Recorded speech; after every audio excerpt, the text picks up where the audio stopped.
drifted slowly, while oceans covered most of the planet. On land, there was still great silence. The oceans were the true center of life. Strange colonies of organisms spread across the seafloor. Sponge-like creatures, primitive worms, and bizarre soft-bodied organisms. Some creatures began actively swimming for the first time. This development completely transformed predation.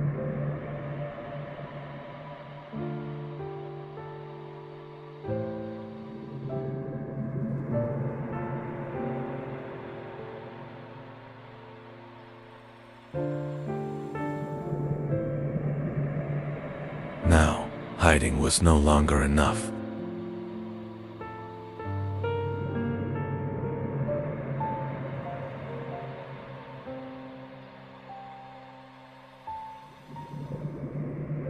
Creatures had to escape. They had to fight.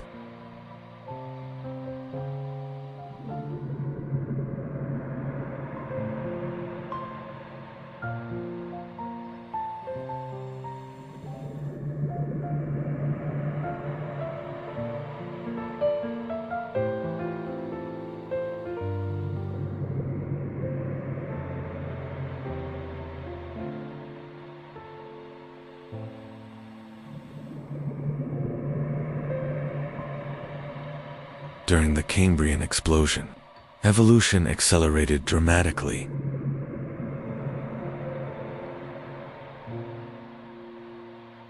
According to many scientists, most major animal groups appeared during this era. The first arthropods, the first advanced predators, the first complex nervous systems. Nature was becoming far more complex.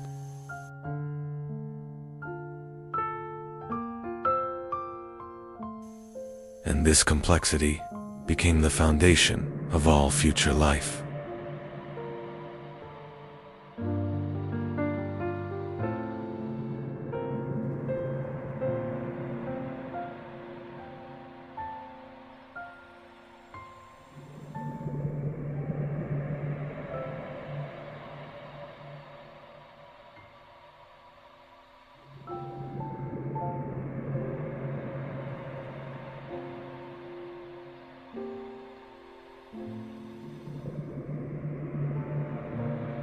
The eyes we use today, our movement systems, even basic body structures, may trace much of their origin back to this period.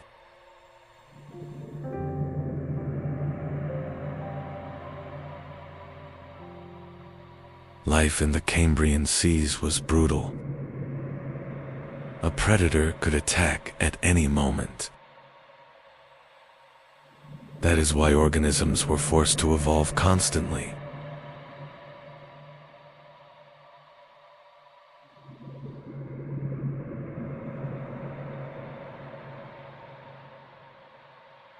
Faster fins, stronger shells, sharper senses. For millions of years, this struggle continued.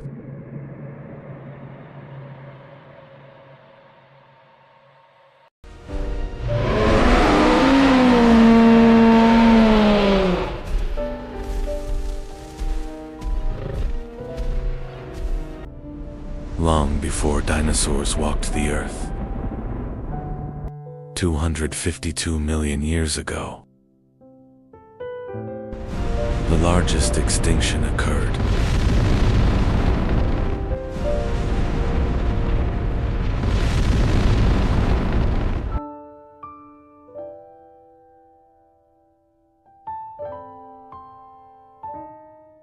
World. The world experienced hell. Giant volcanoes. The atmosphere became toxic.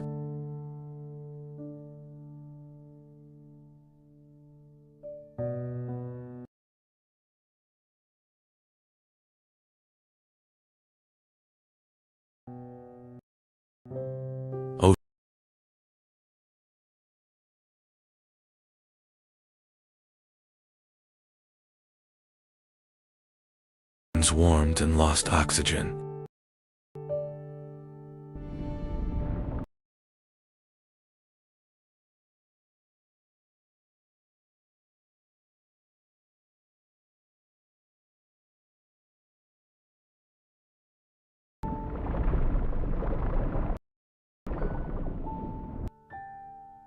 Nearly 90% of species went extinct. The Earth began to reshape.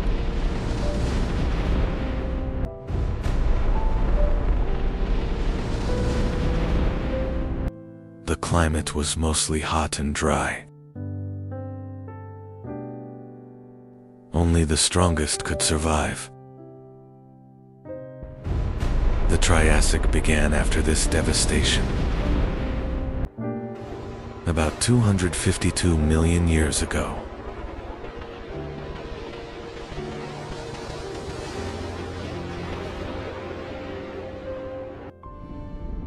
End of the Permian period. Pangea. Our world is still a single continent. 252 to 247 million years ago. Early Triassic begins. Earth is still extremely hot. Life struggles to recover. Inland areas are dry and desert-like. 240 million years ago. Archaea. Ecosystems slowly stabilize. A new era is about to begin. Reptiles spread across the land. Crocodile-like archosaurs appeared. Small mammal-like creatures emerged, preparing for a battle for survival.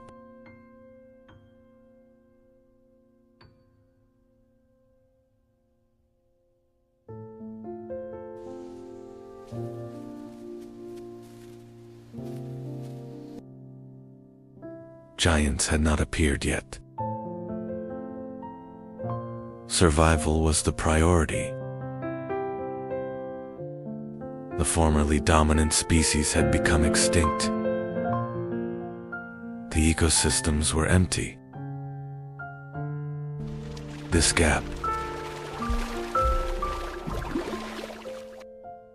it's an opportunity for new life. Resistant strains have begun to proliferate. Competition was low. Resilient species had an advantage.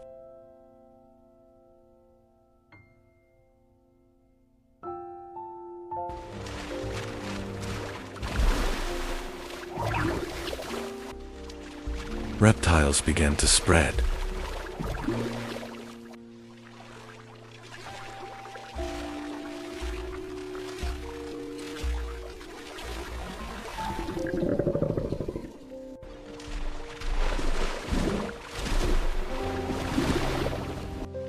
Some lived in water.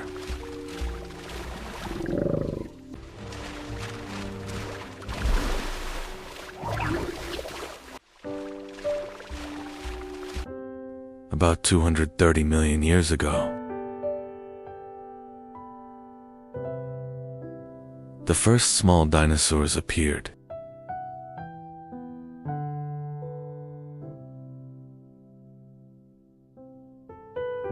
They were small in size.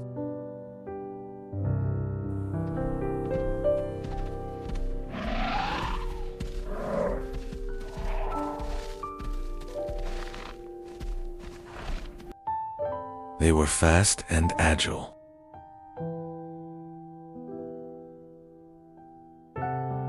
They were not dominant yet. Survival mattered more than hunting. They moved cautiously in open areas.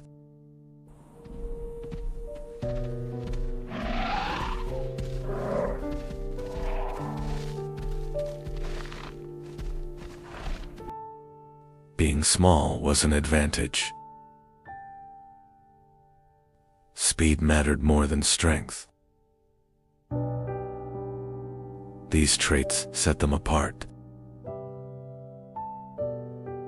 But they were still few in number. The age of dinosaurs had not begun yet. 225 million years ago, Earth was slowly changing. Large reptiles struggled. Small dinosaurs used these gaps. They could reproduce quickly. They adapted more easily. But they were still not dominant. Earth was approaching another turning point.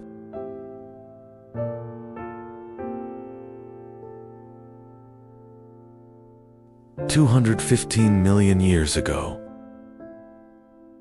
the climate became more stable. Rainfall increased. Plants spread across the land.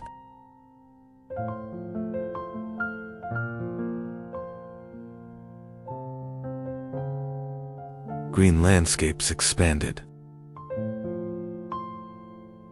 Ecosystems began to strengthen. Food sources increased. Survival became easier. Dinosaur numbers slowly increased. Species diversity grew. Small groups formed.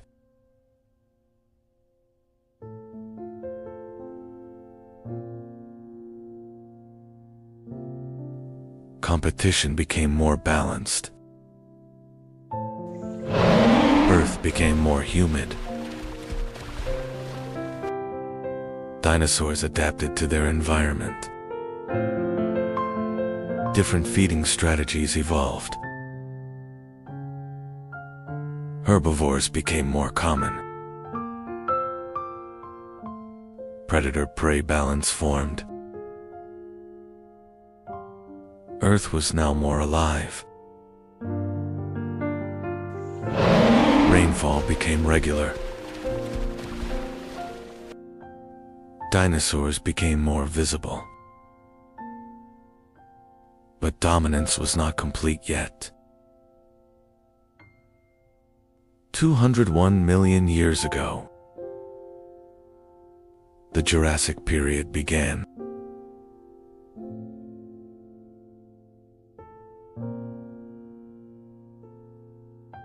Climate stabilized. Plant diversity increased.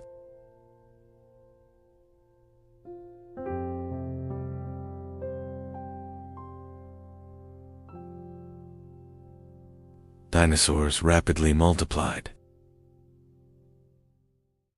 Species became more defined. Large body size became an advantage. 541 million years ago, Earth did not. The world was changing. Life endured. The survivors.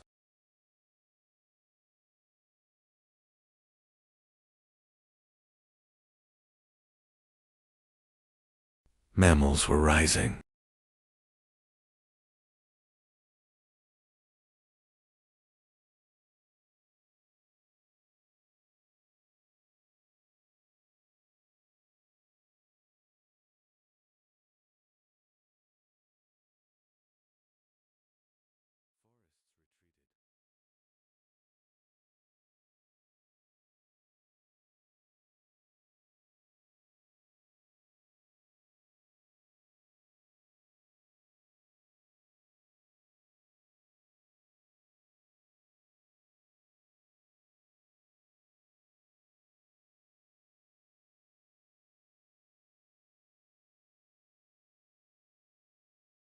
Open lands prevailed.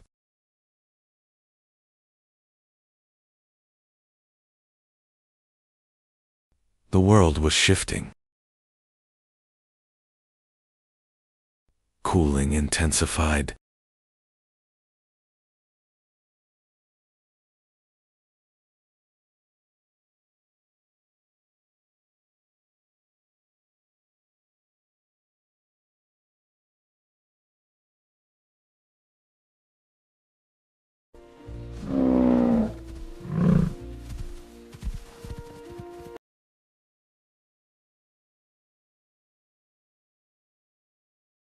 The adaptable endured.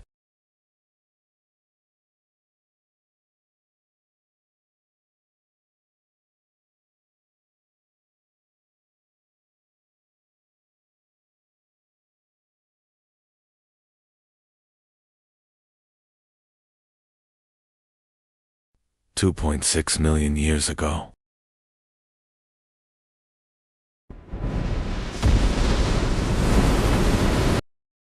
The Ice Age began.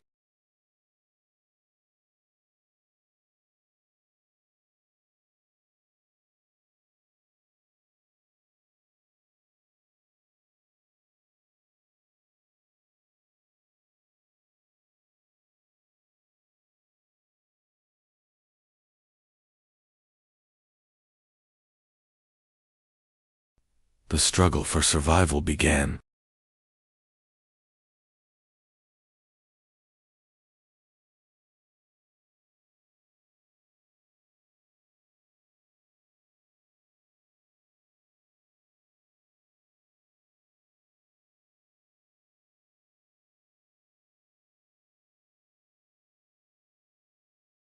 Cold and warm periods alternated repeatedly. Cold took control. Antarctica became isolated.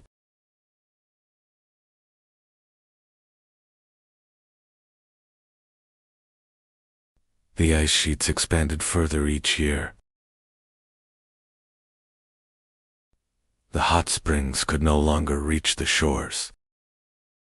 Life had to adapt to the increasing cold.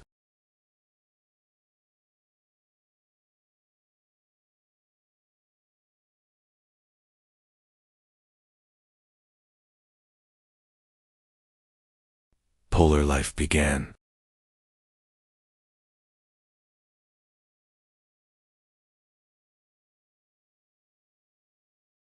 Forests have begun to be replaced by open spaces.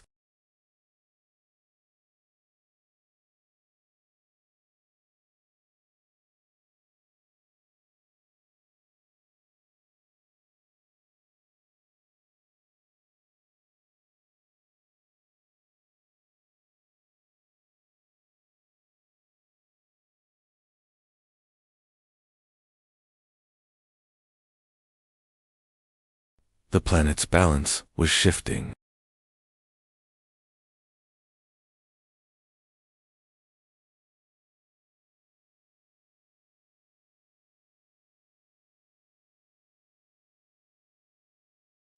Marine life adapted.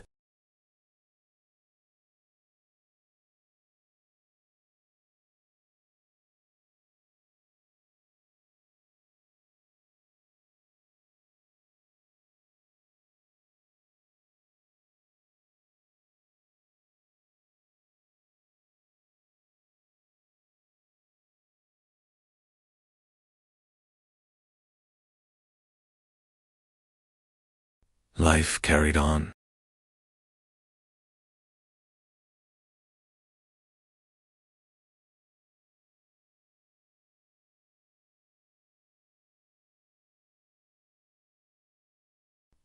It was as if the world was preparing for something.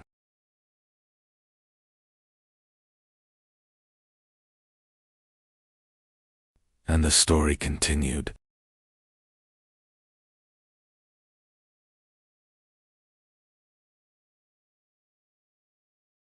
Life accelerated.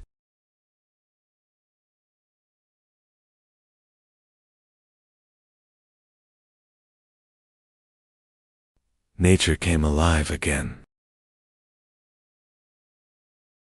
Rapport. The land dried.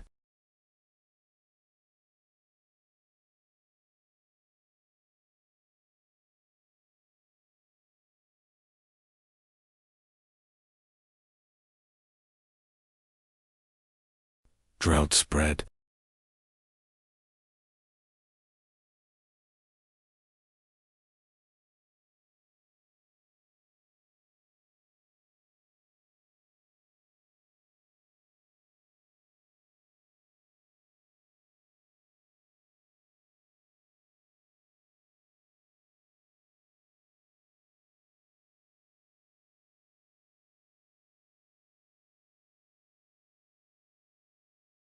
The silence would not last.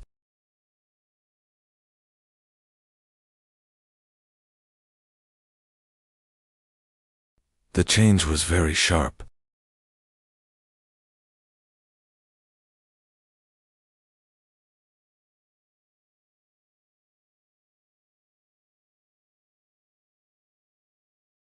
Why this preparation? Years pass.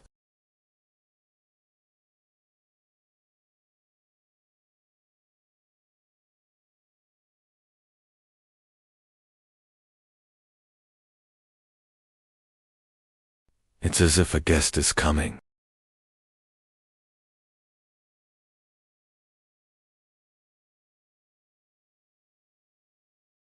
The house seems to be tidying up quickly.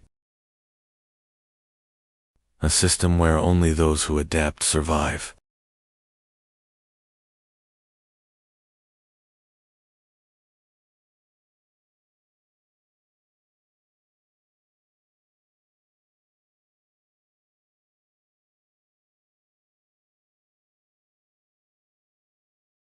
Glacial cycles began.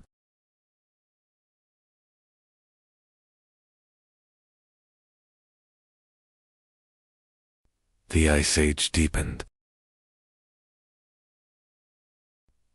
The ice began to melt.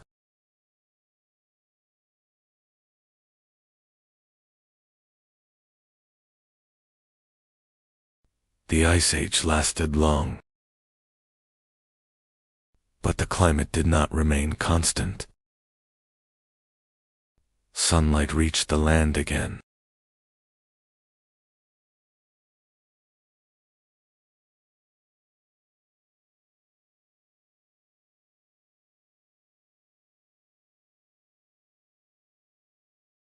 Rivers were set free. Grasslands expanded. Animals moved into open plains.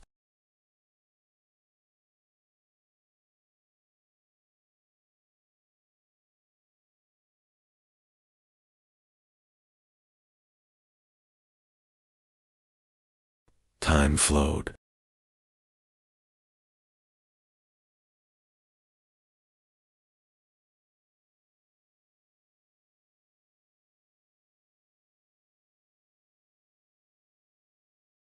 And one day,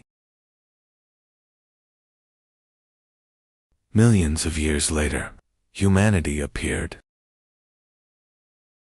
And humanity entered the stage. The real story begins now. The story continues. Stay tuned. When humans learn how to survive. Before we understand these ages, we have to travel back, not hundreds, not thousands, but millions of years into the past. This is our world.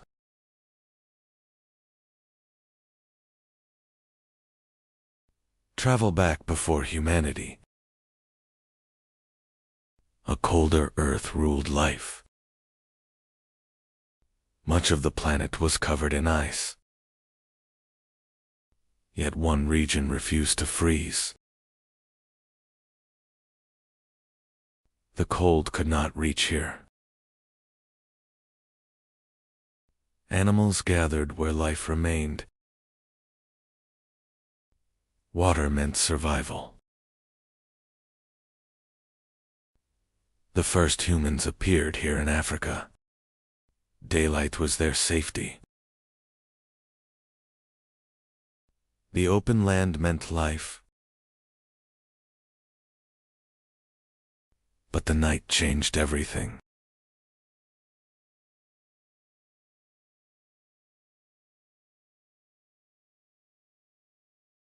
In the dark, they were not alone. Running was survival. They could not fight.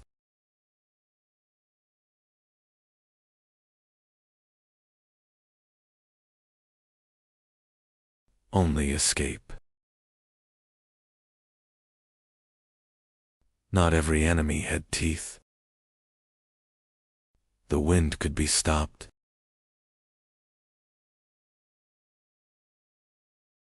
Not everywhere meant death.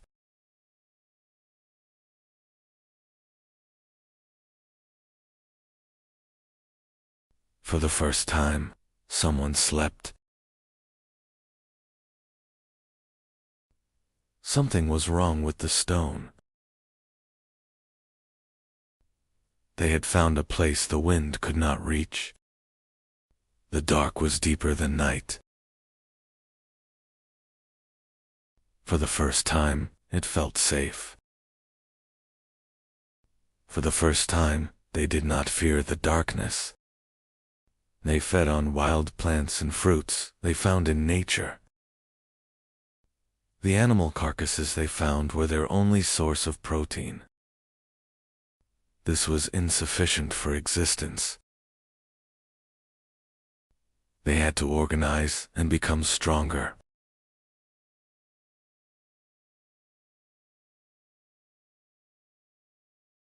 The line between life and death was very thin. Survival came first. The stone broke. The edge was different. It cut the skin.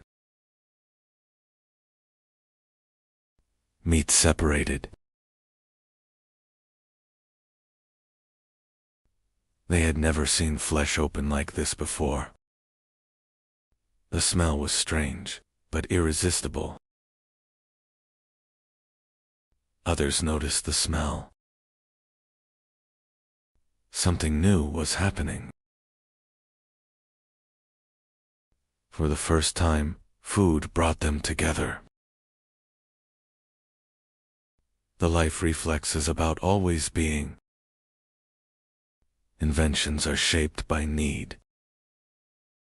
He looked at the stone again, this time, not as a rock, as a possibility. There wasn't much material where they lived. They didn't have time either. The strongest species was not human. The smartest had not awakened yet. One day, it picked up a stone. Not to throw. Not to hide. It looked at it. Something was happening. The bone cracked, not by teeth, but by stone. They had found a new force. He struck again. Same place, same motion. This time, on purpose. He struck. The others watched. The movement repeated. Now there was not only a doer, but learners. This was not a hunt. This became a lesson. Humanity began here. They fixed the sharp stone to a branch. It became the first spear. With the handle, the blow grew stronger. Even bone could break now. They moved together through the grass, not fleeing anymore, approaching. Step by step, they advanced. The sticks were no longer for defense. They stopped. So did it. No one fled. Something had changed. They held the spears tighter. Fear was still there, but controlled. For the first time, they faced nature, together. It stepped back. For the first time, they advanced.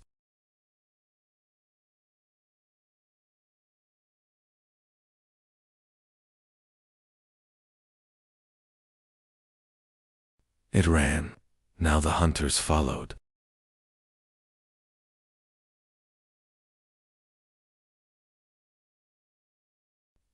No escape remained.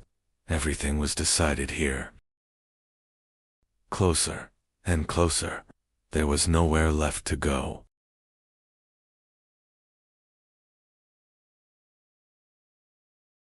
The hunt ended. Nothing would be the same again. They were no longer prey. They had become hunters. Stone met flesh. The tool had meaning now. They cut with intention, not tearing, shaping. This was more than food. This was control. The hide kept the cold away.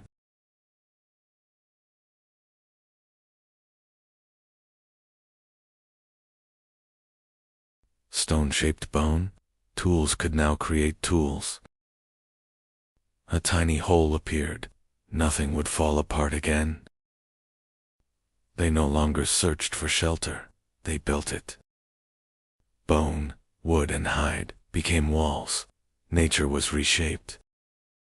For the first time, they had a place to return to.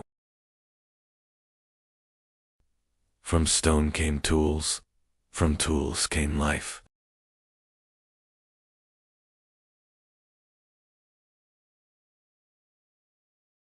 The sky flashed. Night changed. They had never seen light like this. They only watched. The sky struck the earth. The tree began to burn.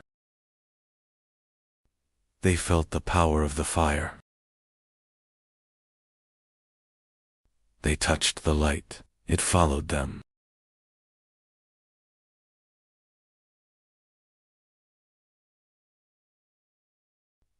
Now the night stayed away. The night was no longer theirs to fear. They had made their own sun. From the sky came fire. They carried it, and the darkness ended.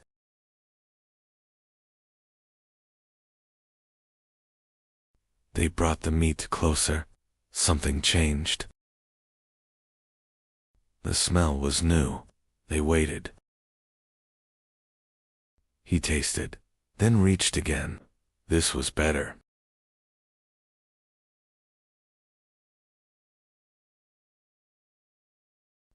They all held the meat over the fire. The lesson spread without words.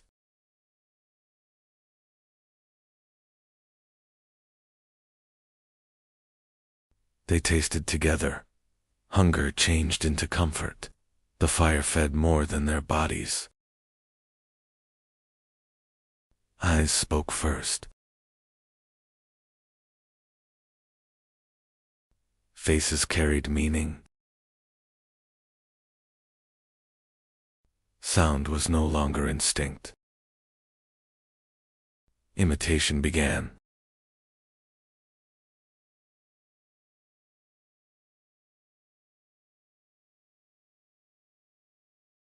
Sounds gained meaning. The first agreement was born.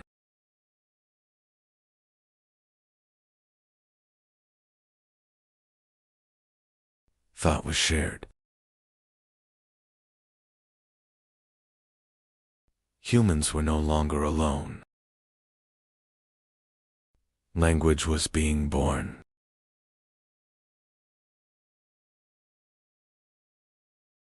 One night, humans stopped wandering. In the end, they understood each other. They talked about tomorrow, as if it would stay the same. They were chatting, unaware of what the morning would bring. The world was falling apart. The world as they knew it was slipping away. Even the animals were running away. And they didn't know where to go. There was no road for the first time. For the first time, they fell behind. Knowing wasn't enough to understand.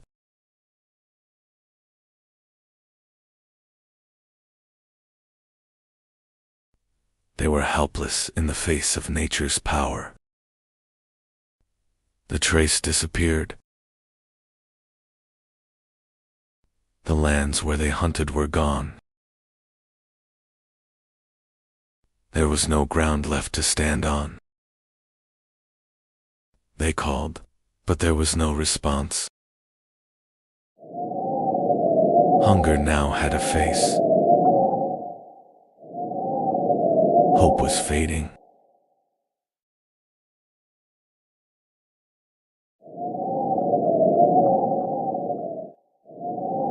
Fear divided the tribe.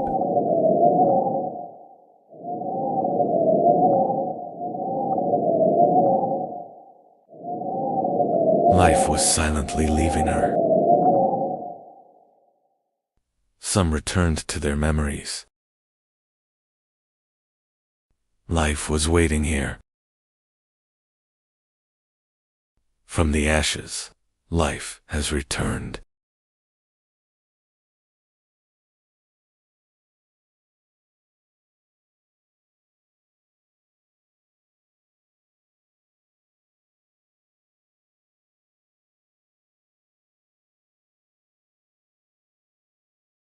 They didn't go this time.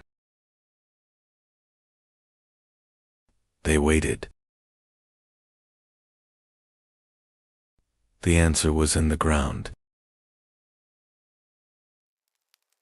They tried to replicate the world. Patiently. They watched, and it changed.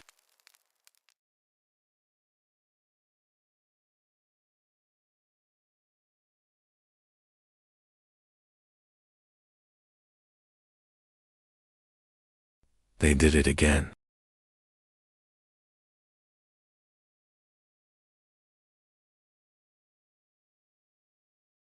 The animals are back.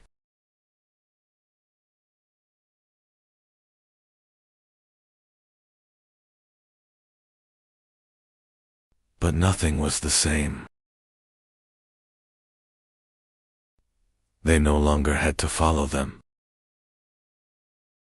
For the first time, they could stay. And again.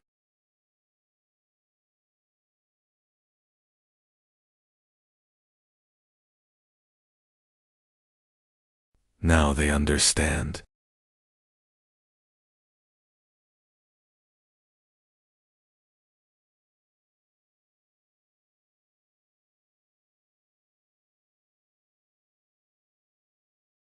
They could do tomorrow.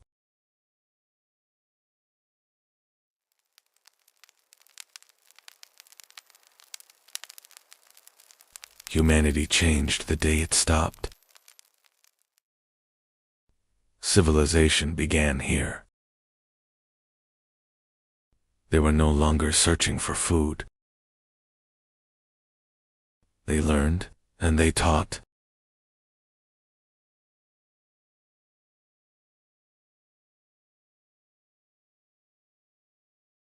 For the first time, they watched life grow. Days passed.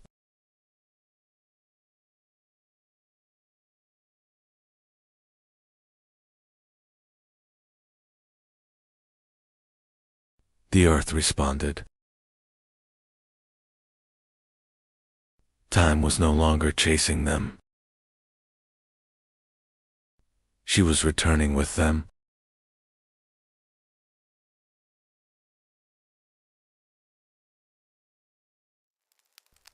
They had entered the rhythm of the world. More fires were lit. More fires were lit.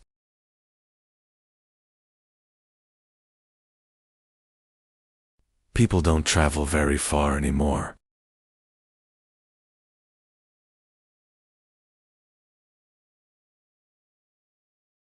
Walking around the camp, they reinforced the walls. What was temporary has become permanent.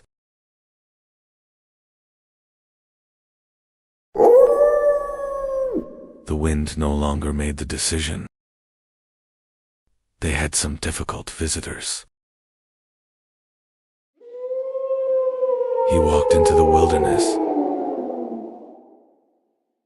They did not come as enemies. They allowed them to stay. They fed them. A new alliance was emerging. The person was no longer alone. They had a future ahead of them. They stayed nearby. They felt like they were part of something bigger.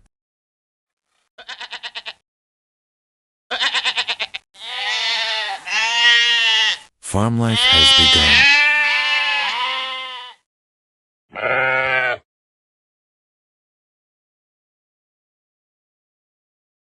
They learned to live with life. They led the flock. Fear has been replaced by confidence.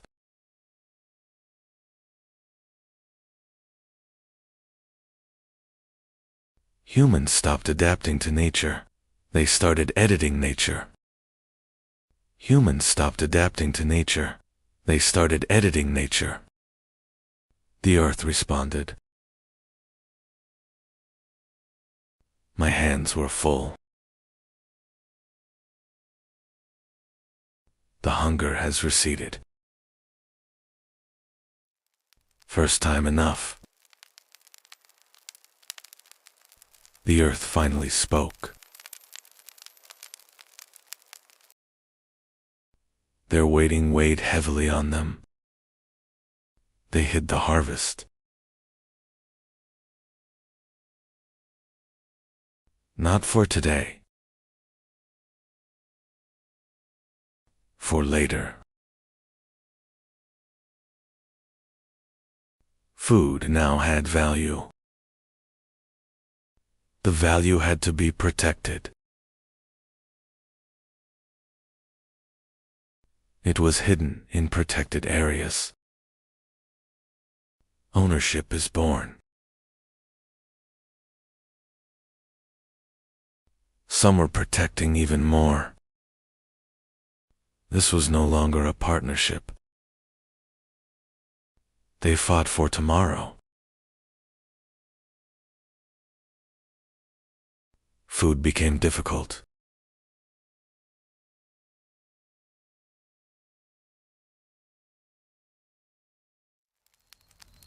The union had ended. This chaos had to end. One voice became more important. They chose to listen. Order replaced chaos. That night, security emerged, and the next morning, society was born.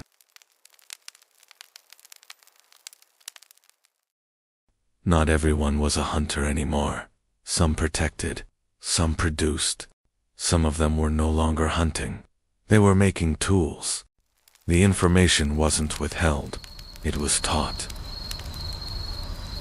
Experiences were shared. A voice began to be heard. Nobody was right yet. It was no longer power. It was words that determined the outcome. the first verdict was given.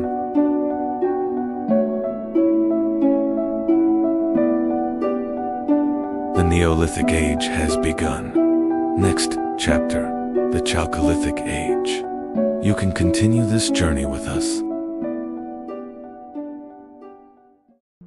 5700 BC, the sun set for the last time over Çatalhöyük.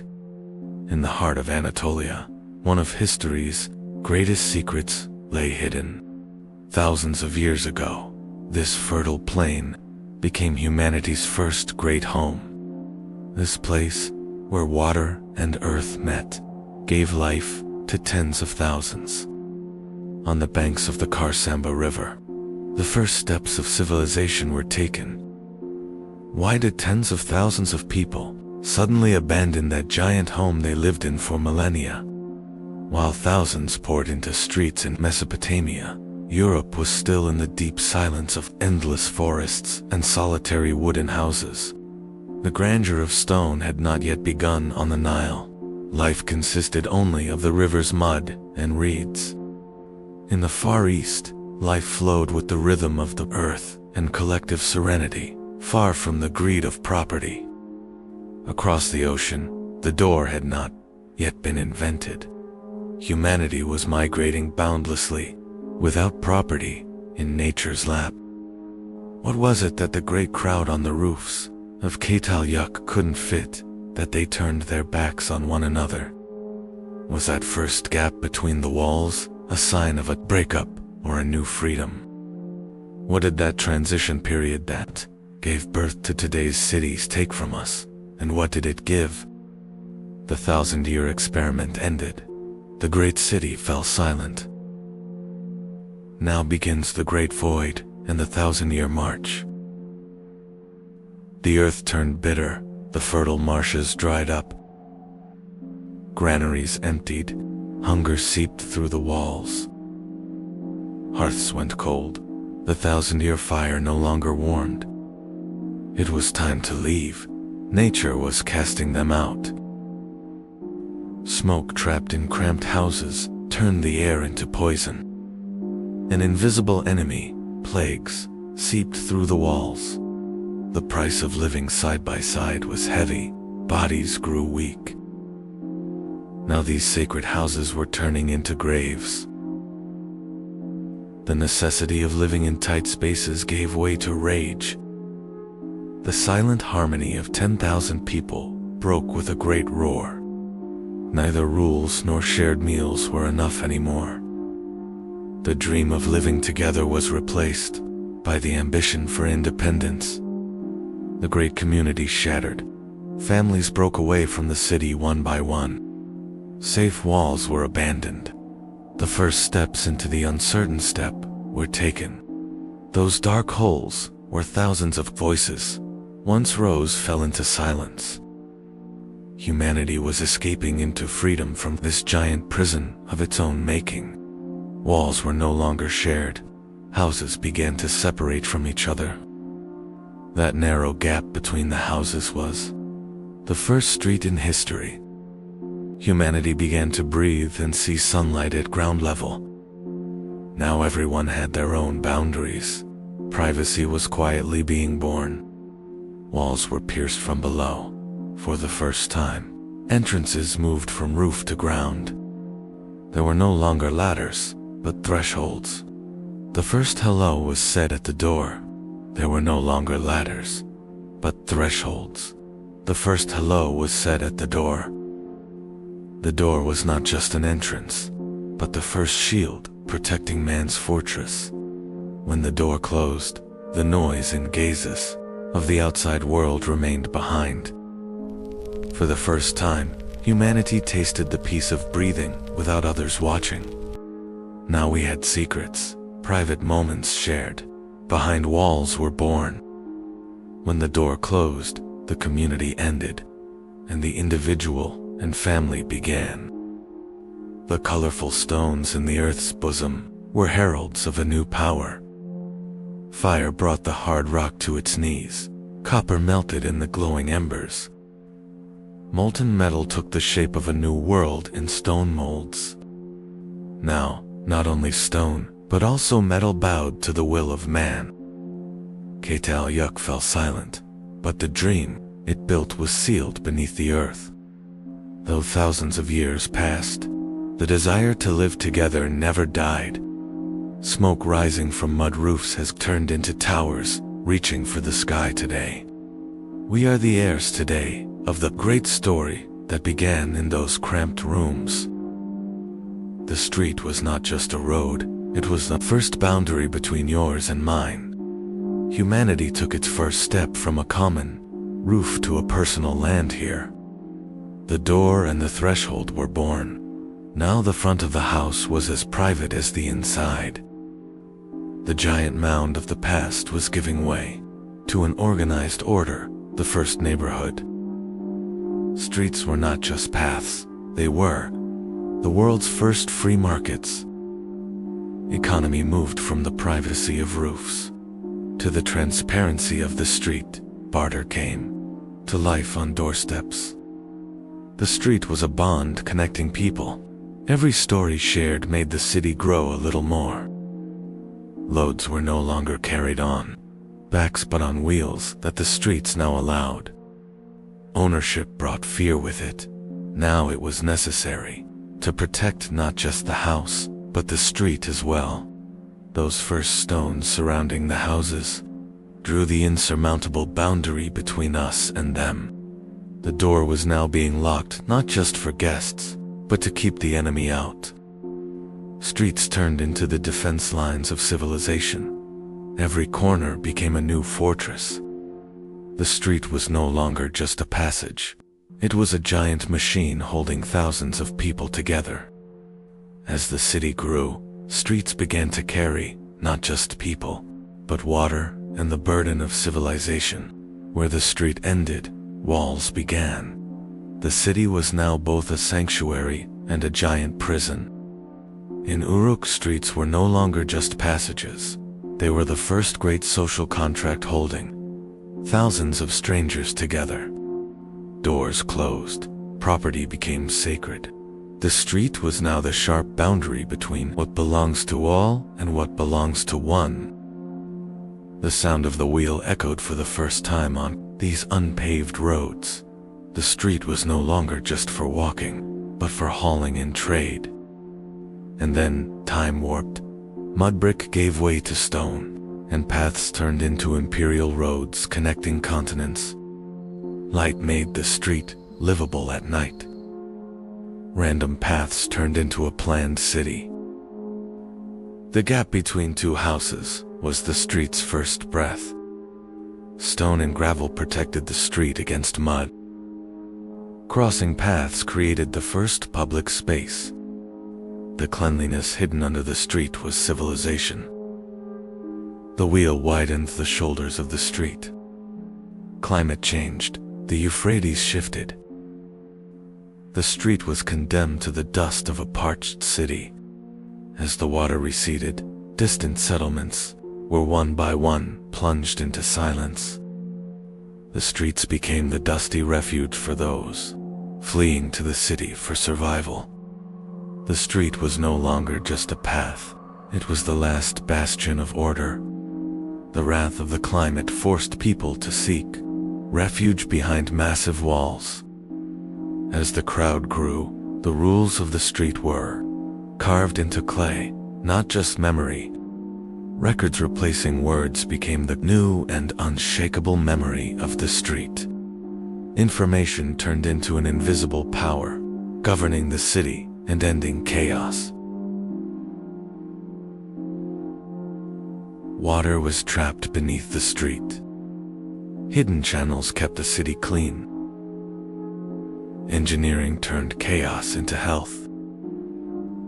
Infrastructure became the foundation. The wheel made the street not just a path, but the main artery of civilization. Every brick was the work of a collective. Will that turned chaos into order. Randomness ended. The streets were now the work of a mind and a plan. The unseen revolution was under the street. The first channels gave life to the city. Speech faded, Clay tablets became the unshakable memory of the street. Millions of bricks protected the street from the chaos of the outside world. The street was no longer just a path, but the signature of a civilization. Randomness ended. Every street was the work of a mind and a plan. The story of the street didn't start here, but here it became immortal. It all began beneath this silent mound. For 9,000 years, this earth kept humanity's strangest secret in its heart. When the first shovel hit in 1958, all known history was torn apart like paper. What stood before us was not a village, but a giant labyrinth. As archaeologists gazed into that dark void, into the depths of a grave, a 9,000-year silence was shattered by a terrifying ritual. In this strange world, there were no roads or doors. The city was sealed together like a giant labyrinth. Life was on the rooftops. People lived their daily lives on these massive terraces that resembled public squares. So, what was the great fear that cut off 10,000 people from the outside world and trapped them in this breathless order? When science broke this deep silence and gazed into that dark void, into the depths of a grave, a 9,000-year silence was shattered by the coldness of the bones emerging to light. What we encountered was not just death. It was the first evidence of a terrifying and ancient ritual. To enter a home, you had to step down into the unknown through that narrow, dark hole in the sky.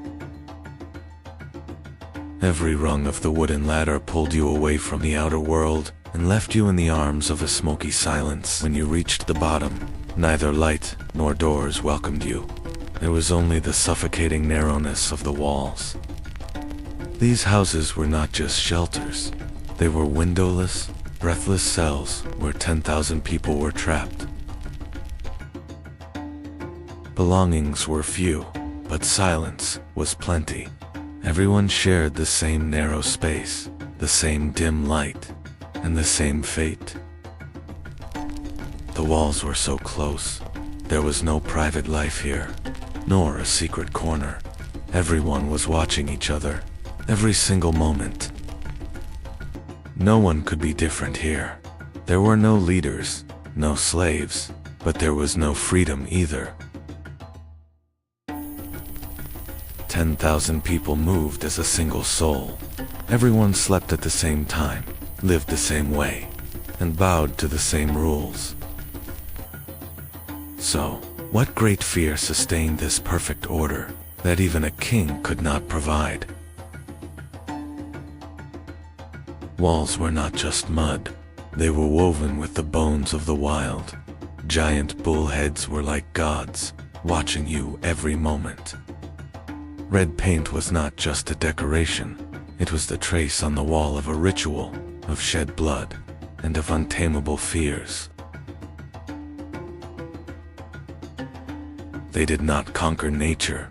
They chose to imprison savagery in the deepest corner of their home and sleep beside it. Watch where you step. In these houses, the floor was not just earth, but a grave cover. They buried their loved ones right beneath where they slept, in a fetal position, as if in the womb. Death was not a parting here. The living and the dead were sealed together forever under the same roof. The story of some dead did not end with burial. They would separate the skulls from the bodies and give them a new life. They rebuilt their ancestors' faces with clay. They made new eyes from mud and pigment so they would never forget. These masks watched those sitting on reed mats by the fire. Death was right there, by the hearth, inside the family every evening. In this dark world, power came not from gold. but from a black glass born in the heart of the volcano, obsidian. They crafted it so sharply that obsidian was both a hunter's most loyal friend and the most perfect blade, two-part skin from flesh. But obsidian was not just for cutting. It was a black, misty mirror where humans first encountered their own dark reflection. The true masters of the steppe were not them, but the leopards watching from the shadows. They could not domesticate this savagery, but by carving it onto their walls, they turned fear into a power imprisoned within their homes. Wearing a leopard skin was not just clothing, it was the only way to possess and rule the most predatory spirit of nature.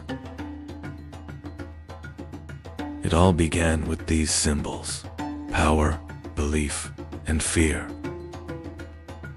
These walls you touch are silent witnesses of 9,000 years. This is Chronological, the first metropolis with no streets and doors closed to the world. You had only one way in, this dark opening on the roof. Outside was a wild world. Inside, a life of claustrophobia. Why were they hiding? From the gods above, or from each other? Sunlight could only seep through this hole. Just like life, narrow and limited. Their weapons were made of volcanic glass, as sharp and dark as obsidian. But the real mystery was hidden in the floors of these empty rooms. 10,000 people were breathing inside a giant labyrinth. They are still there, watching us and guarding our secrets. And one day, when the sky filled with fire, everything would change. Watch where you step, because they are right beneath you. They slept together. Death was not an end here. The hardest goodbye was indoors. Every house was a cemetery. He was following his ancestors. This silence has a price. Even the walls are made of bone. Why didn't they let them go? We are burying our secrets. Chronological, City of the Dead. This massive mound has kept humanity's greatest secret in its heart for 9,000 years.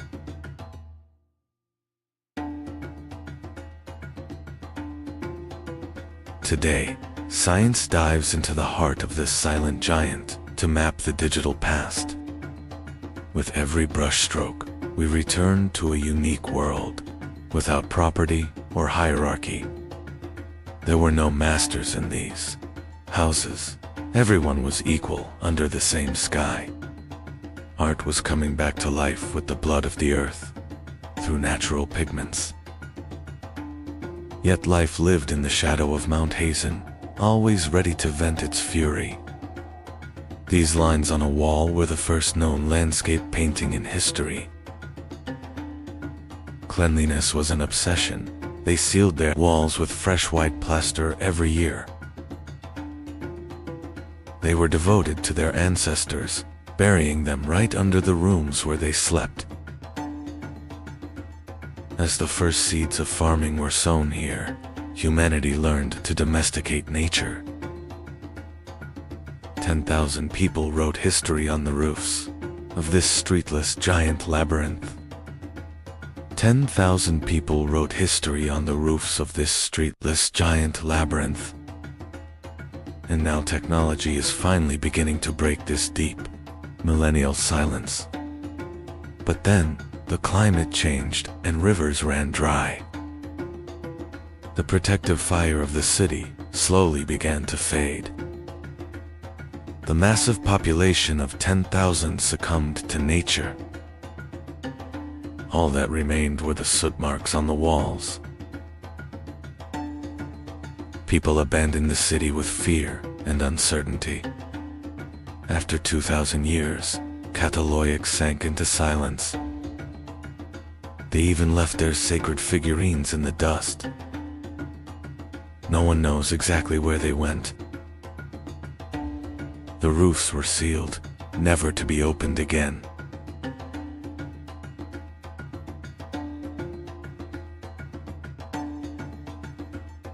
The last meals were never eaten.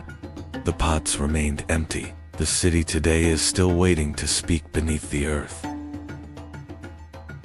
We are in a place where time and space lose meaning. We are touching the first great secret of humanity, 9,000 years ago. These bones, these lands, are not just remains. They are silent witnesses to a forgotten fear, a suppressed scream. But to reach this secret, you had to step down into the unknown, through that narrow, dark hole in the sky.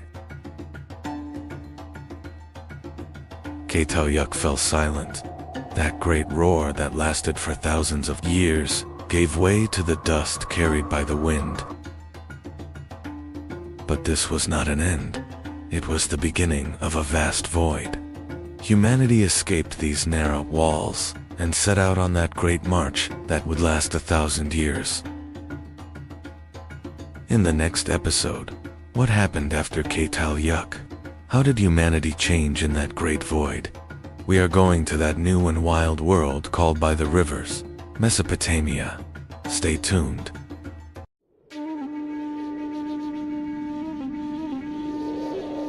History began with a question asked between two rivers. Sumer cradle of civilization, where rivers were tamed and time measured. They didn't just survive, they recorded human memory. Law, math, and time were born here. They controlled the rivers and built an empire.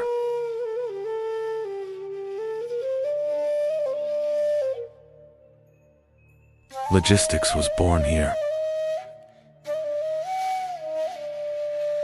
The wheel-powered trade.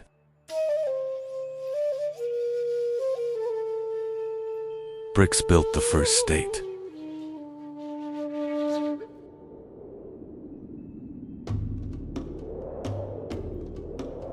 Wealth became numbers. Power became records. They divided time itself. The hour was born.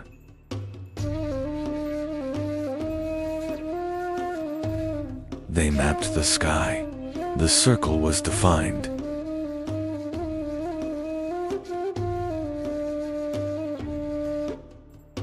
Writing began to tell stories and laws.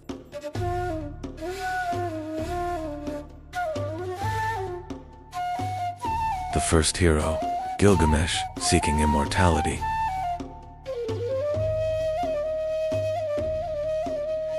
Enlil roared, the great flood came.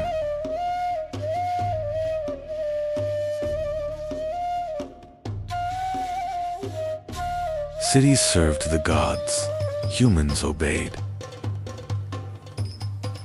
Even kings feared the dusty underworld. Their myths shaped humanity.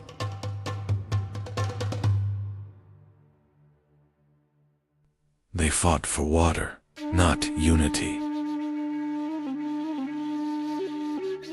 Internal wars ended their golden age.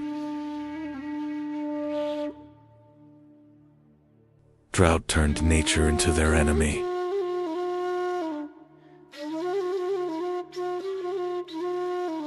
A northern power would replace the cities.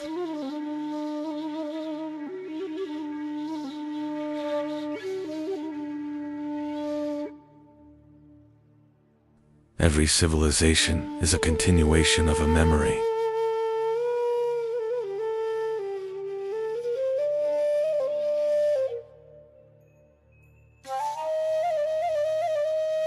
Thousands of years earlier, humans did not know cities, but they had learned to live together.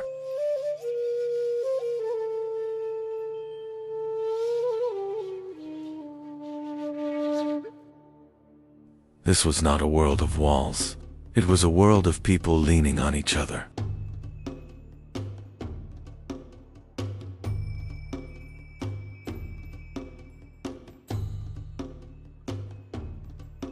No streets, no doors, only life on the rooftops.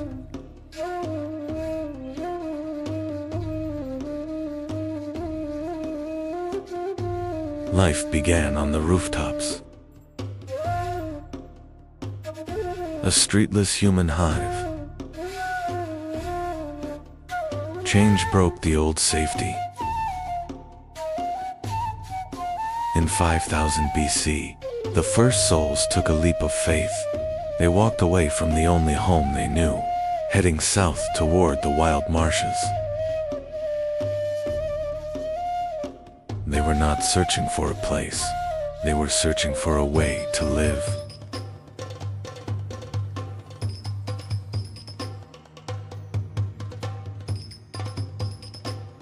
And they found water.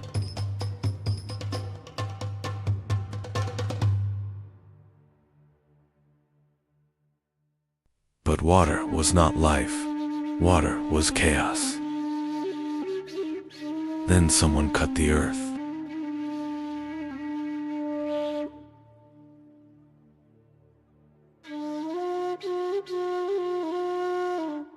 They mastered water with engineering. The wheel began a new era. The first Sumerian city, Uruk, began the Bronze Age. Before civilization, only rivers existed here. Humans had not yet built cities. This land was older than the Sumerians.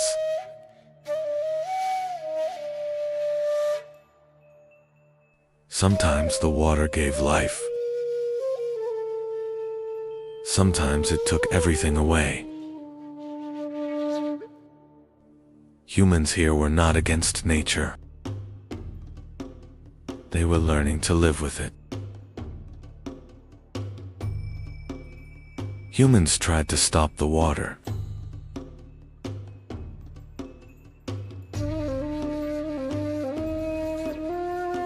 Alone, it was impossible.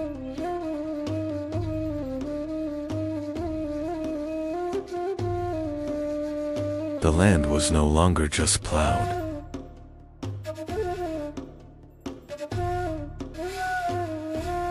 A path was given to the water. Nature was changing direction for the first time.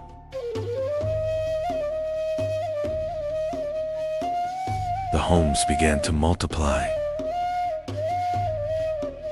People no longer lived alone.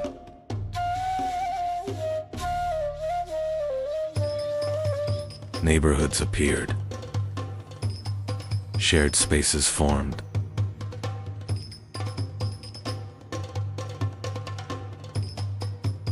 Someone began to guide it.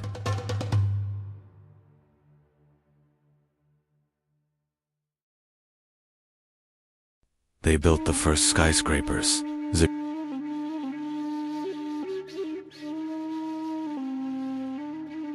Writing was born from accounting.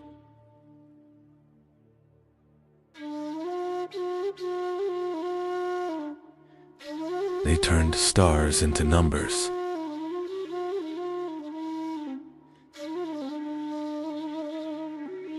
Water clocks measured the night. They created the 360-degree circle. Edaba trained the first administrators.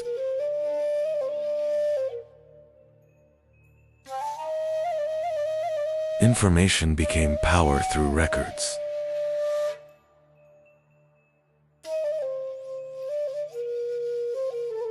Writing became art and poetry. rivers created a trade empire.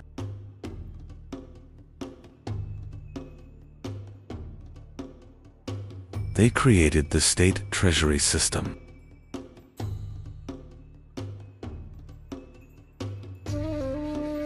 They created the first medicines.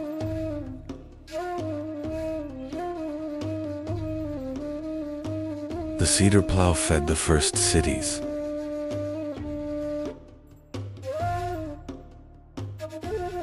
Patterns became a visual language. The first global market was born.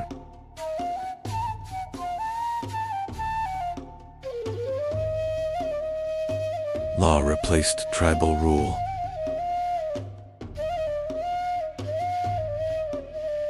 Grain became the first wealth.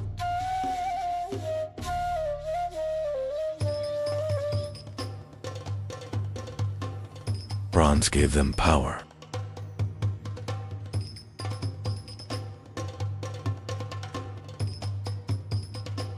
Taxes became a sacred duty.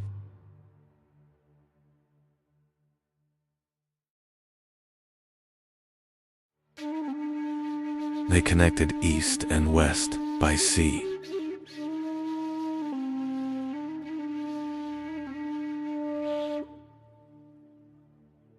Sumerian cities were the Venices of the ancient world.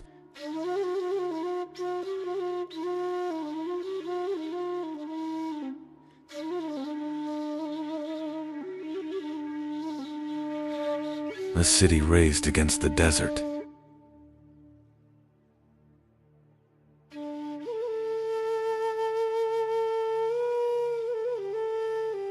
War became an organized force.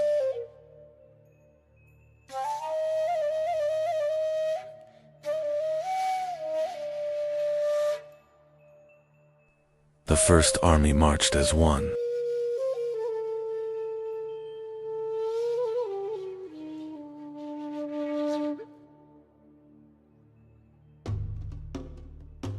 Survival was decided in bronze.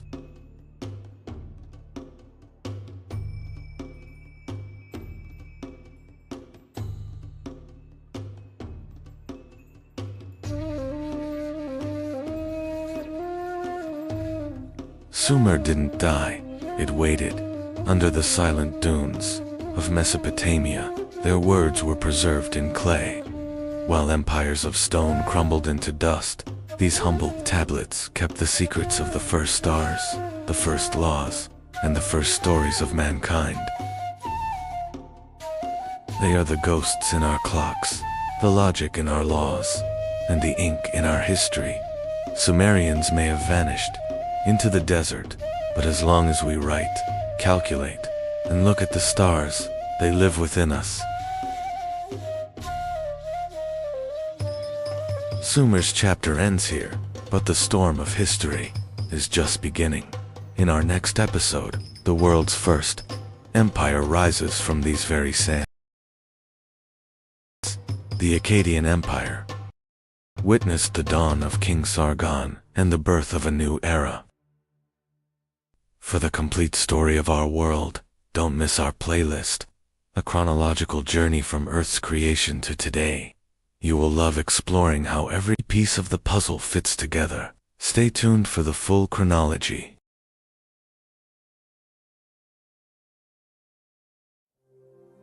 In the east of the ancient world, on the Iranian plateau, lived a people. These people would later be known as the Persians. And one day, they would build one of the greatest empires in history. At first, the Persians were not a great empire. For many years they lived under the rule of the Median Empire. But in these lands, a new power was about to rise. Soon a powerful leader emerged in these lands. His name was Cyrus, later known as Cyrus the Great. His leadership would completely change the fate of the Persians. In 550 BC, Cyrus launched a great rebellion against the Median king. The Persian army faced the Median forces on the Iranian plateau. This war would mark the beginning of the Persian Empire. Cyrus' army defeated the Median forces and achieved a great victory. This triumph marked the moment of Persian independence. And thus, the Achaemenid Persian Empire was born. After his victory, Cyrus continued his conquests. He marched west toward the powerful kingdom of Lydia in Anatolia. This campaign would greatly expand the Persian Empire. Cyrus's army reached Sardis, the capital of Lydia. The city was protected by strong walls, but the Persians began a siege. In the end, Sardis fell, and the kingdom of Lydia became part of the Persian Empire. After conquering Lydia, Cyrus turned his attention eastward. His next target was Babylon, the greatest city of Mesopotamia. This campaign would shape the future of the Persian Empire. The Persian army marched toward the heart of Mesopotamia. Their target was Babylon, one of the greatest cities of the ancient world. For centuries, the city had been a powerful center of the region. In 539 BC, the Persian army reached Babylon. The Persian hands with little resistance. Mesopotamia now became part of the Persian Empire. Cyrus entered Babylon not just as a conqueror, but as a new ruler. He worked to maintain order in the city. This policy would define Persian rule. The conquest of Babylon greatly strengthened the Persian Empire. From Anatolia to Mesopotamia, vast lands were now under Persian control. The Persians had rapidly built a great empire. Cyrus's rule strengthened the foundations of the Persian Empire. The conquests were not only about land. They were also about building a strong system of governance. Cyrus ruled the empire for many years. After his death, the throne passed to a new king. The Persian Empire would continue to expand. Cambyses II, who took the throne, began new conquests. His target was Egypt, one of the strongest kingdoms of Africa. The Persian army marched south. In 525 BC, the Persian army conquered Egypt. This victory expanded the empire into Africa. The Persian Empire now stretched across 3 continents. One of the most important kings of Persia was Darius. His rule made the empire even stronger. Darius introduced major reforms. Darius launched massive construction projects. The city of Persepolis was built during this period. It became a symbol of Persian power. The Persians built a vast network of roads. The royal road connected distant regions of the empire. These routes improved trade and communication. At its greatest extent, the Persian Empire had become a vast power. Its lands stretched from India to Egypt. One of the first true super-empires of the ancient world had emerged. The Persians influenced the world not only through war, but also through trade. Their roads connected distant regions. This network strengthened the economy. The Persian Empire included many different peoples. These cultures continued living under Persian rule. This system helped the empire remain stable for a long time. One of the most famous Persian military units was the Immortals. This elite force always consisted of 10,000 soldiers. They were known as the strongest army of the empire. But in the west, the Persian Empire would face a new power. Greek city-states were rising along the Aegean coast. This encounter would lead to some of history's most famous battles. In 490 BC, Persian and Greek armies met at Marathon. It was one of the first major battles of the Greco-Persian Wars.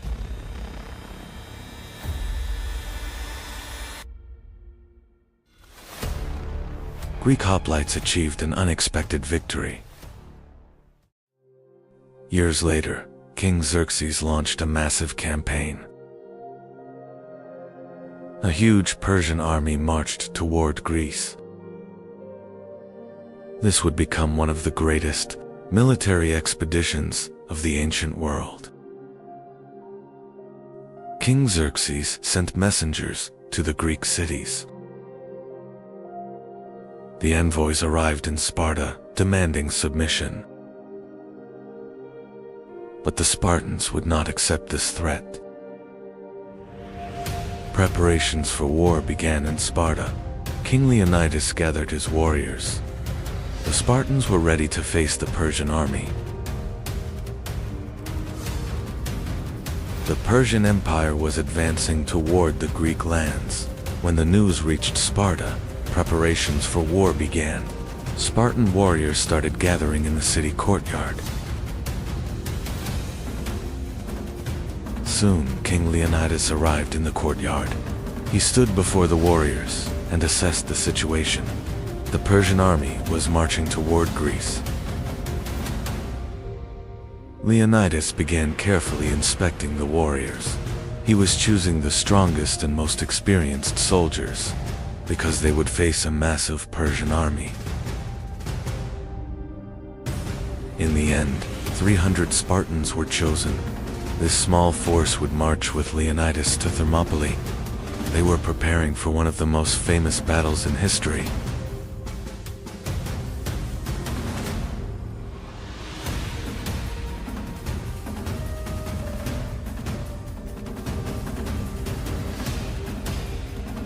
Leonidas and the 300 Spartans left Sparta.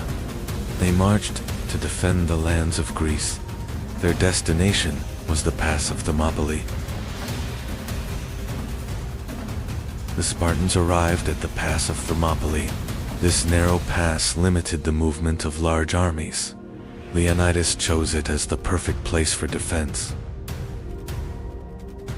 Soon the Persian army appeared on the horizon.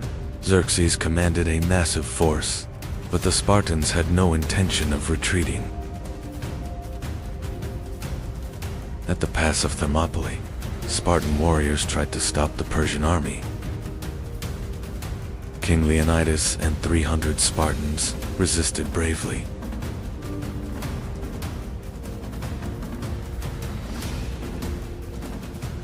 The battle began at the pass of Thermopylae. The Spartans fought in a tight phalanx formation.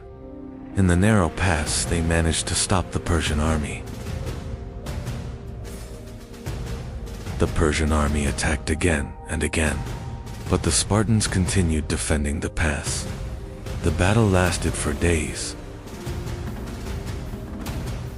Eventually, the Persians found a way around the pass. The Spartans were surrounded. Leonidas and his warriors chose to fight until the end. In the end, the Spartans were completely surrounded. King Leonidas and his warriors refused to retreat. They fought until the end and fell at Thermopylae. This moment became one of the most famous battle stories in history. The Persian navy met the Greek fleet at Salamis. In the narrow sea, the battle became a major defeat for Persia.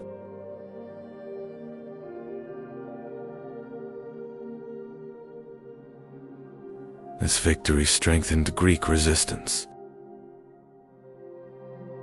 Despite the Greek wars, the Persian Empire survived. The empire continued ruling its vast lands. But over time, its power slowly weakened. In the 4th century BC, a new power emerged in the west. Alexander the Great of Macedon marched eastward. His target was the Persian Empire. In 331 BC, the Battle of Gaugamela took place. This battle became the turning point for the Persian Empire. The Persian army was defeated and the empire began to collapse. The Battle of Gaugamela was a disaster for the Persians. Darius's army was forced to retreat.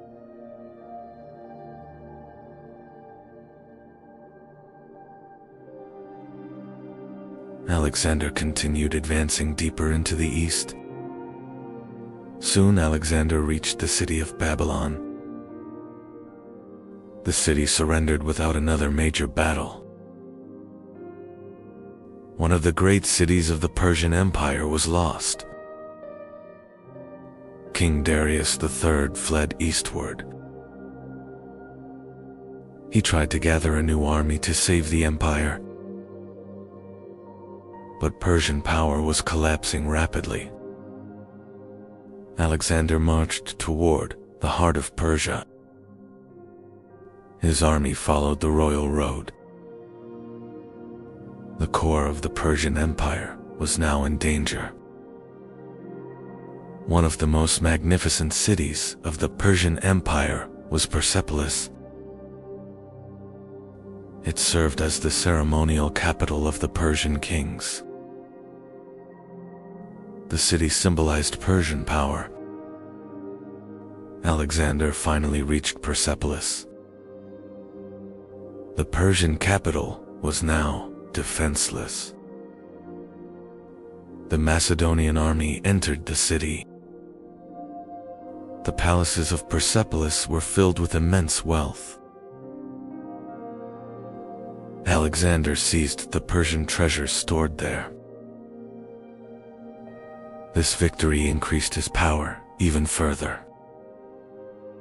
Soon the palaces of Persepolis were set on fire. Much of the city burned in flames. This moment symbolized the end of the Persian Empire. One of the greatest empires in the world had fallen. The throne of the Persian kings now stood empty. The balance of power in the ancient world had changed. Alexander now ruled a vast empire. The lands of Persia were under his control. But history would not end here. The Persian Empire would be remembered as one of history's greatest states. Its lands stretched across 3 continents. This scale made it a superpower of the ancient world. The story of history's greatest battles does not end here. Follow and subscribe to see what comes next. The towering cedar trees atop the mountains of Lebanon were the pens that wrote the destiny of the Phoenicians.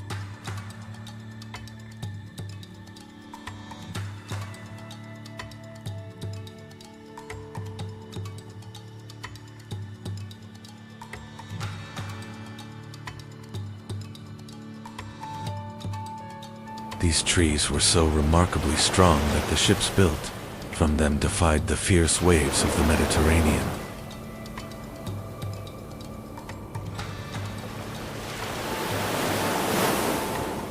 It all began with a voice lost among the dusty pages of history, beyond written history.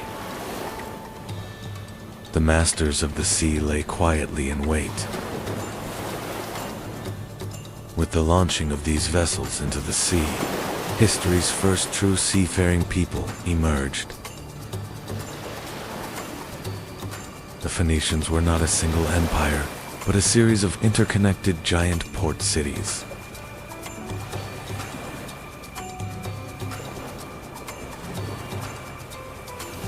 Tyre and Sidon were like impenetrable fortresses built upon the sea.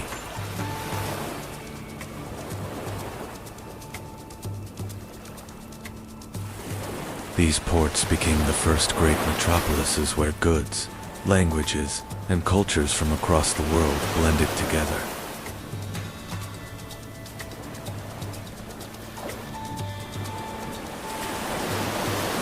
The heart of maritime trade beat here.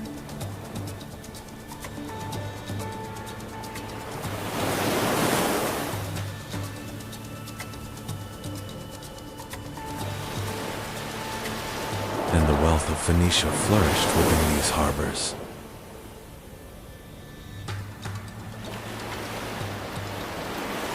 Tyrian purple, obtained from sea snails, was more valuable than even gold in the ancient world. This special color was produced through the laborious processing of thousands of sea mollusks.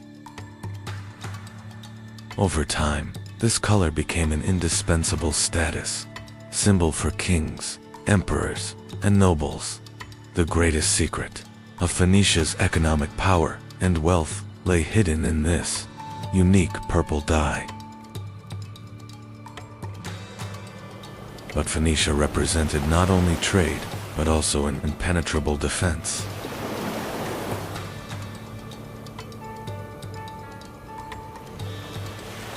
A circular waterway leading to the center, with a small island in the middle where the admiral was positioned. When the enemy entered, they would find themselves facing a massive fleet. This was strategy written in stone and water. The Cotton Harbor, rising in Carthage, was the most advanced military engineering marvel of the ancient world. From the outside, this circular harbor appeared to be a quiet trading center, but inside, there were secret hangars housing more than 200 warships.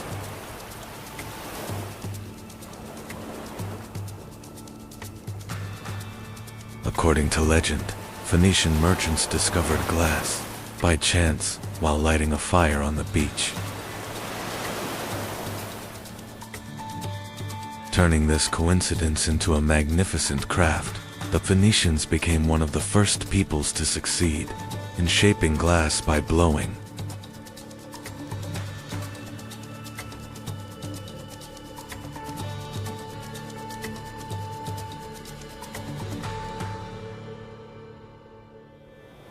Transparent glass vessels, elegant vases, and colorful beads became the most sought-after luxury goods, everywhere from the Mediterranean to Mesopotamia.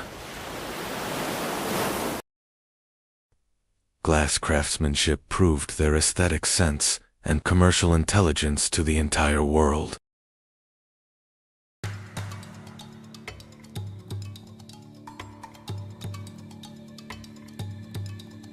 They were drops of light spreading to every corner of the Mediterranean. This was the greatest proof of how the Phoenicians mastered the elements of nature, fire, and sand.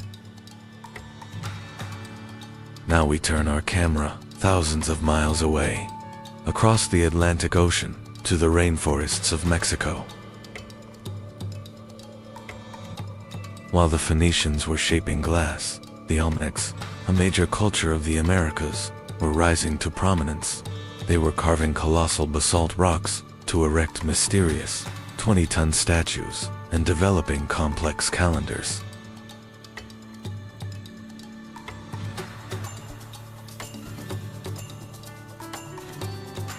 While the Phoenicians navigated by looking at the stars, the Olmecs used those same stars to build their pyramids. Two different worlds, with one shared curiosity: the sky. Meanwhile, in the east, in the heart of China, the Zhou dynasty reigned supreme. This empire, which proclaimed the sanctity of governance, with the concept of the regency of the heavens, was laying the foundations of philosophy and social order. While purple-dyed fabrics adorned kings in the west, an empire of silk and wisdom was rising in the east.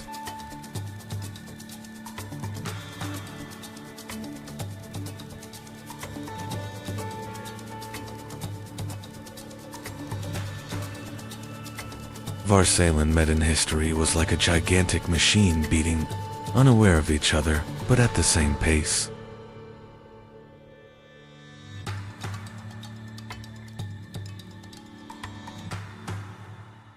They set aside complex hieroglyphs and cuneiform scripts to create the first alphabet, consisting of only 22 letters. Thanks to this revolutionary invention, reading and writing moved beyond the monopoly of palaces and reached the common people and merchants. The foundation of the modern alphabets we use today was laid with this knot tied by Phoenician scribes thousands of years ago. The Phoenicians did not just build ships, they also learned to read the language of the sea.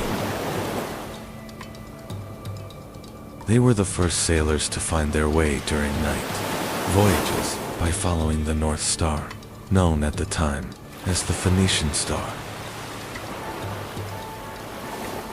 Their double-rowed galleys, the biremes, provided both agility in war and high capacity in trade. This technological superiority made them the undisputed sole masters of the open seas. They were the only people who dared to cross the Pillars of Hercules, known today as the Strait of Gibraltar, which was considered the end of the known world.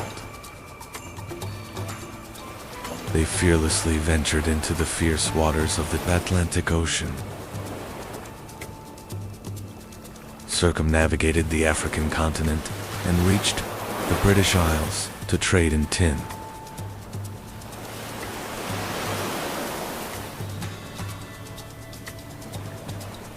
For them, the horizon was not a limit, but the beginning of a new world waiting to be discovered. These courageous expeditions changed the geographical knowledge of antiquity forever. Carthage, whose foundations were laid with the exile story of Princess Dido, soon reached a power that would overshadow even its mother city, Tyre. This new city rising on the North African coast became the most magnificent fortress of the Phoenician spirit and commercial genius. Carthage was not just a colony, it was the new master of the Western Mediterranean and the center of a massive empire that would rival Rome. This rise ensured the spread of Phoenician influence throughout the entire Mediterranean basin. One of the greatest strategic battles in history took place before the city of Tyre, which was considered impenetrable.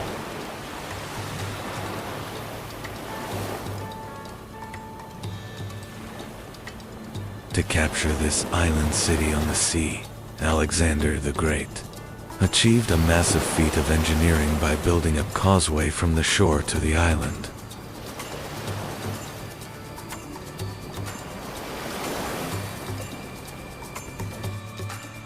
This relentless siege, lasting for months, was not just the fall of a city, but a historical turning point where the Phoenician city-states began their physical decline.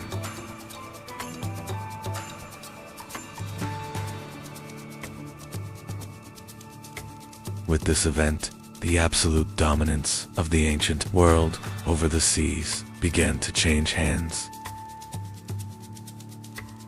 Even though the Phoenicians have withdrawn from the stage of history, their indelible footprints still remain in every letter we write today, in our maritime rules, and in our global trade system.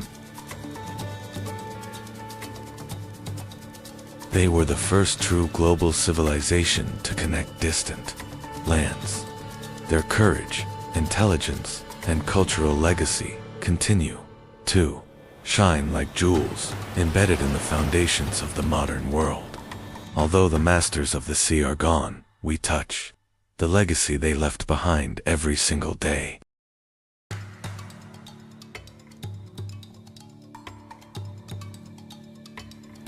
The ancient world was far larger than we imagined, bound together by invisible threads. From Phoenicia to America, from China to Africa, humanity built with the same unwavering determination. In the next episode, we'll explore the great turning point where these civilizations met. Don't forget to subscribe and join this vast journey. The jungles of Mexico hid America's greatest secret for thousands of years. This dense green canopy carried the traces of a massive genius isolated from the modern world. In 1862, a peasant found the first colossal head underground, changing American history.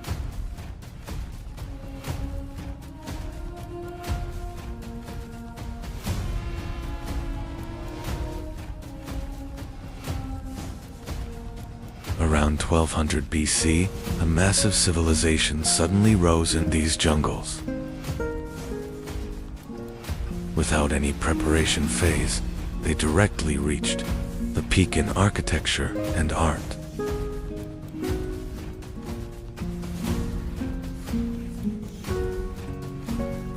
Before the Aztecs and Mayans were on the scene, the Olmecs had already discovered the calendar and writing.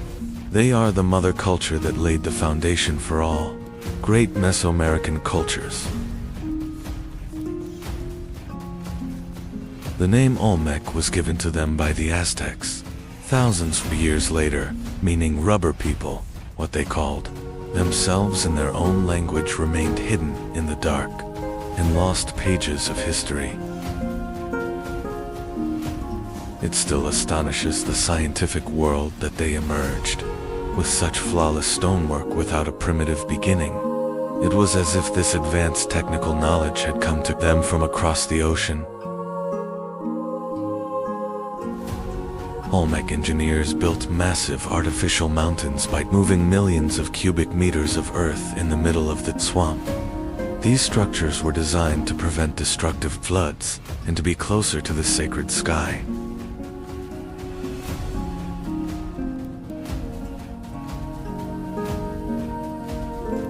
Water channels carefully carved from stone are one of the most advanced hydraulic engineering examples of the ancient world.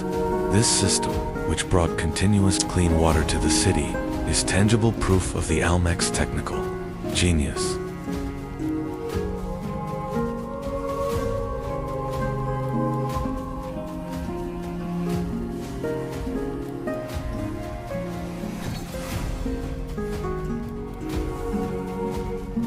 The Olmecs went down in history not only for their giant stone heads, but also for the rubber balls they developed. By processing latex obtained from rubber trees growing in forests, they managed to produce flexible and durable balls. These balls formed the basis of the sacred ball game played in Mesoamerica.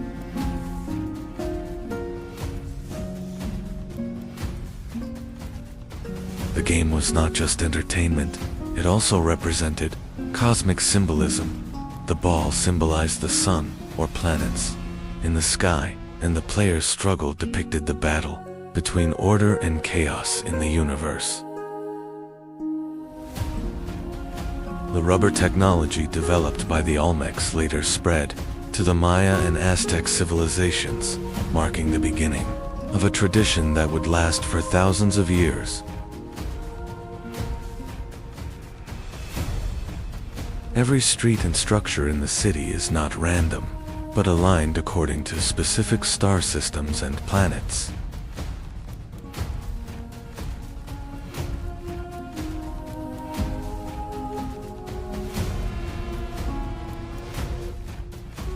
They were the first astrologers to successfully translate the divine order of the sky into a city plan on Earth.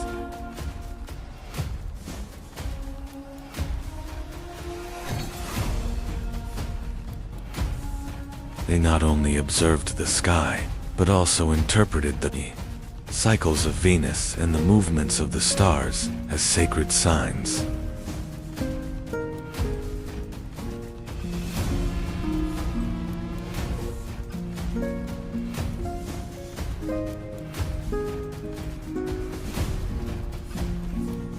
This cosmic understanding would later form the basis of the advanced celestial calendars and astrological traditions of the Mayan civilization.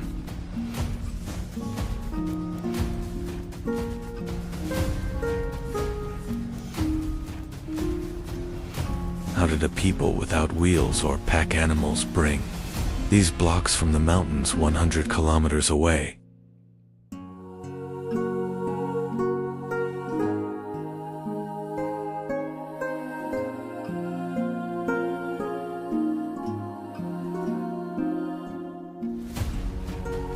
This journey across the turbulent waters of rivers is one of the greatest puzzles in the history of engineering. The thick lips and wide-nose structures on the statues contrast greatly with indigenous American genetics.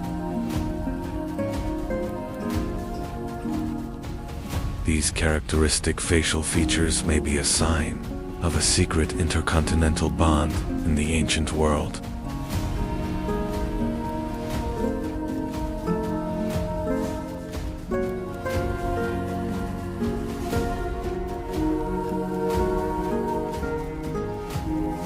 The helmets on the heads bear striking and inexplicable similarities to ancient Middle Eastern and Phoenician warrior helmets.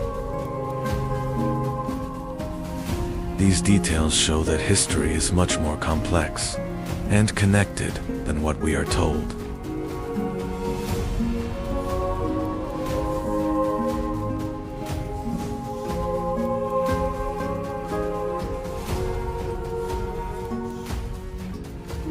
Each head has its own expression and soul. These are not just statues, but copies of living kings.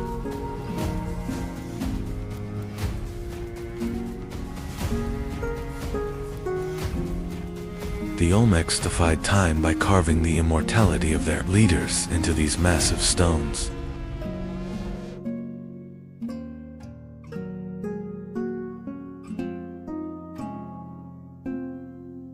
According to Olmec belief, the head is the most important center where the soul, intelligence, and sacred power are gathered.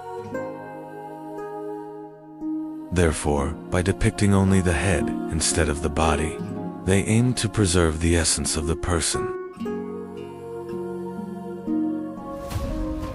Deep hammer marks on some heads are the result of a ceremonial ritual performed when a leader died. These marks were left to release the dead king's power from the stone and send his soul to eternity.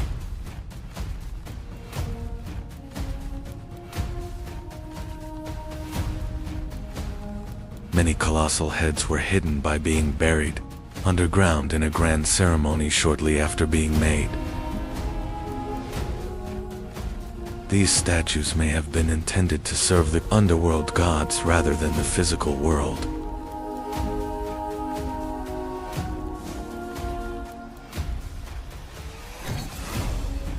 The colossal statues face the precise coordinates where the sun rises and sets during the solstices. These massive stones were also fixed observation points used by the civilization to measure time. Long-bearded strangers with different clothing, never seen among the local people, are depicted in the reliefs. These figures are the memory of mysterious guides who set foot on the American continent thousands of years ago. The La Venta Pyramid is America's first pyramid and symbolizes a sacred volcano. This massive earthen structure was the first spiritual bridge the Olmecs built between heaven and earth.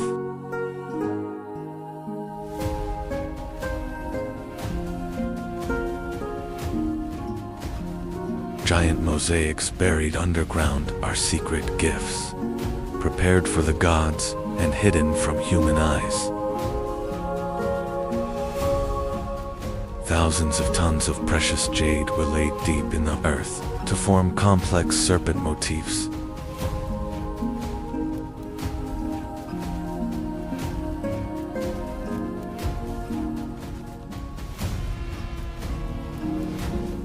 The tools they made from hematite may be the first examples of a compass, showing they discovered the Earth's magnetic field. This technology proves they tracked not just the stars, but the invisible forces of the Earth.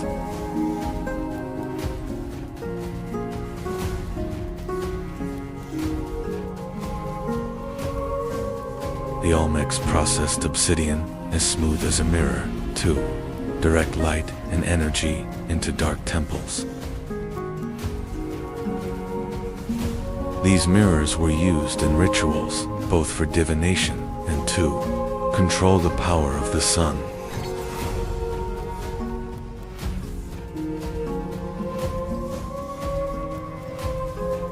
They saw jade as the sacred color of life, water, and eternity, valuing it more than gold. The most skilled artisans carved hard stones as fine as silk to create immortal masks. The Cascile block is the oldest and most mysterious, evidence of the first complex writing system in the Americas.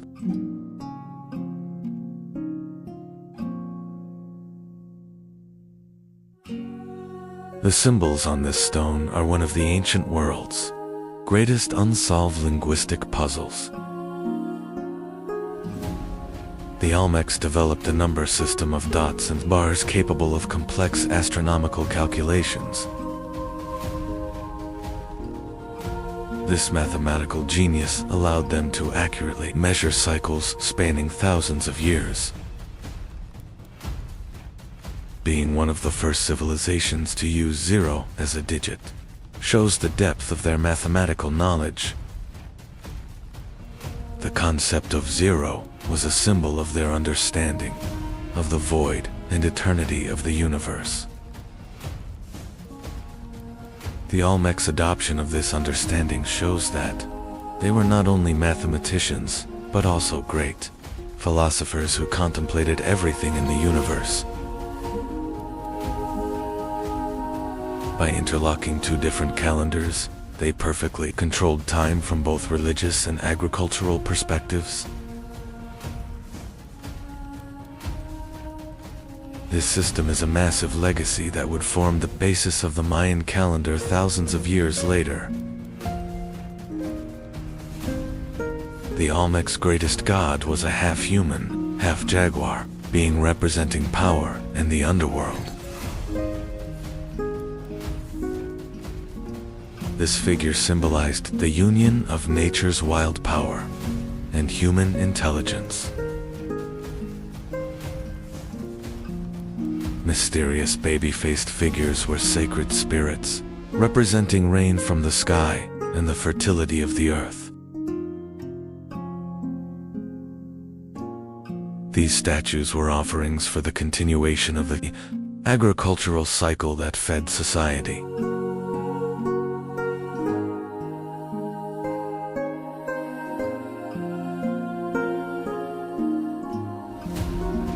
It was believed that priests transformed into jaguars during rituals and communicated with the spirit world. This shamanic transformation was the most feared and respected ritual of Olmec society.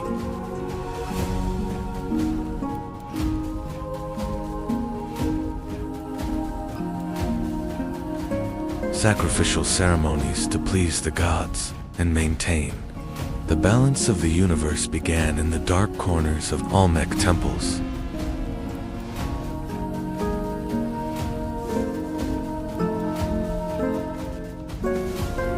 These bloody rituals were seen as a price to be paid for the continuation of life.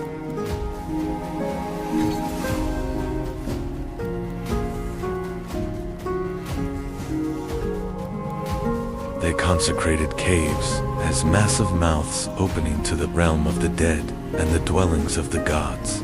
These dark passages were sacred spaces where the fine line between life and death met. The oldest traces of the Mayans' famous feathered serpent god Kukulkan are hidden in these depictions of winged snakes. This motif represented the eternal connection between earth and sky and wisdom. They saw mountains as the true home of the gods and built massive altars to reach these peaks. Every mountain was a ladder stretching to the sky and the source of divine power. Around 400 BC, these massive cities began to be abandoned, suddenly and mysteriously. Although there is no certain evidence as to why the population dispersed, environmental disasters are the most likely possibility.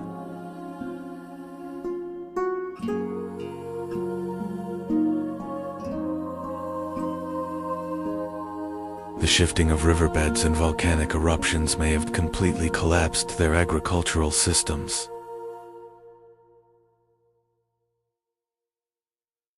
Nature, taking back the fertility it offered, also paved the way for the end of this great civilization. This was not an escape, but a farewell ceremony. They entrusted those imposing, wise faces to the compassionate embrace of the earth, so that the spirits of their kings, even if their cities were destroyed, would live forever in the heart of the land. This was not a defeat, but an act of preserving memory and honor.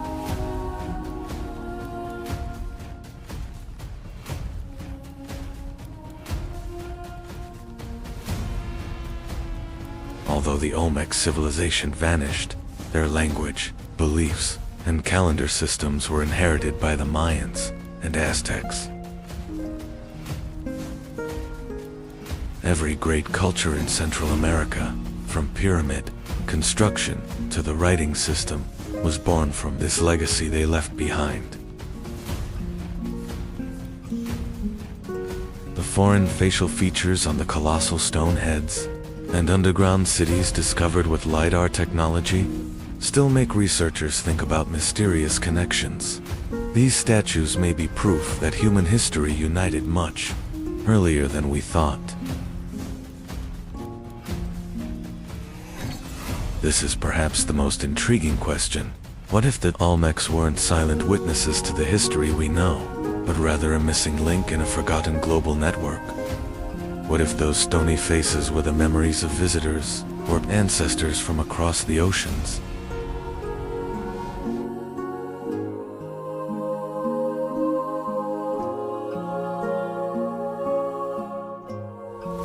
Olmec, the beginning of civilization, mystery itself, and the common heritage of humanity.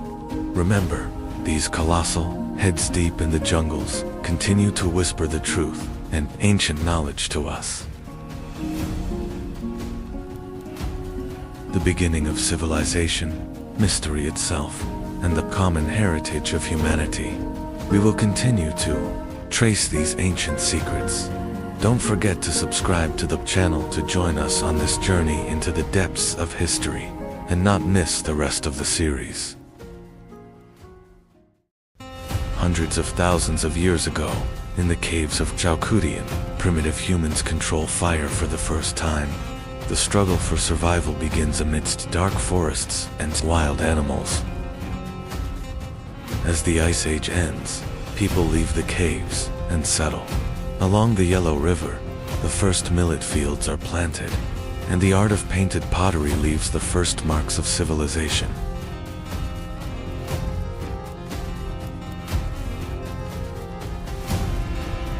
Around 2500 BC, society becomes complex. Longshan people build high walls and produce technological marvels: pitch black, glossy, eggshell-thin pottery.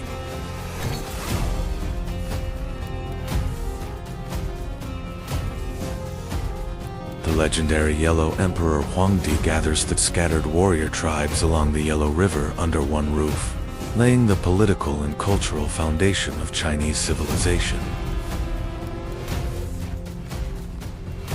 Empress Li Su, while sitting under a mulberry tree in her garden, unspools silk fibers from a cocoon that fell into her teacup, starting the silk weaving that would dominate the world for millennia.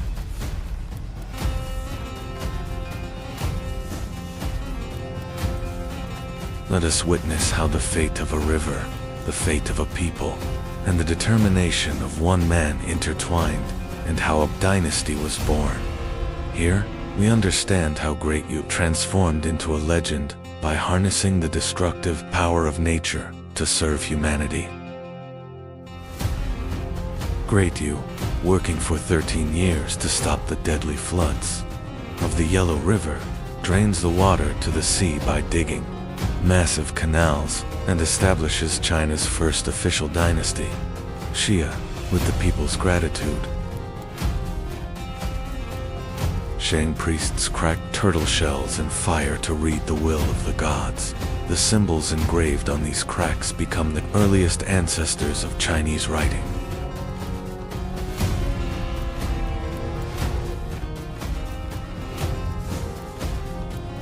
The last Shang king, Di Xin, falls in love with the legendarily beautiful but cruel Daji, indulging in luxury in palaces with lakes of wine while his people starve.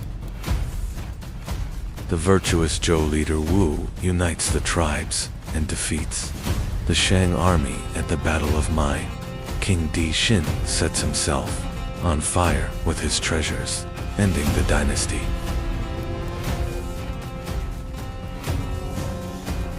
Zhou kings declare they have received the mandate of heaven. They established China's first major feudal system by distributing land to nobles gathered in the palace square. Amidst political turmoil, the sage Confucius teaches morality and loyalty to his students under a willow tree as philosophies that will forever change China's mindset begin to flourish. As central authority collapses, China divides into 7 great states. Technology shifts from bronze to iron, and massive armies clash to rule all of China.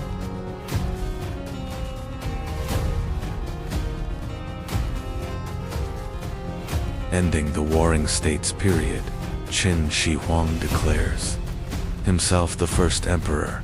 He unifies the 7 kingdoms under one flag while standardizing weights, currency, and writing.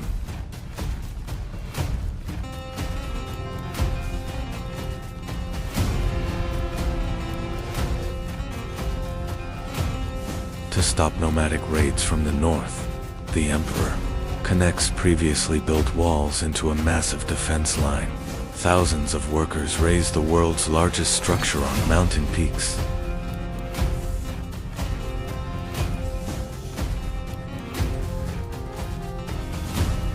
Fearing death, the emperor buries thousands of clay soldiers underground, each with a unique face to protect him in the afterlife.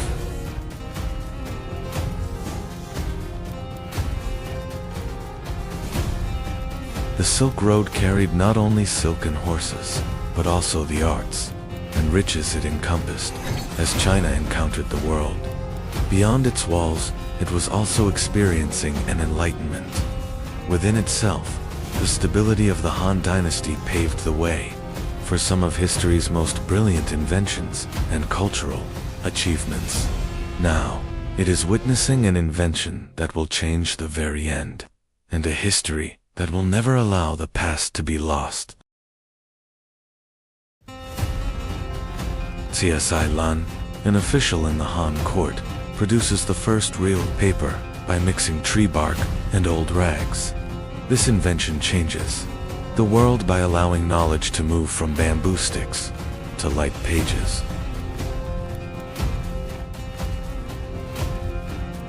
The capital Tianjin becomes the largest and wealthiest city in the world. In palaces with vast gardens, poets, musicians, and scientists produce the most elegant examples of Chinese art.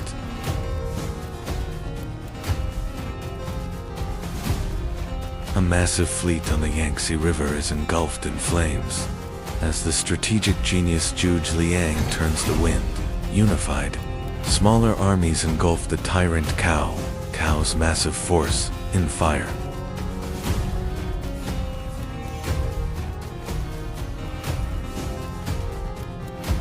Three legendary warriors under blooming peach trees, Liu Bei, Guan Yu, and Zhang Fei, swear an oath to remain brothers until death, to protect the people and save the empire.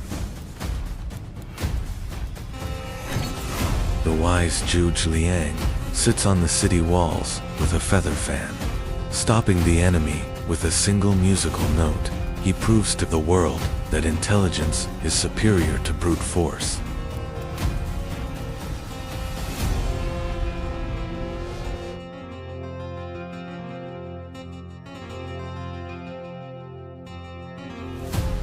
The Tang capital Chang'an becomes the world's largest city with a population of 1 million. Arab, Persian, and Indian merchants from the Silk Road gather in markets filled with silk and spices.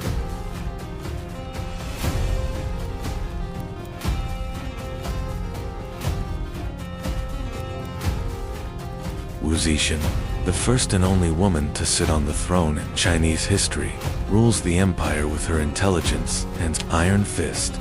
She takes the power of women in society and the grandeur of art to its peak.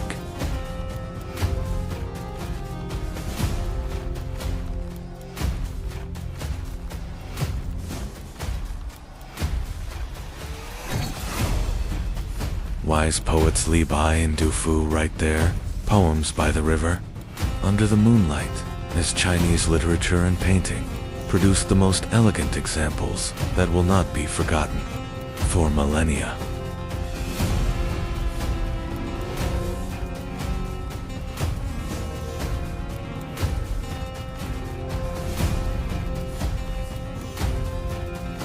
Towards the end of the Tang dynasty, in the 800s AD, 9th century Chinese alchemists accidentally invent gunpowder while searching for the elixir of immortality in their laboratories. Although this explosive mixture was initially just a matter of curiosity, it ignited the fuse of a fire that would radically change human history. This revolutionary secret is carried to the Arab world and then to Europe via the Silk Road. Caravans setting out from China carry not only silk and spices, but also the formula for this destructive power that will shape the world on an intercontinental journey, forever changing the nature of war.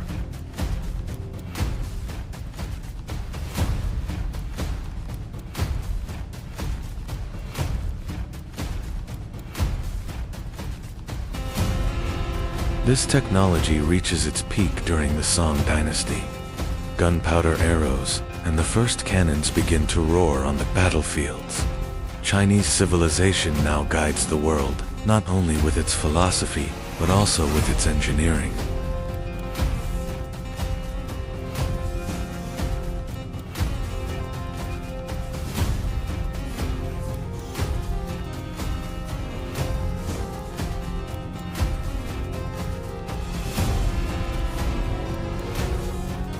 From the first fire by the Yellow River to the world shaking invention of gunpowder, Chinese civilization, like a river, flowing uninterrupted for thousands of years, shaped the soul, with its philosophy, and the world, with its engineering.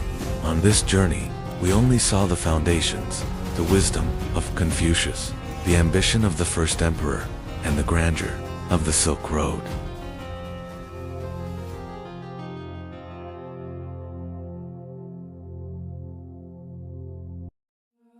Deep within the jungle, a civilization forgotten by time once rose. In the deep jungles of Central America, a civilization was born.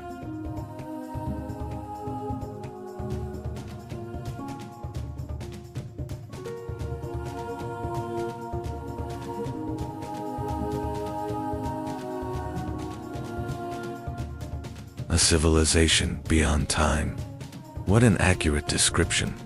The verdant lands of Mesoamerica, a civilization that was constantly evolving, not just in its calendars.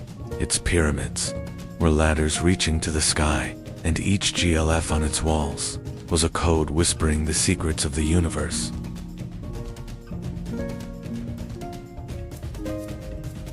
For centuries, it was hidden by nature.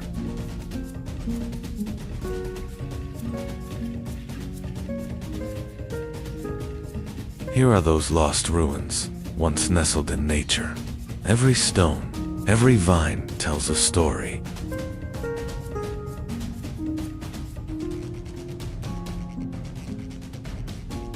But this civilization would change the world.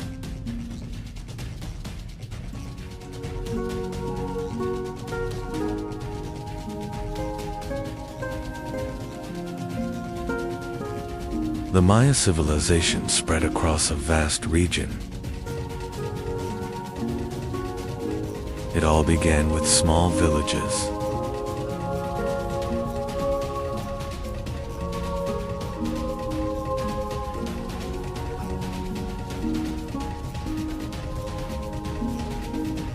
Corn was at the center of life. To them, humans were created from maize.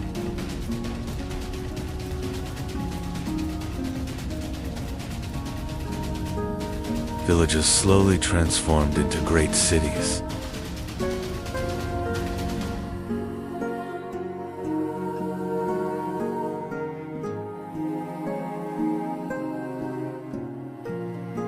Cities rose in the heart of the jungle. Stone structures reached toward the sky. They built massive pyramids without metal, only with intelligence.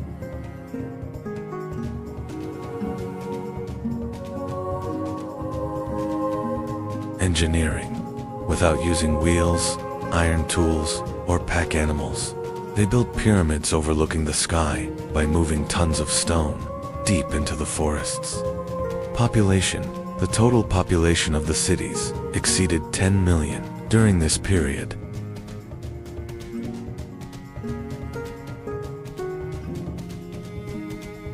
These structures were not just architecture, they were connected to the sky. On certain days, sunlight touched the pyramids and moved like a serpent of light. Architecture, they developed an acoustic and astronomica.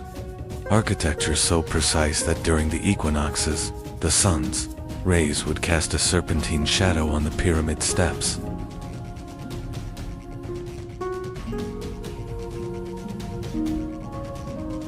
The Maya watched the skies. The stars were their guide.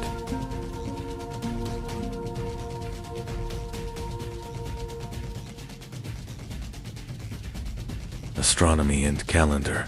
They calculated the movements of Venus with accuracy. The solar calendar they developed differs from our modern calendar by only seconds.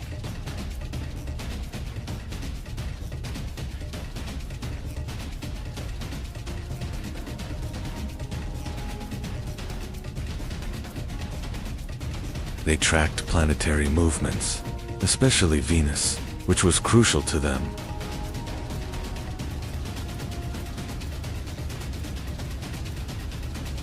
They tried to understand time and found ways to measure it.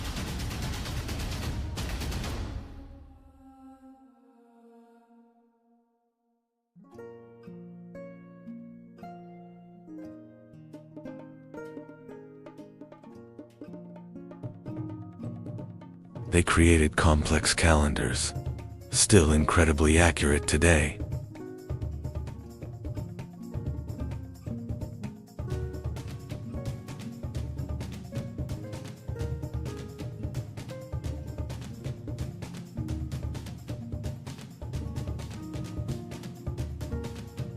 They were one of the first civilizations in the world to use the concept of 00. They developed a base 20 number system.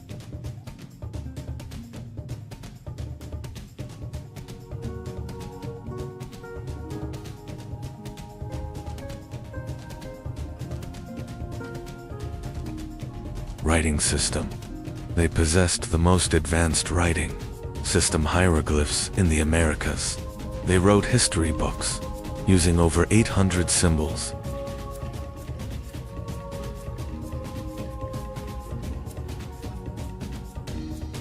The Maya writing system was advanced, combining symbols and sounds.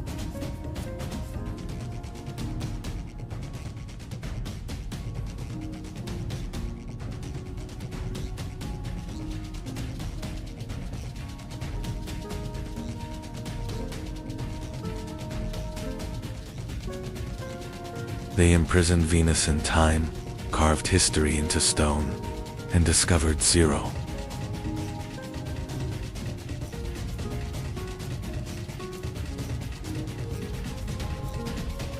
They carved their stories into stone, leaving records of kings and wars.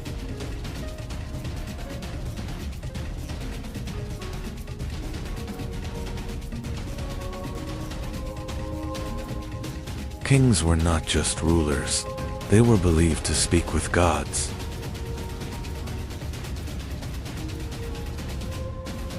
Rituals were part of daily life. Everything had meaning.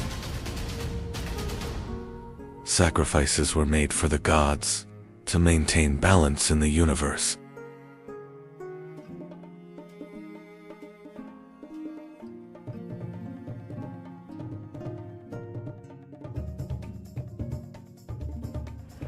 But the Maya world was not peaceful. Cities were constantly at war.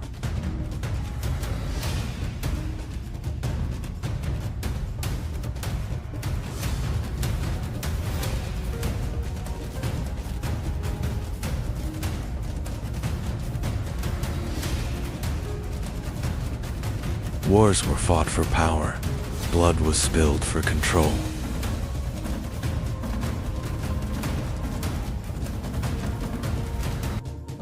Captives were highly valued. They meant both power and ritual.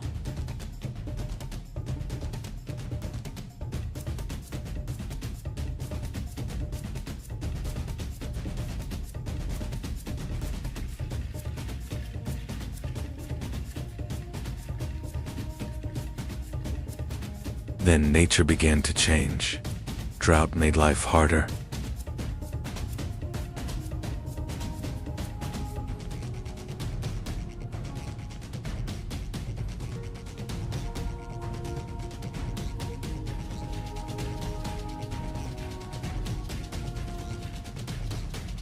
Agriculture began to fail. The land was no longer as fertile.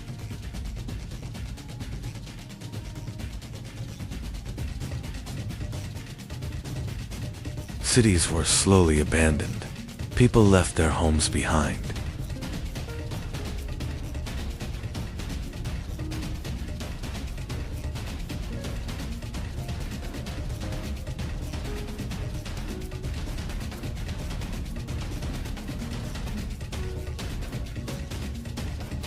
Massive structures stood empty. The jungle reclaimed everything.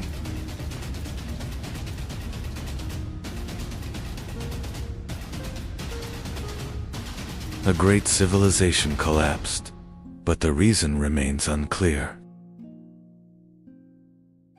One thing is certain: the collapse was sudden and deep.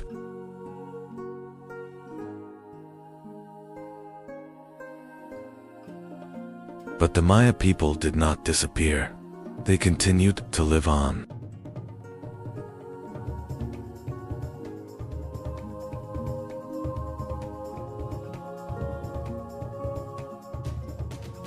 Today, millions of Mayas still exist. Their culture and language live on.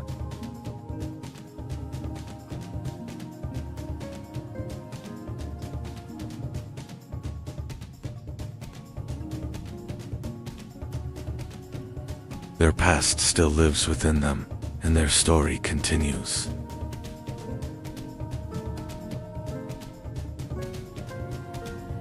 The Maya civilization transcended time, leaving a deep mark on humanity.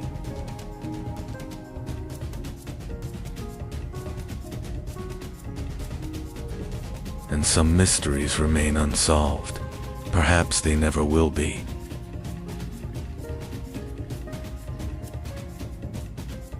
The secrets of ancient civilizations and codes from the past. Stay tuned for more. 40 kilometers northeast of Mexico City lies a mystery.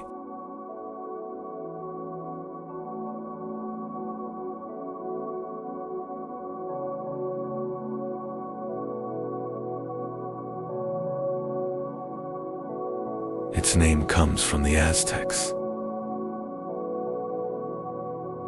the birthplace of the gods. But they didn't found this city. They discovered it. In the 1400s, when they looked at these ruins, they gave them names, but they didn't understand them. Because Teotihuacan doesn't speak. There's writing on it, but it's undecipherable. They have kings, but their names are lost. And today, 2,000 years later, we are still asking the same question: who were they?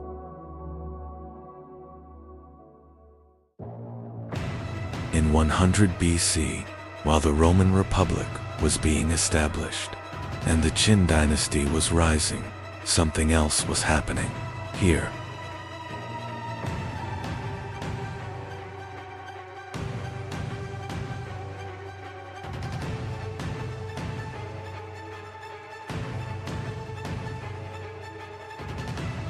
In the middle of the valley, there was no river, no harbor, but someone was building one of the world's greatest cities. No wheels, no iron, but 100,000 men and a plan, a terrible plan.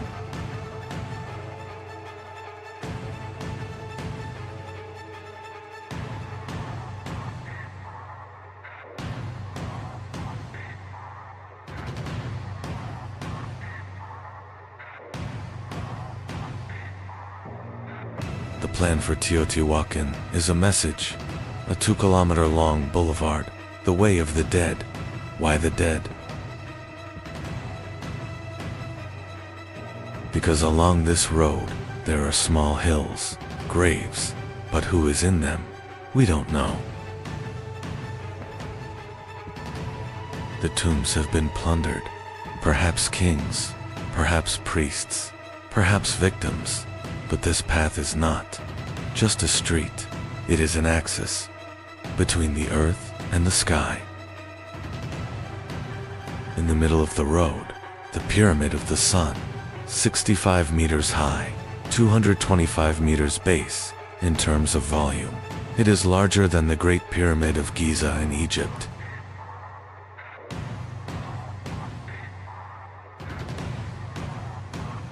But it's different.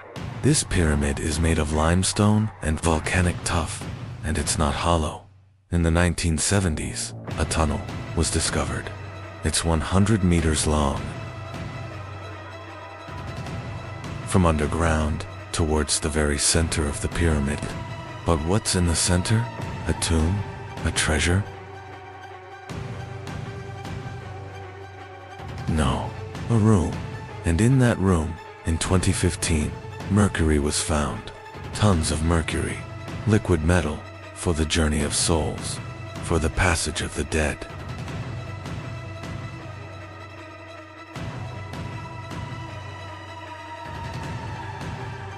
Mercury is poison, but it is also immortality.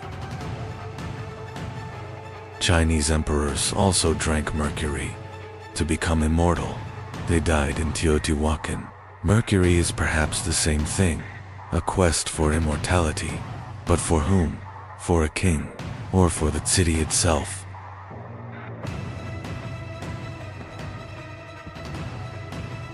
At the end of the road, the Pyramid of the Moon, smaller, older, more mysterious.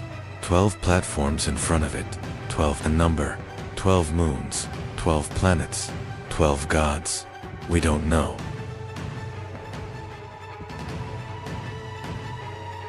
But we know that this pyramid is more sacred than the Pyramid of the Sun. Because here, there are sacrifices, human sacrifices, children, animals, all for a ritual.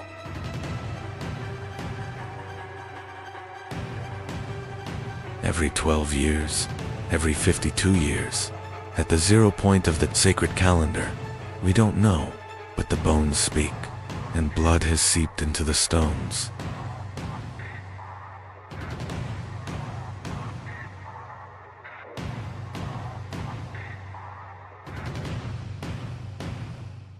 The pyramids are fascinating, but the real Teotihuacan was here. Lavend, Tetatla, Sakawala. The names are modern, but the buildings are 2,000 years old. Multi-story apartment buildings. The first apartment buildings. Perhaps each one housed 60 to 100 people, families, craftsmen, merchants, and on.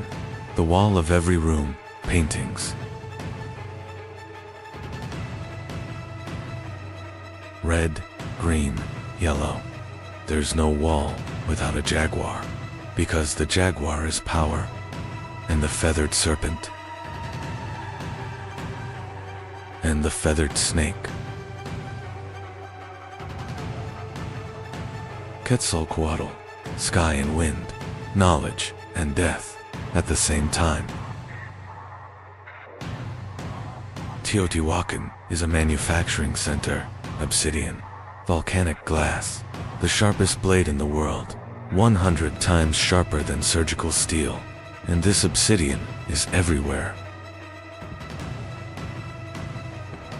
In Guatemala and Honduras, all over Mexico. Trade, but how? No wheels, no animals. People carried things on their backs, 100 kilometers, 500 kilometers, and what did they get in return?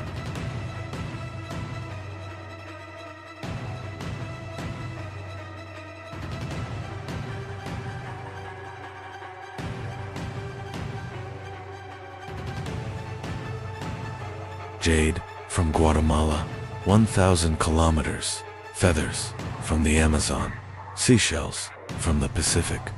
This city is the center of a network, and this network has enveloped the continent.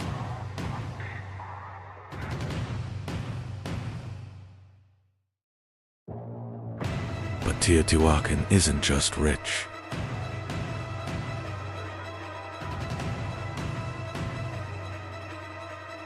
Everything is planned. The streets are like cages. Every block is a square. Water, sewage, perhaps. 2,000 years ago, and there are no portraits of kings, no monuments. How was this city governed? The priestly class? A military aristocracy? Or a system we don't understand? Perhaps the first megacity, the first anonymous power. 1,000 kilometers to the south, another world, the Maya, Tikal city-states, hieroglyphic writing, kings. But in 378 AD, something changes in Tikal. A new dynasty, a new architecture, and this architecture comes from Teotihuacan, Stela 31, stone monument. On it, a figure, Teotihuacan-style clothing, black glasses, the black-eyed squirrel. Its name is the black-eyed squirrel, and from that day on, Tikal grows up. It's fighting, it's expanding. Did Teotihuacan influence the Maya, or did it invade them? In Guatemala, at Caminal-Ju, there's the Teotihuacan pyramid, the same style, the same technique. In Honduras, in Copan, there is Teotihuacan obsidian. This is not just trade. This is power, perhaps an embassy. Perhaps a prince ascended the throne through marriage.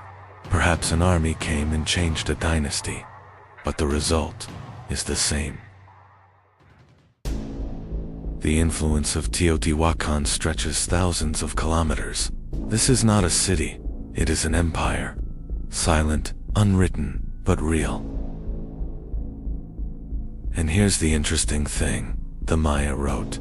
They recorded everything, but about Teotihuacan, they wrote almost nothing.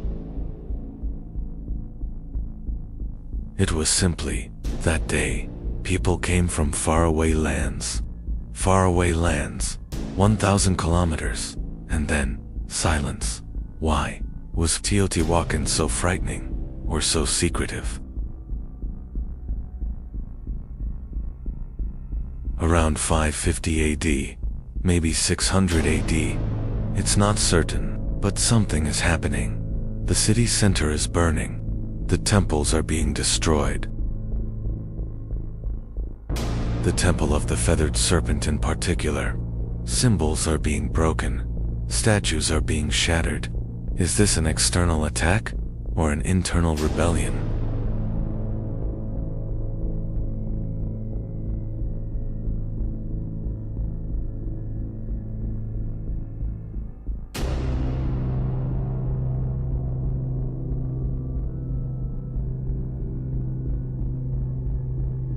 Climate change, drought, Lake Texcoco is drying up, agriculture is collapsing, 100,000 people are going hungry, or the obsidian trade is stopping, alternatives are emerging, power is disappearing.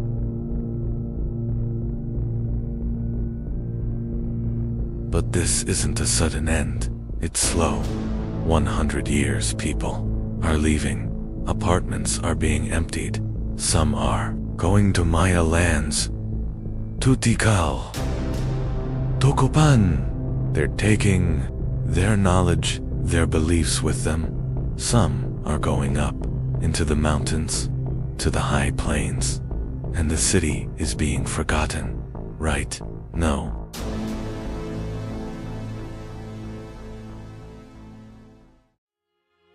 Because 600 years later, the Aztecs arrive, and they don't forget. They call it the birthplace of the gods, and they build temples here for their gods, layer upon layer, history upon history.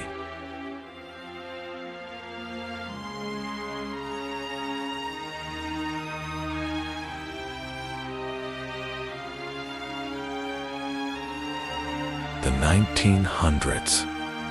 Archaeology begins. The Porfirio Diaz era. Mexico is modernizing, and Teotihuacan becomes a tourist destination. But science progresses slowly. The 1970s, the tunnel is discovered.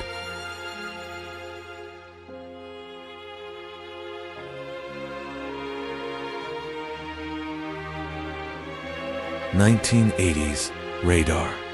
More structures beneath the city. 2003, a new chamber beneath the Temple of the Feathered Serpent. 2015, Mercury.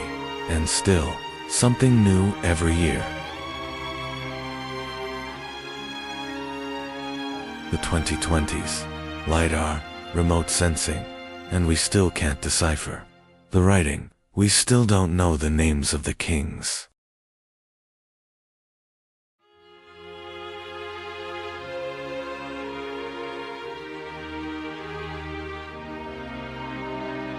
Today, Teotihuacan is a UNESCO World Heritage Site. Every year, it receives 4 million visitors, but still, the same mystery remains. Who were they? Why did they go? And, perhaps most importantly, what can we learn from them?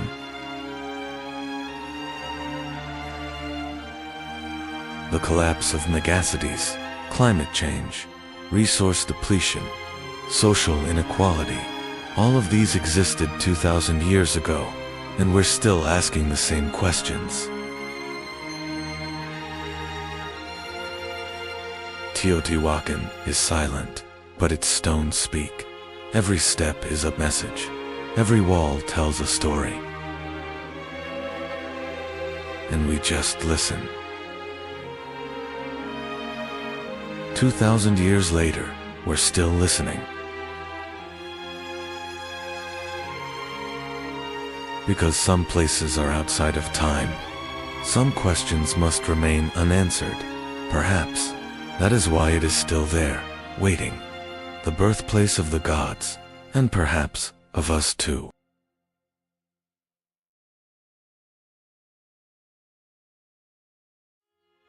Teotihuacan is still being excavated.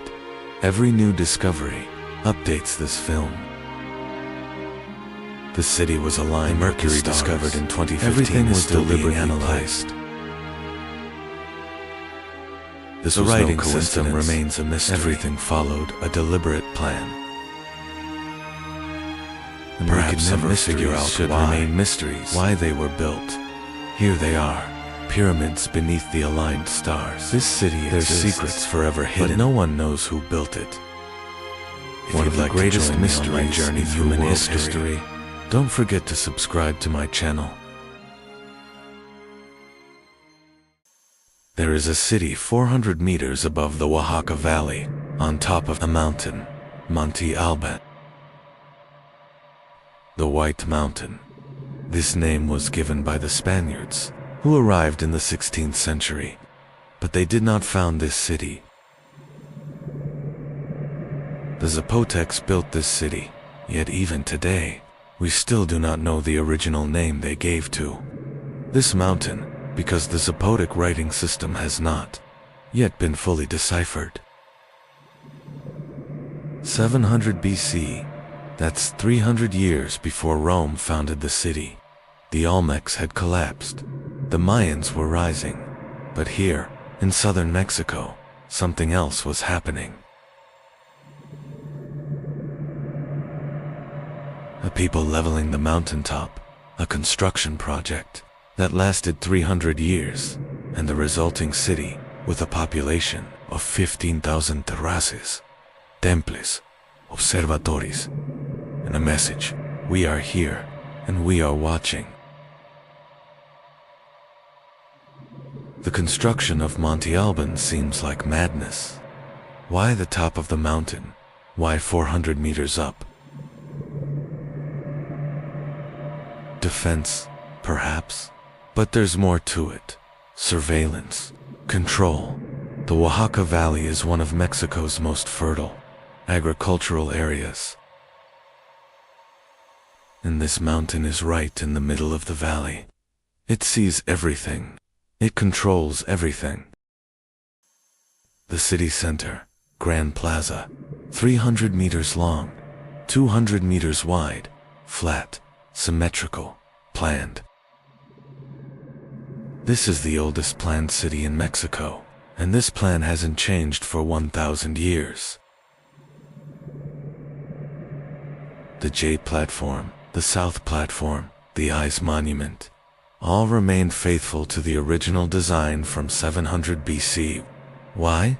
Because that plan was sacred. The J platform, Monte Alban's most mysterious structure, shaped like the letter J, but why J? Astronomical alignment, calendar calculation, or is it a burial complex? In the 1930s, more than 170 tombs were discovered here. Mummies, jade masks, obsidian knives, and one name, the 12 Apostles, Lady 12 Macaw. a female ruler, circa 450 BC, the most powerful period of the Zapotecs. Monte Alban's most famous monument, the dancing figures. Stone reliefs, over 300 figures, men, women, children. Some are dancing, some are in pain, some are dead, and above all, names, glyphs, hieroglyphic writing. The Zapotecs invented writing.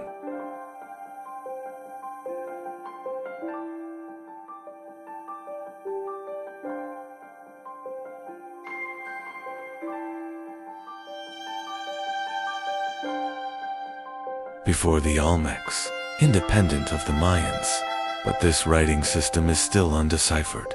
80% of it remains unknown. The inscriptions on the figures, names, dates, places.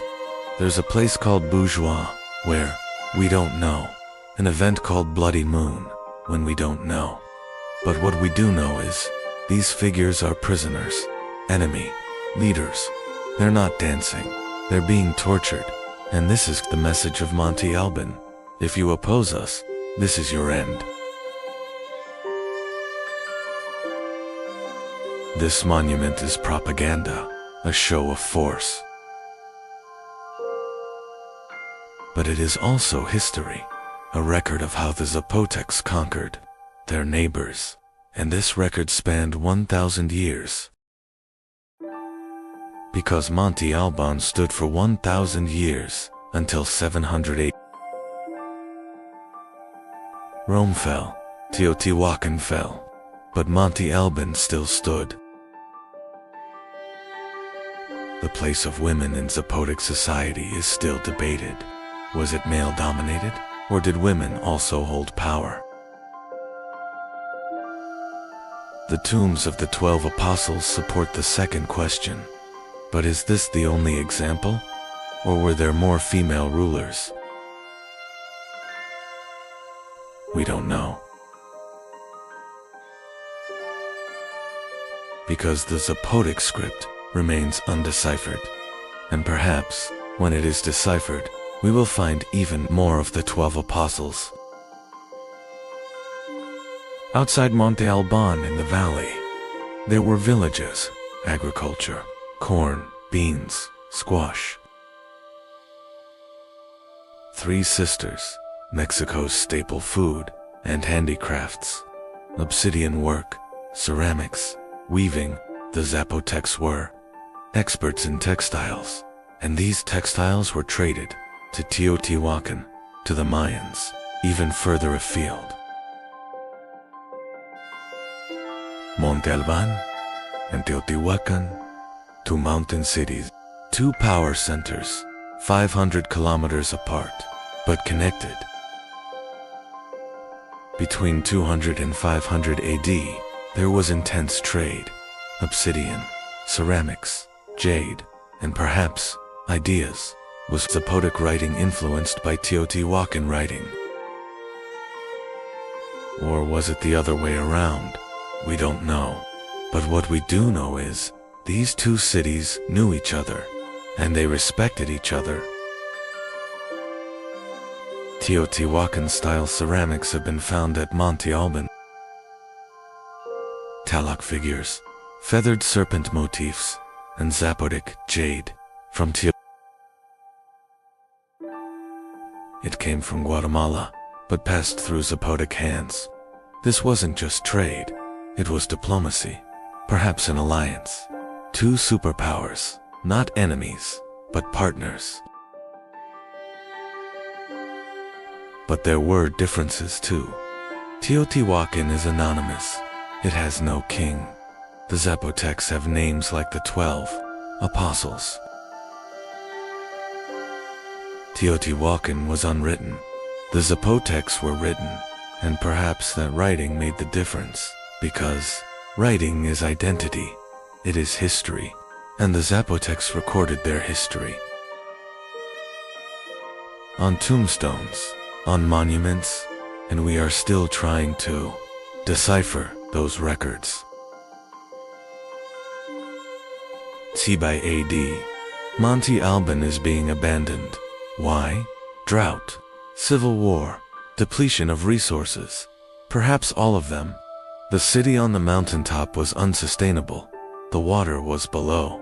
The agriculture was below. And the people moved down to Mitla, a new city, smaller, but Zapotec culture lived on. Mitla, the place of the dead, the new center of the Zapotec civilization. And here, a unique form of art emerged. Mosaic walls, geometric patterns in red, white, and black. These designs became the final expression of Zapotec identity. And that identity endured until 1521, until the Spanish arrived. In 1521, the Spanish conquered Oaxaca, but the Zapotecs did not surrender. Their resistance lasted for 50 years in the mountains, in the forests, and in the end, an agreement was reached. Zapotec leaders took positions within the Spanish colonial administration. Their language survived. Their traditions survived. And today, even after 2,000 years, more than 400,000 people still speak Zapotec.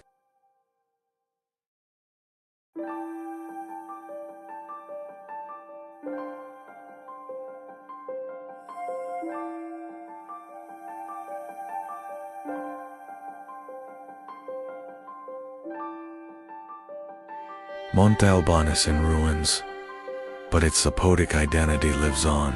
In Oaxaca, the Guelaguetza festival every year.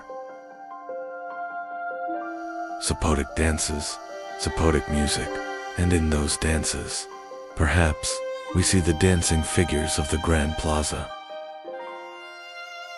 2,000 years ago, on a mountaintop, eyes are still watching us. And we are still looking back, because Monte Alban is not just stone. It is a people's defiance against the mountain.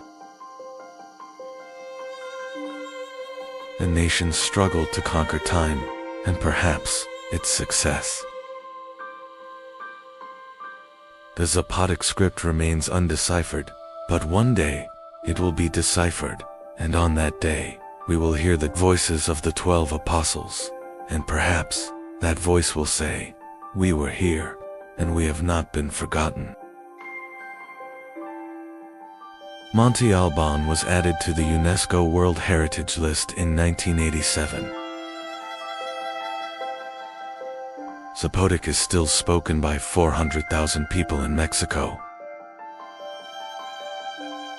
Archaeologists have only excavated 10% of Monte Alban. Deep in the mountainous valleys of Mexico's Oaxaca, on ancient peaks peering out from the mists, the shadows of a civilization still live on. They called themselves New Savvy People of Rain. Historians call them the Mic. January 1932, Mexican archaeologist Alfonso Caso, while digging in the hills of Monte Alban, touches one of history's most astonishing treasures. 7 Tomb contains over 500 artifacts made of gold, silver, turquoise, and jade. But this is just the beginning. Because behind these treasures lies the dramatic story of a forgotten civilization. A people who ruled the rugged mountains of southern Mexico from around 1500 AD to 1523 AD. They weren't just warriors, they were the world's finest, masters of gold craftsmanship. They were decorating buried mummies with turquoise mosaics. Using lost wax techniques, they created decorations that are still inimitable today. But this story isn't just about gold and precious stones. This is the story of the 8-deer jaguar paw, the greatest, leader in the history of the Rain People. The story of a man who conquered 94 cities, united 3 different regions under a single kingdom, but was ultimately killed by his own family. In this documentary, we will unveil the pages of lost codices. We will break 1,000 years' silence and journey into the mysterious world of the Rain People. Welcome to the heart of the Mixtec civilization.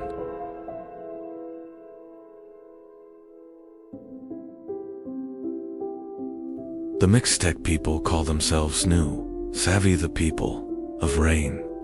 This name reveals the fundamental truth underlying their existence. Rain. In the rugged mountainous terrain of Oaxaca, agriculture depended on rain, and rain was a blessing from the god Jehovah. The Mixteca region was divided into 3 main areas. High Mixteca, mountainous and cold, difficult for agriculture, but rich in minerals. Low Mixteca, warmer, more suitable for agriculture, and coastal Mixteca, tropical, famous for its cocoa and salt trade. Tilantongo was the sacred capital of the Mixtecs. From the 8th century AD onwards, it became the center of Mixtec politics and religion. The codices record the birth of the 4 crocodiles, the first ruler of Tilantongo. This is the beginning of Mixtec history. The Mixtecs were recording their own history centuries before the arrival of Europeans. These codices, drawn on deerskin, tree bark, and cotton cloth, recounted the births, marriages, wars, and deaths of rulers. But these codices were not merely historical records. They were also mnemonic tools, recalling oral tradition and serving as guides for storytellers. Each image held a story, a legend, an epic. In 1063 AD, a prince is born in Tilantongo. He is named 8 Stags because he was born on Stag Day, the day of the 8th stag. But history will remember him by another name, Jaguar's Claw. 8 Deer was the son of 5 Crocodile the High Priest, and 9 Eagle. He had 2 siblings, 12 Earthquake, and 9 Flower. But 8 Deer was the one fate had chosen.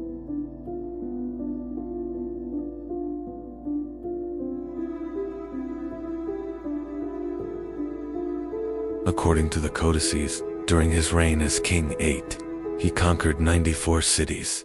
Each victory was recorded in vivid colors on the pages of the codices.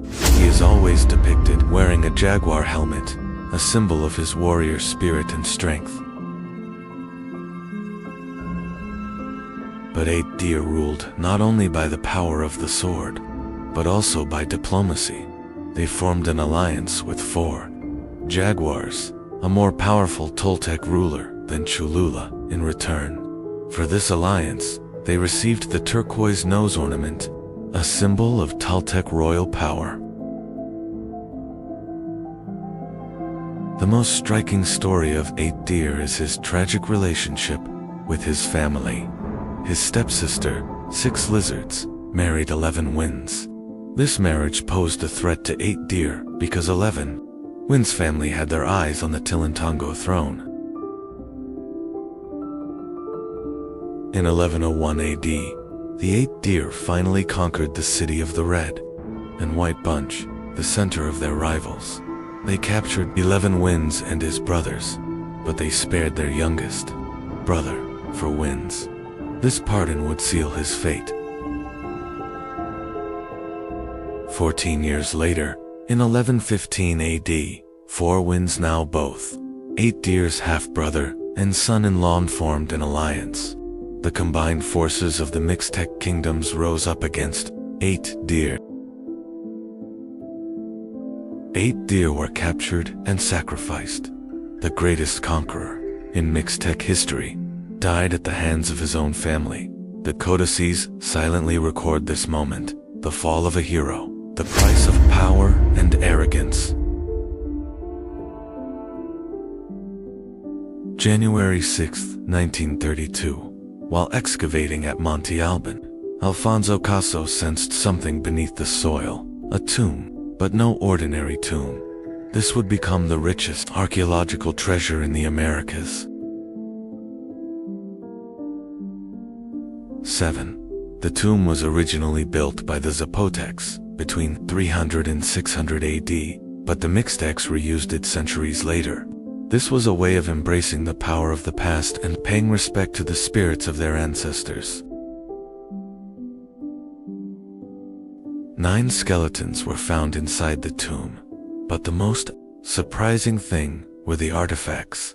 121 gold objects, silver ornaments, turquoise necklaces, jade stones, obsidian mirrors, and crystal vessels.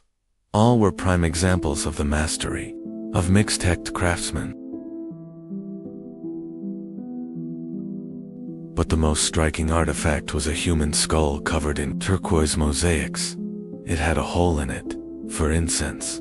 It was an incense burner, a war trophy, perhaps a sacred object made from the skull of an enemy leader.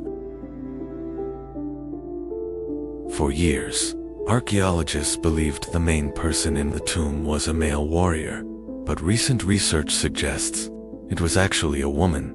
The weaving tools found alongside her needle spools of thread, crystal bowls suggest she was a high-status woman, perhaps a priestess or queen. This discovery prompted us to rethink the role of women in Mixtec society. We also see strong female figures in the codices, women who were both warriors and rulers, like the 6 monkeys.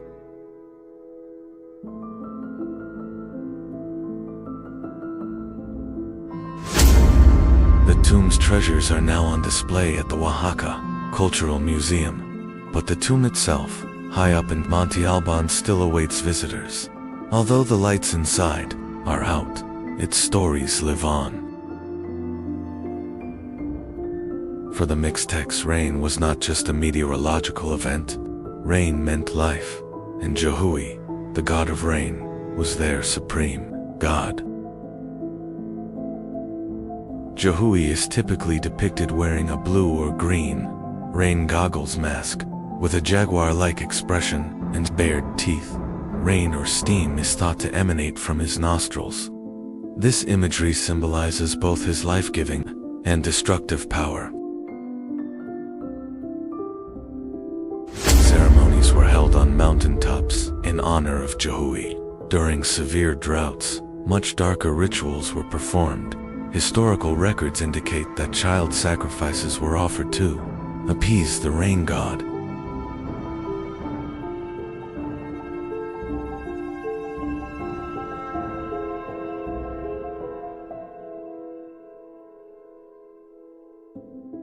This practice reveals the deep fear and reverence inherent in Mesoamerican religions. Natural forces were things that humans couldn't understand or control, and appeasing these forces was essential for the survival of society. The Mixtec religion was based on an animistic worldview. Mountains, caves, rivers, all were filled with spirits. The world consisted of 3 layers: Earth, Nu, Sky, Yuchi, and Underworld, Nu Nador. The codices recount the earliest creation stories. 1 deer, the jaguar snake, and 1 deer, the puma. Snake created the world's first beings, Noah. When the sun rose, these first beings turned to stone. Some survived by taking refuge in caves and continued to live there. This belief system explains the cave cult of the Mixtecs. Caves were sacred places. The dead went there, and spirits lived there, and some caves are still visited today as sacred pilgrimage sites. In 1521, Hernan Cortés and the Spanish conquerors captured Tenochtitlan, the Aztec Empire collapsed, and the independence of the Mixtecs came to an end.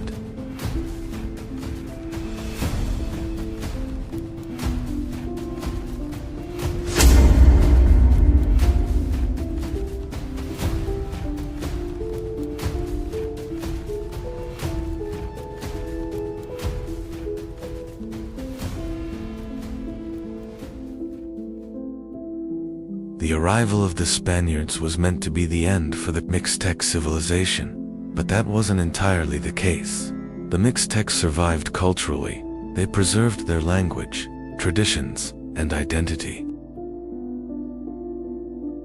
Today, more than 500,000 people still speak Mixtec. In the mountain villages of Oaxaca, traditional farming methods continue. Women still weave, and ancient symbols live on in the patterns.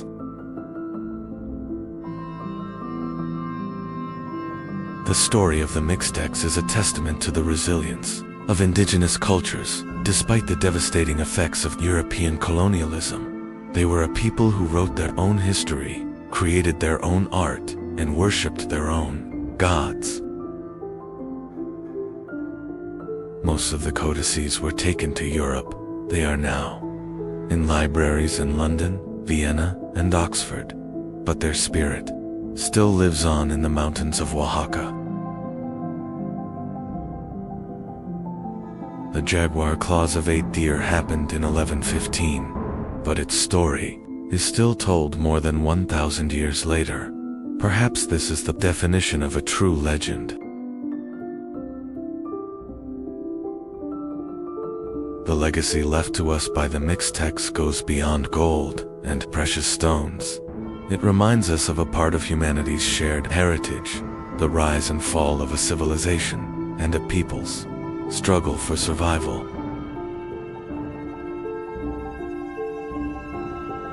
And when the mists cover the valleys of Oaxaca, when the wind blows through the mountains, you can still see the jaguar helmet of the 8 deer. It's still there, still waiting, still telling its story. We are traveling through world history in chronological order, civilization by civilization, step by step across thousands of years, from the first cities to great empires, from forgotten kingdoms to legendary rulers. This journey has just begun. Join this journey through world history. Subscribe and explore the story of humanity with us. Constantine III, Roman Emperor, Christian, and a visionary. He chooses the ancient city of Byzantium, the mouth of the Bosphorus, between Asia and Europe. And here, he builds the new Rome. 6 years, 100,000 workers, forums, palaces, a hippodrome, and this city will stand for 1,000 years. The walls, 5th century Theodosius, 6 kilometers, 20 meters high, 3 layers of defense, for 1,000 years. These walls stopped the greatest armies of Europe, Huns, Avars, Bulgars, Russians. They were all broken at these walls. Until 1453. When the Roman Empire collapsed, the world changed. But Rome did not disappear. Its heart kept beating. And that heart was Constantinople. Today we call this Empire Byzantium. But its people never called themselves Byzantines. They used only one name, Romans. While Western Rome collapsed into darkness, another world was rising in the east. Rome's shift to the east was not an accident. Emperor Constantine understood the empire's future now lay in the east. So in the year 330, the capital moved away from Rome. The new capital would be Constantinople. This was not just a change of cities. This decision changed the destiny of Rome. Constantinople was not only a capital, it was one of the world's greatest trade gateways. And this city was not only wealthy, it was protected by one of the strongest defensive systems in the world. As Western Rome collapsed, central authority across Europe rapidly disintegrated. But in the east, Constantinople remained a powerful, imperial center. The city became one of the most important crossroads of trade between East and West. This trade network gave Byzantium enormous economic strength. Byzantium was powerful, not only militarily, but also through diplomacy. In the 6th century, Emperor Justinian became one of the most powerful rulers in Byzantine history. Justinian's greatest ambition was to restore the former borders of the Roman Empire. Byzantine armies advanced into North Africa and ended Vandal rule. Soon after, Byzantine forces advanced into Italy, and Rome returned to imperial control. The Mediterranean once again began to resemble the center of the Roman world. During Justinian's reign, Hagia Sophia was built and became a symbol of imperial power. 527. Justinian, 38 years in power, in the height of the empire, reclaiming the West, Africa, Italy, Spain, former Roman territories, the Codex, the foundation of law. We still use it today. And Theodora, the Empress, coming from slavery, fighting for women's rights, 1500 years ago. Hagia Sophia was not only a place of worship but also a peak of Byzantine engineering. Constantinople was not only a capital, but also one of the richest cities in the world. For centuries, Constantinople once again became one of the richest cities in the world. The heart of trade between East and West beat here.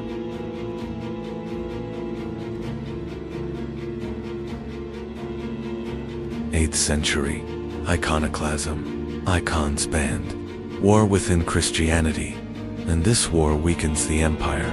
1054, the Great Rome and Constantinople, Catholic and Orthodox. They never united. In 1204, the Fourth Crusade, the Crusaders plunder the Christian city. Byzantium falls to its own brethren. 50 years of occupation, and then a resurgence, but weaker, always weaker. Justinian reorganized Roman law and left a lasting legacy. However, Byzantium entered long and exhausting wars with the Sasanian Persians in the east. After these wars, the Arab conquests began, and Byzantium lost important territories. Yet Constantinople survived thanks to its powerful defensive walls. Byzantium survived not only through war but also through diplomacy. The empire developed new military systems to defend its borders. But in 1071, the Battle of Manzikert became a major turning point for Byzantium. After the defeat at Manzikert, the gates of Anatolia began to close for Byzantium. Byzantine control in Anatolia rapidly weakened. During this period, Byzantium was forced to seek military support from the West. But the Crusader armies unexpectedly turned toward Constantinople. In 1204, Constantinople was captured by the Crusaders. The city was looted, and Byzantium suffered a devastating blow. Byzantium recovered, but it never regained its former strength. The 14th century, the Ottoman Empire, rising from Anatolia, Byzantium, now a city-state, just Constantinople and the Peloponnese, in 1451, Mehmed II, 19 years old, and his goal is clear. This city, April 1453, 80,000 Ottoman soldiers, 7,000 Byzantine defenders, and a 21-year-old emperor, Constantine XI, the last Roman emperor. Meanwhile, a new power was rising in Anatolia, the Ottoman state. Ottoman ships were transported over land into the Golden Horn. In 1453, Sultan Mehmed II arrived before the walls of Constantinople. This move neutralized the city's strongest defensive line.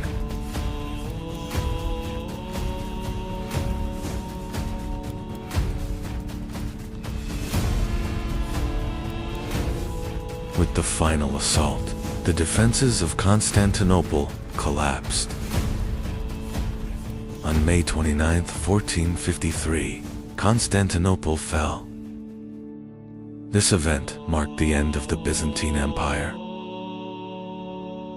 But Rome did not die, because Byzantium left a legacy: Orthodox Christianity, Russia, Greece, the Balkans, law, Justinian's Codex, the foundation of Europe, art, mosaics, icons, and Hagia Sophia. 1,500 years.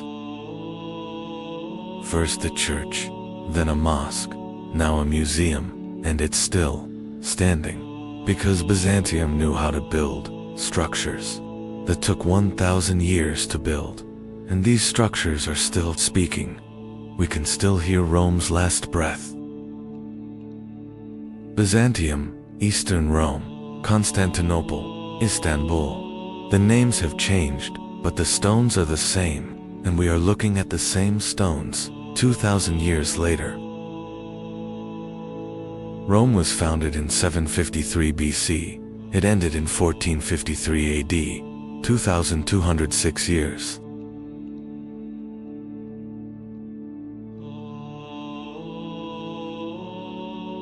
Byzantium protected Hagia Sophia for 1,000 years. Istanbul is still situated between two continents. Hagia Sophia welcomes its visitors in all its splendor on Turkish soil. This great transformation, stretching from the last era of Rome to the rise of the Ottoman Empire, was one of the most important turning points in history. We continue to trace the footsteps of world history together. Don't forget to subscribe to the channel and stay with us on this journey for the continuation of the series. In the silence of the Arabian desert, on a mountain above the city of Mecca, a message that would change human history was about to begin.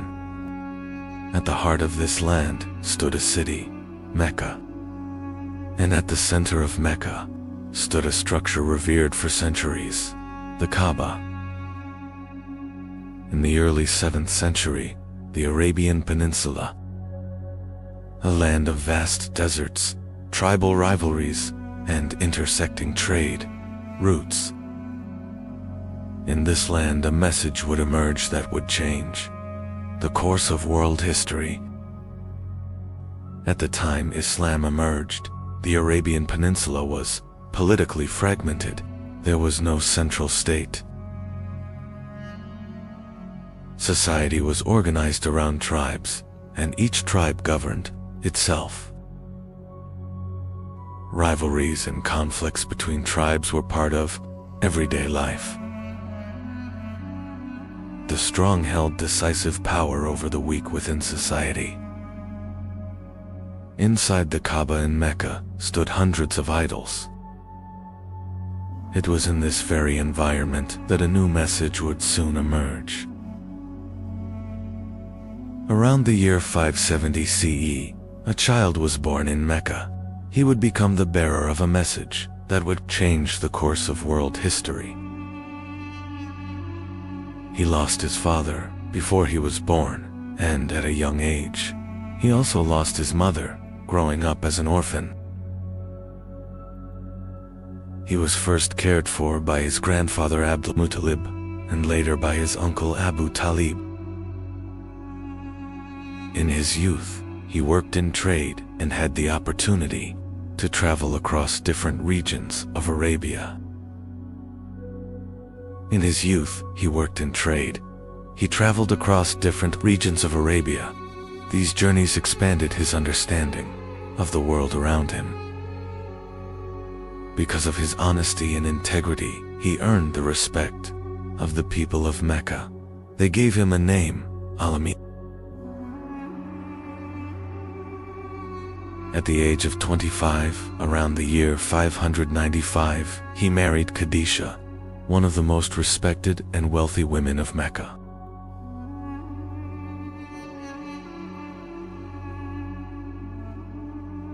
The year was 610. He had withdrawn to the cave of Hira, near Mecca.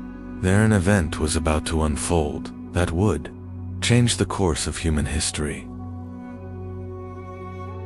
One night, inside the cave of Hira, the first revelation began that would change the course of human history. And that night, the first word was revealed. Read. After that night, as he descended from the mountain, nothing would ever be the same again. He returned home that night. He was deeply shaken and trembling. He asked his wife Khadijah to cover him. His wife Khadijah comforted him. She reassured him and stayed by his side. She told him this was not something to fear. He went with his wife Khadijah to Waraka ibn Nawfal. Waraka said that what had happened was a divine revelation. The first to believe in his message were his wife, Khadijah, Ali, Abu Bakr, and Zayd. Thus the first small community of believers began to form. In the early years, Islam was taught in secret. A small community quietly began to grow in Mecca. He later gathered the people on Mount Safa. There, he openly called them to Islam. However, the leaders of Quraysh opposed this message. The open call was met with strong resistance in Mecca. As Islam began to spread, persecution started in Mecca. The early believers were subjected to severe torture because of their faith. As persecution intensified in Mecca, some Muslims migrated to Abyssinia. It became the first migration in Islamic history. A harsh boycott was imposed on the Muslims and the Banu Hashem in Mecca. They endured great hardship for 3 years. Persecution against the Muslims in Mecca continued to intensify. The leaders of Quraysh surrounded his house to stop him. That night, Ali stayed in his bed. That night, he quietly left Mecca. To hide from those searching for him, they took refuge in the cave of Thor. They remained hidden in the cave of Thor for 3 days. After a long journey, they approached Medina. After 3 days, they continued their journey toward Medina. They arrived in Medina. Before entering Medina, the first mosque was built in Quba. The people of Medina welcomed them with great joy. The Prophet's mosque was built in Medina. Brotherhood was established between the Muhajirin and the Ansar. An agreement was established between the communities of Medina. Around 313 Muslims faced a much larger Meccan force at Badr. The battle ended with a Muslim victory. At Uhud, the Muslims faced the Meccan army once again. The battle became a difficult test for the Muslims. A trench was dug around Medina to defend the city. the siege failed. An agreement was made with the Meccans at Hudaybiyah. This agreement became an important turning point for the spread of Islam. In 630, Mecca was conquered. The city came under Muslim control with little fighting. The idols around the Kaaba were removed. In the valley of Hunain, they faced a sudden attack. However, the battle ended in a Muslim victory. A large army was prepared for the expedition of Tabuk. However, no battle took place. In 632, the farewell pilgrimage was performed. During the farewell pilgrimage, he delivered the farewell sermon to the people. He passed away in Medina in 632. The legacy he left spread rapidly across a vast region. In 632, Abu Bakr was chosen as the first caliph. The Ridda Wars were fought to preserve unity. The verses of the Quran began to be compiled. In 634, Umar became the second caliph. Between 634 and 644, during Umar's rule, Islamic lands expanded rapidly. In 637, Jerusalem was peacefully surrendered. In 644, Uthman became the third caliph. During Uthman's rule, copies of the Quran were prepared and sent to different regions. In 656, Uthman was martyred. In 656, Ali became the fourth caliph. In 656, the Battle of the Camel took place. In 657, the Battle of Siffin took place between the forces of Ali and Muawiyah, the governor of Syria. This battle was a continuation of the political crisis that began after the martyrdom of Uthman. It became one of the major turning points of the Rashidun period. It was followed by the arbitration event and the emergence of the After the Battle of Siffin, an arbitration took place between the two sides. This development led to new divisions in the Islamic world. After the arbitration that followed the Battle of Siffin, a group separated from Ali's army and became known as the Kharijites. This development led to new divisions in the Islamic world. In 658, the Battle of Nahrawan took place between Ali and the Kharijites. In 661, Ali was martyred. Thus, the Rashidun period came to an end. Abu Bakr was known for his honesty and loyalty. He became the first caliph and preserved unity during one of the most difficult periods of Islam. Umar was known for his justice and strong leadership. During his rule, the Islamic State became a major.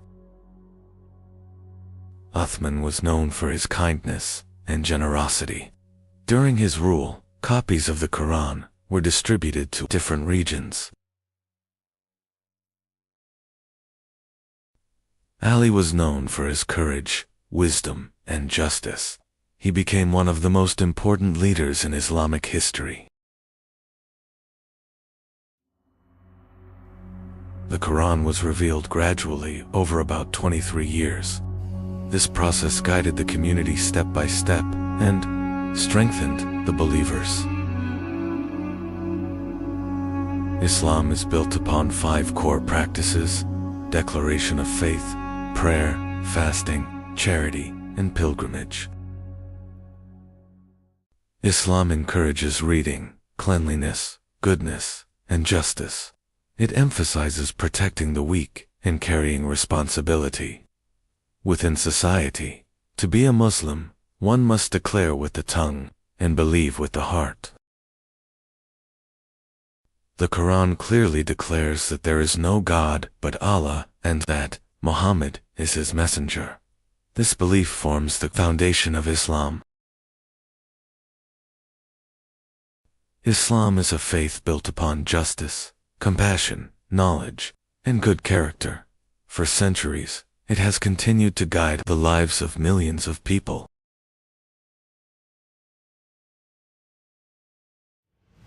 The year is 793. The ships on the horizon were not ordinary.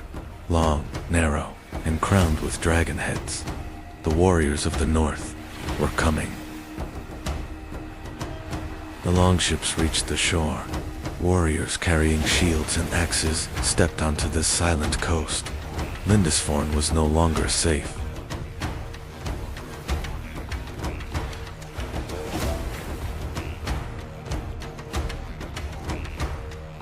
A monk wrote in his chronicle, "God protect us from the fury of the Northmen."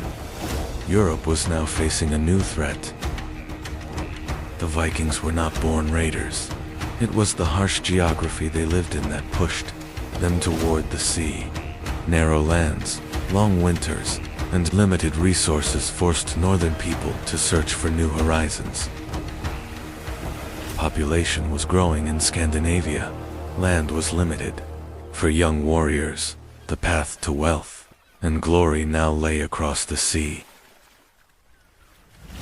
The Vikings' greatest strength was not only their warriors, but their ships.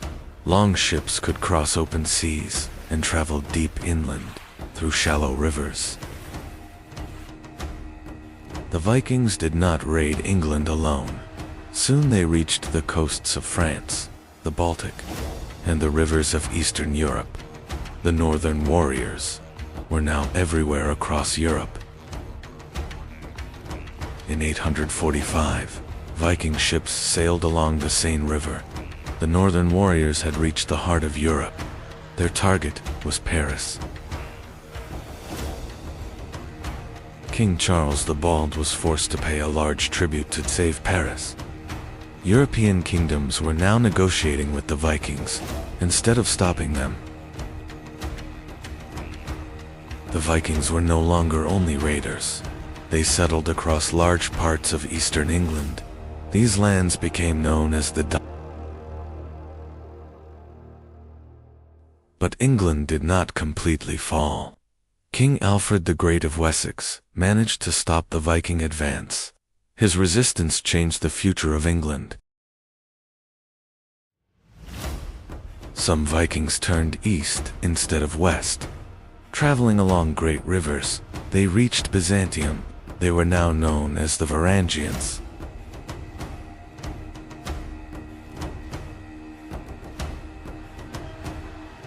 Some Viking warriors entered the service of the Byzantine Empire.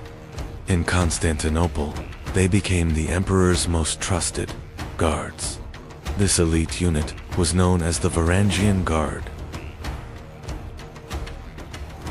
The Vikings were not only raiders, they explored new lands and settled there. Iceland became one of the most important colonies founded by the northern people. Viking explorer Eric the Red sailed even farther west. He named the newly discovered land Greenland and established a new colony there. Leif Erikson sailed farther west and reached a new continent. The Vikings had set foot in North America nearly 100 years before Christopher Columbus.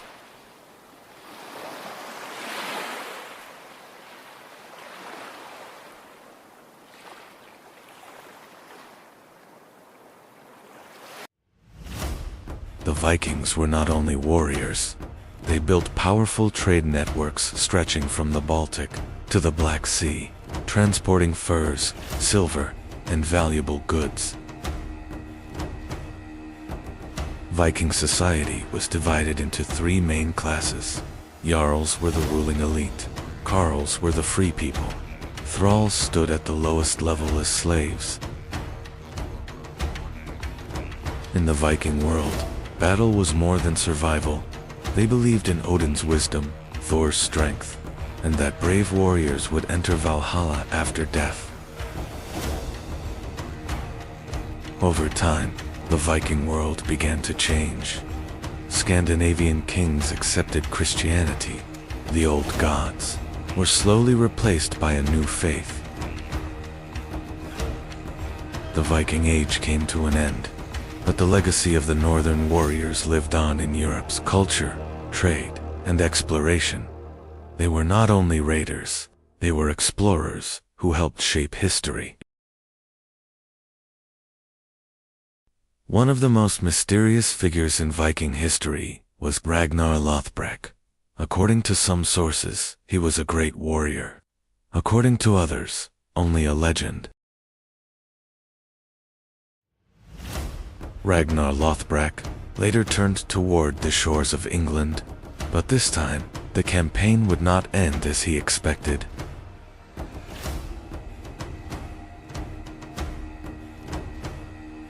Ragnar Lothbrok quickly gained fame in the Viking world. His raids across England and Frankish lands made his name legendary among northern warriors.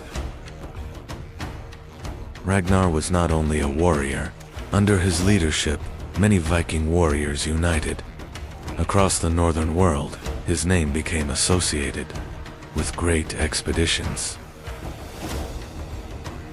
Ragnar Lothbrok sailed toward England one last time, but this time he did not command a great army. This journey would change his fate. Ragnar Lothbrok was captured in England. By order of King Alela, he was thrown into a pit of snakes. But his death did not end the Viking raids. It marked the beginning of a much greater army. Ragnar's death caused great anger in the north. His sons gathered one of the largest Viking armies in history to take revenge. In 866, the great heathen army reached the shores of England. This was no longer a raid. It was the beginning of a permanent invasion. The great heathen army quickly captured the city of York. The city would now be known as Jorvik and became a major center of Viking power in England. The great heathen army quickly began to shake the Anglo-Saxon kingdoms. Northumbria, Mercia, and East Anglia fell under Viking control. Much of England was now in the hands of northern warriors. Much of England had fallen to the Vikings, but the kingdom of Wessex still stood. King Alfred formed the last line of defense against the Viking advance. In 878, at the Battle of Edington, Alfred's army stopped the Viking leader, Guthrum. This victory became a turning point that prevented England from falling completely under Viking rule. After the victory at Edington, Alfred and the Viking leader, Guthrum, agreed on the Treaty of Wedmore.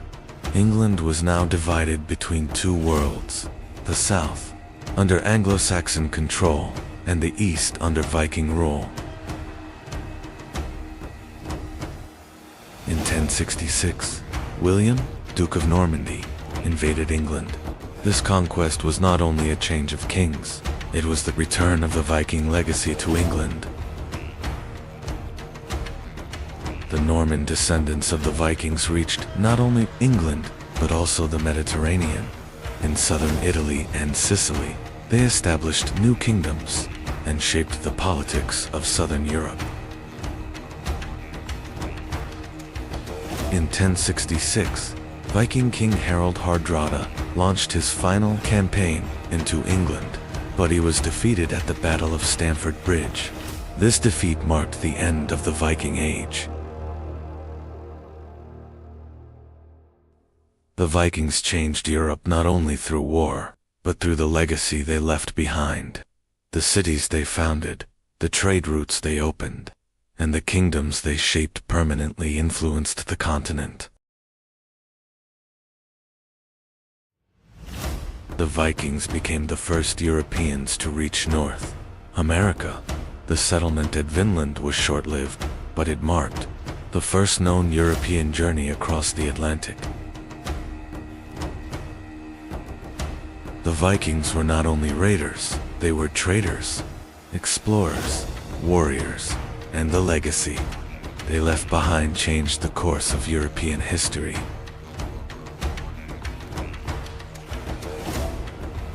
The greatest strength behind Viking success was their ships. Carefully built, long ships could cross open seas and travel deep inland through rivers.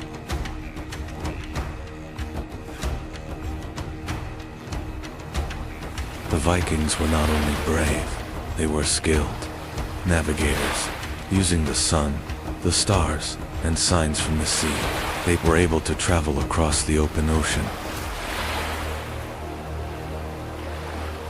The Vikings were not only warriors from the north, they were explorers who expanded Europe's horizons, sailors who reshaped trade routes, and a civilization that influenced the course of world history.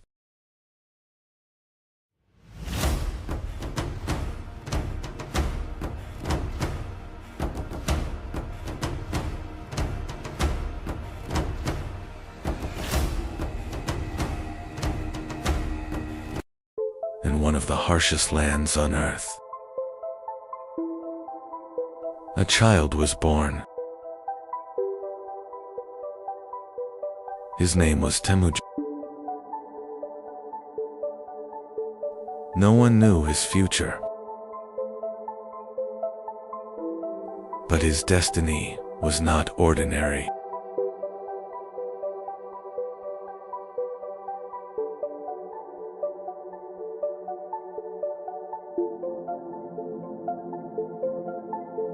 His father was a tribal leader, but his enemies killed him. Temujin and his family were abandoned. They had to survive. Temujin and his family were abandoned by their tribe. He grew up fighting hunger. Temujin brought food back to his family. He was already carrying the burden of responsibility.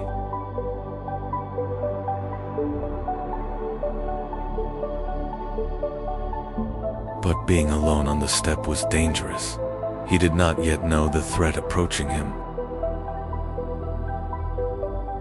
One day, he was captured. But he managed to escape.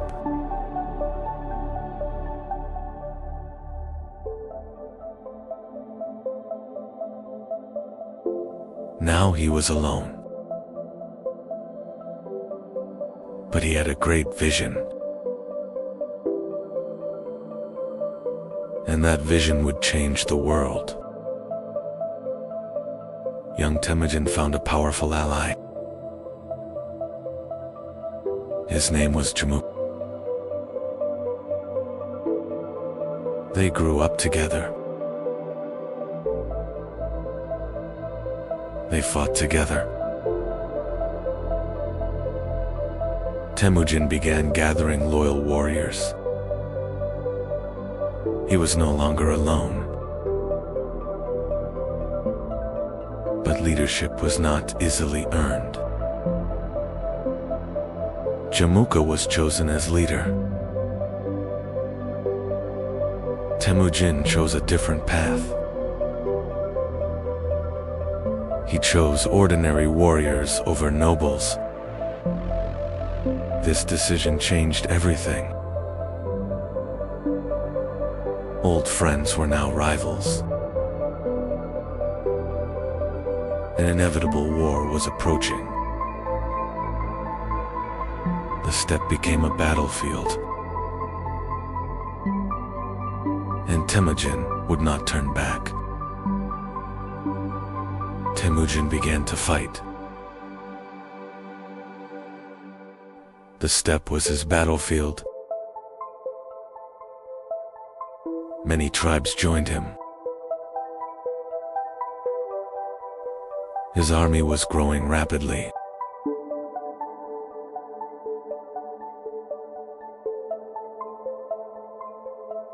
But Jamuka still stood against him.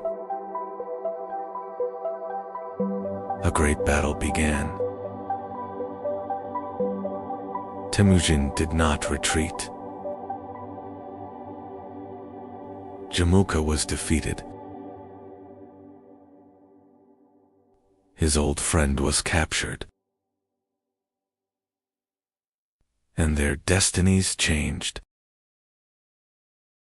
Now the tribes were uniting. A great Kurultai was called. A new leader would be chosen. All eyes turned to Temujin. The tribes supported him.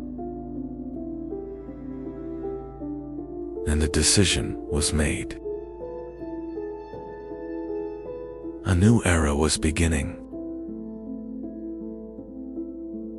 Temujin was now Genghis Khan. The Mongols were now one army, and the world had not yet met them. Genghis Khan built a powerful army. The strength of the army was speed and mobility. They could shoot arrows while riding. Their bows were deadly. They used the feigned retreat tactic. They lured their enemies into traps and surrounded them.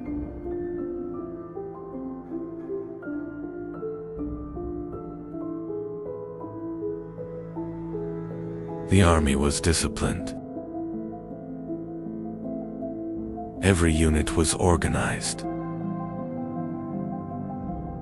Orders moved quickly. A relay system was created. This system sped communication. Scouts gathered intelligence. Plans were prepared in advance. Now borders would be crossed. In 1211, Genghis Khan invaded northern China. The first target was China. The Mongols advanced against the Jin dynasty. The war was just beginning. In 1215, Zhongdu was captured. Zhongdu, Bugien Kopeki. New cities were targeted. Northern China was now under Mongol control.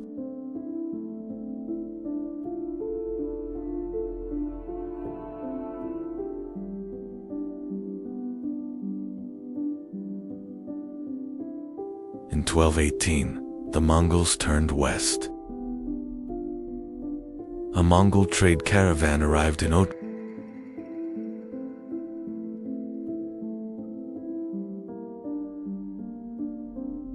But the caravan was arrested.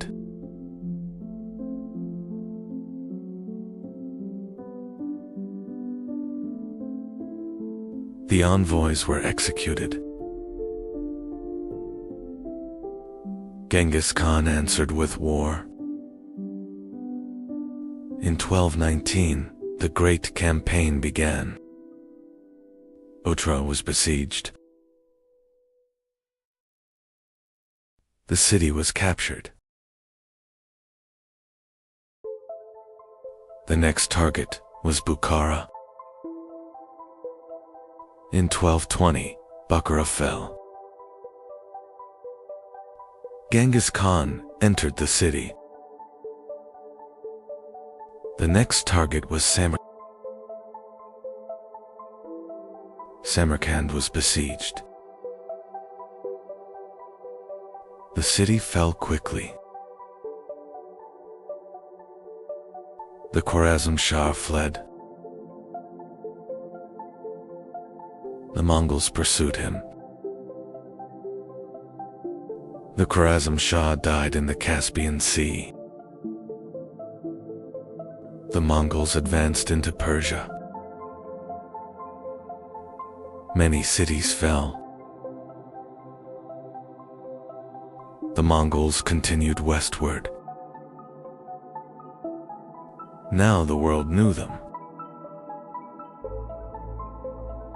The Mongol army crossed the Caucasus Mountains.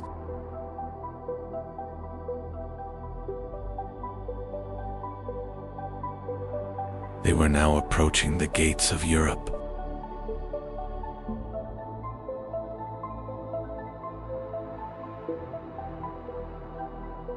Mongol scouts were watching the Rus principalities.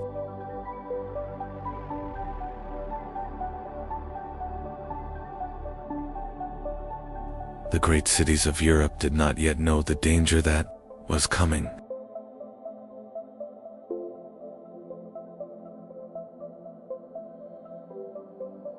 Mongol reconnaissance forces moved across the Russian steppe.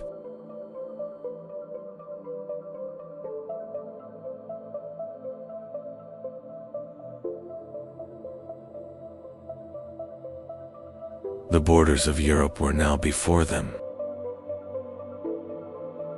The Rus princes united against the Mongols.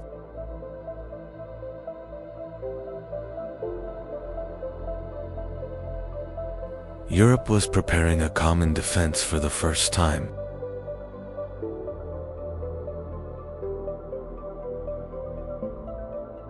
In 1223, the two armies faced each other at the Kelka River.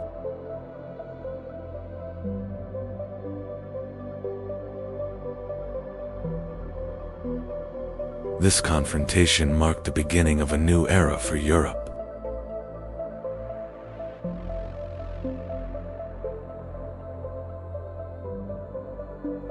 The Mongols used the feigned retreat tactic.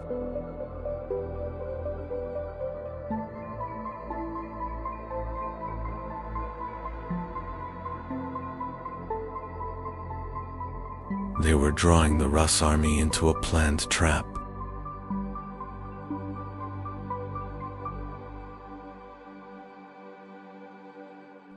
The Rus army began to pursue the Mongols.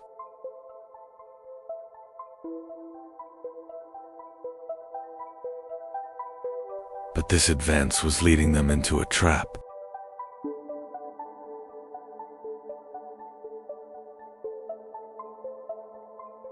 The Mongols suddenly turned back.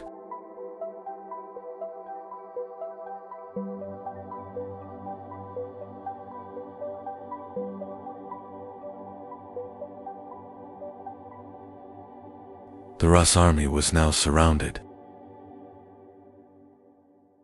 The Rus army suffered a devastating defeat.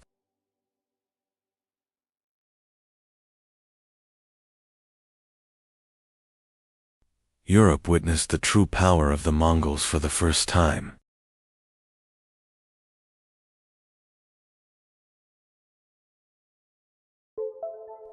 This victory was the result of Subutai and Jeeb's strategy.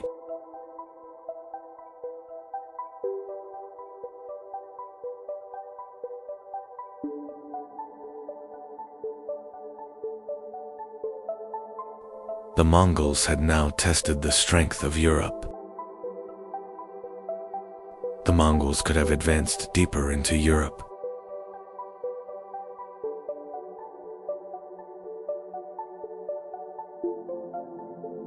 But this campaign was only a reconnaissance mission.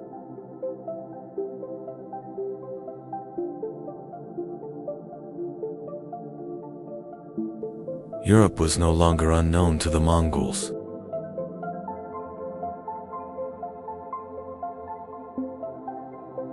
This reconnaissance laid the foundation for future invasions.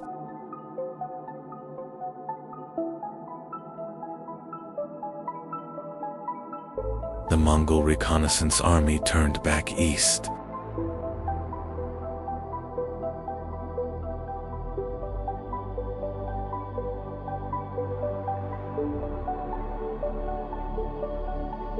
The knowledge they gathered would shape future campaigns.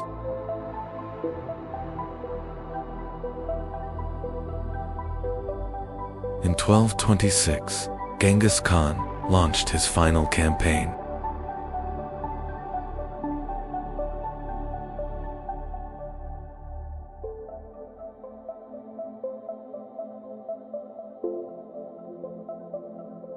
The target was the Western Shia Kingdom.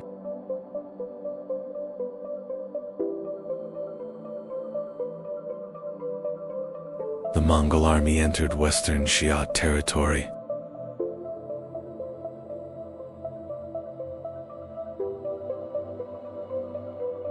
Soon, major cities were placed under siege.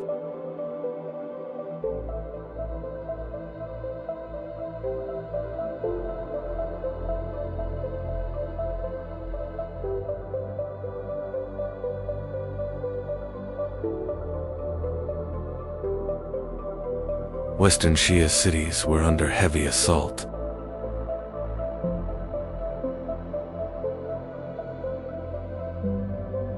The Mongols were tightening the siege ring.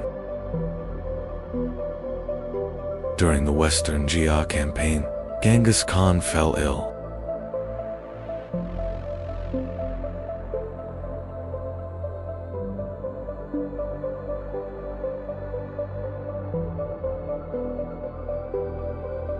Yet the army continued its advance. In 1227, Genghis Khan died.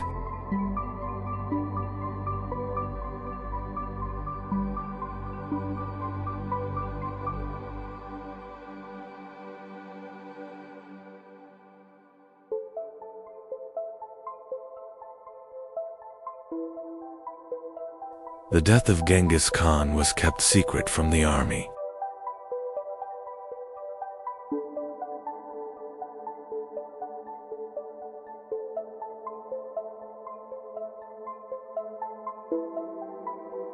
The campaign continued until the mission was complete.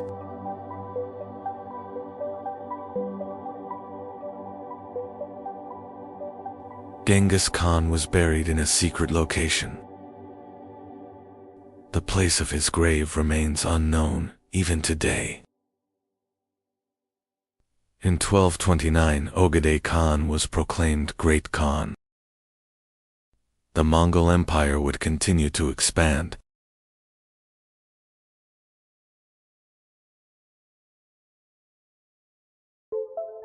Ogedei Khan made Karakoram the capital of the empire.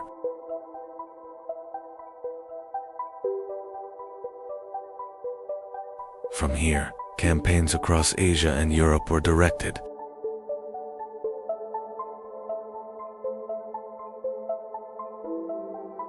In 1236, Beta Khan launched a great campaign toward the west.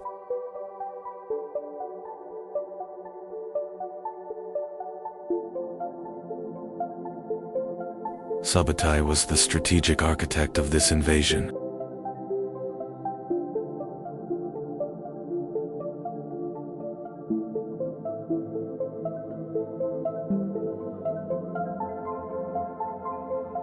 The Mongols defeated the Volga Bulk.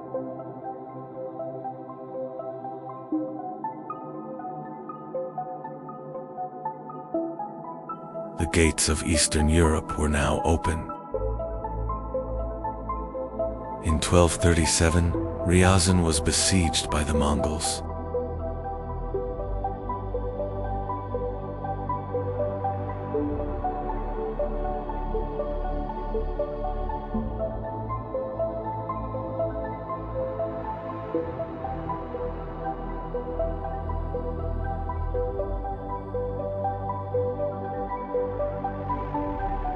The city was completely destroyed in a short time. In 1238, Vladimir fell to the Mongols.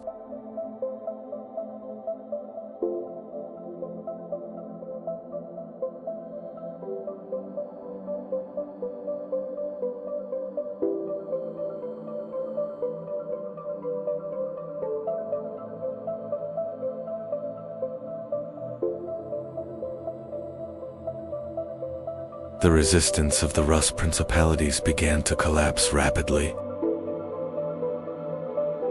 In 1238, Moscow was burned by the Mongols.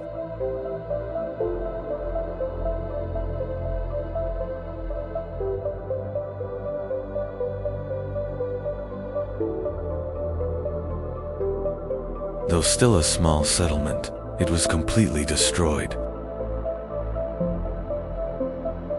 In 1240, Kiev was captured by the Mongols.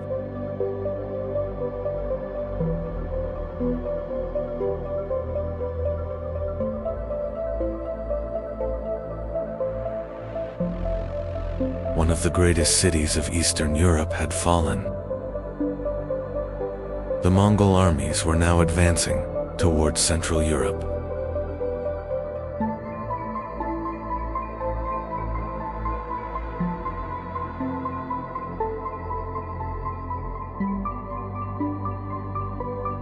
Poland and Hungary had become the next targets. In 1241, European knights faced the Mongols at the Battle of Lignita. But once again, the Mongol army proved superior. In 1241, the Hungarian army suffered a devastating defeat at the Battle of Mohi.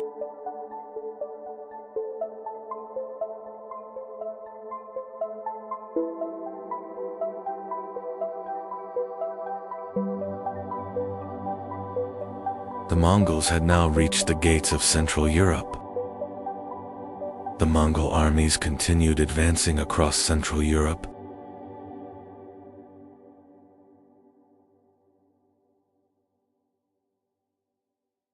Europe now appeared defenseless. In 1241, Ogedei Khan died.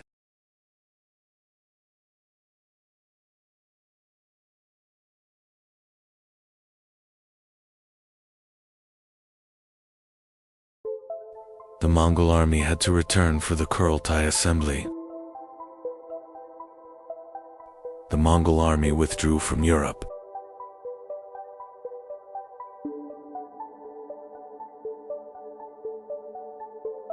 But this was not a defeat.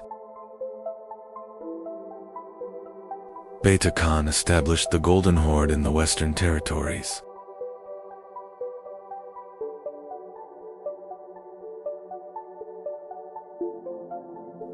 The Rus principalities were now under Mongol rule.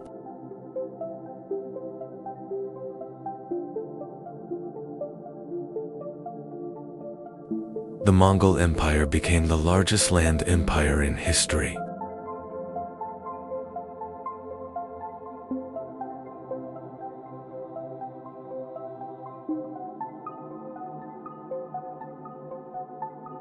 Its land stretched from China to Europe.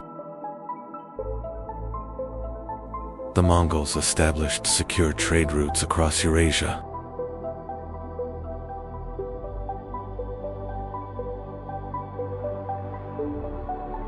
This period became known as the Pax Mongolica.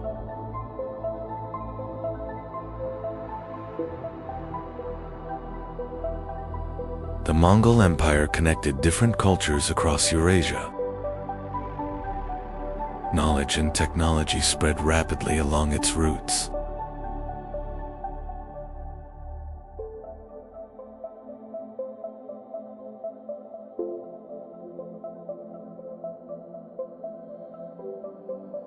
Thanks to Mongol roads, travelers like Marco Polo reached Asia. The world was becoming more connected. The Mongols did not just build an empire. They changed the course of the world. Before the Ottomans stood a great city. That city was Bursa. And the conquest of Bursa would change the destiny of the Ottomans. Years had passed. Osman Bey had grown old. But the siege of Bursa was still ongoing. During this time, Orhan Bey began to rise, and the conquest of Bursa would be shaped by a new leader.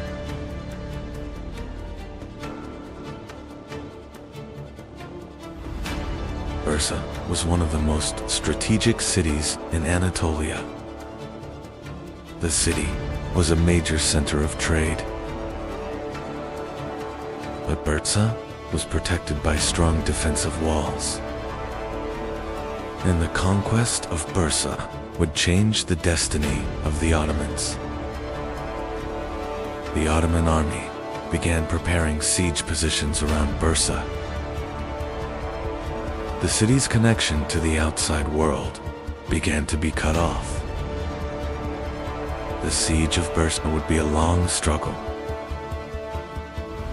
Orhan Bey was patiently waiting for the right moment. The siege lasted 4 months. Was completely isolated from the outside world. Inside Bursa, conditions were becoming harder. Meanwhile, the Ottoman army continued to wait patiently. After years of struggle, Osman Bey had grown old. Yet his eyes were still fixed on Bursa. This great objective now rested in Orhan Bey's hands. The founding leader was leaving behind a legacy. After years of siege, Bursa's defenses had weakened. Inside the city, negotiations for surrender had begun. The Ottoman army was waiting for the outcome. And the fate of Bursa was about to be decided. In the year 1326, the gates of Bursa opened. The Ottoman army entered the city. And the Ottoman banner rose over Bursa. Bursa was now the new capital of the Ottomans. After the conquest of Bursa, Orhan Bey assumed leadership. Bursa became the first capital of the Ottomans. A new system of governance began to take shape. And for the Ottomans, a new era was beginning.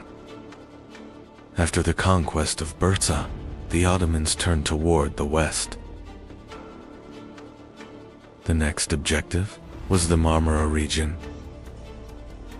And on the horizon, Rumelia appeared. For the Ottomans, a new continent was beginning. On the shores of Rumelia, a new opportunity had emerged. Internal conflict within Byzantium opened a door for the Ottomans. Ottoman forces settled in the fortress of Simp. This step marked the Ottomans' first permanent land in Europe. In the year 1354, Gallipoli became the Ottoman objective. After the earthquake, the city's defenses had weakened. Ottoman forces settled in Gallipoli. And with the capture of Gallipoli, the gates of Europe opened to the Ottomans. After Gallipoli, the Ottomans began advancing into Rumelia. New fortresses were taken one by one. Ottoman borders were expanding across Europe. For the Ottomans, a new era was beginning. Ottoman forces began establishing permanent camps in Rumelia. Strategic routes were brought under control.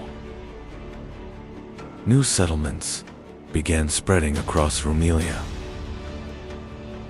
The Ottomans were now permanent in Rumelia.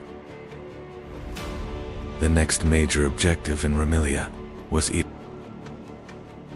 Ottoman forces were advancing across the plains of Thrace. Strategic crossings were secured one by one. The Ottoman army was preparing for Edirne. Across the plains of Thrace, two armies faced each other. Ottoman cavalry launched a rapid assault.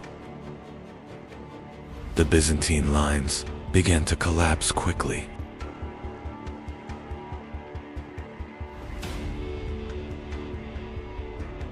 This victory opened the road to Edirne.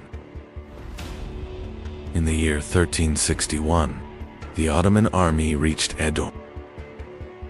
Soon after, the city gates opened. The Ottoman army entered Edirne. Edirne was now the Ottomans' new center in Europe.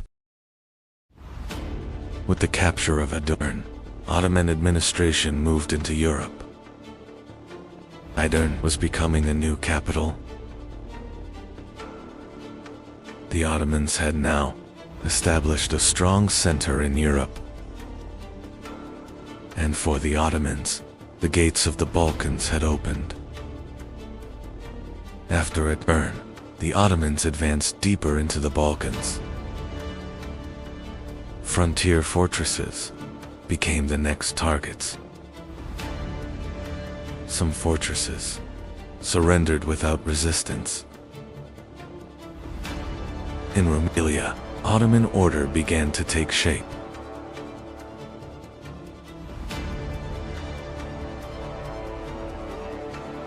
The Ottoman army continued advancing through Rumelian roads.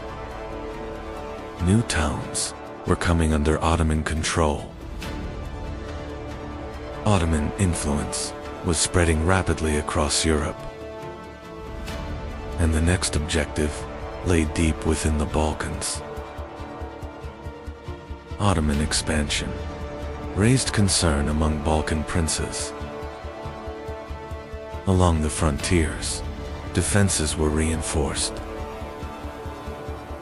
Yet, the Ottoman army continued advancing. A great battle would begin in the Balkans.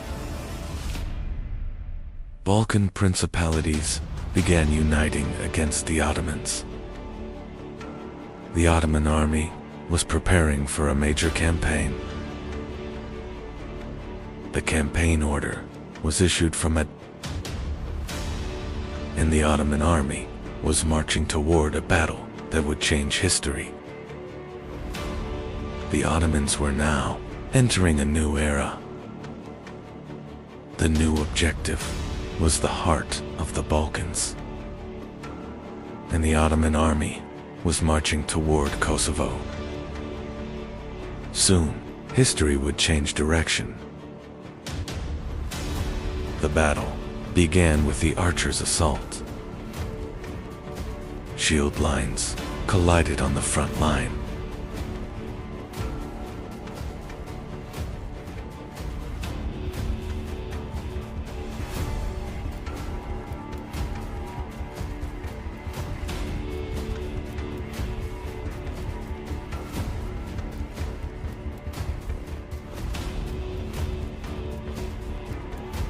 Ottoman cavalry struck from the flank. The balance of the battle shifted in favor of the Ottomans. The Balkan lines began to withdraw. Ottoman central forces continued advancing. The battlefield came under control. Victory was now within reach. On the field of Kosovo, the battle had ended. The Balkan alliance was forced to retreat. The victory at Kosovo changed the balance of power in the Balkans. And the Ottomans had now become one of the most powerful states in Europe. After Kosovo, Ottoman expansion accelerated, but the real storm was just beginning to be continued. In 1402, the devastating defeat at the Battle of Ankara brought the Ottoman Empire to the brink of collapse. After Bayezid was captured, Ottoman lands were divided among rival princes. The struggle between the princes dragged the empire into years of civil war. This turbulent time would later be known as the Ottoman Interregnum. After the Battle of Ankara, Bayezid was taken captive. Timur's advance across Anatolia severely weakened Ottoman authority. Many Anatolian beyliks declared their independence once again. The Ottoman Empire now faced a major crisis of authority in both Anatolia and Rumelia. In Rumelia, Suleiman Celebi seized control and became one of the strongest contenders. In western Anatolia, Isa Celebi was trying to establish his authority. In Amasya, Mehmed Celebi patiently began gathering his strength. Thus, Ottoman lands were effectively divided among the rival princes. Mehmed Celebi moved against his rival, Isa Celebi, in Anatolia. Isa Celebi prepared to defend his authority in Anatolia. The struggle between the two princes soon turned into open warfare.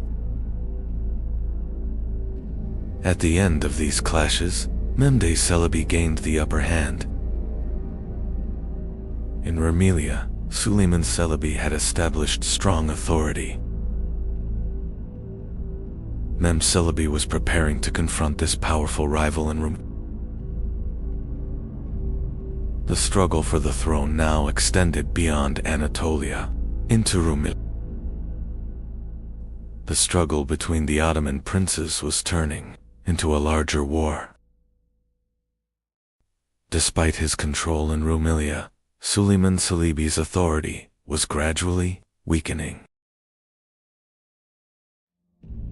Many local commanders and soldiers began changing their allegiance. Meanwhile, Musa Celebi emerged as a new power in Rumelia. These developments prepared the end of Suleiman Celebi's rule in Rumelia. Musa Celebi crossed into Rumelia and quickly began gaining strength in the region. Soon, many soldiers and commanders gathered around Musa Celebi. The clashes in Rumelia quickly weakened Suleiman Celebi's power. Thus, Musa Celebi took control of Rumelia. After taking control of Rumelia, Musa Celebi moved quickly to strengthen his authority. He made strict decisions to consolidate his control over the region. These developments once again alarmed the Byzantine Empire. The Byzantine leadership began seeking a new balance against Musa Celebi. Emperor Manuel sought a new ally against Musa Celebi. For this purpose, contact was established with Mehmed Celebi. By accepting this support, Mehmed Celebi gained the opportunity to cross into Rumelia. Thus began a new struggle that would change the fate of the interregnum. With Byzantine support, Mehmed Celebi crossed into Rumelia and began his campaign. In Rumelia, he strengthened his army with newly joined forces. Meanwhile, Musa Celebi completed preparations for the approaching major confrontation. The struggle between the two princes was now turning into a final, decisive battle. In 1413, the final great battle between the two brothers took place at During the battle, Mehmed Celebi maintained firm control over his army. By the end of the fighting, Musa Celebi's forces began to collapse. With this victory, Mehmed Celebi secured decisive supremacy in the struggle for the throne. After the victory at Çamerlu, Mehmed Çelebi entered Edirne and assumed control. In 1413, Mehmed Çelebi ascended the Ottoman throne as Mehmed I. The new sultan began rebuilding the state after years of civil war. Thus, the interregnum ended and the Ottoman Empire was reunited. After ascending the throne, Mehmed I began restoring central authority. Many Anatolian lords once again pledged loyalty to Ottoman rule. After years of civil war, the army began to be reorganized. The state soon entered a period of recovery and stabilization. Soon after, a major rebellion began in Rumelia under the leadership of Sheikh Bedrettin. The rebellion quickly spread across a wide region. The Ottoman administration moved quickly to suppress the rebellion. After the clashes, the rebellion was suppressed and Sheikh Bedrettin was captured. After the rebellion was suppressed, Sheikh Bedrettin was executed. This development helped restore Ottoman authority in Rumelia. Mehmed I further strengthened central administration. Thus, the state regained strength against internal threats. In 1421, the death of Sultan Mehmed I marked the beginning of a new era for the Ottoman Empire. Murad II ascended the throne and assumed control of the state despite his young age. The Ottoman ruling elite gathered around the new sultan once again. However, Murad II's reign would soon face new challenges. Shortly after Murad II ascended the throne, the rebellion of Mustafa began. The Byzantine leadership supported this rebellion to weaken the Ottoman state. False Mustafa quickly managed to gather significant support in Rumelia. The young Sultan Murad II moved quickly to confront this threat. Murad II quickly mobilized his army against False Mustafa.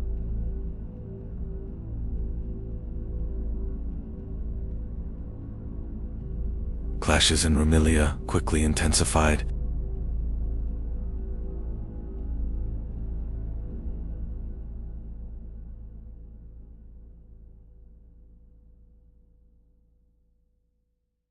After the fighting, False Mustafa's forces collapsed. With the rebellion suppressed, False Mustafa was captured and neutralized. After the rebellion in Rumelia was suppressed, another uprising began in Anatolia, led by Prince Mustafa. Prince Mustafa quickly gathered significant support around him. Murad II turned toward Anatolia to confront this new threat. These developments triggered a new internal struggle in Anatolia.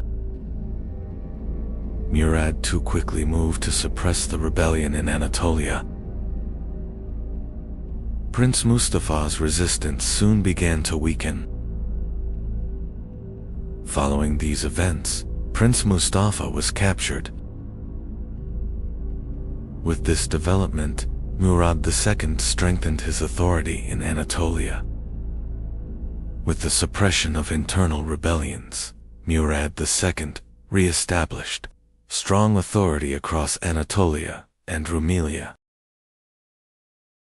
With the suppression of internal rebellions, Murad II re-established strong authority across Anatolia and Rumelia. As the Ottoman Empire regained its strength, greater wars were about to reshape the course of history, to be continued. During the reign of Murad II, the Ottoman Empire began regaining strength in the Balkans. The Ottoman resurgence caused serious concern across Europe. European powers began forming a new alliance to stop Ottoman expansion.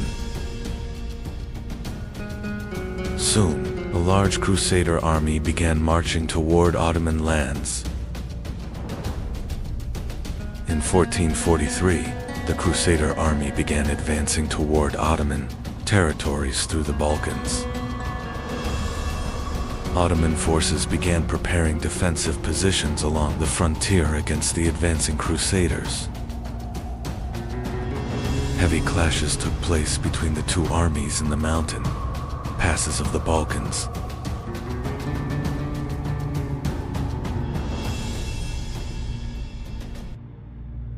Despite harsh winter conditions, the Crusader army continued its advance.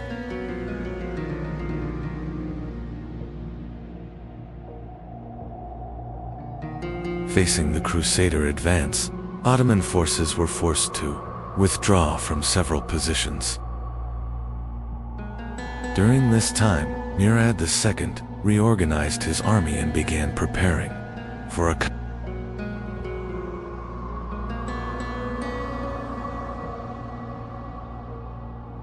During this time, Murad II reorganized his army and began preparing for a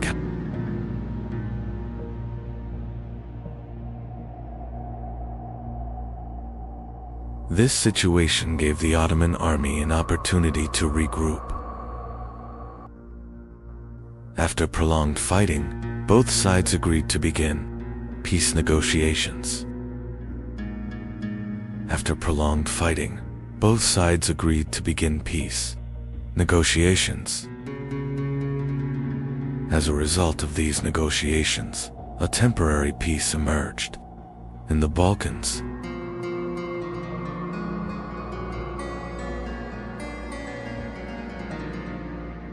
These developments paved the way for an important treaty between the Ottoman state and the European powers.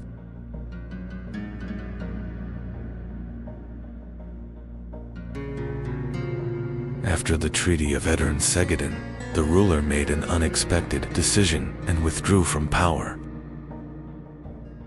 At a very young age, the new ruler assumed control of the state. European powers saw this leadership change as a major opportunity. Soon, preparations began for a new Crusader campaign against the Ottoman state.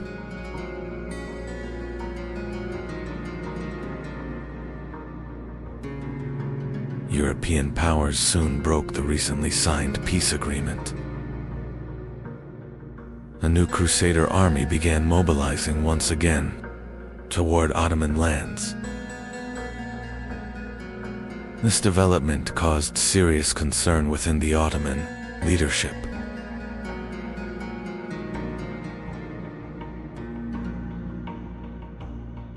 The Ottoman army quickly began preparing for the approaching major confrontation. Facing a growing threat, the young ruler called the experienced leader back to command the army. In response to this call, the experienced commander set out to lead the army once again. After taking command of the army, preparations quickly intensified. The Ottoman army moved swiftly toward the coming great battle. The Crusader army advanced toward the Black Sea coast and reached the battlefield.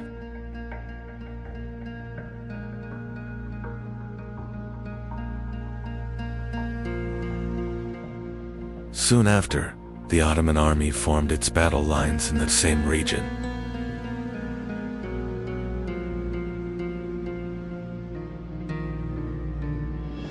The two great armies faced each other on the plains of Varna.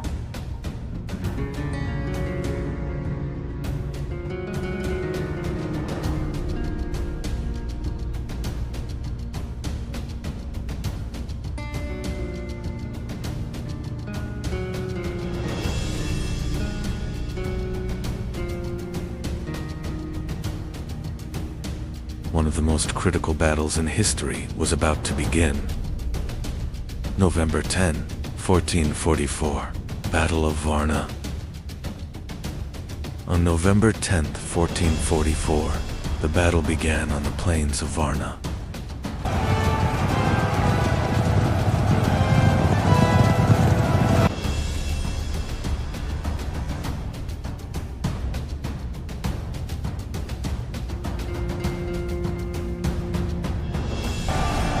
Fierce clashes erupted between the two armies. As the battle progressed, cavalry units began to play a decisive role.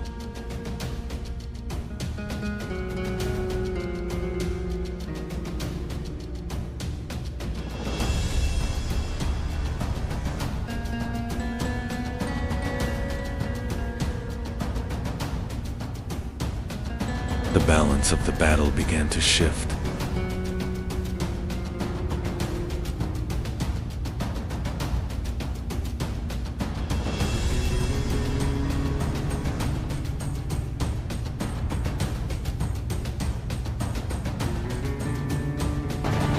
At a critical moment in the battle, the Crusaders' central forces launched a direct assault on the Ottoman command line. This attack carried a major risk that could change the fate of the battle. Events at the center quickly disrupted the command structure of the Crusader army.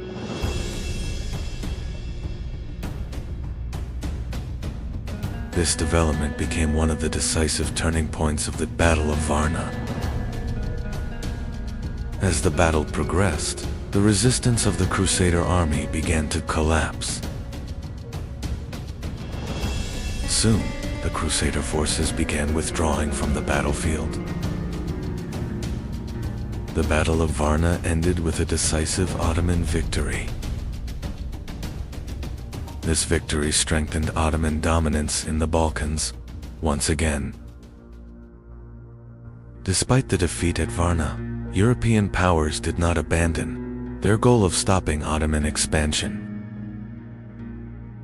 Soon, a new Crusader army began preparing for another campaign against the Ottoman state. This newly formed army began advancing once again through the Balkans.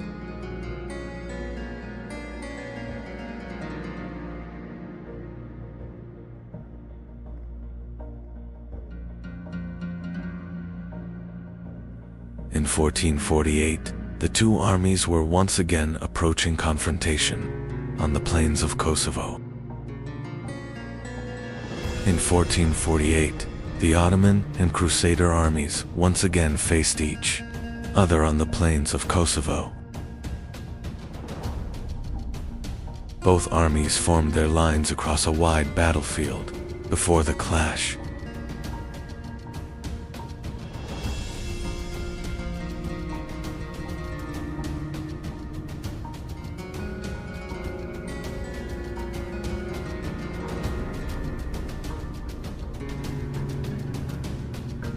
Soon, intense fighting began across the plains of Kosovo.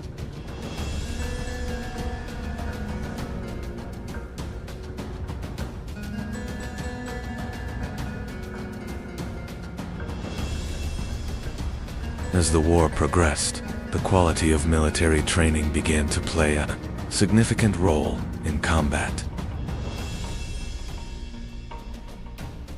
In 1448, the battle on the plains of Kosovo continued for days.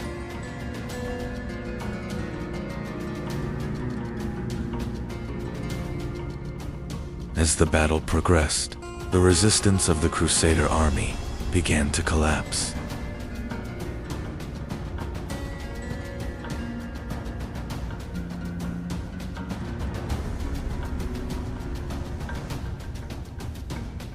The Second Battle of Kosovo ended with a decisive Ottoman victory.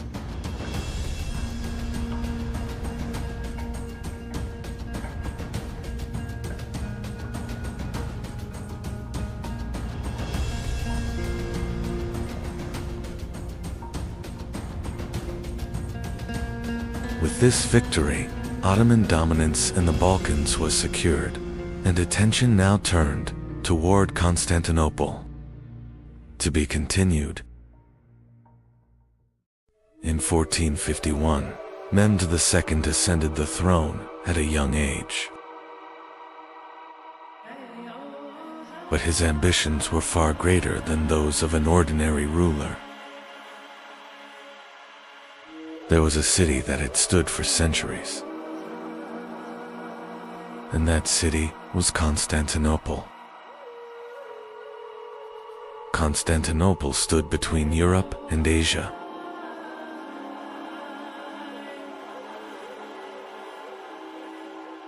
It controlled one of the most important crossroads of the world.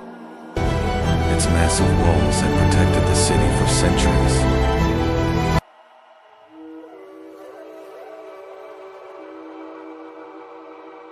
Many armies had failed before these walls. Mehmed II began extensive preparations for the conquest. Rumeli Fortress was built at the narrowest point of the Bosphorus. This fortress was built to cut off aid reaching Constantinople. Now it had become nearly impossible for aid to reach Constantinople by sea. Mehmed II received a strong education from an early age. He was educated by the most important scholars of his time. He gained deep knowledge in history, geography, and military strategy. He learned Ottoman, Turkish, Arabic, Persian, Greek, and Latin, developing a remarkable intellectual background. From an early age, the idea of conquering Constantinople had taken root in Mehmed II's mind. Constantinople was seen not just as a city, but as a great objective. The words of Prophet Muhammad, foretelling the future conquest of Constantinople, had turned this objective into a great ideal in the Ottoman world. Mehmed II was determined to fulfill this ideal. Mehmed II ordered the construction of massive cannons to break the walls of Constantinople. These cannons were among the largest siege weapons of their time.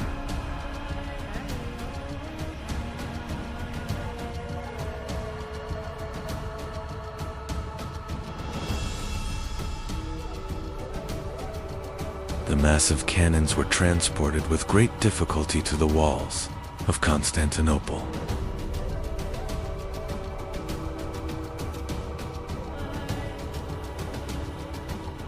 Now the walls of Constantinople faced one of the greatest sieges in their history. Constantinople was no longer as powerful as it once had been. The defense of the city rested on Byzantine Emperor Constantine XI. However, the defensive strength of the city was very limited. The great chain placed across the Golden Horn was one of the key elements of the city's defense. Emperor Constantine XI had requested help from the European states. However, the European states could not respond to this call as quickly as expected. Only a limited number of reinforcements were able to reach the city.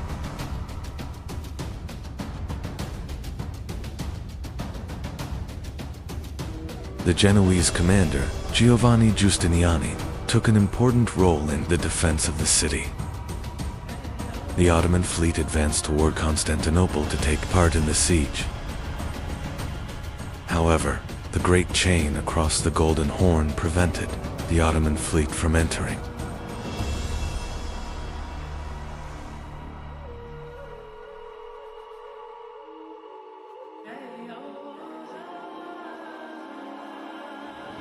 This obstacle significantly limited the movement of the Ottoman fleet.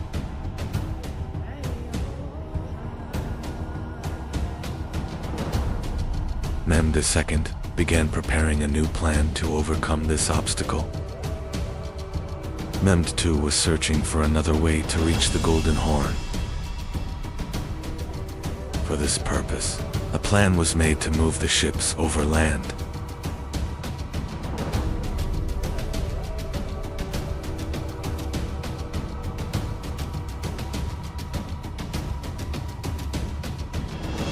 The Ottoman ships began to be transported over land with great preparation.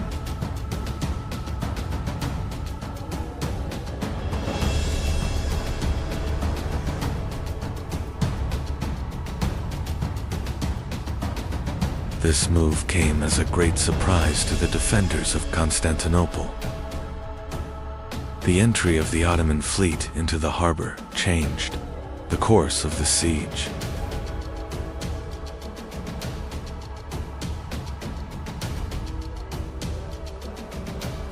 The city's defenses now faced a new threat. Ottoman forces had now surrounded the city, both by land and by sea.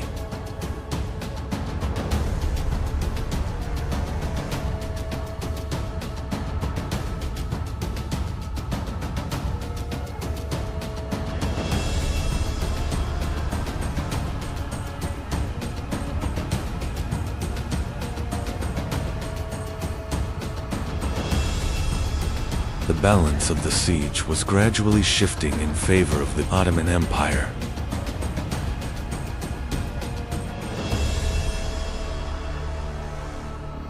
Ottoman cannons opened heavy fire against the walls of Constantinople.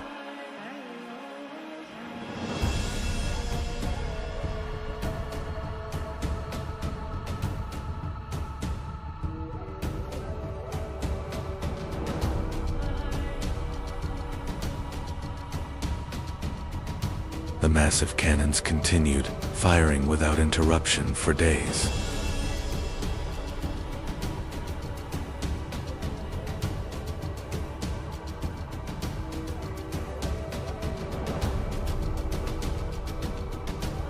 Byzantine defenders tried to repair the damaged walls. Throughout the night,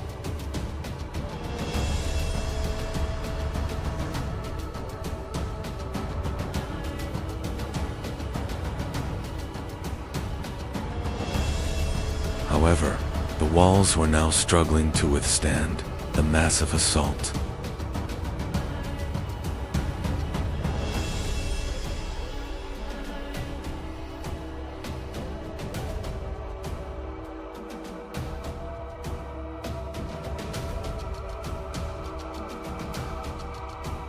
Before the final assault, intense preparations were underway in the Ottoman army.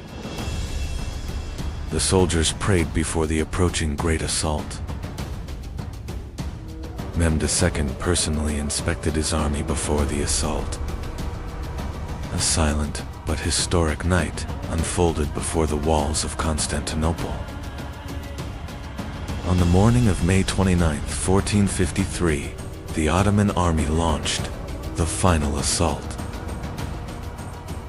Ottoman soldiers advanced with determination to reach the walls.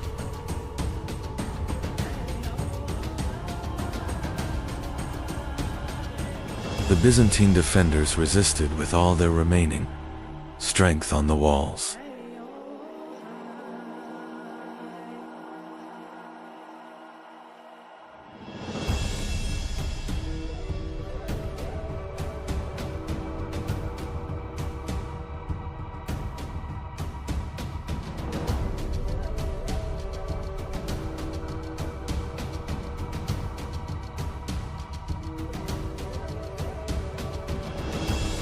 The breaches in the walls showed that the defense of Constantinople was beginning to collapse. After a long siege, Ottoman soldiers finally breached the walls of Constantinople.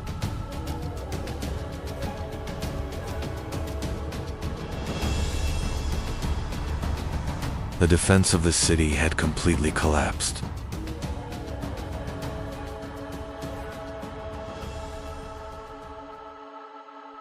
Mehmed II entered the conquered city, marking the beginning of a new era.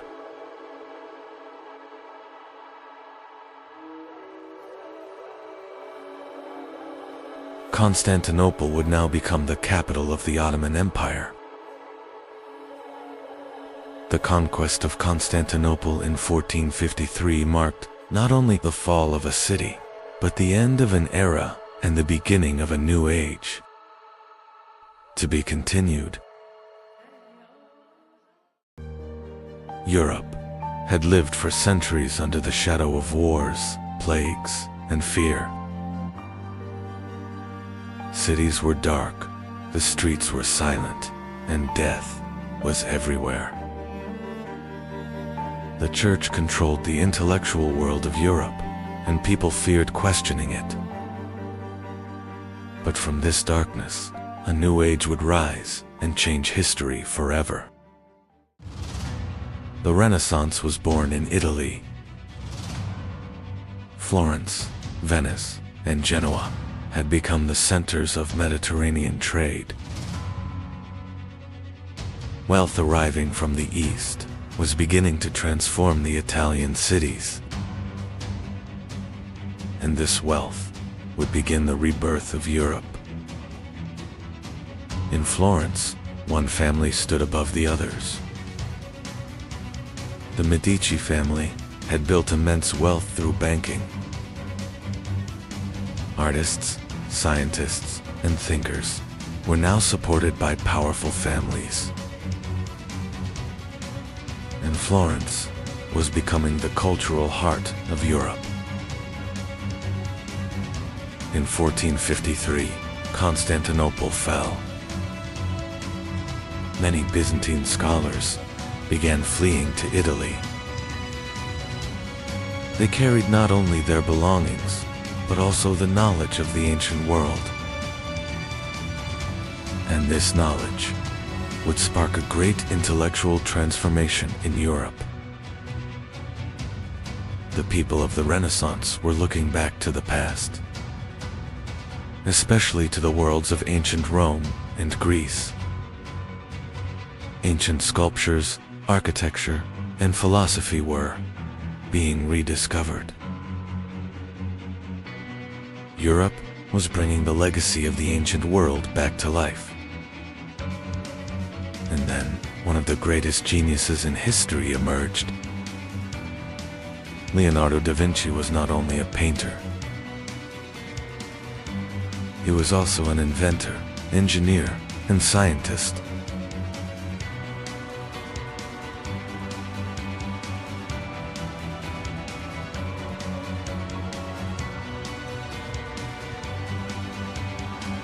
And his ideas would influence centuries to come.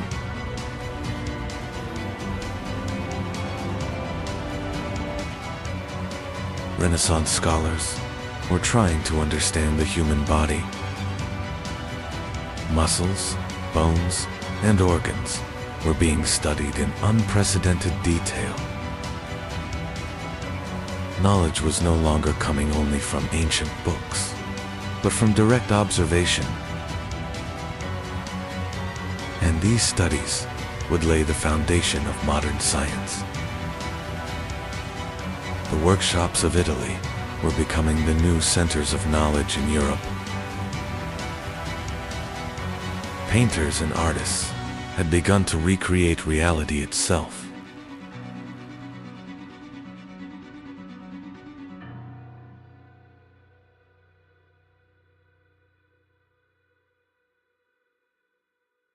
Perspective, light, and human anatomy were transforming art forever.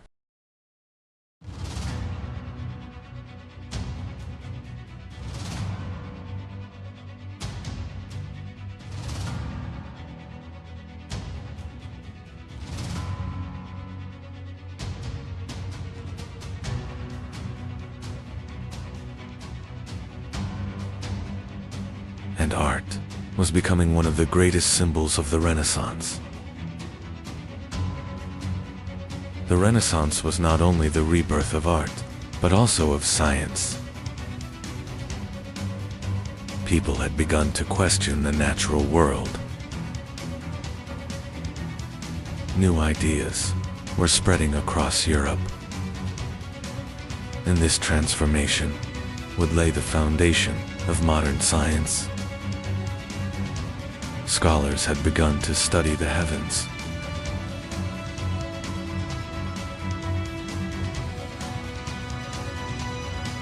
Stars and planets were being observed more closely than ever before. Some scholars began to believe the old ideas might be wrong, and the heavens were becoming humanity's new frontier of discovery.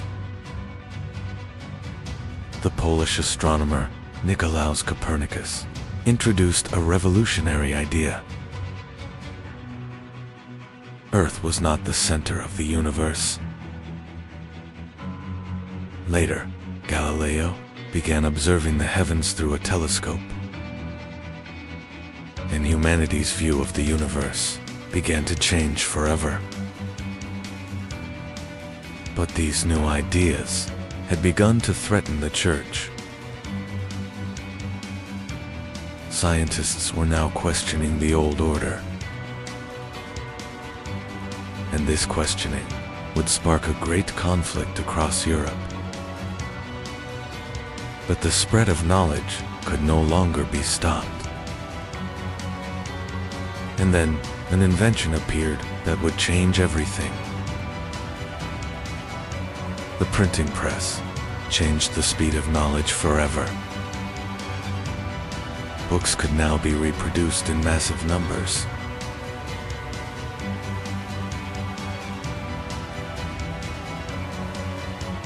And ideas began spreading across all of Europe.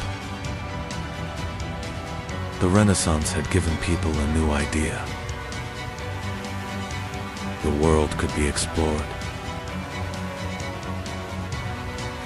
Europe was now sailing into the oceans, and the age of exploration was about to begin. In 1492, Christopher Columbus sailed westward.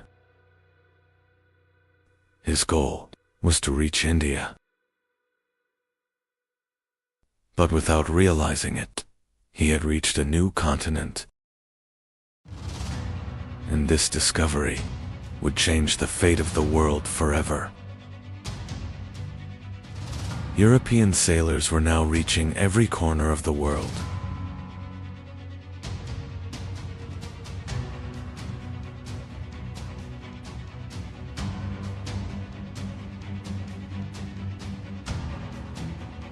Vasco da Gama had found the sea route to India, and Magellan's fleet would sail around the world.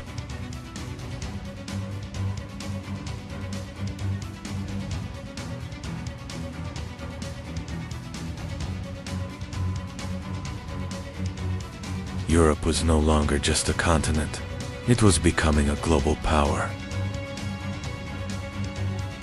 The Renaissance was transforming not only ideas, but entire cities.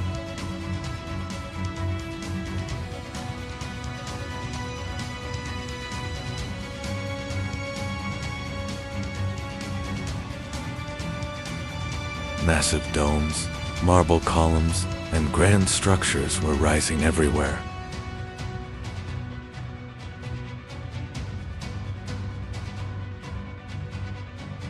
Art and architecture had become the new symbols of power.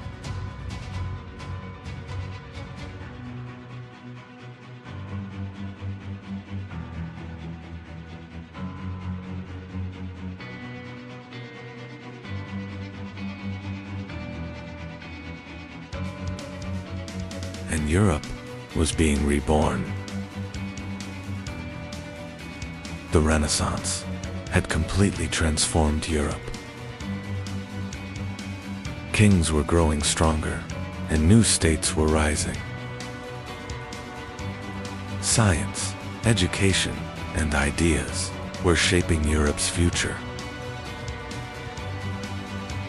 And a new age had begun. Europe was no longer the old world.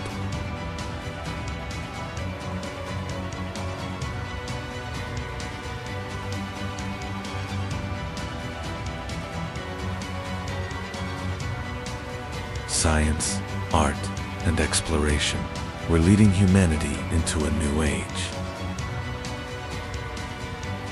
And the fate of the world was changing forever. Because the Renaissance was the birth of the modern world. In 15th century Europe, spices were worth more than gold.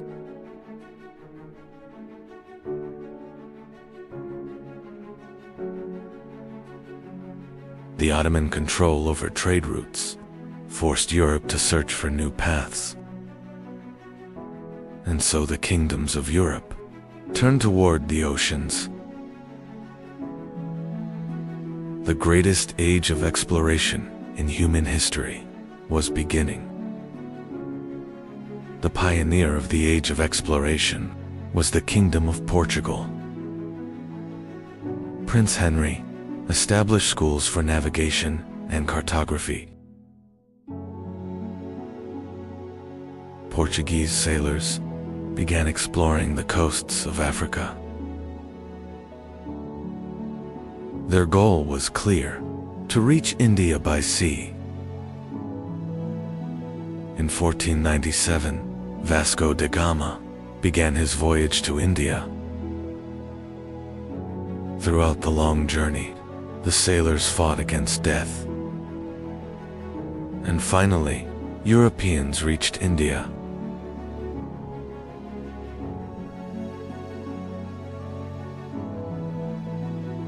The spice trade was changing, and world trade was entering a new era. Christopher Columbus's voyage continued for weeks in uncertainty.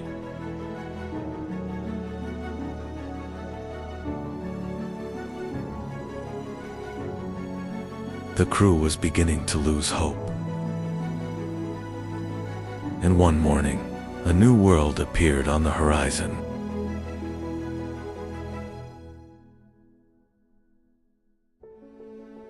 Columbus believed he had reached Asia, but he had actually discovered America. The newly discovered lands sparked great rivalry among European kingdoms. In 1494, the Treaty of Tordesillas was signed. The world was being divided between two great powers.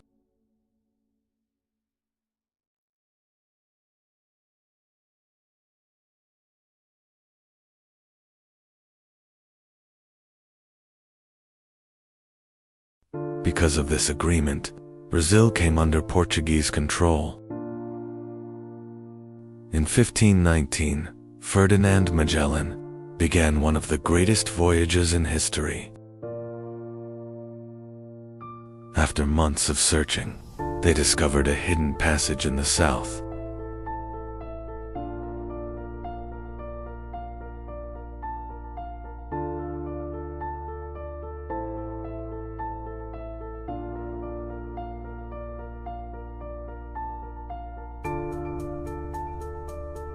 The Pacific Ocean was far greater than they had imagined.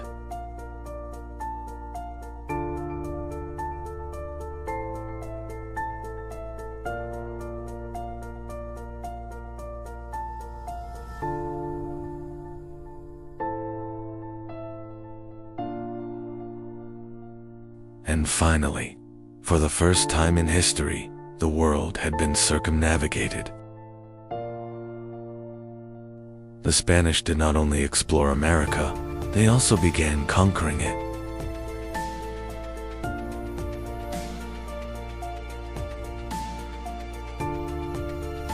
The Aztec Empire was one of the most powerful states in the Americas. But war, disease, and technological differences were weakening the Aztecs.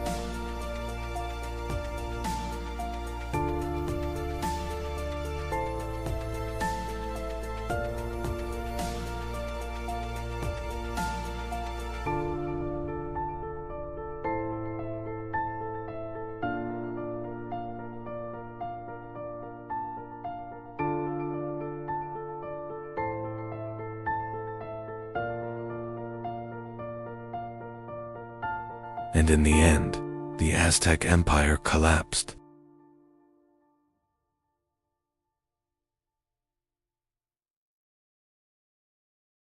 In South America, the Inca Empire became the next target.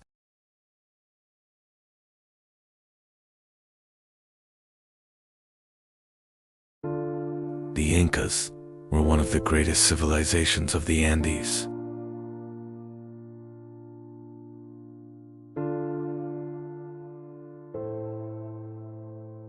The Inca Emperor Atahualpa was trapped by the Spanish.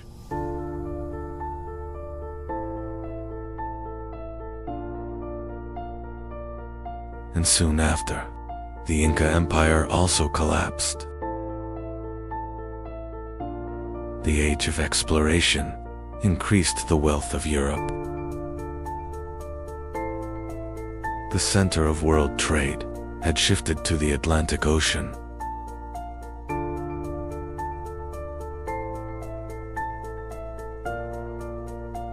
But this era also brought suffering to millions.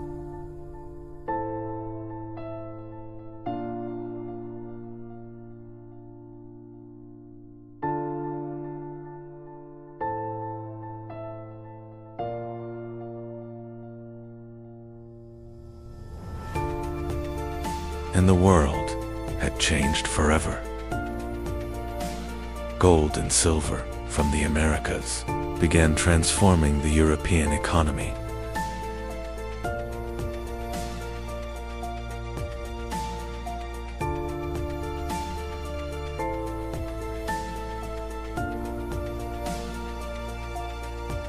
European cities were rapidly growing, and trade was entering a new era.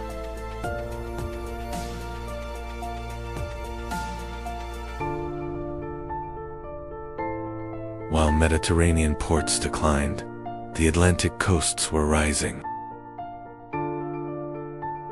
England, Spain, and Portugal were becoming the greatest maritime powers in the world.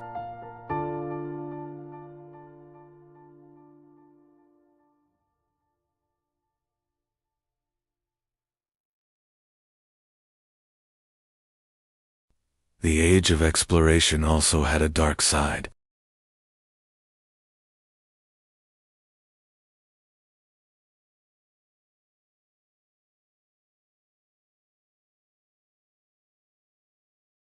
Millions of Africans were forced into slavery.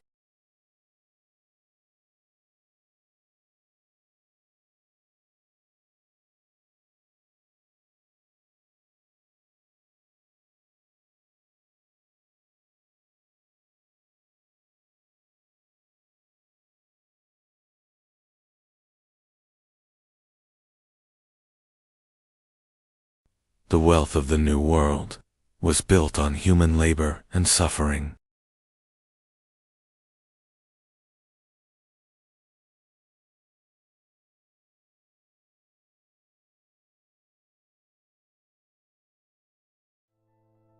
And the Atlantic Ocean became the new center of global trade. Over time, new maritime powers also emerged.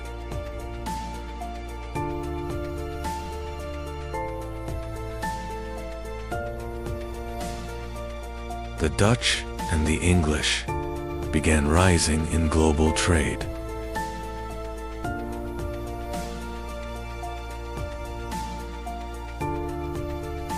The riches of the East were falling under the control of European companies. And world trade was becoming truly global for the first time. The age of exploration marked the rise of European empires. The nations that ruled the seas now ruled the world. The old world order was ending, and the modern age was beginning. And humanity had entered a path with no return. The ships that crossed the oceans did not only discover new lands, they changed the course of human history. New continents, new empires, and a new world was born.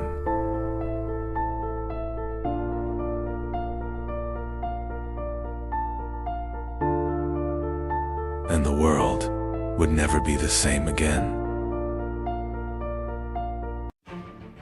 For centuries, Europe stood united under one faith. The Catholic Church was the most powerful authority on the continent.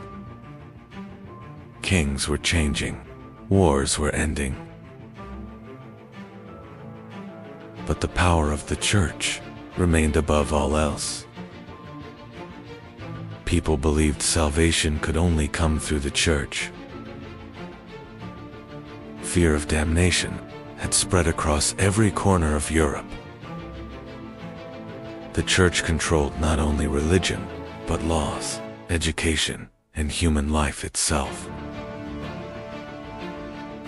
Europe was ruled under a single spiritual authority. Over time, corruption within the Church began to grow. Some priests were selling forgiveness for money.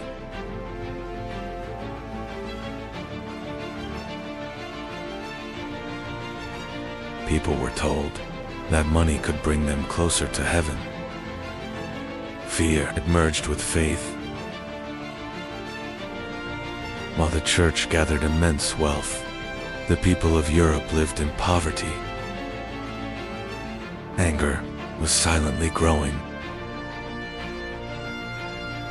A dangerous question was now rising across Europe.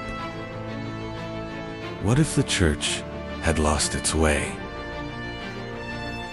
At that moment, an invention appeared that would change the course of history.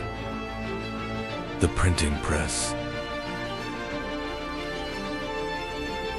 Knowledge was now spreading faster than ever before, for the first time. For the first time, people could freely read new ideas. Under the influence of the Renaissance, Europe was beginning to change. People were now learning to question authority. And in Germany, a monk would change this order forever. Martin Luther. Martin Luther was originally studying law. But one day, a violent storm changed his life forever. Believing he had escaped death, Luther decided to dedicate his life to God. And he entered a monastery. He prayed for hours and fasted for days. But no matter what he did, he could not find peace. While studying the Bible, Luther reached an idea that would change everything. Salvation was possible through faith alone. At that time, the Church was selling documents called indulgences. People were told their sins could be forgiven.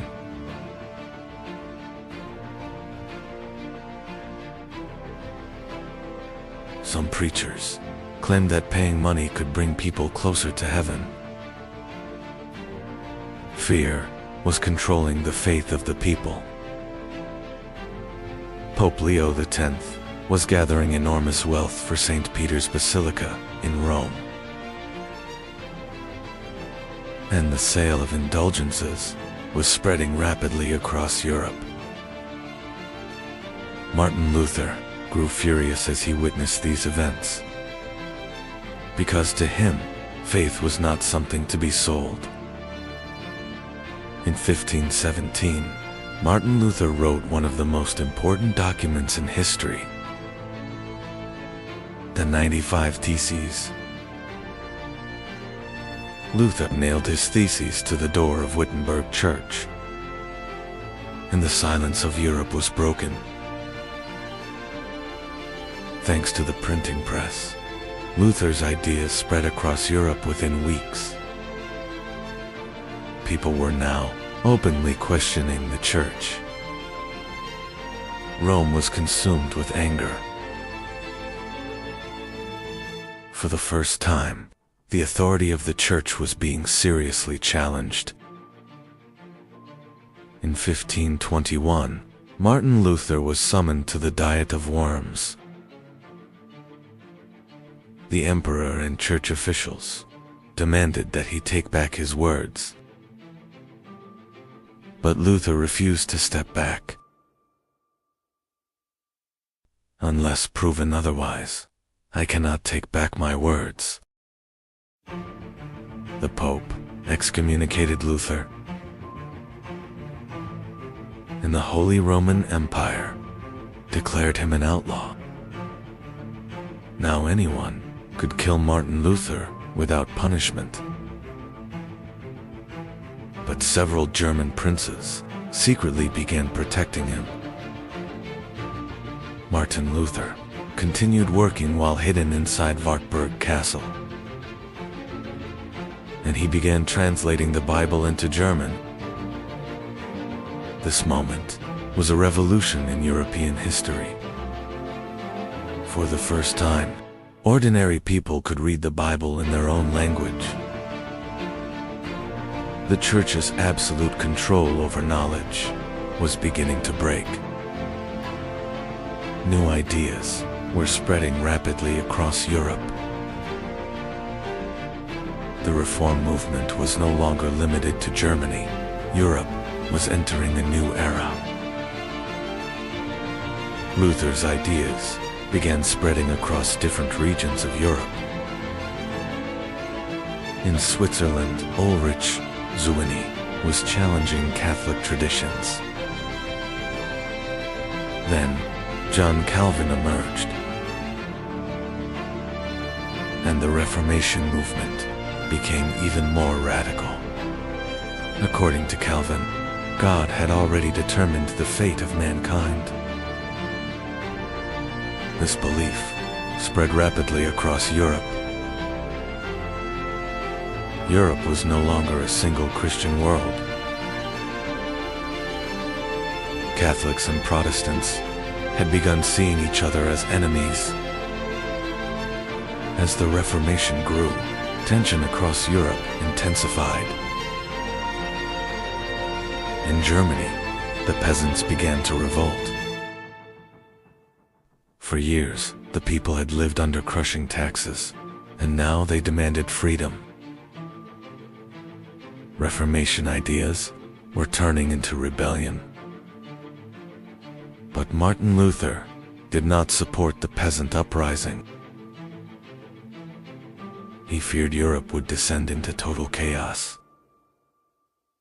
The rebellion was crushed with brutal force.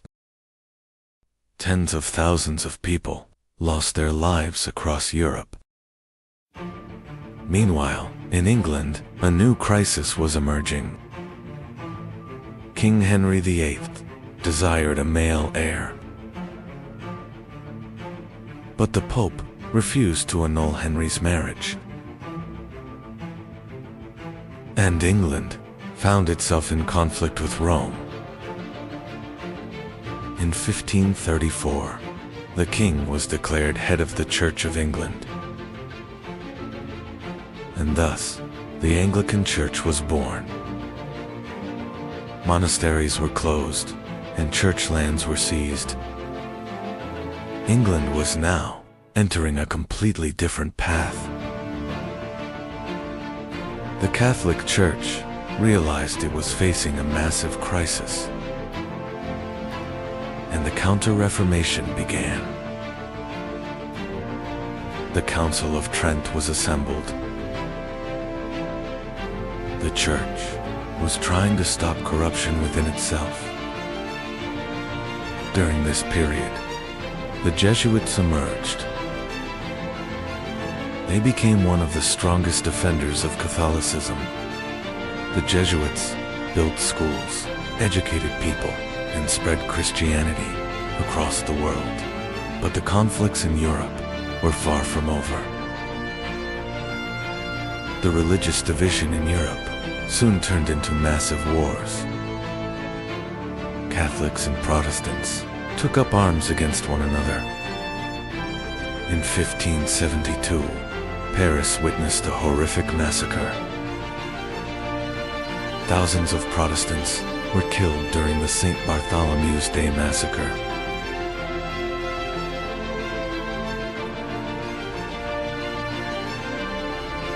The streets of Europe were filled with blood and fear.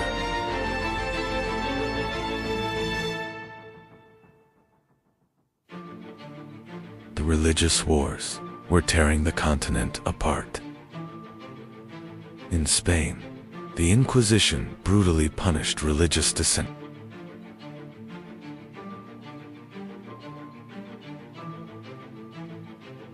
The Catholic world was struggling to preserve its authority. In 1618, Europe was dragged into a new catastrophe. The 30 Years' War had begun. The war was destroying not only armies, but entire populations. Cities burned, and famine spread across Europe. Catholics and Protestants fought each other for decades. Europe had descended into bloody destruction. In 1648, the Peace of Westphalia was signed, and Europe entered a new era. The 30 Years' War had devastated Europe. Millions of people died from war, famine, and disease. The Peace of Westphalia changed the balance of power in Europe. States would now be allowed to choose their own religion. The era of a united Christian Europe had come to an end. The continent had been permanently divided. The Reformation was not only a religious movement, it was a great revolution that carried Europe into the modern age. The Safavids were a great empire that transformed Iran. The Qizilbash warriors formed the foundation of Safavid power.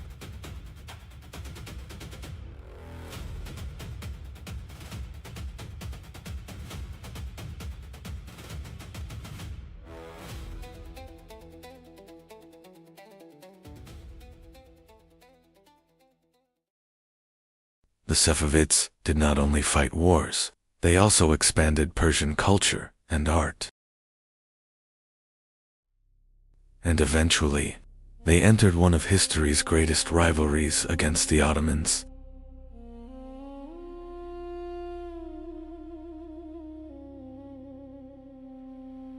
In 1501, a new power was rising in Persia.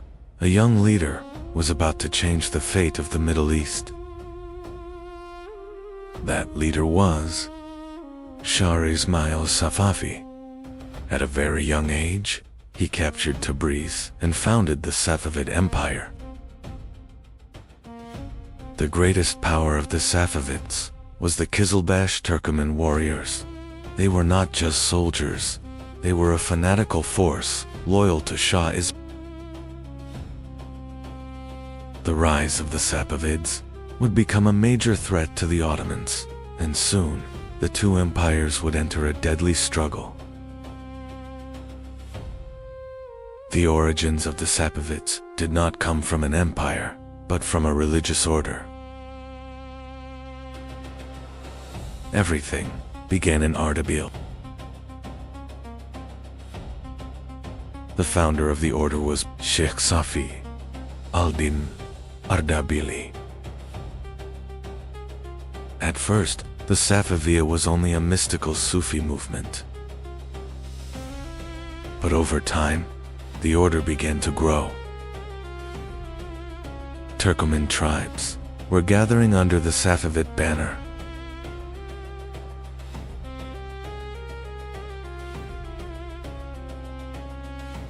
A religious movement slowly transformed into a military power.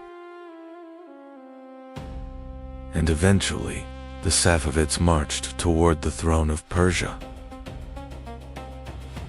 Shah Ismail's greatest decision was changing the official faith of Persia. The Safavids declared Shi'ism as the state religion. This decision completely changed Persian history, because Persia slowly began to form a Shiite identity. But this situation would create a major conflict with the Ottoman Empire.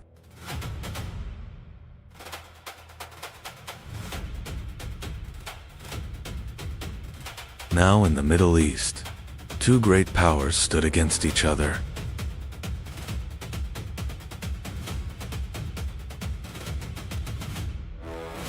And this rivalry would soon turn into devastating wars.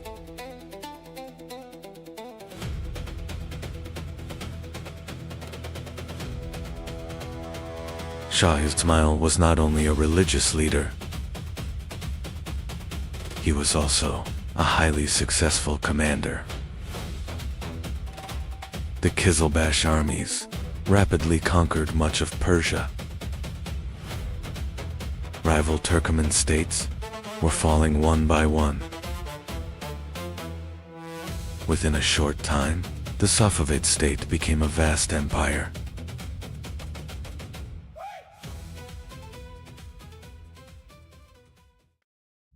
Beyond Persia, they expanded into Iraq and the Caucasus.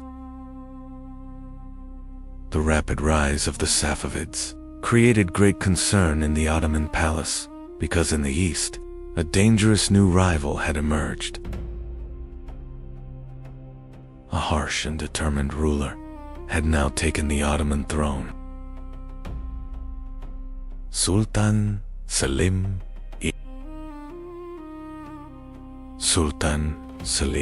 Sato saw the Safavids as a major threat, because Qizilbash influence had spread deep into Anatolia. The Ottoman Empire began preparing for a massive war. Toward the east, a gigantic army was marching.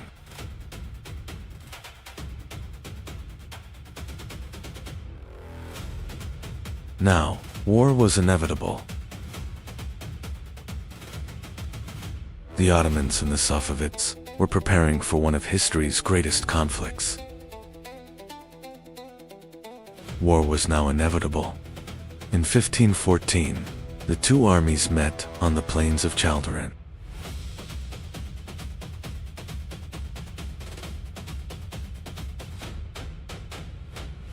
The Qizilbash cavalry launched their attack, but the Ottoman defense was extremely strong. The Battle of Chaldiran became one of the moments that changed military history forever.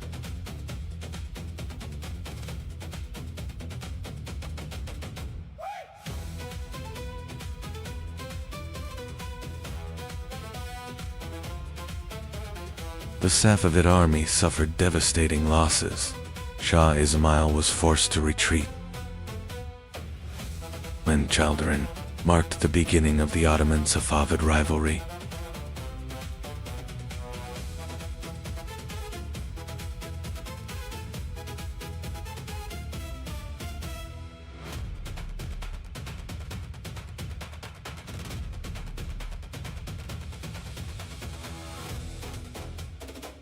After the victory at Chaldiran, the Ottoman army entered Tabriz.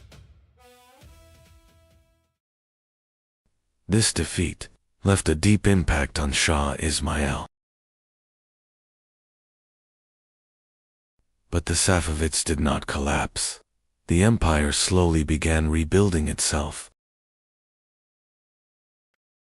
The Ottomans and the Safavids would fight for control of the Middle East for many years. The Safavids were not only a military power, they also became a major cultural center.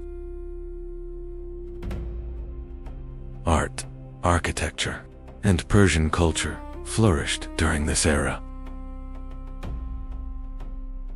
especially as Isfahan became one of the most magnificent cities in the world.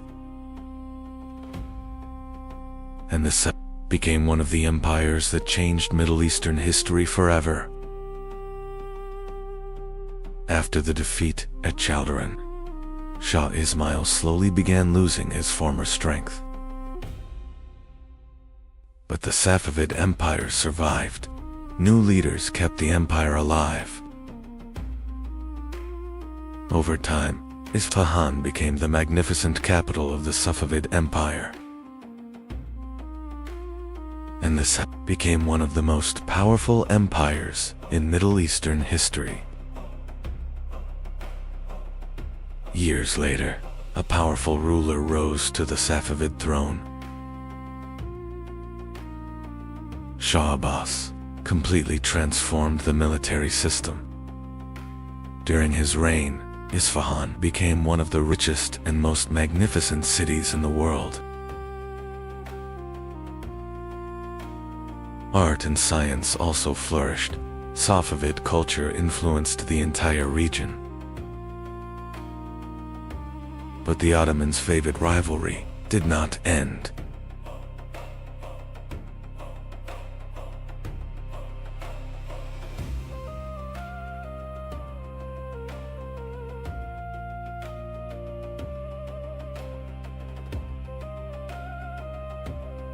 The struggle was concentrated mainly in three regions: Eastern Anatolia, Iraq, and the Caucasus. But over time, the Safavid Empire began to weaken. But the legacy they left behind would live forever in Middle Eastern history. Foreign invasions accelerated the empire's collapse.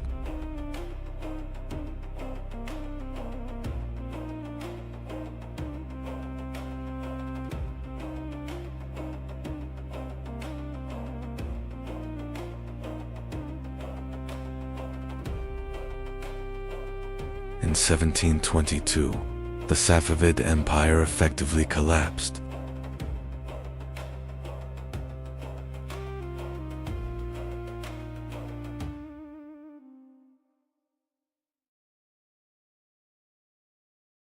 In 1912, China, the last emperor, was about to fall. Puyi was only 6 years old, and a 4,000-year-old imperial system was ending. The longest-lasting empire in world history was fading into darkness. The ancient Chinese empire now rested on the shoulders of a child. There was fear inside the palace because the dynasty was collapsing. From Shang to Qing, a 4,000-year-old order was nearing its end. And China's last dynasty was fading into darkness. China had been ruled by dynasties for centuries. Empires rose, wars were fought, yet the system survived. And this civilization became the longest-lasting political system in history.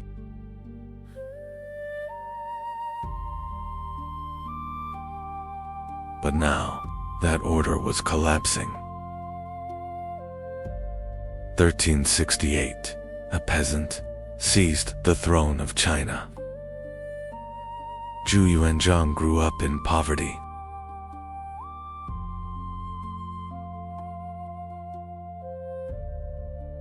He became a monk, then a rebel, and the Ming dynasty was born. Hongwu was a ruthless emperor. He executed thousands of officials. But he rebuilt agriculture.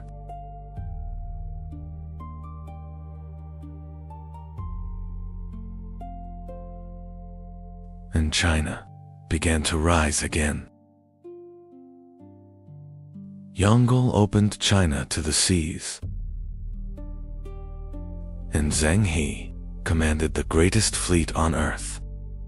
Chinese ships reached the coasts of Africa.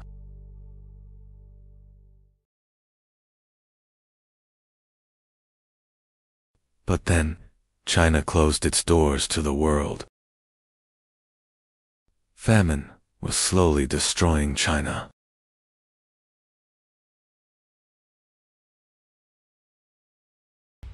And the rebellions began.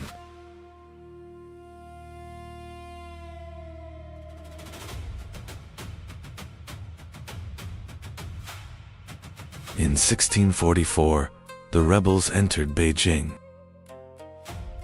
and the last Ming emperor took his own life.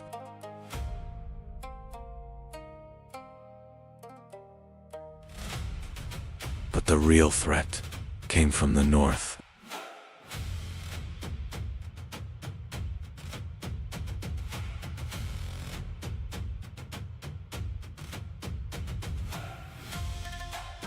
The Manchus were building a new empire, and the gates of China were opened to the Manchus. In 1644, the Qing dynasty began. The new emperor was only a child. The Qing regime changed China by force.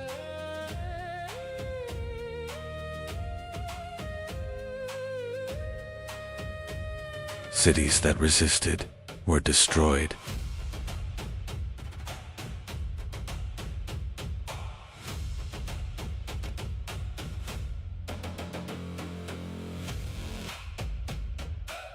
And the Qing began ruling all of China. In 1661, Kangxi ascended the throne. Kangxi remained on the throne of China for 61 years. He crushed rebellions and reunified the Qing Empire.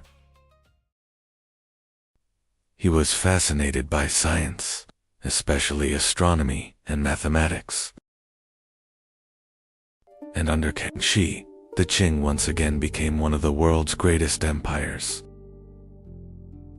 In 1735, the era of Qianlong began, and the Qing Empire reached the greatest extent in its history.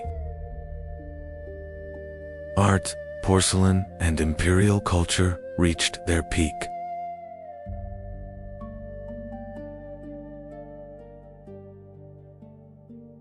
But China still believed it had no need for the outside world. In the 1830s, a new war was approaching.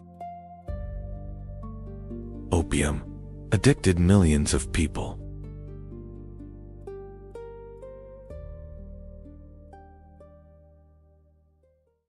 And China tried to stop the opium trade. But Britain responded with war.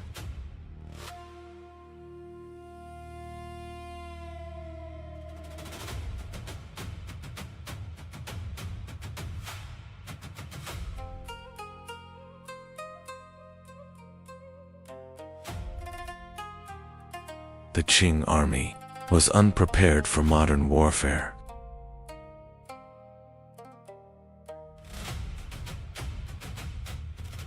Britain's industrial power crushed China.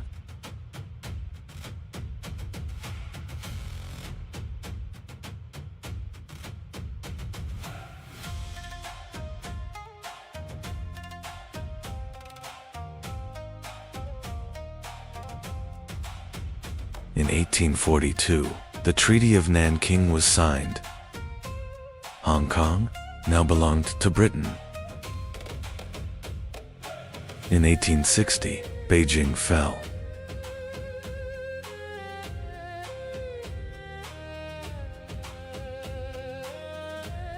The Summer Palace was looted and burned.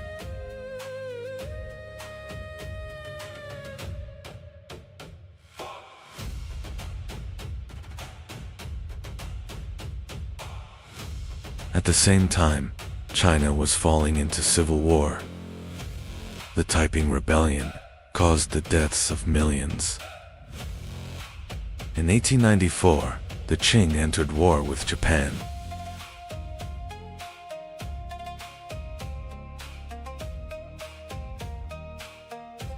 and China collapsed against Japan's modern army.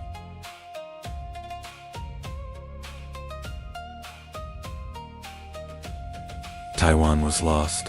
The Qing was humiliated once again. And some believed China needed to change. In 1898, Guangxu launched major reforms. But Cixi refused to give up power. The emperor was imprisoned, the reforms were stopped, and China was thrown into chaos once again.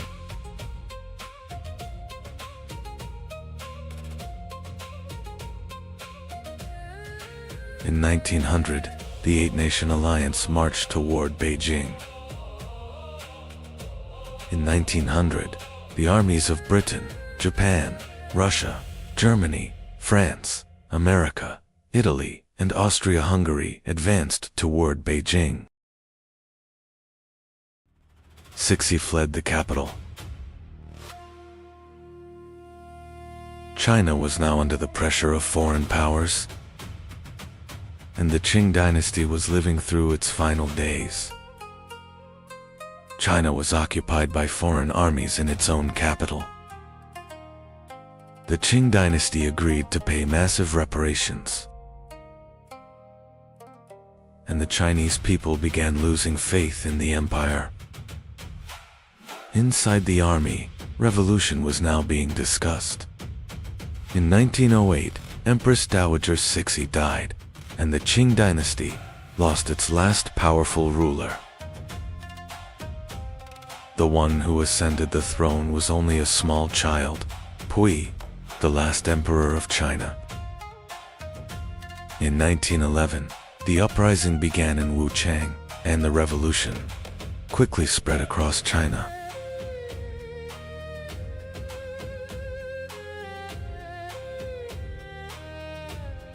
One by one, the provinces broke away from Qing rule. The revolutionaries wanted a new China, a republic. And in the end, Qing generals agreed to surrender. On February 12, 1912, Pui was removed from the throne, and the 4,000-year-old Chinese Empire came to an end.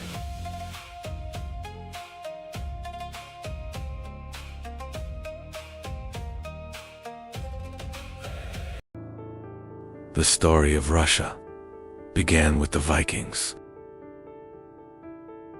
Warriors from the north were moving east. In 862, Rurik arrived in Novgorod, and the foundations of the Russian state were laid. In the 9th century, Viking traders and warriors from the north began descending into the rivers of Eastern Europe.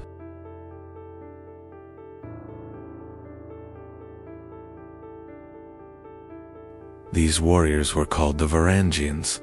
Soon, they began controlling the region's trade routes.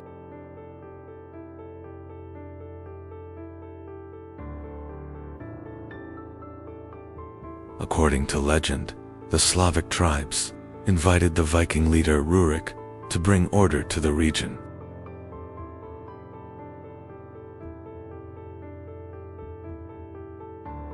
And so, the foundations of the Russian state were laid in Novgorod. Over time, the Varangians captured the city of Kiev. Thus, the Kievan Rus state was born. It would become the first great core of future Russia.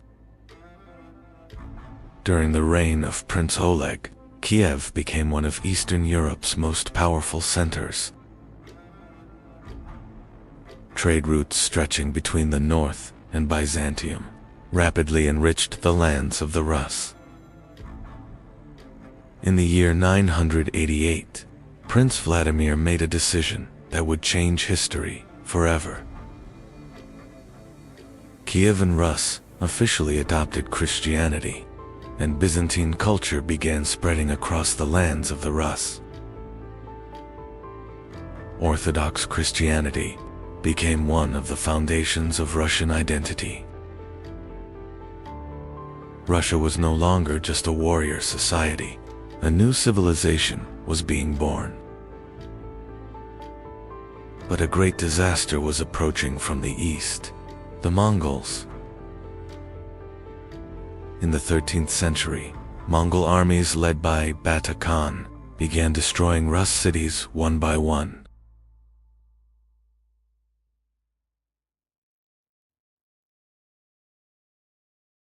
Kiev fell, cities were burned, the people were massacred. The Rus principalities were now under the rule of the Golden Horde, and Russia had entered a long dark age. But the Rus principalities did not disappear completely. Moscow slowly began gaining power. The princes of Moscow cooperated with the Mongols while surpassing their rivals. In 1380, Dmitry Donskoy launched a great resistance against the Mongols.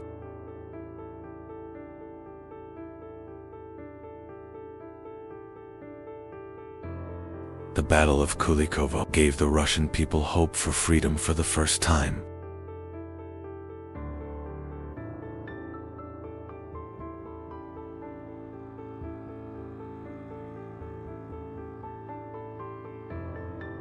By the 15th century, Moscow was no longer just a principality.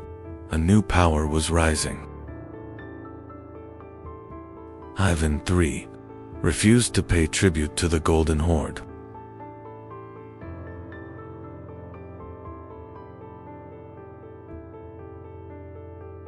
In 1480, two armies faced each other at the Ugra River, and Mongol domination began to collapse.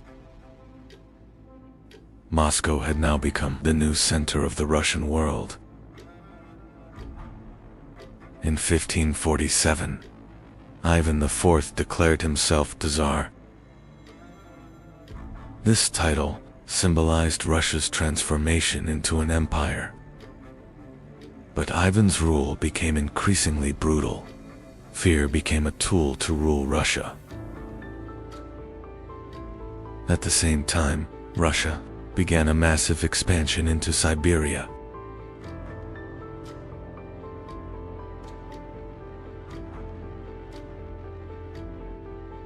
After Ivan's death, Russia descended into great chaos. Famine, civil wars, and struggles for the throne began tearing the country apart.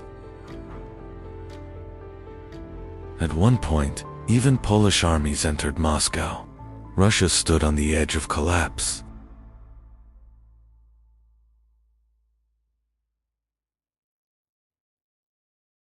But the people rose once again, and Russia was preparing for the rise of a new dynasty.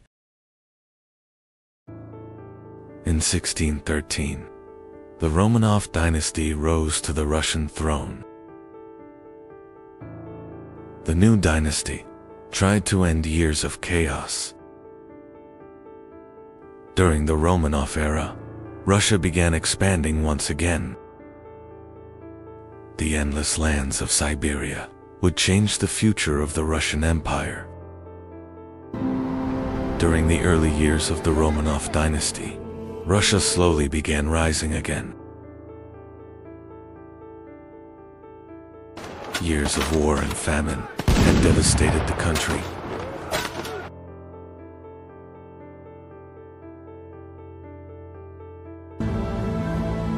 The new government was trying to rebuild the army and restore order. And the Orthodox Church became one of the greatest pillars of Romanov power.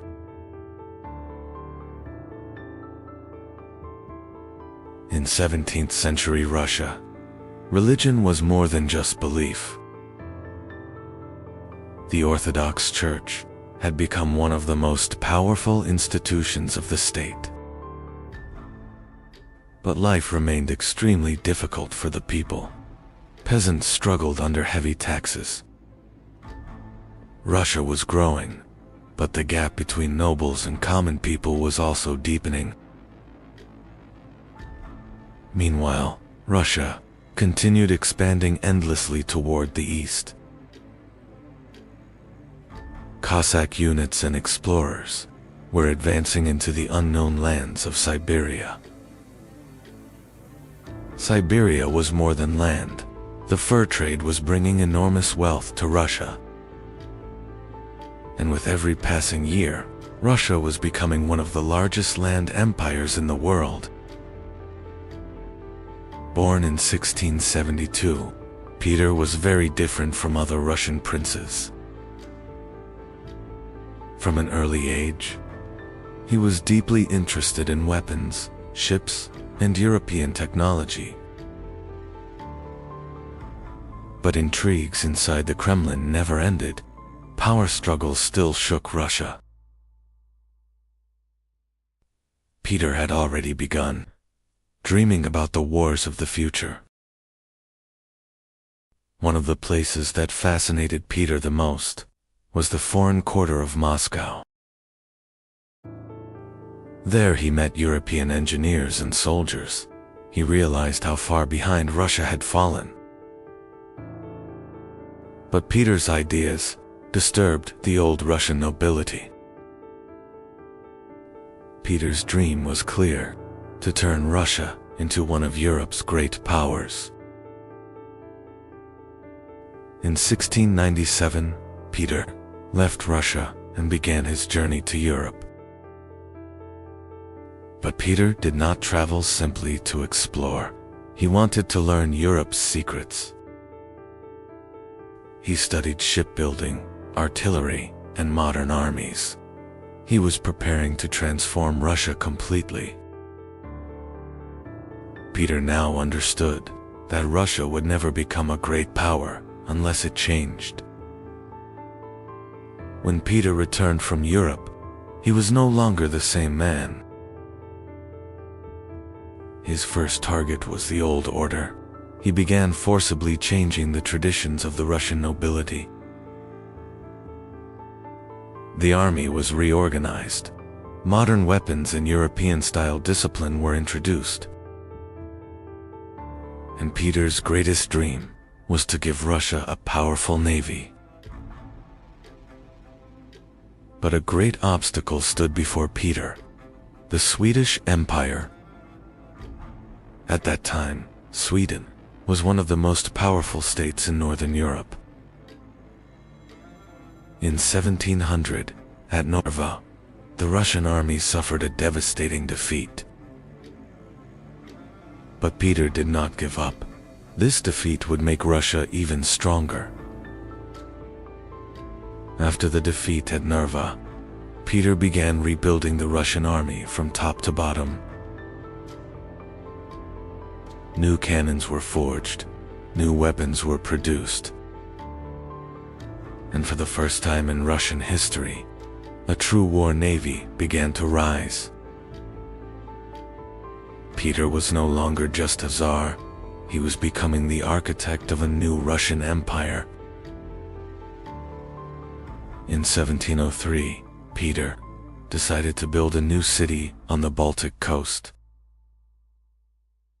This city would become Russia's gateway to Europe.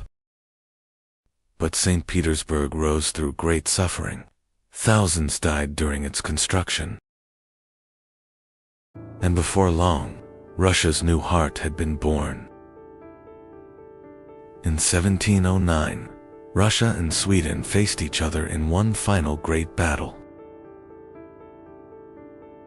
King Charles XII of Sweden led one of Europe's most feared armies.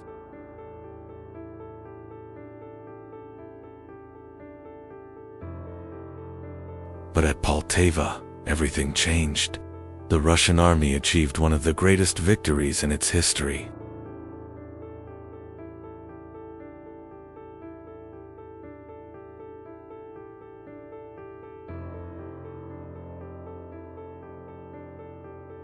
The world now had to accept a new reality.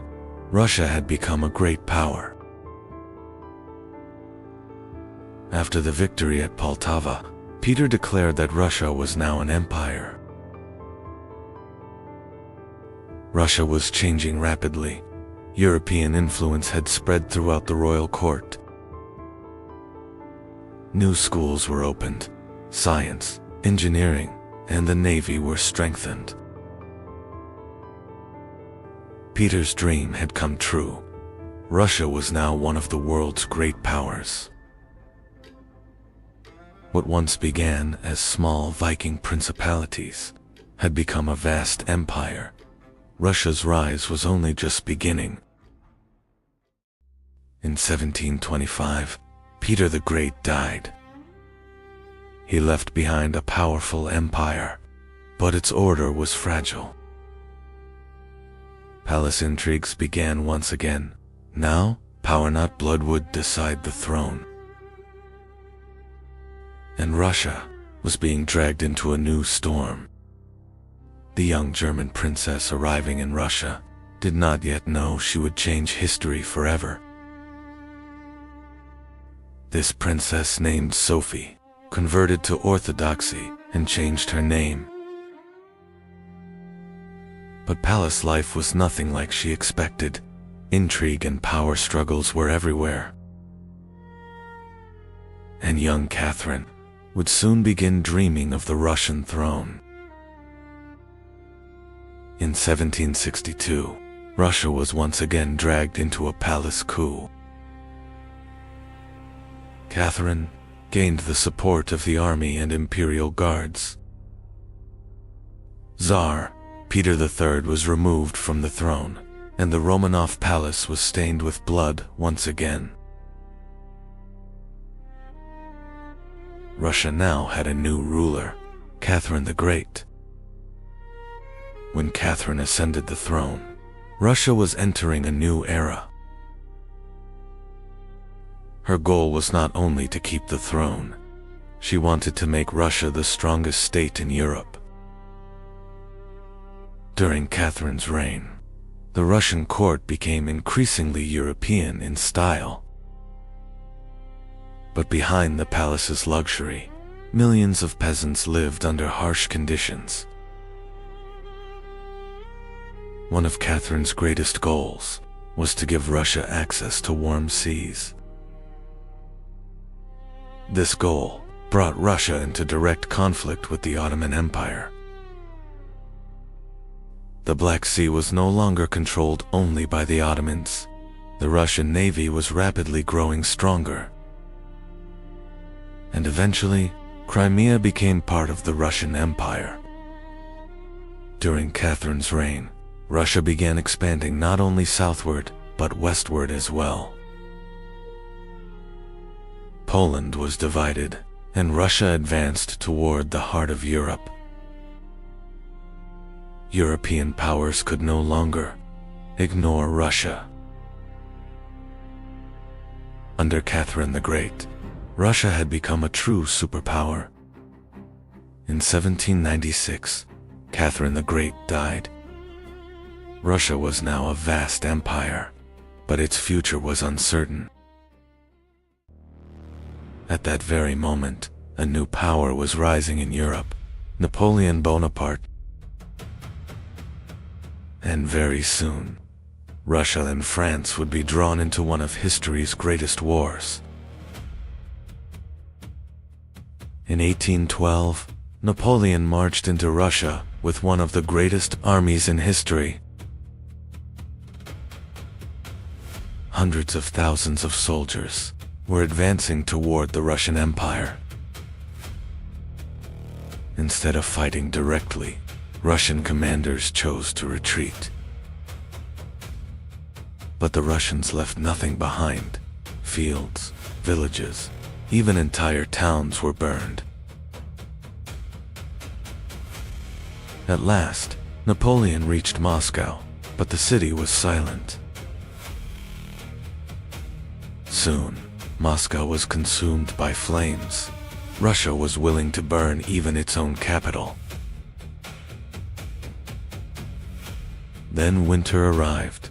Cold, hunger, and disease began destroying the French army. When Napoleon retreated, Europe's greatest army had been shattered. In 1814, Russian armies entered Paris. With Napoleon's defeat, Russia became one of the most powerful states in Europe. The Tsarist Empire was now at its peak, but beneath its glory, great problems were growing. While magnificent palaces rose, millions of Russian peasants continued living in poverty. By the mid-1800s, Russia had begun to change. Industrialization was growing, but the lives of workers were becoming harsher. Anger began spreading among the people. Hunger and poverty could no longer be hidden. And the Romanov dynasty still could not fully see the storm that was coming. In 1905, Russia was shaken by its first great wave of revolution. Thousands marched to ask the Tsar for help, but they were met with bullets.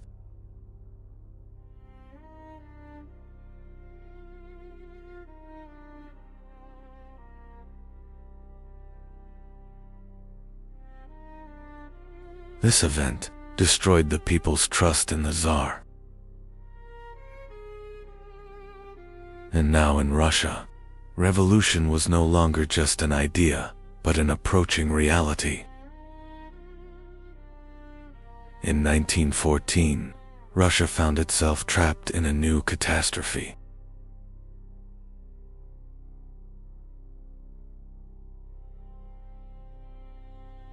World War I began destroying the Russian army and economy. Hunger was spreading through the cities. People were no longer thinking about war, but survival.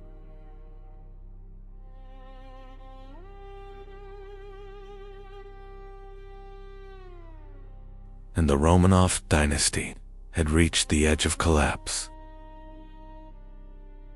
In 1917, Russia finally exploded.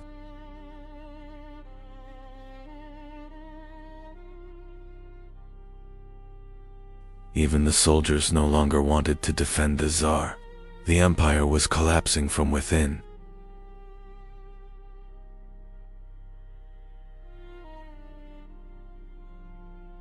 And finally, Nicholas II abdicated the throne.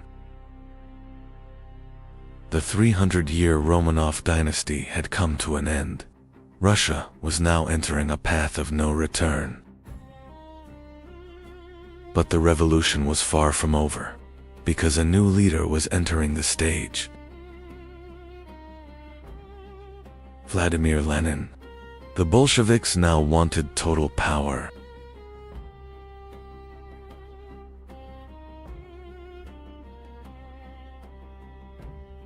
In late 1917, the Bolsheviks seized control of the government.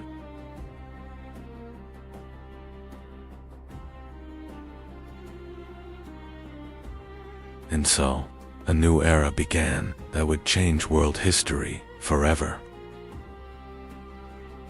But the Bolshevik victory did not bring peace to Russia.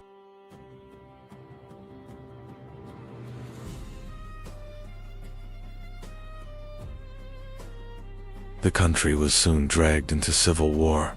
The Reds and the Whites were fighting each other.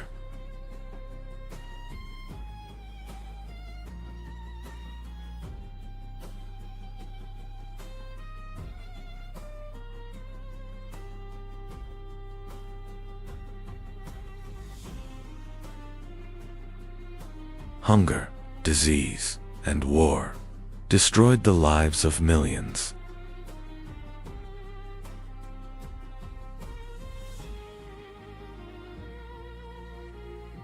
But in the end, the Bolsheviks won, and the foundations of the Soviet Union were laid.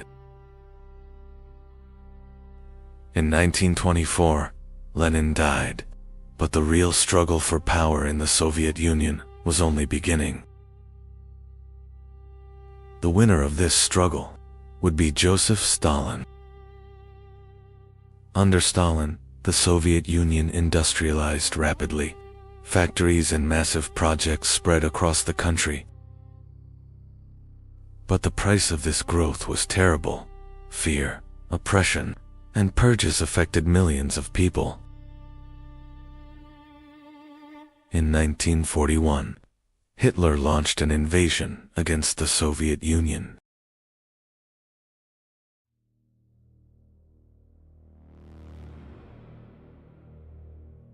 The German armies advanced rapidly.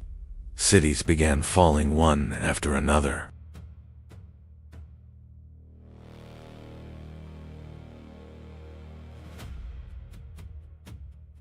But the course of the war changed at Stalingrad. The Soviet resistance shocked the world.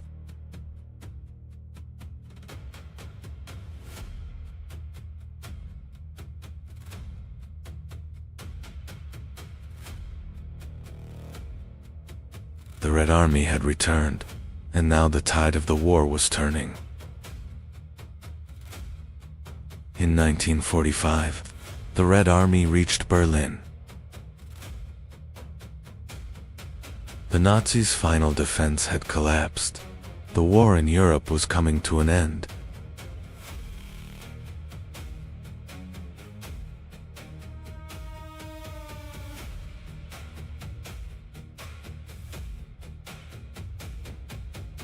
The Soviet Union was now one of the most powerful nations on Earth. But a new struggle was about to begin. The world was now dividing into two sides, and the Cold War was beginning. Throughout the Cold War, the Soviet Union competed with America for control of the world. The space race, nuclear weapons, and a global propaganda war had begun. But years later, the mighty Soviet Union began to collapse. From Viking principalities to the Soviet Union, Russia became one of the most powerful and complex empires in history, and its story is still continuing. Between 1799 and 1815, Europe became hell. Kingdoms collapsed, millions died, and the entire continent fell under the shadow of one man. His name was Napoleon Bonaparte. He began as a general, but soon became the Emperor of Europe.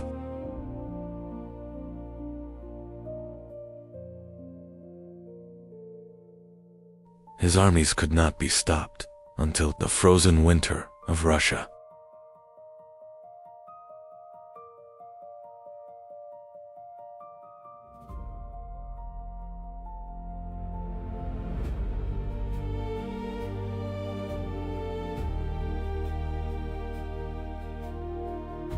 And in the end, the man who shook the world fell at Waterloo. Europe was burning, and from the chaos, one man rose, Napoleon Bonaparte. He was not just a general, he would change Europe forever. His armies could not be stopped, kingdoms collapsed, Europe fell into war. But every empire has an end, and Napoleon's end would come at Waterloo. Napoleon was born in Corsica in 1769. He was noble, but not rich. At a young age, he was sent to military schools in France. He excelled in artillery science. When the French Revolution began, an opportunity appeared for Napoleon, and he quickly began to rise. His victories in Italy caught Europe's attention. Now everyone knew his name. In 1798, Napoleon turned toward Egypt. His target was Britain's trade route. Near the pyramids, a great battle began. The French army crushed the Mamluks.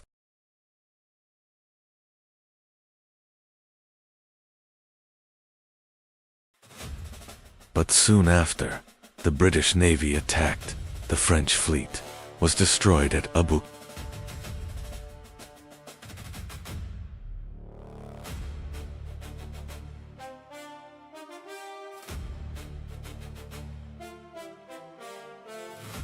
Napoleon left his army behind and secretly returned to France because a greater goal was waiting for him.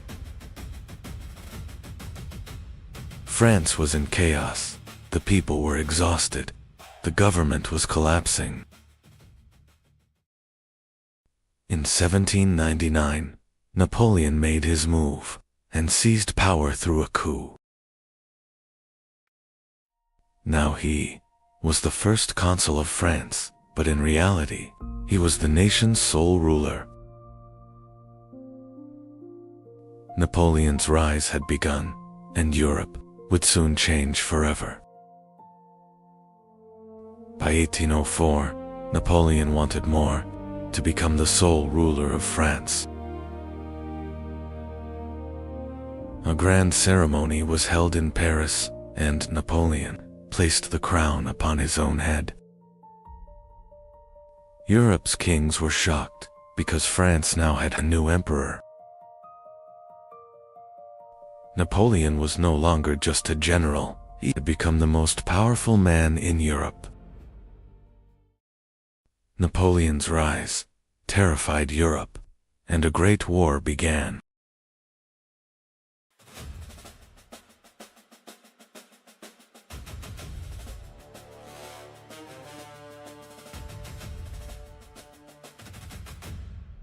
In 1805, the Battle of Austerlitz began. Napoleon had trapped his enemies.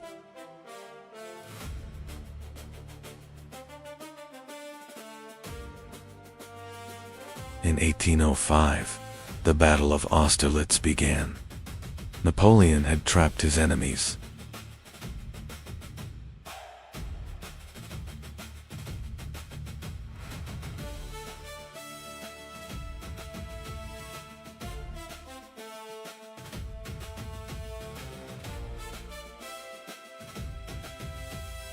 Austerlitz became Napoleon's greatest victory.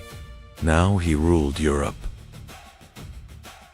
After Austerlitz, Napoleon did not stop. Much of Europe fell under French control. French armies marched into Europe's cities. Kingdoms collapsed one by one. Napoleon even placed his own family on thrones. Europe now lived beneath his shadow. But one power still resisted. Britain had not surrendered.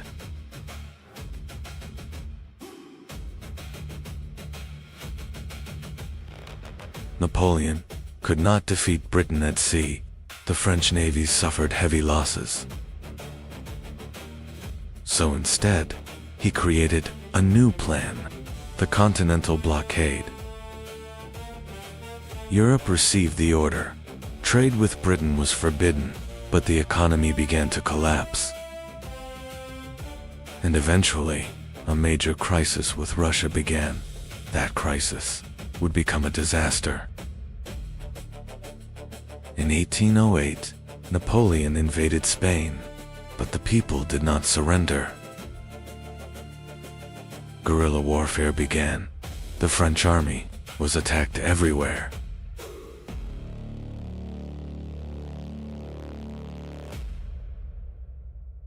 Britain joined the war as well. Napoleon's armies were slowly being exhausted.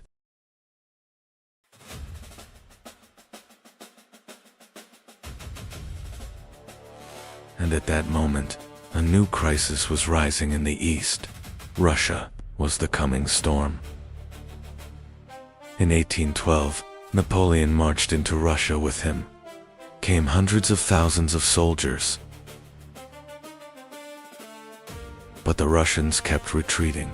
They burned cities and left no supplies behind.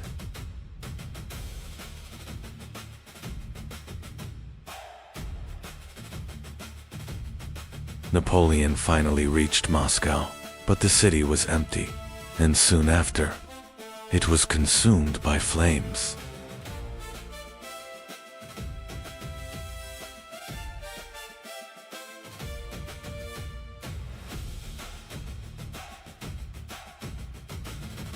When winter arrived, disaster followed. The cold destroyed Napoleon's army.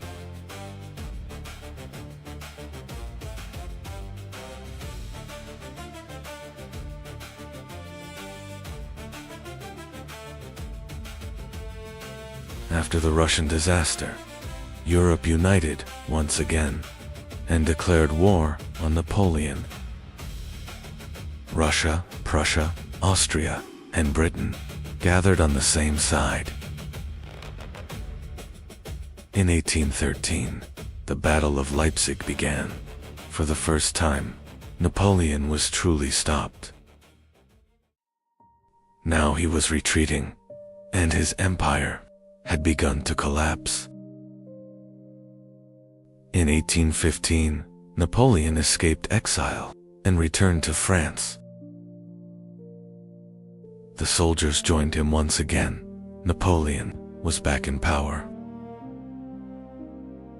But the final battle was near at Waterloo. Napoleon suffered a crushing defeat.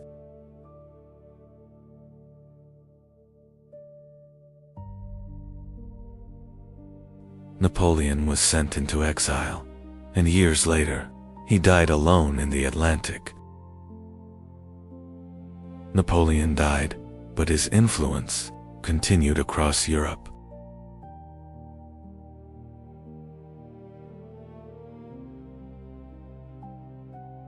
His battle tactics were studied in military academies for years.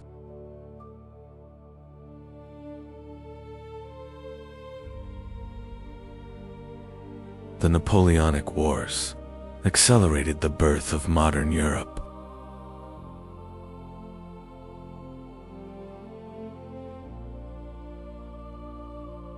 To some, he was a tyrant.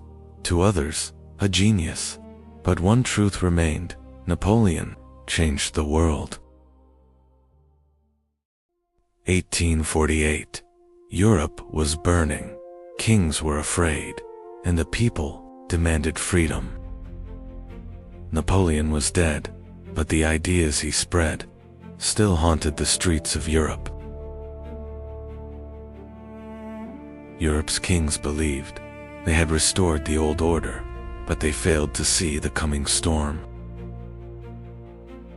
In 1848, the flames of nationalism, freedom, and revolution would sweep across the continent. In 1815, Europe's kings gathered together. They wanted to restore the order changed by Napoleon. In 1815, Europe's kings gathered together. They wanted to restore the order changed by Napoleon. Censorship increased. Newspapers were shut down. Armies kept the people under pressure. But the ideas of freedom were not dead. The fire of revolution was silently growing across Europe. In the 19th century, Europe was changing rapidly. Factories were growing, and cities were covered in smoke.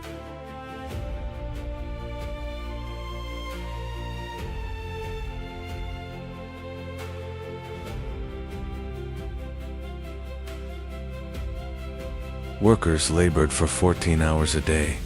Children were dying inside factories.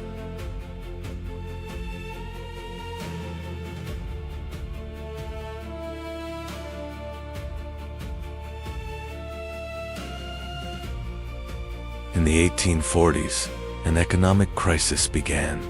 Bread prices soared. The people of Europe faced hunger. Now, it was not only those demanding freedom. The hungry also wanted revolution.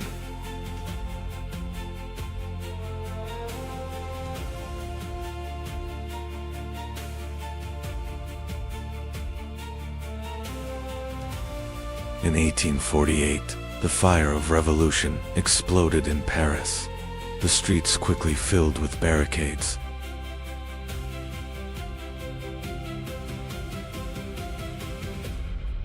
King Louis-Philippe of France was forced to flee before the anger of the people. The monarchy collapsed. The Second Republic was declared in France.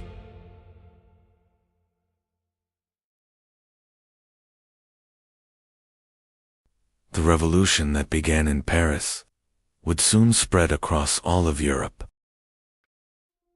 The revolutions quickly reached Austria, the streets of Vienna filled with protests.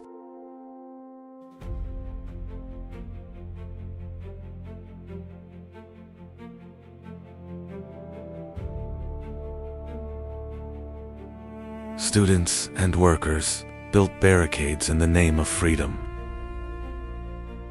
Metternich, one of Europe's most powerful men, was forced to flee. This moment symbolized the beginning of the collapse of old Europe.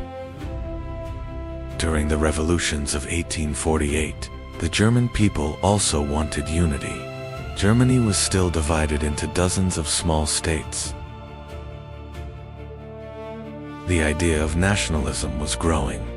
Many Germans dreamed of uniting under one flag. The Frankfurt Parliament gathered. Its goal was to create a free and united Germany. Although this movement failed, the idea of a united Germany could no longer be stopped. The revolutions of 1848 also shook Italy. Many Italians now dreamed of a united nation.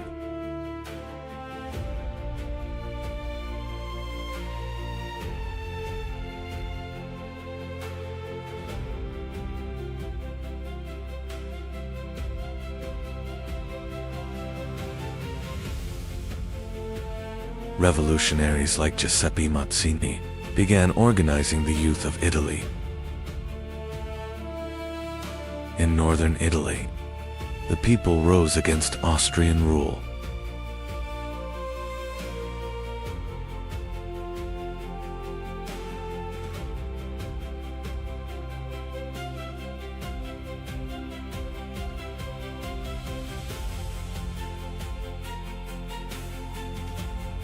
The revolutions of 1848 failed, but the unification of Italy had already begun. Most of the revolutions of 1848 were quickly crushed. The kings regained control once again.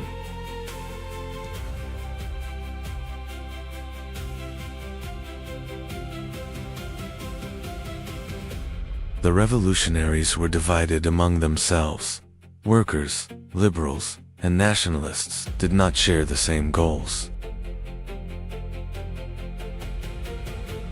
Thousands of people were killed. Many revolutionaries were sent into exile.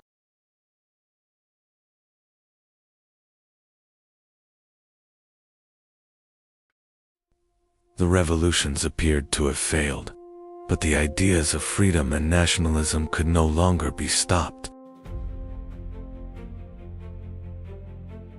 The revolutions of 1848 had failed, but Europe had already begun to change. Italy and Germany would unite in the years ahead. As nationalism grew, the great empires slowly began to weaken. The storm that began in 1848 would eventually lead Europe toward even greater wars. Napoleon was dead, but the ideas he spread continued to live on. The people now demanded freedom, constitutions, and national unity. The old order of Europe was beginning to collapse. The revolutions of 1848 appeared to fail, but they laid the foundations of modern Europe. And Europe would never be the same again. The revolutions of 1848 became one of the turning points in European history. Although they were defeated, the ideas of freedom could no longer be destroyed. Europe was entering the modern age.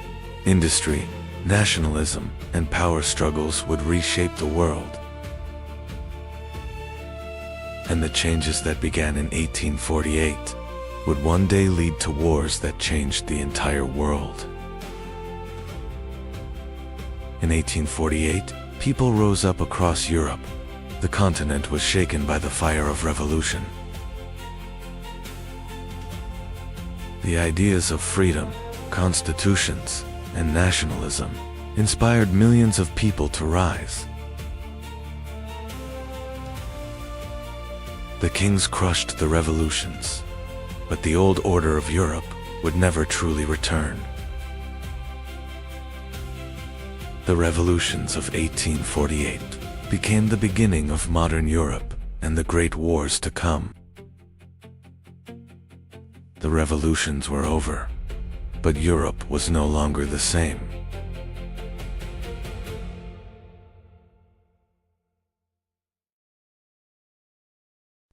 Industry was expanding, and railways were connecting the continent.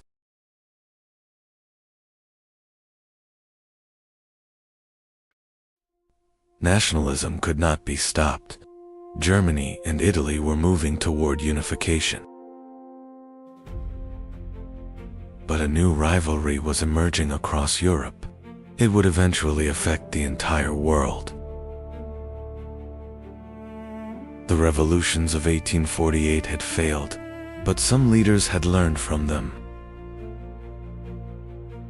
A new power was rising in Prussia. It would change the destiny of Germany. The German states slowly began to unite. Nationalism was becoming a political force. Europe was entering a new era, and the rivalry between the great powers was growing stronger. What was only a dream in 1848 became reality in 1871. Italy united as well. Nationalism was redrawing the map of Europe. But for every winner, there were losers. Multi-ethnic empires were beginning to shake. The changes that began in 1848 would lead Europe toward a world war only decades later. The revolutions of 1848 did not affect only Western Europe. The idea of nationalism was spreading into Ottoman lands as well. Across the Balkans, many peoples began questioning their identity and future.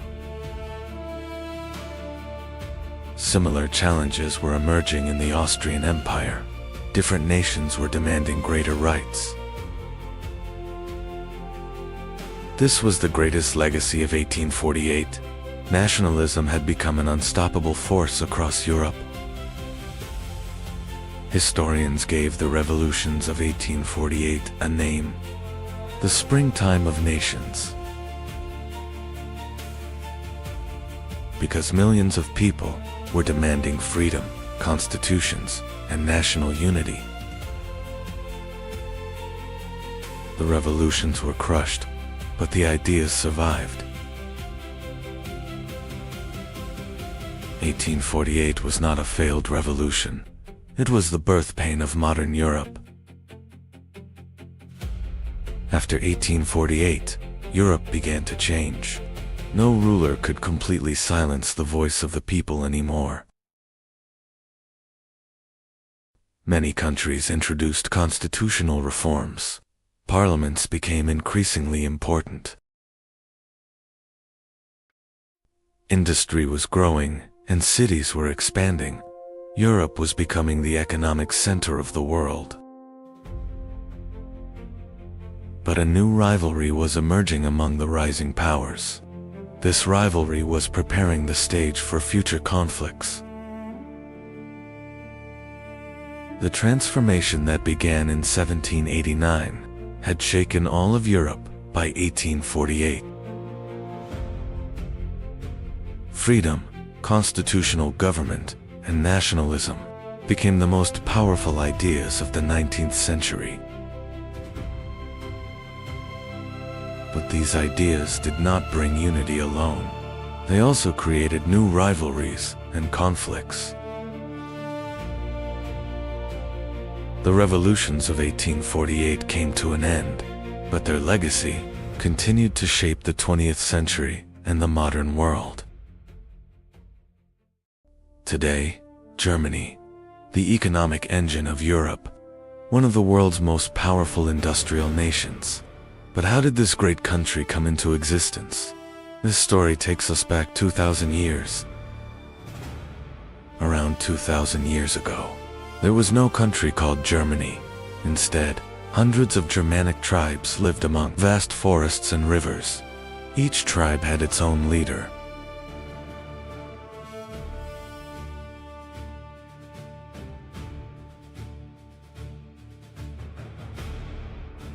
The Franks, the Saxons, the Alemanni, the Goths, and many other Germanic tribes.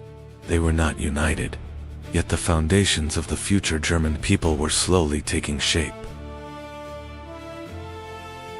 To the south stood the most powerful state in the world, the Roman Empire. Soon, great struggles would begin between Rome and the Germanic tribes, and those struggles would write the first chapters of Germany's story. North of Rome, a vast and untamed world stretched across the land. Hundreds of Germanic tribes lived in these lands. There was no country called Germany yet. The Franks, the Saxons, the Goths, and Alemanni would help shape the future German people. But to the south stood a powerful neighbor, the Roman Empire.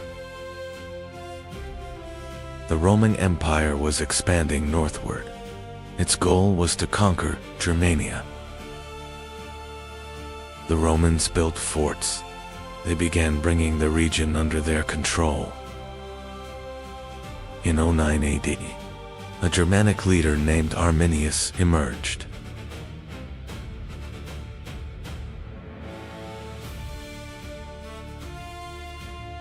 In the Teutoburg forest, Roman legions were destroyed. The course of history changed forever. Centuries passed. Then Europe entered an age of great migration.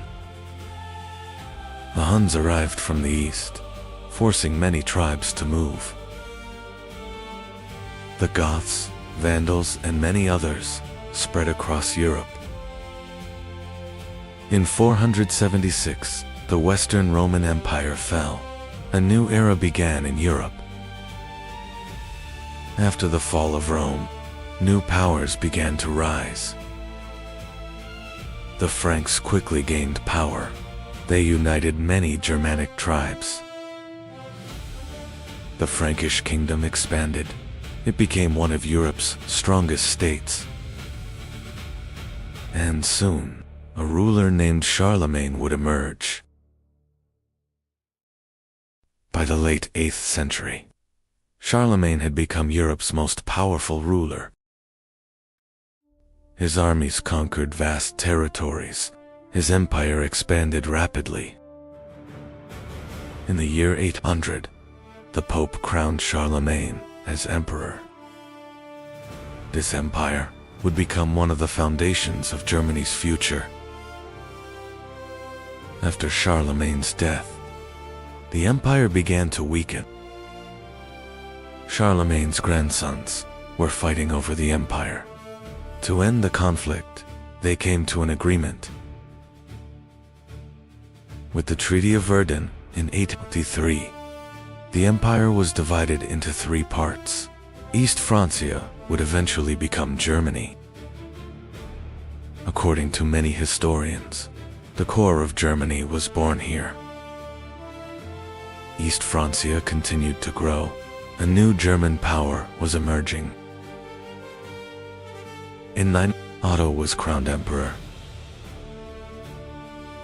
Thus, the Holy Roman Empire was born, but it was not a single unified state. hundreds of principalities and cities were ruled by their own leaders. This would delay German unification for centuries.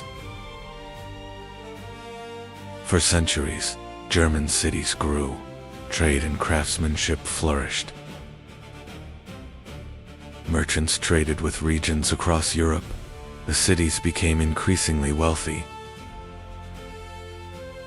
In the north, the Hanseatic League rose to power. It controlled much of Baltic trade. German cities were growing rich, but the land remained divided into hundreds of states. In 1517, a German monk took a step that would change Europe forever. Martin Luther challenged the practices of the Church. His 95 Theses spread rapidly. Thanks to the printing press, Luther's ideas spread across Europe. The Reformation transformed Germany, but it also created new divisions. Tensions between Catholics and Protestants were rising. German lands were heading toward a new crisis. In 1618, an event triggered one of Europe's most devastating wars. The war lasted 30 years. Cities were destroyed and millions lost their lives.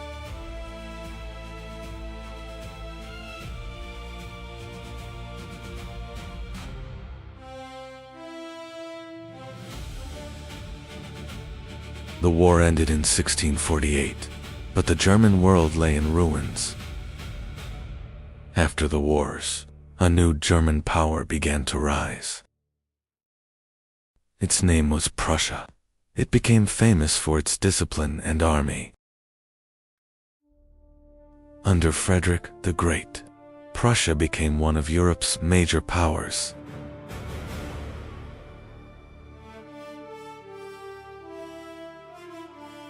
Soon, Prussia would change Germany's destiny forever. In the early 1800s, Napoleon was shaking Europe to its core. French armies entered German lands. The old order began to collapse. In 1806, the Holy Roman Empire came to an end. Napoleon destroyed an empire, but he also awakened German nationalism. After Napoleon's defeat, Europe's leaders gathered in Vienna. Their goal was to create a new order in Europe, and new borders were drawn. 39 German states were united within the German Confederation. But one question remained: who would lead the German world? In 1848, Europe was shaken by revolution once again. German nationalists wanted a united nation. For that purpose, the Frankfurt Parliament was convened. The parliament offered the German crown to the King of Prussia, but the king refused the offer. The attempt at unification had failed, but a new figure was stepping onto the stage: Otto von Bismarck. 1848 had failed, but the dream of German unity lived on. One major problem was the economy. German states taxed each other's trade. Led by Prussia, the Zollverein was established. Trade barriers began to disappear. Economic unity came first. Political unity would soon follow. There were two great powers in the German world, Prussia and Austria. Both wanted to lead, but Germany could have only one leader. The smaller German states began choosing sides. The balance of power was shifting. Unity still seemed far away, but history was approaching a great transformation. Meanwhile, Germany was changing. Industry was growing rapidly.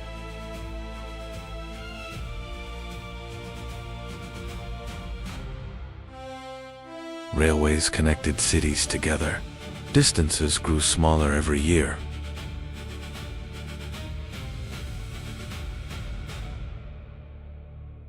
As the economy grew stronger, the desire for unity grew as well.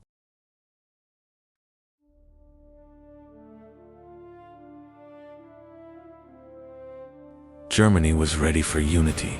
All it lacked was a strong leader. From the Germanic tribes to the rise of Prussia, the foundations of Germany had been laid. Now the stage belonged to one of history's most influential statesmen, Otto von Bismarck. Germany was not yet united. Dozens of states remained divided. In 1862, Otto von Bismarck stepped onto the stage. Bismarck had one goal: to create German unity. A new era was about to change Europe, the era of blood and iron. Major debates erupted in Parliament. The army budget had created a crisis. Bismarck stepped to the podium and delivered words that would enter history. Great questions are not decided by speeches, but by blood and iron. Bismarck's plan was clear.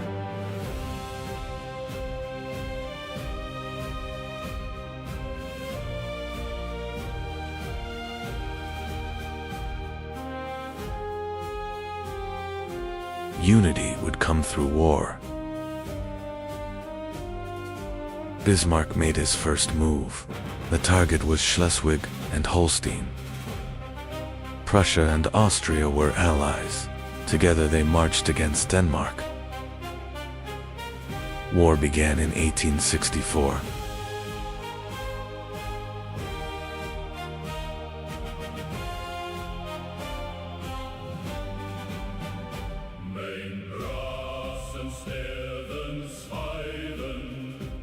The Prussian army emerged victorious.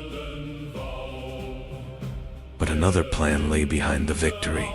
Bismarck had already chosen his next rival.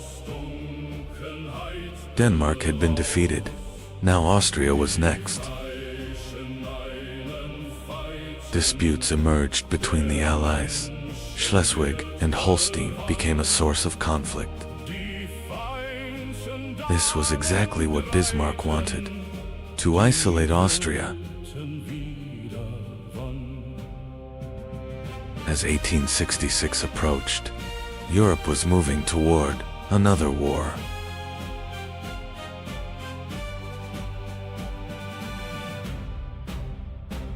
War began in 1866. Prussia and Austria were now enemies.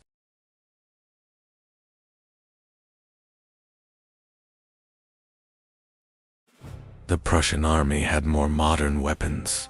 They would change the course of the war.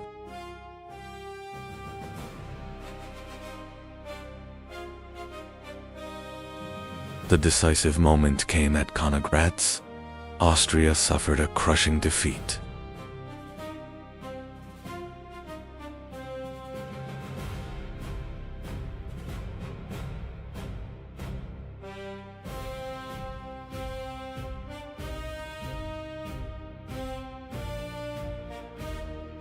It had lasted only 7 weeks, but Germany's future had changed forever. After the victory, Germany was reshaped. Prussia was now the undisputed leader. In 1867, the North German Confederation was established. Many German states had united, but Germany was not yet complete. The southern German states remained independent. One final obstacle stood before Bismarck. Prussia's rise worried Europe, especially France. Emperor Napoleon III did not want a powerful Germany. Bismarck knew this, and he would push France into making a mistake. The two leaders were heading toward confrontation. War was now very close. In 1870, a new crisis emerged. The Spanish throne shook Europe. France demanded guarantees from Prussia. King Wilhelm rejected the demands. A summary of the meeting was sent to Berlin. Bismarck shortened and sharpened the text. The EMS dispatch was published. France was outraged and declared war. By the summer of 1870, the war was raging. German armies advanced deep into France.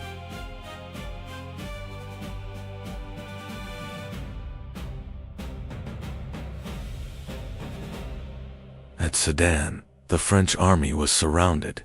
Its escape routes were closing.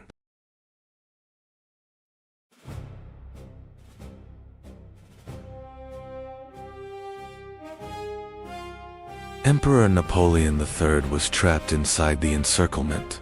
Defeat had become inevitable.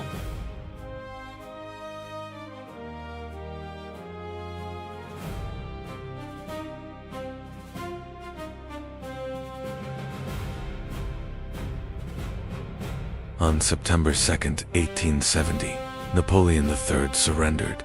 Bismarck's dream of Germany was now within reach. The war did not end after Sedan. German armies marched toward Paris. The capital was under siege. Food shortages began to spread. Bismarck waited patiently. When Paris fell, Germany would be born. Months of siege finally paid off. French resistance was collapsing. While Paris remained under siege, German leaders gathered at the Palace of Versailles. Northern and southern German states were uniting behind one goal: a single Germany. Bismarck's long-term plan was succeeding. German unity had become inevitable. January 18, 1871 was approaching. A new European power was about to be born. January 18, 1871 had arrived. The Palace of Versailles was about to make history. The German princes reached a single decision. Unity was now official. King Wilhelm I of Prussia was proclaimed German emperor. Centuries of division had come to an end. Germany was now a single empire. Germany was united. Now it had to be governed. The empire's first chancellor was Otto von Bismarck. The new Germany industrialized rapidly. Iron, coal, and steel production surged. Germany became one of Europe's most powerful nations. As industry expanded, new problems emerged.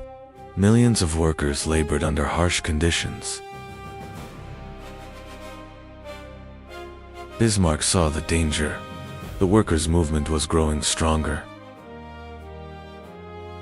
New laws were introduced. Health insurance and social protection were established. One of the world's first modern welfare systems was emerging. Bismarck was strengthening Germany from within. Not all of Germany's problems were solved. A new struggle was beginning.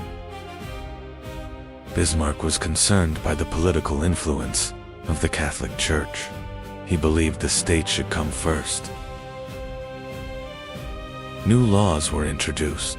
A fierce struggle began between church and state. This period became known as the Kulturkampf. Bismarck strengthened state authority across Germany. Germany was now united.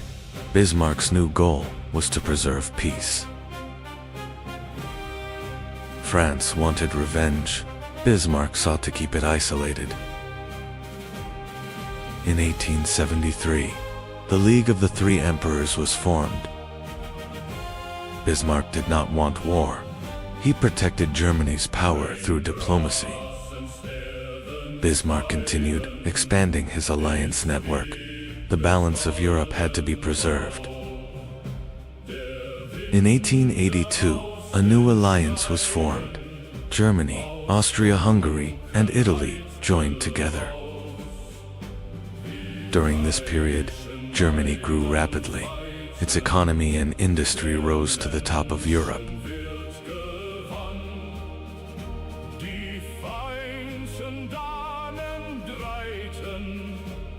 By the 1880s, Germany had become one of Europe's most powerful nations.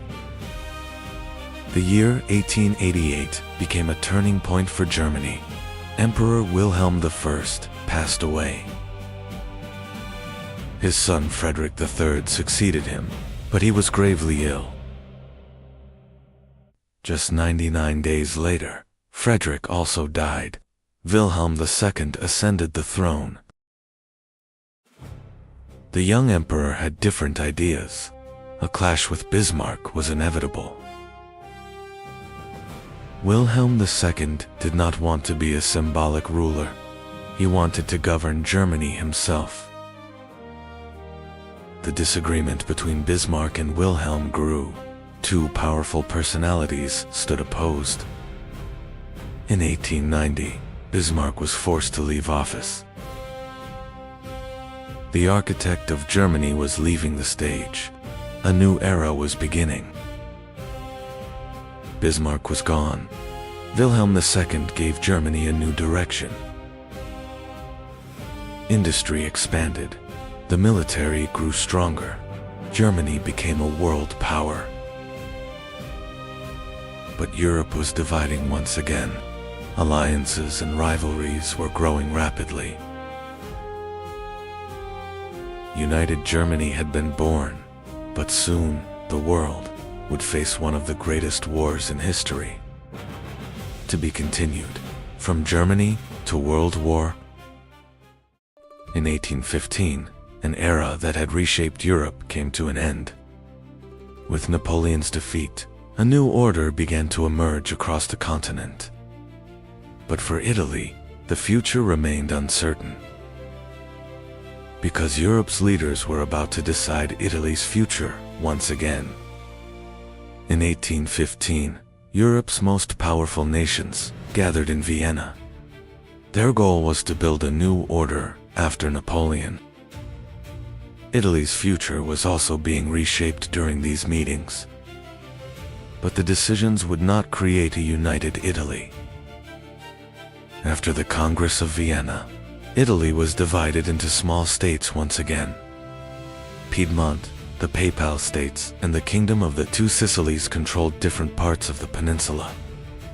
Even people speaking the same language continued living under different borders. The dream of a united Italy still seemed distant, but it would not remain that way forever. One of the biggest winners of the Congress of Vienna was Austria. Important regions of northern Italy came under direct Austrian control. Milan and Venice were now governed from Vienna. As foreign rule expanded, Italian nationalism quietly began to grow. Many Italians were beginning to see themselves as part of one nation rather than separate states. Writers and thinkers began spreading the idea of a shared language and history. For the first time, a powerful question emerged. Why not one Italy? This idea would soon grow into a movement. One of the first movements behind this cause was a secret society known as the Carbon. Its members secretly swore oaths and organized against Austrian influence. They quickly gained supporters across many parts of Italy. Soon, they would try to turn their ideas into action. In 1820, the first major spark appeared in Naples. Carbonari members mobilized the people by demanding constitutional reforms. Faced with mounting pressure, the king was forced to back down. For a moment, it seemed that change was possible. But the leaders in Vienna watched these events with growing concern. Austria moved quickly to prevent the revolts from spreading. The inexperienced rebels struggled against a professional army. The uprising was crushed, but the ideas survived. The events in Naples quickly spread to Piedmont. Military officers and reformers began pushing for change. Some were no longer dreaming of reform alone, but of a united Italy. But once again, Austria was preparing to intervene. In the spring of 1821, the Austrian army moved once again.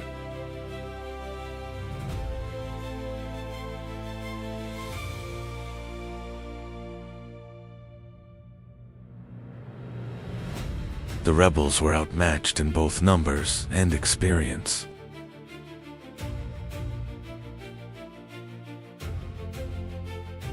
The resistance quickly began to collapse.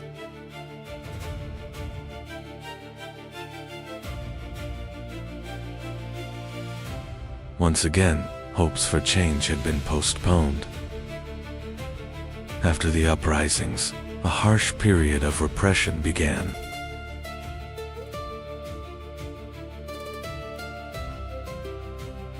Many revolutionaries were arrested or imprisoned.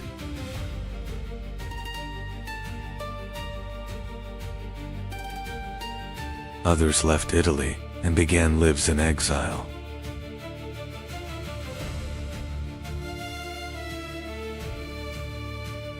But those forced into exile had no intention of giving up the struggle. At this moment, a new figure began to emerge: Giuseppe Mazzini. Italy should not only be free, but united. He wanted to transform nationalism into a movement of the people.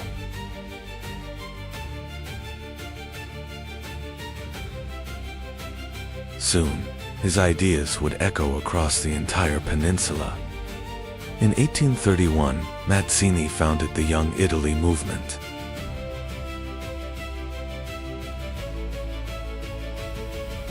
The goal was clear: a free, united and independent Italy.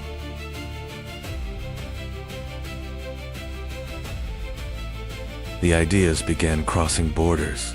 Young people were joining the cause.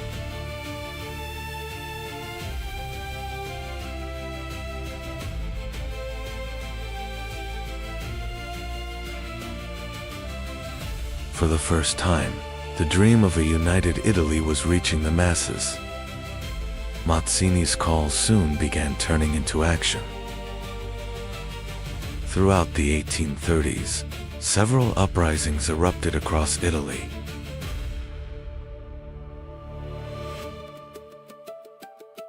But most of these revolts were poorly prepared and quickly crushed.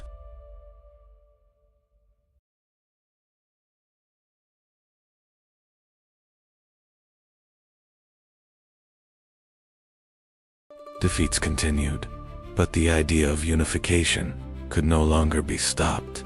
Each new uprising pushed Austria to impose even harsher measures. Secret societies were hunted down and meetings were broken apart.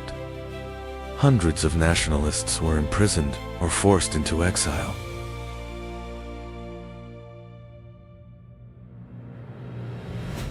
But the greater the repression, the stronger the resistance became.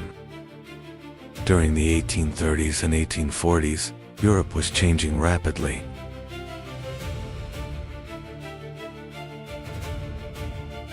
New ideas were crossing borders faster than ever before. Demands for liberty, constitutions, and nationalism were rising everywhere.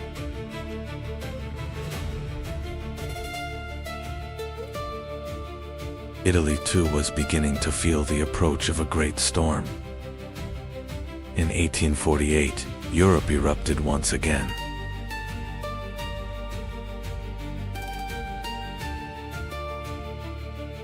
The revolutionary wave quickly spread across the continent.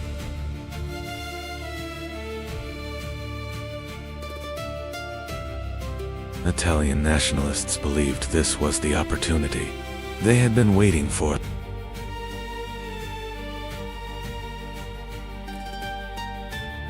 Soon, the entire peninsula would be shaken by uprisings. In March 1848, the first major explosion came in Milan.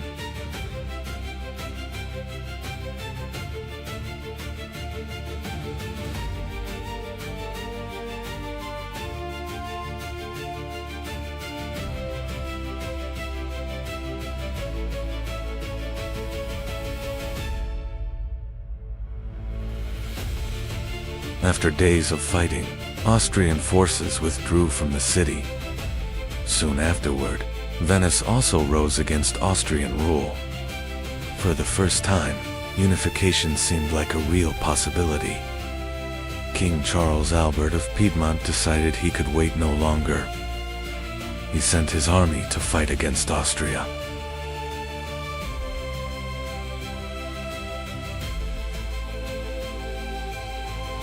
Many Italians believed this war would begin the path to unification.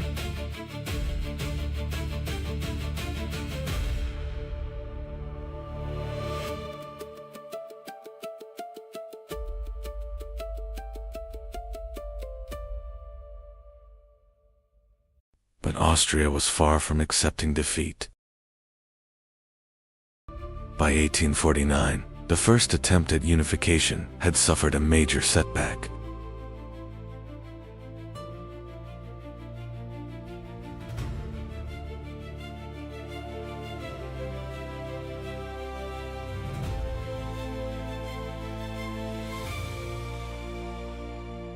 Austria regained control of most of the territories it had lost.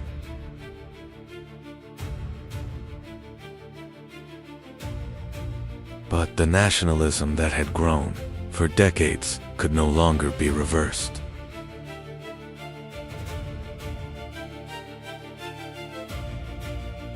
A united Italy had not yet been born, but the struggle was only beginning. The revolutions of 1848 had failed, but the ideas survived.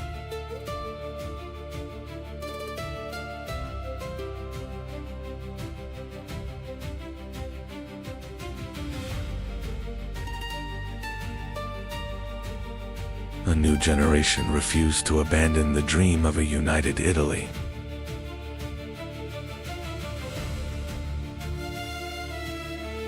This time, attention began turning toward the Kingdom of Piedmont. Soon, a new leader would emerge and change the course of the unification struggle. After 1849, many revolutions collapsed, but Piedmont remained standing.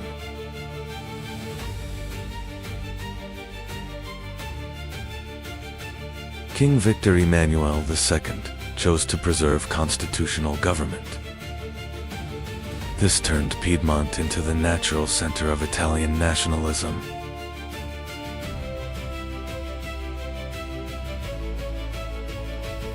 The hope of unification would now rely on state power rather than secret societies. The idea of unity was growing, yet Italy remained divided into many separate states. In the north, Lombardy and Venice remained under Austrian control. At the center stood the Papal States. The Pope had no desire to lose his political power.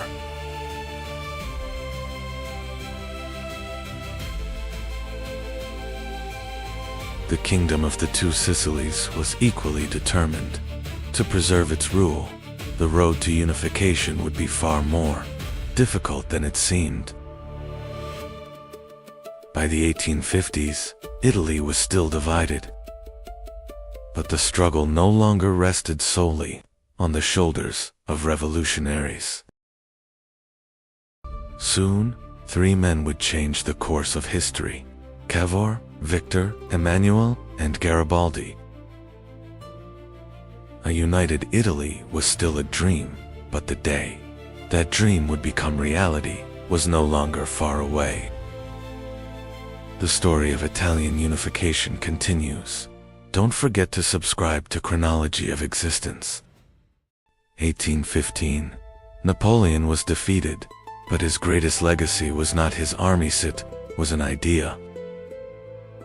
The Congress of Vienna divided Italy into small states once again. The old order had returned. Austria ruled the north, the Papal States controlled the center, and the Bourbons governed the south. Italy remained divided. But a new dream had begun to spread across the peninsula, one united Italy. The Congress of Vienna had divided Italy once again, but the idea of freedom could no longer be stopped. Secret societies began to emerge across the peninsula. These secret groups, known as the Carbonari, fought against foreign rule and kept alive the dream of a united Italy. Austria crushed even the smallest uprisings. Arrests, exile, and executions failed to stop the growing nationalist movement.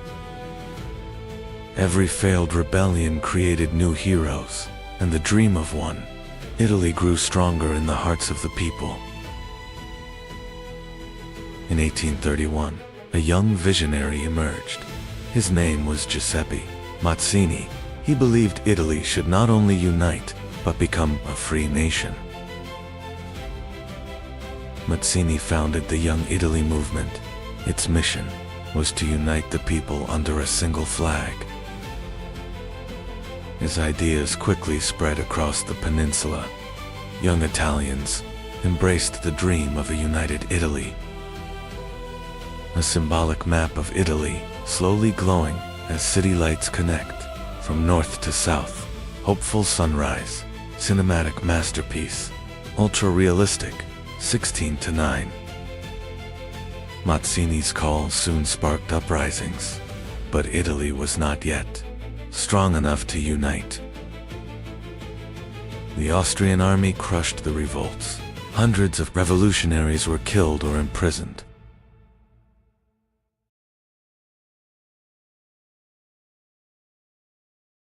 Mazzini was forced into exile, but exile did not end his struggle. Even far from Italy, his writings continued to inspire the nation.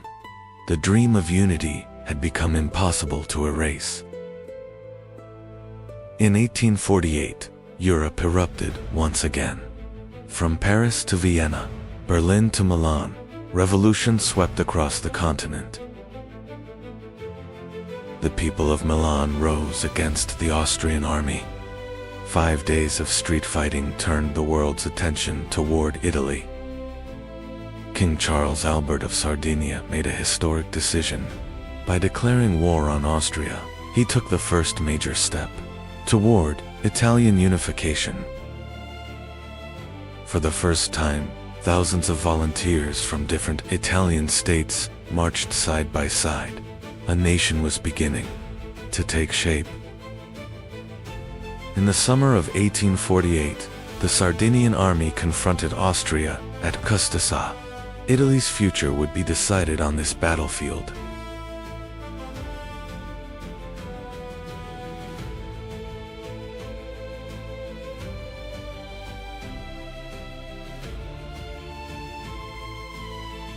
Field Marshal Radetzky expertly commanded the Austrian army. The Italian forces suffered a devastating defeat. King Charles Albert was forced to retreat. The dream of unification had been postponed once again. But the struggle was far from over. Defeat did not break the Italian spirit. Soon, two new leaders would change history, Cavour and Garibaldi. In 1849, the Battle of Novara was lost. Italy's dream of unification suffered another devastating blow.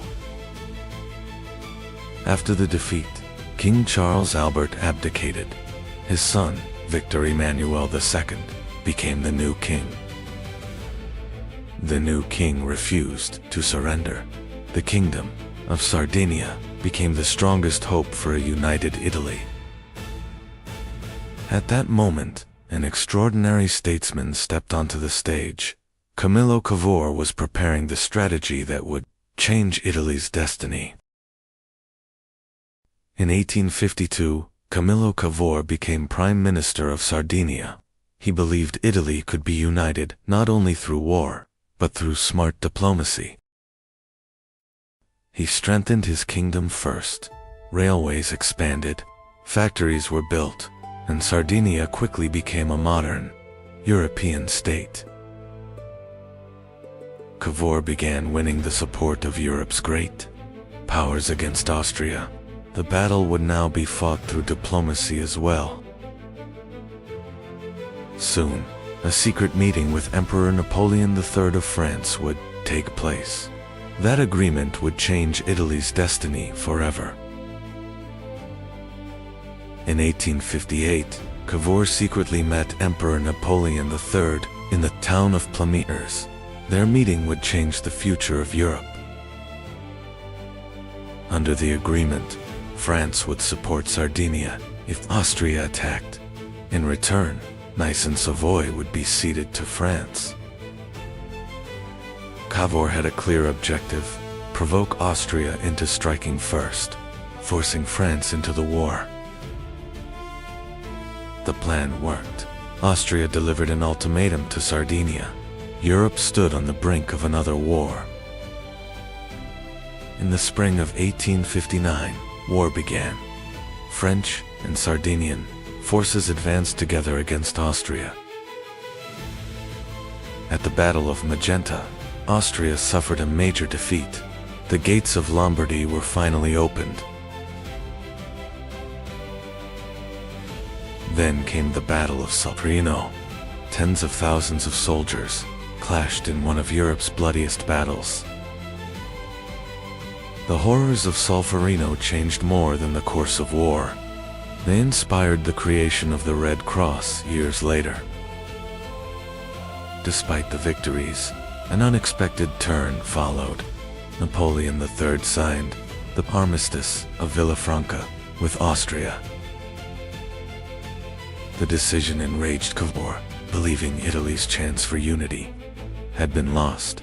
He resigned as prime minister. But the people thought differently. Referendums in Tuscany, Parma, Modena, and Rumonia overwhelmingly supported joining the Kingdom of Sardinia. Italy was uniting not only through war, but through the will of its people. Yet the South remained a world apart. In 1860, Giuseppe Garibaldi made a bold decision. With around 1,000 volunteers, he sailed to liberate Sicily. Garibaldi and his red shirts landed at Marsala. They were few in number, but their determination was immense. At the Battle of Calatafimi, Garibaldi's volunteers forced the Bourbon army to retreat. The victory inspired Italians across the peninsula.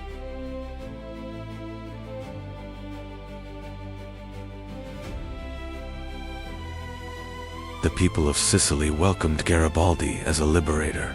A united Italy was no longer just a dream, it was becoming reality. After Sicily, Garibaldi did not stop.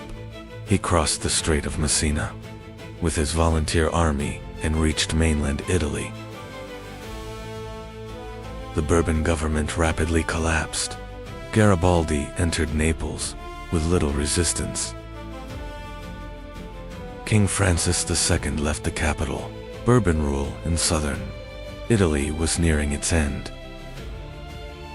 Most of Italy was now united, but the most important decision about the nation's future was yet to be made. On October 26, 1860, Garibaldi and King Victor Emmanuel II met near Tino in one of history's most symbolic encounters. Garibaldi did not claim the conquered lands for himself. Instead, he handed them over to the future Kingdom of Italy. Despite becoming a national hero, Garibaldi sought no power or title. he quietly returned to private life. Italy was now close to unification, but Venice and Rome still remained outside the new kingdom. On March 17, 1861, the historic moment arrived. Parliament officially proclaimed the Kingdom of Italy. Victor Emmanuel II became the first king of a united Italy. Centuries of division were finally coming to an end. Yet unification was still incomplete. Venice remained under Austrian rule, while Rome was controlled by the Papal States. The Kingdom of Italy had been born, but two great objectives still remained: Venice and Rome.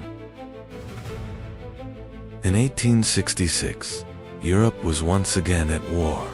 Prussia confronted Austria, and Italy joined Prussia in hopes of reclaiming Venice. The Italian army was defeated once again at Custoza. It seemed the dream of Venice had slipped away.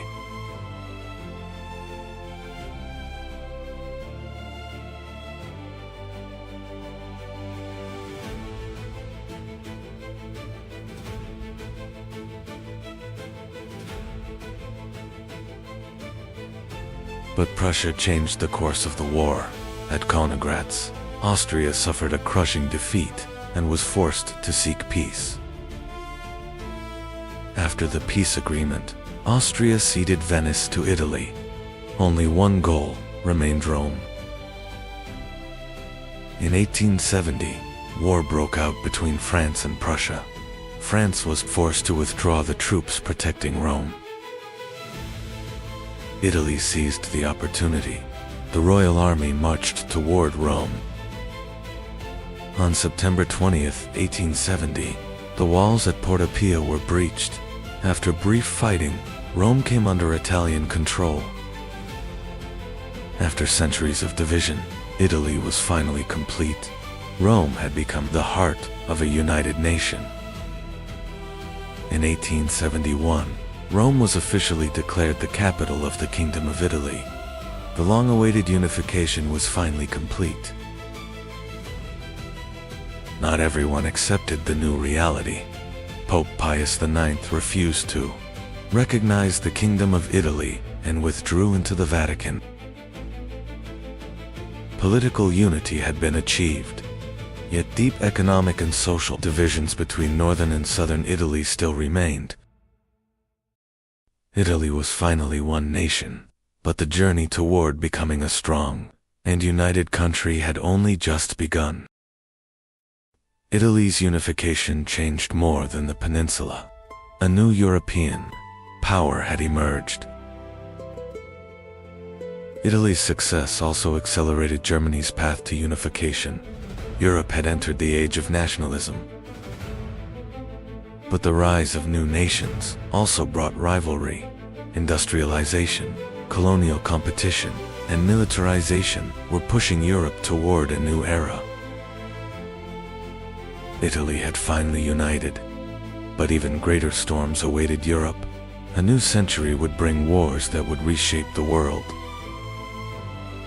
After centuries of division, Italy finally united beneath a single flag. Mazzini's vision, Cavour's diplomacy, Garibaldi's courage, and Victor Emmanuel's leadership changed the course of history. With Italy's unification, European rivalry entered a new era. The rising powers now turned their eyes toward the rich lands of Africa.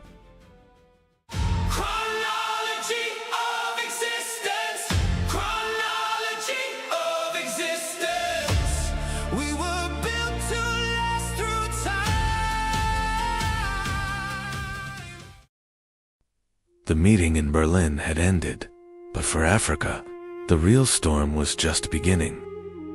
Europe's empires would wait no longer. Whoever arrived first would claim the land. But Africa was still home to powerful kingdoms, and not all of them would surrender.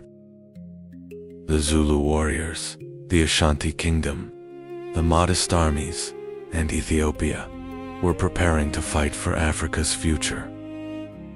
After the Berlin Conference, Europe wasted no time. Its empires began moving into different regions of Africa simultaneously.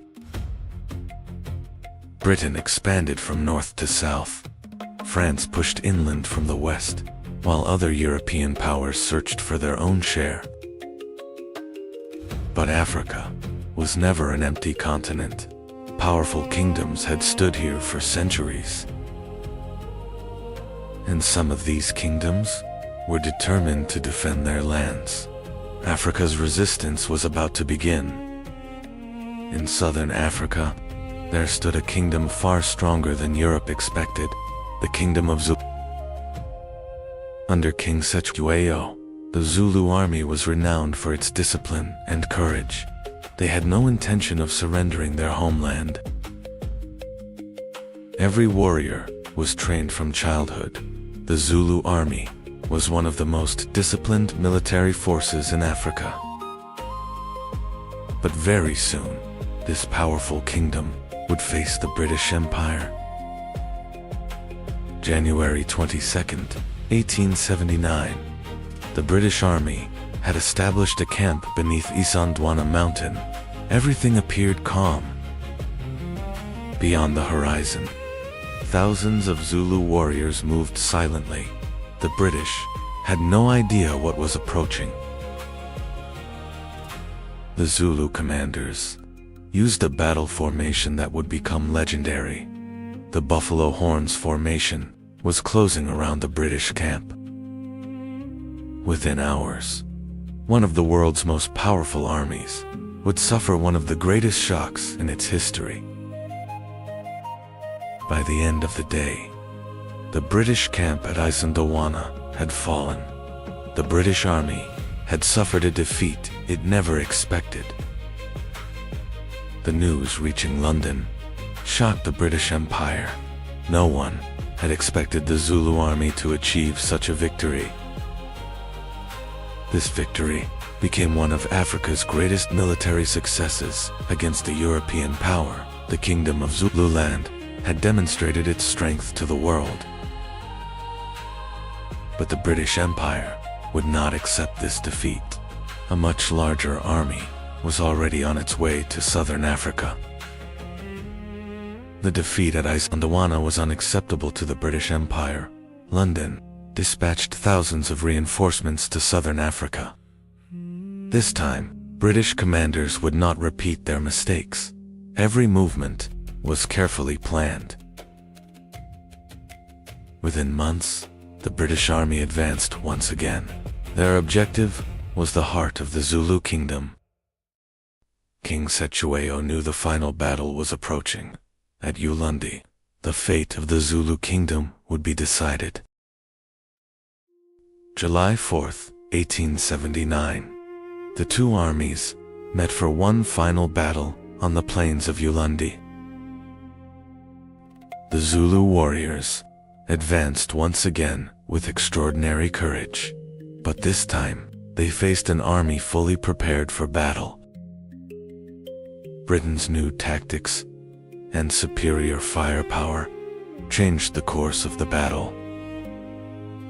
After Ulundi, the Zulu kingdom lost its independence, but its resistance became one of the enduring symbols of African history. As the Zulu kingdom fell, a new resistance was rising. In northeastern Africa, Sudan was beginning to rise. Muhammad Ahmad declared himself to be the Mahdi. Within a short time, thousands rallied to his cause, joined the movement one after another. A massive uprising had begun against Egyptian and British authority.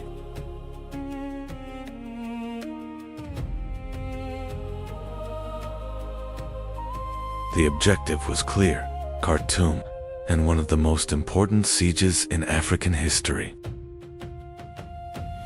Farsai, Lanmatinin, 1884. The Mahdist forces laid siege to Khartoum. The city's defense was led by General Charles Gordon. He waited for reinforcements, but time was running out. After months of siege, the city became completely isolated. Khartoum was cut off from the outside world. In early 1885, Khartoum fell. The victory echoed across the world, as much of Africa fell under colonial rule. One nation remained independent: Ethiopia. Emperor Menelik II recognized the coming danger from across the country. Tens of thousands of warriors answered his call. Italy believed Ethiopia would fall like many other African states. It was a grave miscalculation. In 1896, near the town of Adwa, one of the most important battles in African history was about to begin. March 1st, 1896, in the mountains of Adwa, two armies met in a battle that would change history. Emperor Menelik II advanced with an army gathered from every corner of Ethiopia. The nation was determined to defend its independence. Italian commanders expected an easy victory, but Ethiopia's mountains would become their greatest challenge.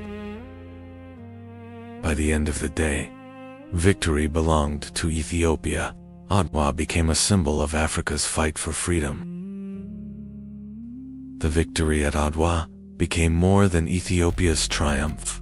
It became a symbol of hope for all of Africa.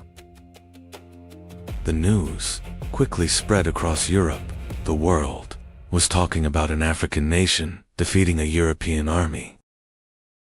By 1914, almost all of Africa had come under European control. The greatest exception was Ethiopia. The colonization of Africa changed the map forever, but the struggle for freedom never truly ended.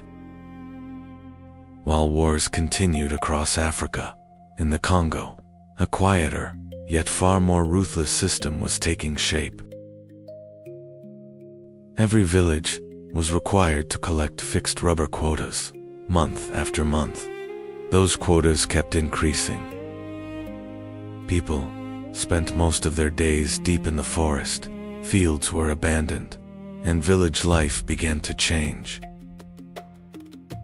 Rubber from the Congo was fueling Europe's growing industries, but the price was paid by the people of the Congo.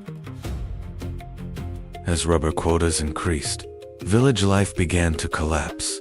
People no longer worked for their own fields, but for the demands of the colonial system.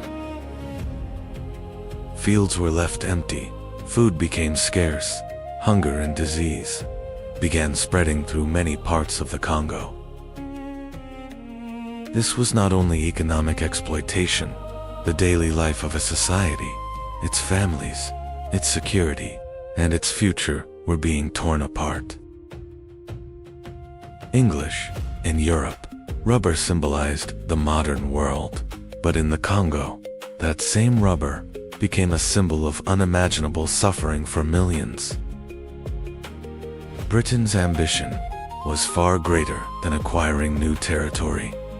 Cecil Rhodes dreamed of an empire stretching from Cape Town to Cairo. The project became known as Cape to Cairo.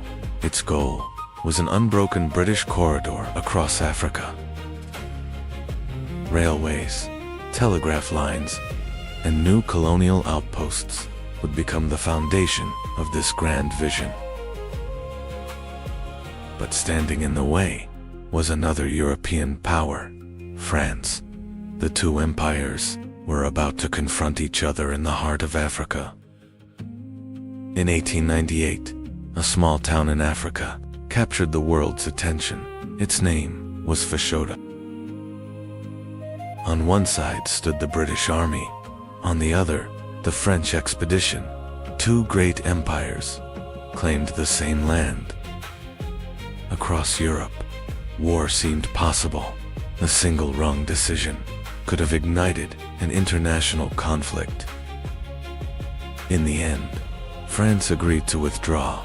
Britain further strengthened its dominance in Africa. By the end of the 19th century, gold and diamonds had been discovered in South Africa.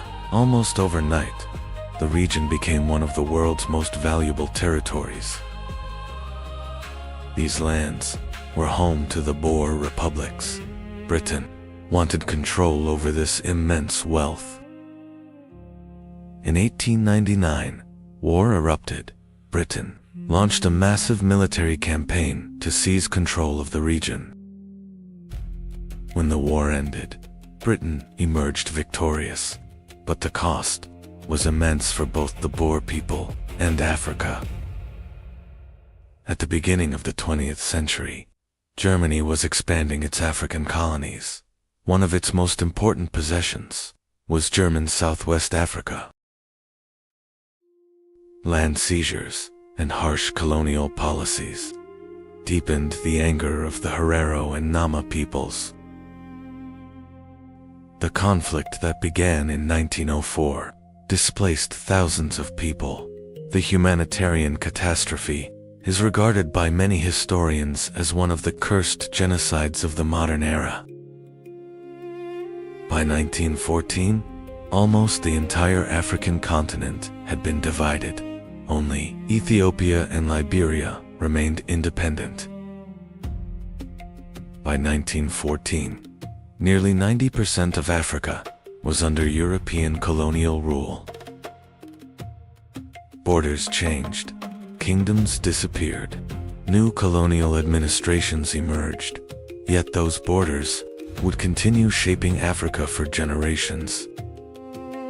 But colonial rule could not extinguish the will of Africa's people. In the 20th century, independence movements would spread across the continent. The scramble for Africa changed the destiny of an entire continent, but history does not end here.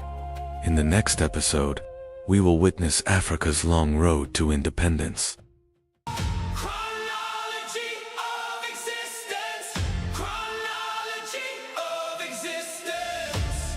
We were built to last through time. The year was 1441. Life in West Africa began like any other day. But no one knew a catastrophe was approaching, one that would change the fate of millions forever. The Portuguese ships on the horizon were searching for more than new trade routes. They were about to ignite one of the greatest forced migrations in human history. Villages were raided, families were torn apart. Those bound in chains had no idea they would never see their homes again.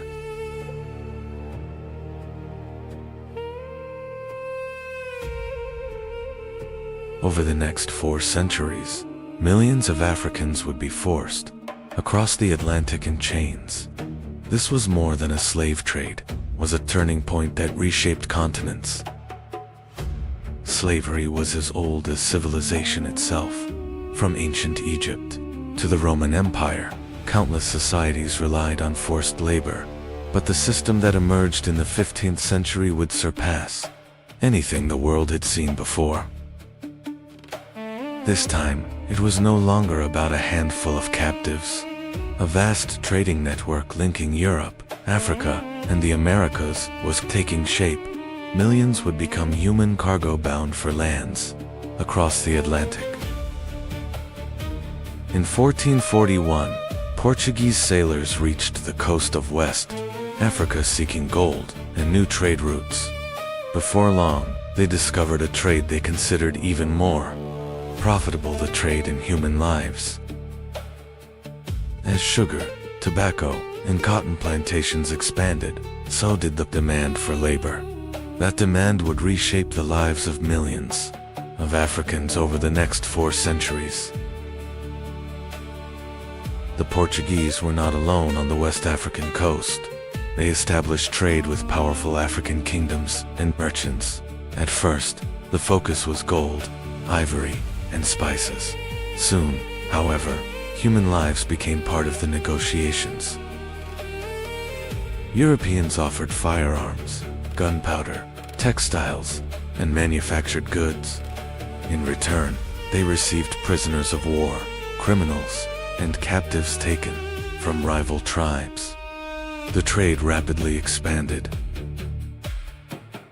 Some African kingdoms grew wealthy through this trade, but Europe's endless demand fueled competition. Armed with European weapons, kingdoms launched wars against their neighbors to capture more prisoners. Victory was no longer the only goal. Villages were burned, people were captured, and thousands of prisoners were marched in chains toward the Atlantic coast. The Atlantic slave trade was becoming a system that seemed impossible to stop. As Europe's demand for slaves grew, human hunting spread across Africa's interior. Some raids followed wars, while others were launched solely to capture more people. Captured men, women, and children were forced to march hundreds of kilometers. Many died from hunger, disease, and exhaustion before ever reaching the ocean.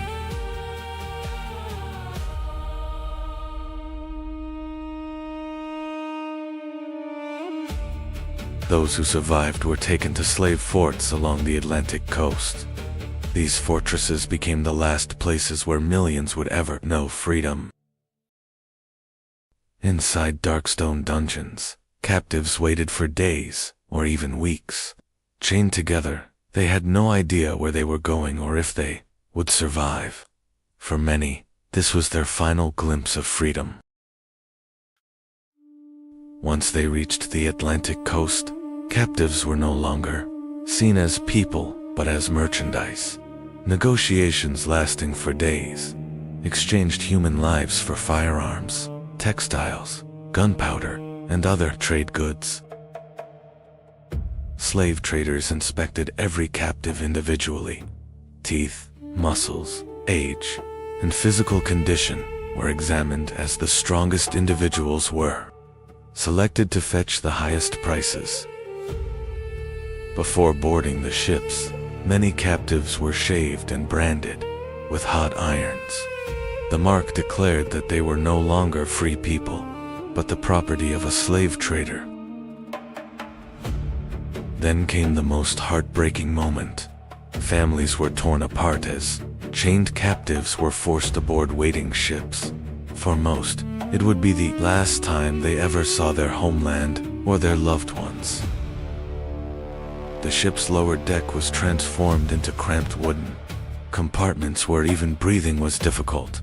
Hundreds of people remained chained together for weeks with almost no room to move.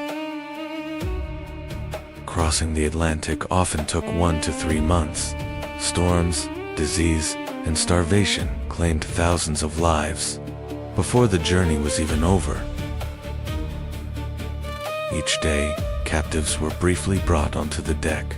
They were not allowed fresh air out of compassion, but to keep them alive and valuable enough to be sold. Beyond the horizon lay only the endless ocean. Behind them was the homeland they would never see again. Ahead awaited an unknown world from which there would be no return. Days turned into weeks. In the middle of the Atlantic, the ships moved through storms, hunger, and fear. No one knew when the journey would end. The lower decks were dark, humid, and airless. Sometimes no people were needed to tell the story. The narrow corridors and shadows said everything. By morning, only exhausted silence remained on the deck. The ocean stretched endlessly as the ship continued along one of history's darkest routes. Africa faded farther away with each passing day. Only the sea remained on the horizon. For millions, this journey became a separation with no return. After weeks at sea, the ships finally reached the ports of the Caribbean and the Americas. But this was not the end of the journey. It was the beginning of a new life in bondage. At the ports, people were inspected, one by one, and valued, according to their age and physical strength. Within minutes, an entire life could pass into the hands of a new owner.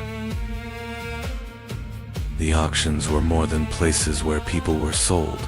They were where families were separated forever. Husbands, wives, children, and siblings were often purchased by different owners. Those who survived now stood in an unfamiliar world. Years of exhausting labor, oppression, and uncertainty lay ahead. The voyage had ended, but slavery had only just begun.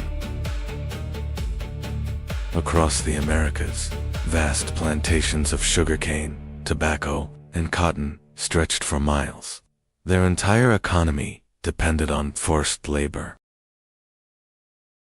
Work began before sunrise and often continued until sunset. Extreme heat, exhausting labor, and constant fatigue turned, every day, into a struggle for survival.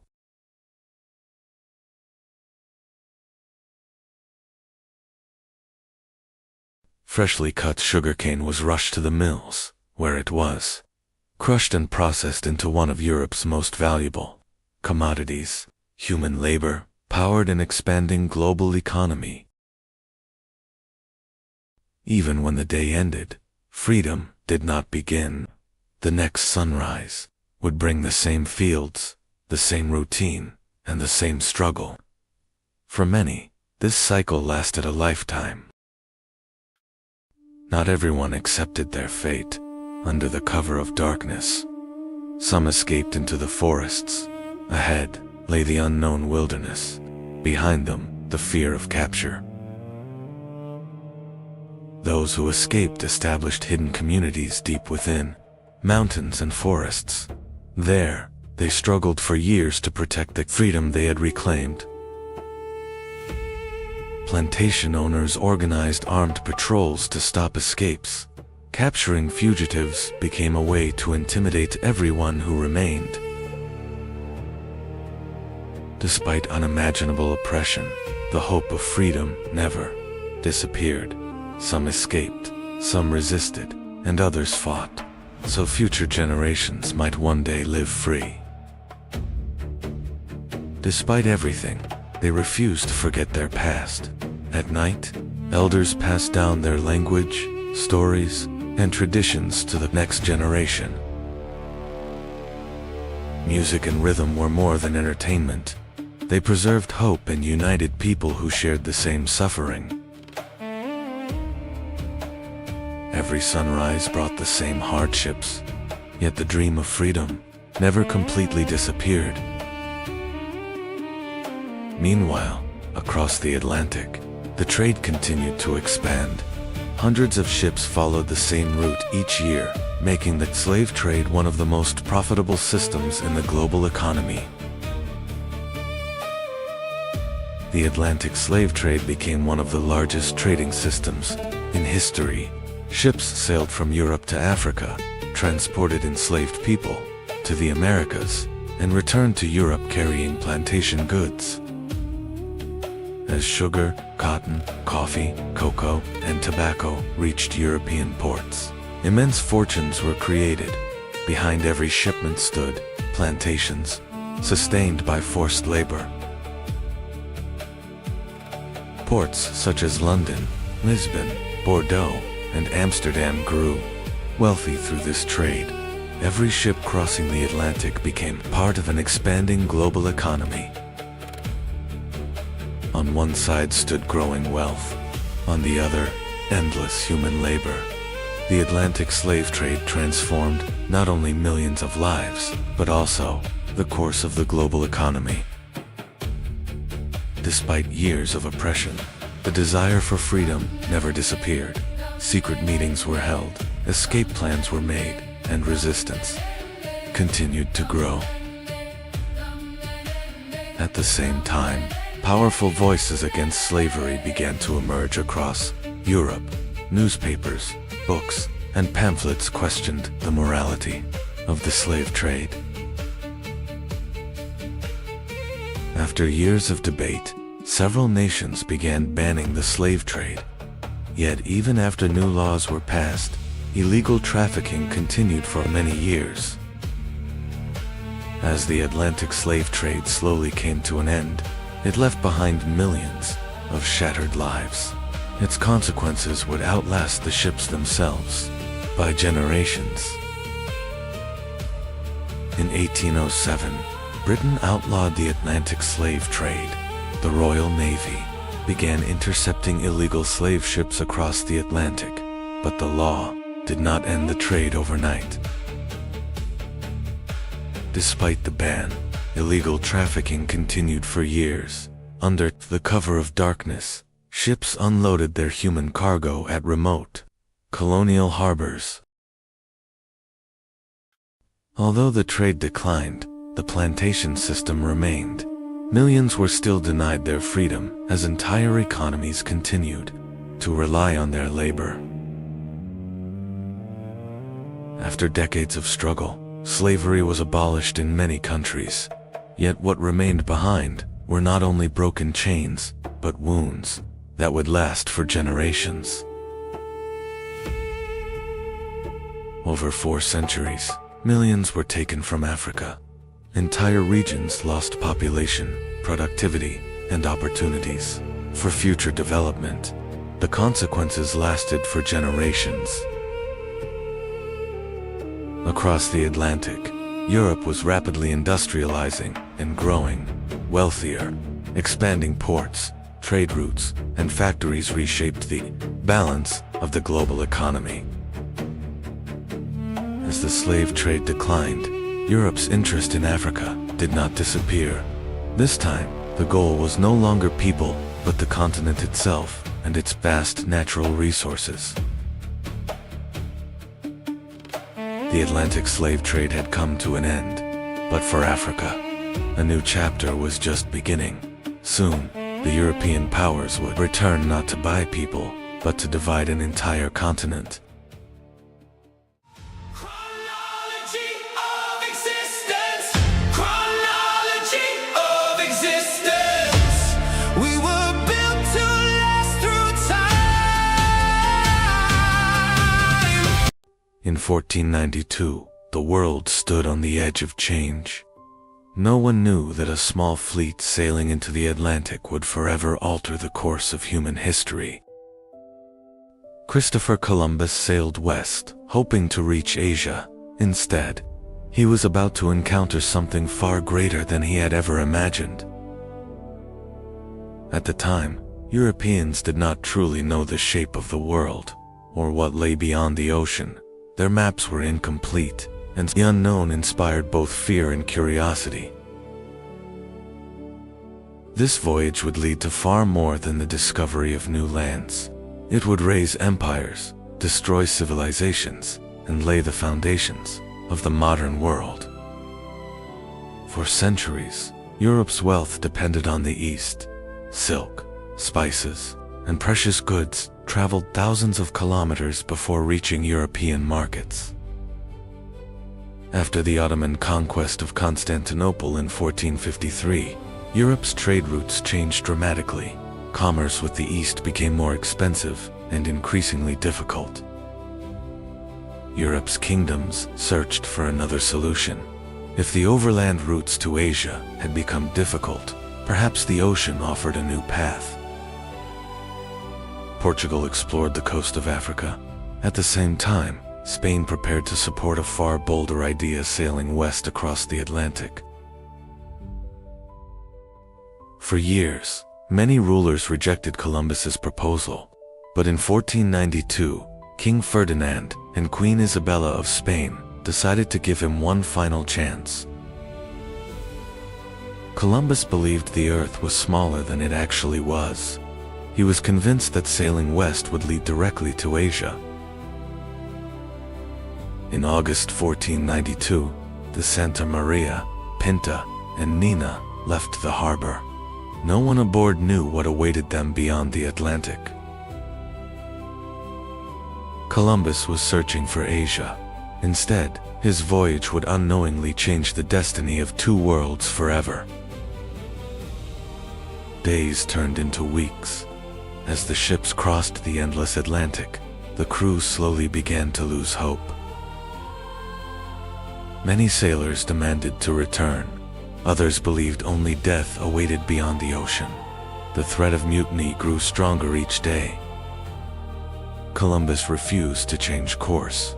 He remained convinced that land lay ahead and persuaded his crew to continue. On the morning of October 12, 1492, the long-awaited moment arrived. Land appeared on the horizon. The crew believed they had reached Asia, but they had actually arrived at the threshold of an entirely new continent. On October 12, 1492, Columbus and his crew landed on an island in the Bahamas. Yet they still believed they had reached the eastern shores of Asia. The island was home to the Taino people.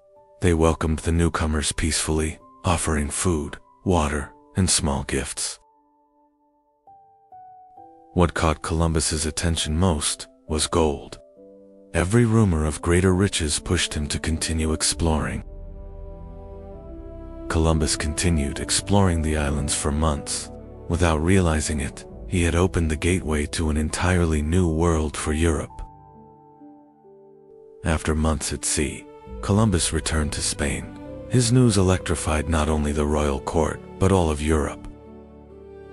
Columbus presented gold, exotic plants, and stories from the newly discovered lands. Spain now believed even greater discoveries were within reach. Columbus's return sparked a new age of exploration. Spain launched expedition after expedition, and the Atlantic became a gateway to opportunity rather than a barrier. Before long, Spain was no longer alone. Other European kingdoms would soon join the race to claim the riches of the New World. After Columbus returned, Spain and Portugal both claimed the newly discovered lands. Europe's two greatest maritime powers stood on the brink of conflict. In 1494, the Treaty of Tordesillas produced an extraordinary decision. Most of the still unknown world was divided between two kingdoms. Under the treaty, Portugal focused on routes through Africa toward Asia, while Spain expanded westward into the newly discovered lands. The treaty would have an unexpected consequence. Before long, Portugal would reach a vast land on the eastern coast of South America territory that would become Brazil. In 1500, Portuguese navigator Pedro Álvares Cabral sailed across the Atlantic on his way to India, but unexpected winds carried his fleet farther west than planned. The vast coastline on the horizon belonged to eastern South America. By chance, Portugal had made one of the greatest discoveries in its history. Portugal claimed the land for its crown. Under the Treaty of Tordesillas, Brazil officially became part of the Portuguese Empire. The two maritime empires now followed different paths. Portugal focused on global trade routes, while Spain prepared to push deeper into the Americas. Only a few decades after Columbus's voyage, Spanish explorers reached the heart of the Americas.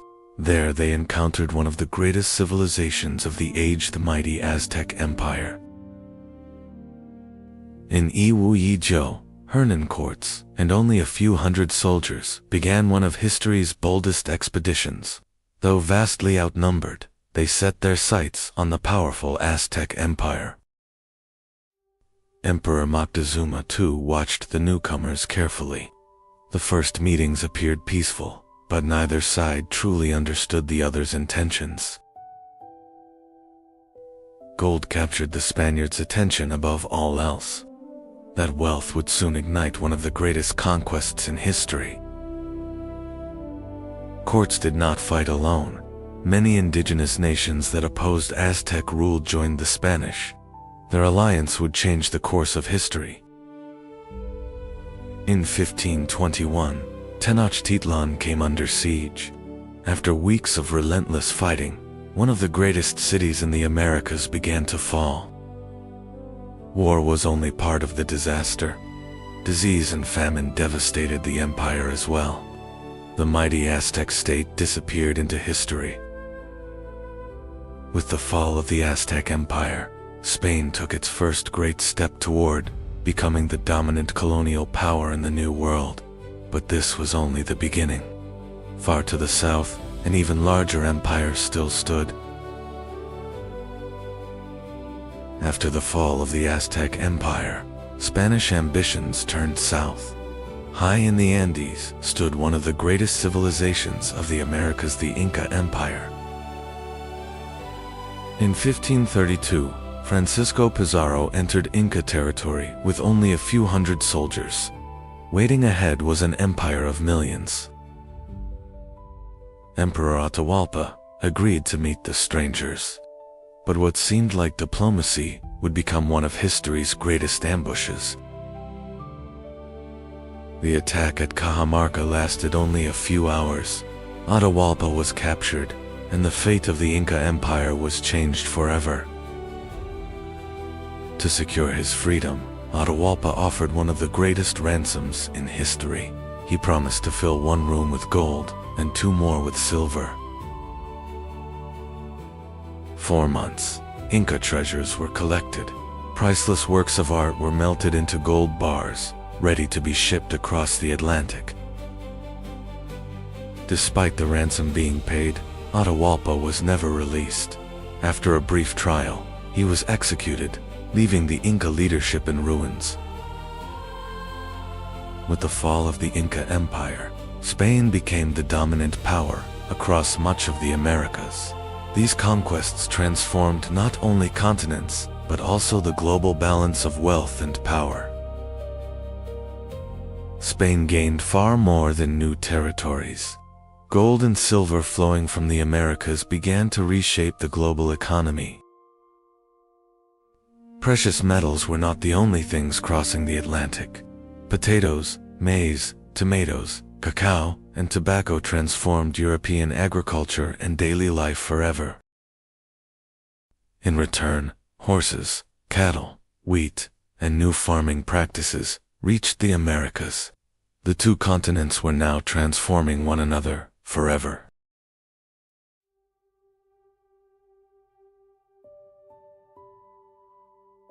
Farsala at the greatest cost was paid by the indigenous peoples.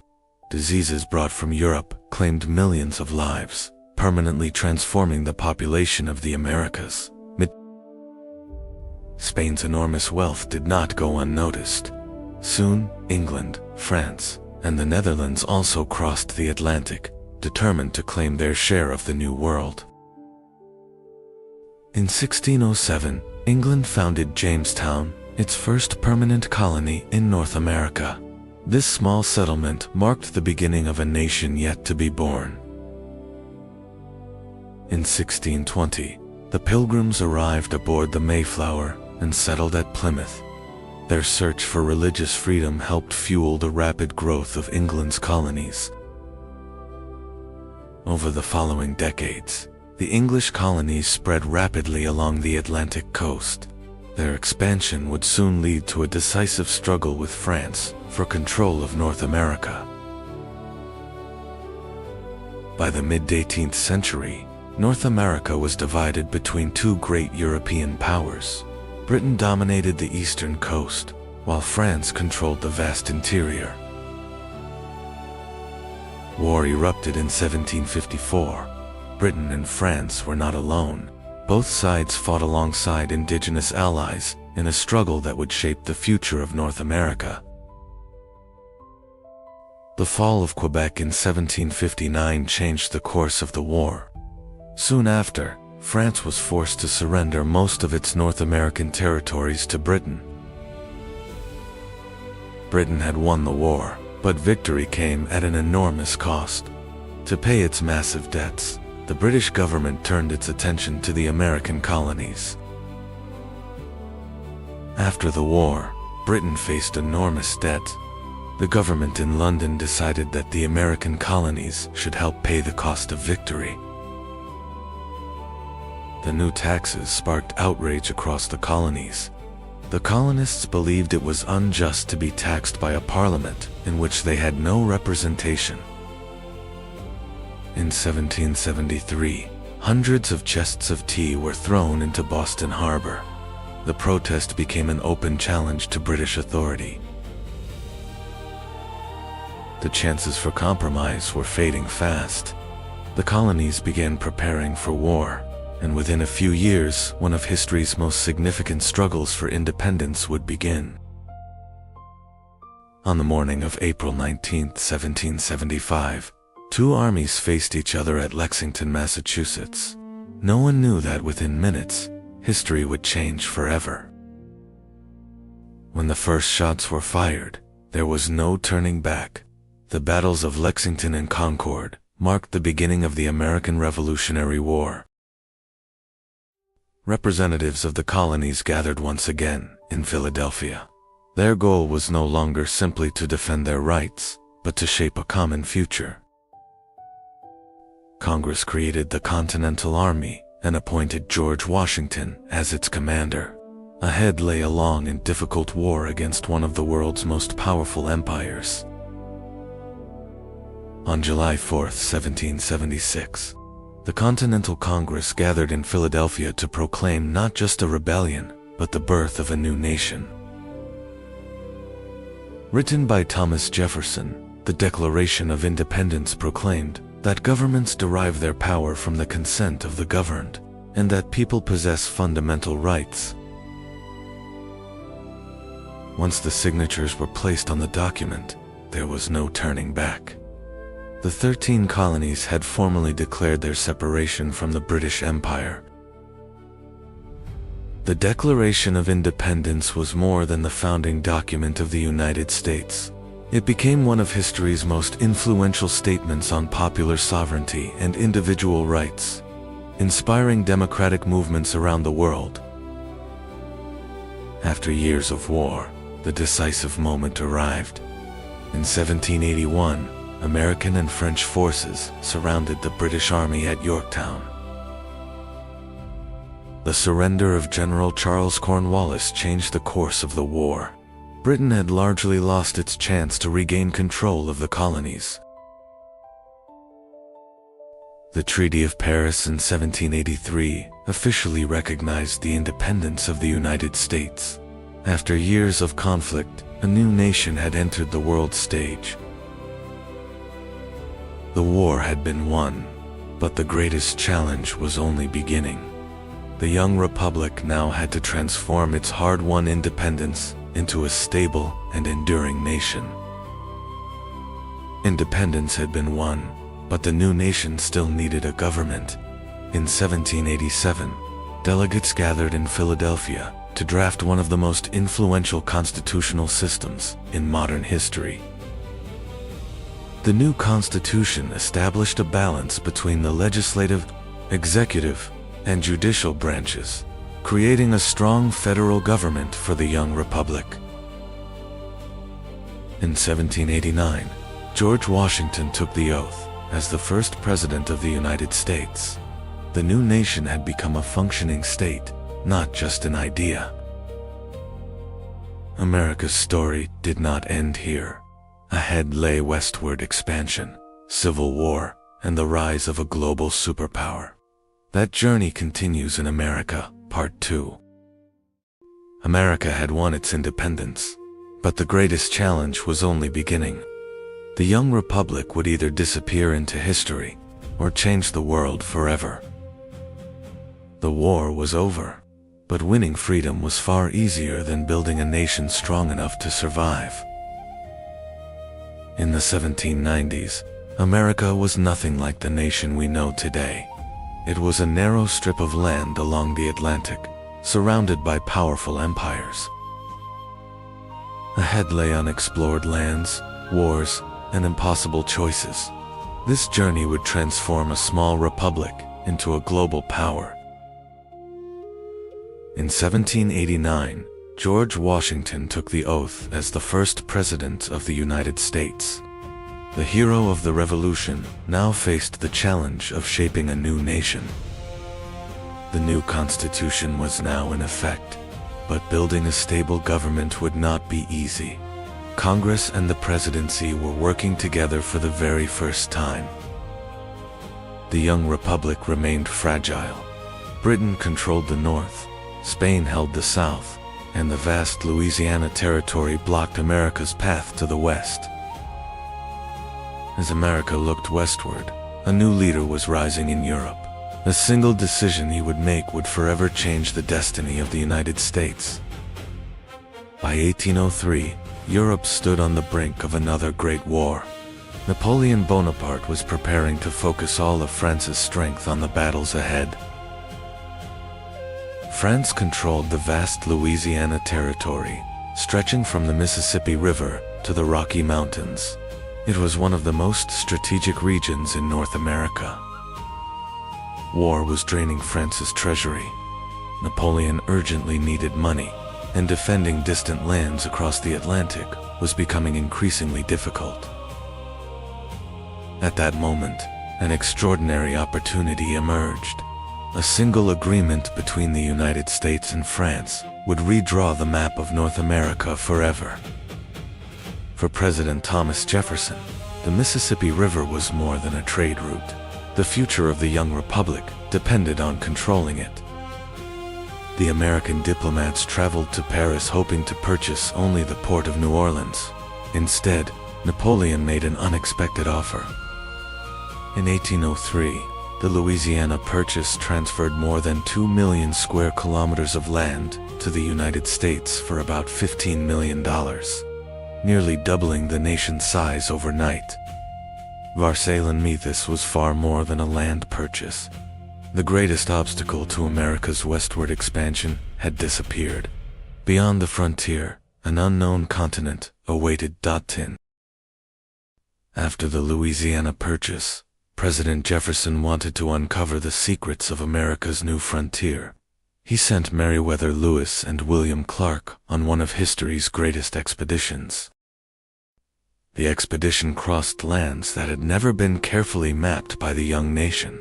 Endless prairies, mighty rivers, and an unknown world stretched before them. Along the journey, the explorers met many indigenous nations.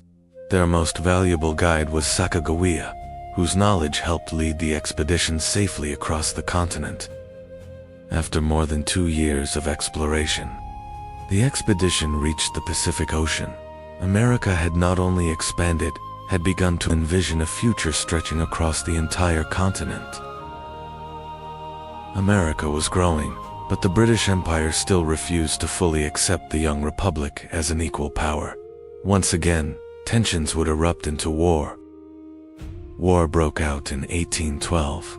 Fierce battles on land and at sea demonstrated America's determination to defend its independence. Farsay. Lan Min. 1814 British forces entered Washington and set fire to the White House and other government buildings. The young nation suffered one of the greatest shocks in its history. Although the war ended without a decisive victor, the United States had endured. The world now recognized America as a permanent and independent nation. Ahead lay an unstoppable era of westward expansion. After the War of 1812, America's confidence grew. The goal was no longer survival, it was to become the dominant power of the continent. In 1823, President James Monroe delivered a message that would change world politics. European powers would no longer be allowed to interfere in the Americas. The Monroe Doctrine was more than a foreign policy statement. The United States declared that it would shape the future of the Western Hemisphere. America now looked toward the western frontier. Ahead lay Florida, Texas, and a vast expansion that would reach all the way to the Pacific Ocean. A new challenge emerged along the southern frontier. Spanish Florida had become a center of border conflicts and instability. In Ibaito, the Adams-Onis Treaty transferred Florida from Spain to the United States. Once again, the young republic expanded its borders. At the same time, thousands of American settlers moved into Mexican Texas. Fertile land and new opportunities encouraged a growing wave of westward migration. As the American population in Texas continued to grow, tensions with the Mexican government intensified. Before long, these lands would become the stage for another struggle for independence. By 1836, tensions had erupted into war. Texas rebels launched a fight for independence against Mexico. Their first great test would be the Alamo. The defenders at the Alamo were vastly outnumbered.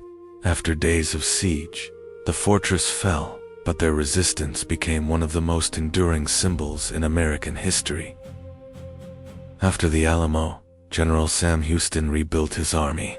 At the Battle of San Jacinto, a surprise attack lasting only minutes changed the course of the war. After the victory, Texas declared itself an independent republic, but its future would soon become tied to the United States, a decision that would once again plunge North America into war. In 1845, Texas officially joined the United States. Mexico refused to recognize the annexation, and the two nations moved rapidly toward war.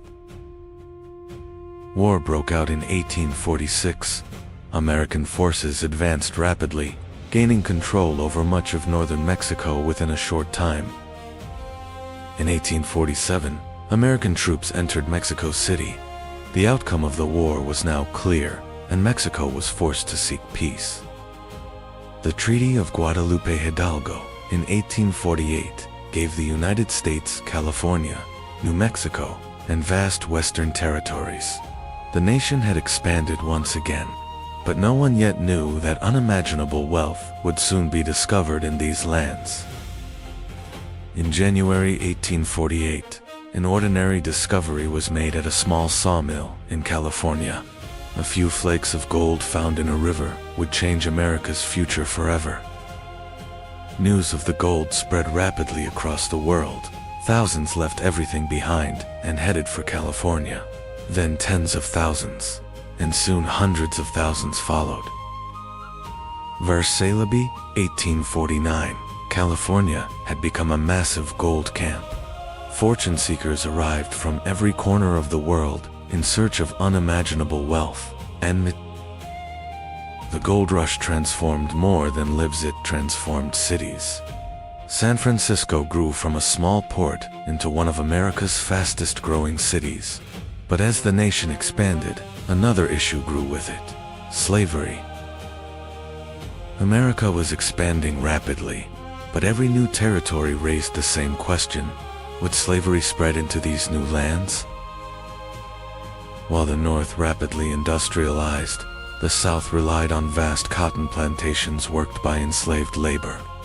Two very different worlds were emerging within one nation. Political compromises were no longer enough. The nation was no longer divided by opinion. Alone it was splitting into two opposing camps. At that moment, a politician from Illinois was rising onto the national stage. The election of Abraham Lincoln would trigger the greatest turning point in American history. In 1860, Abraham Lincoln was elected president. His opposition to the expansion of slavery sparked outrage across the southern states. Before Lincoln even took office, South Carolina led several southern states in declaring secession. The United States now stood divided between two rival governments. The seceding states formed the Confederate States of America and elected Jefferson Davis as their president. The chances for compromise were disappearing rapidly. On April 12, 1861, the bombardment of Fort Sumter marked the beginning of the American Civil War. The four-year conflict would forever reshape the nation and the lives of millions. The Civil War had raged for 2 years. In the summer of 1863, the Union and Confederate armies met at Gettysburg. The battle would decide the future of the United States. General Robert E. Lee launched one final assault to break the Union lines. Instead, Confederate forces suffered devastating losses as they crossed the open battlefield. After the battle, Abraham Lincoln delivered a brief but unforgettable speech at Gettysburg. It became a lasting symbol of the fight to preserve the Union. After Gettysburg, the balance of the war shifted. The Confederacy would never again invade the North. The United States was now moving toward the final chapter of the Civil War. On January 1, 1863, Abraham Lincoln signed one of history's most important documents. The war would no longer be fought only to preserve the Union, but also to secure freedom for millions. Following the proclamation, thousands of African Americans joined the Union Army. They were now fighting not only for their nation, but for their own freedom. Fighting side by side on the battlefield, these new regiments became a vital force in the struggle that would redefine the United States.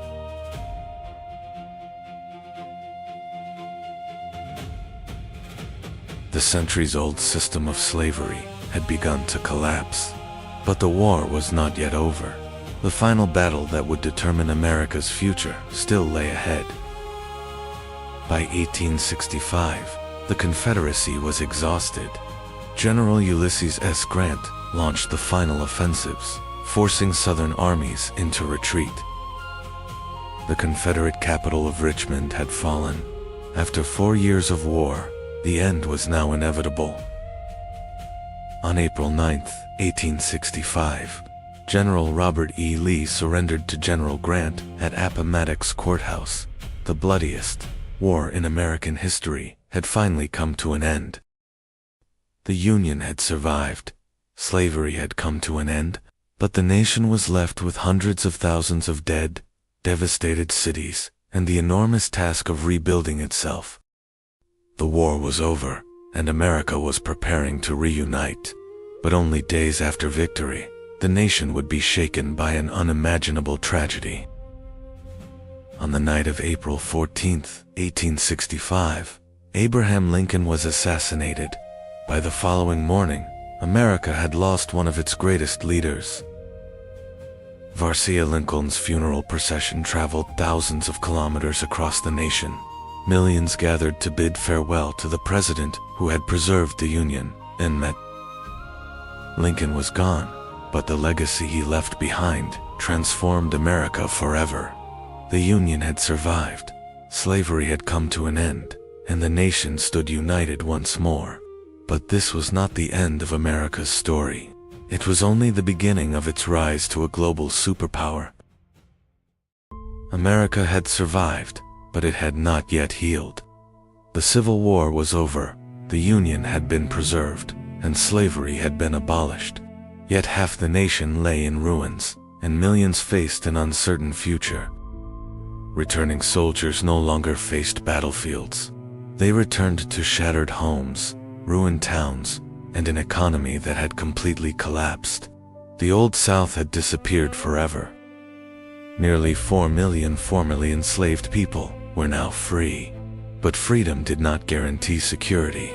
America was about to begin the greatest reconstruction project in its history. The decisions made over the next 3 decades would not only reshape America, they would transform the balance of power across the entire world.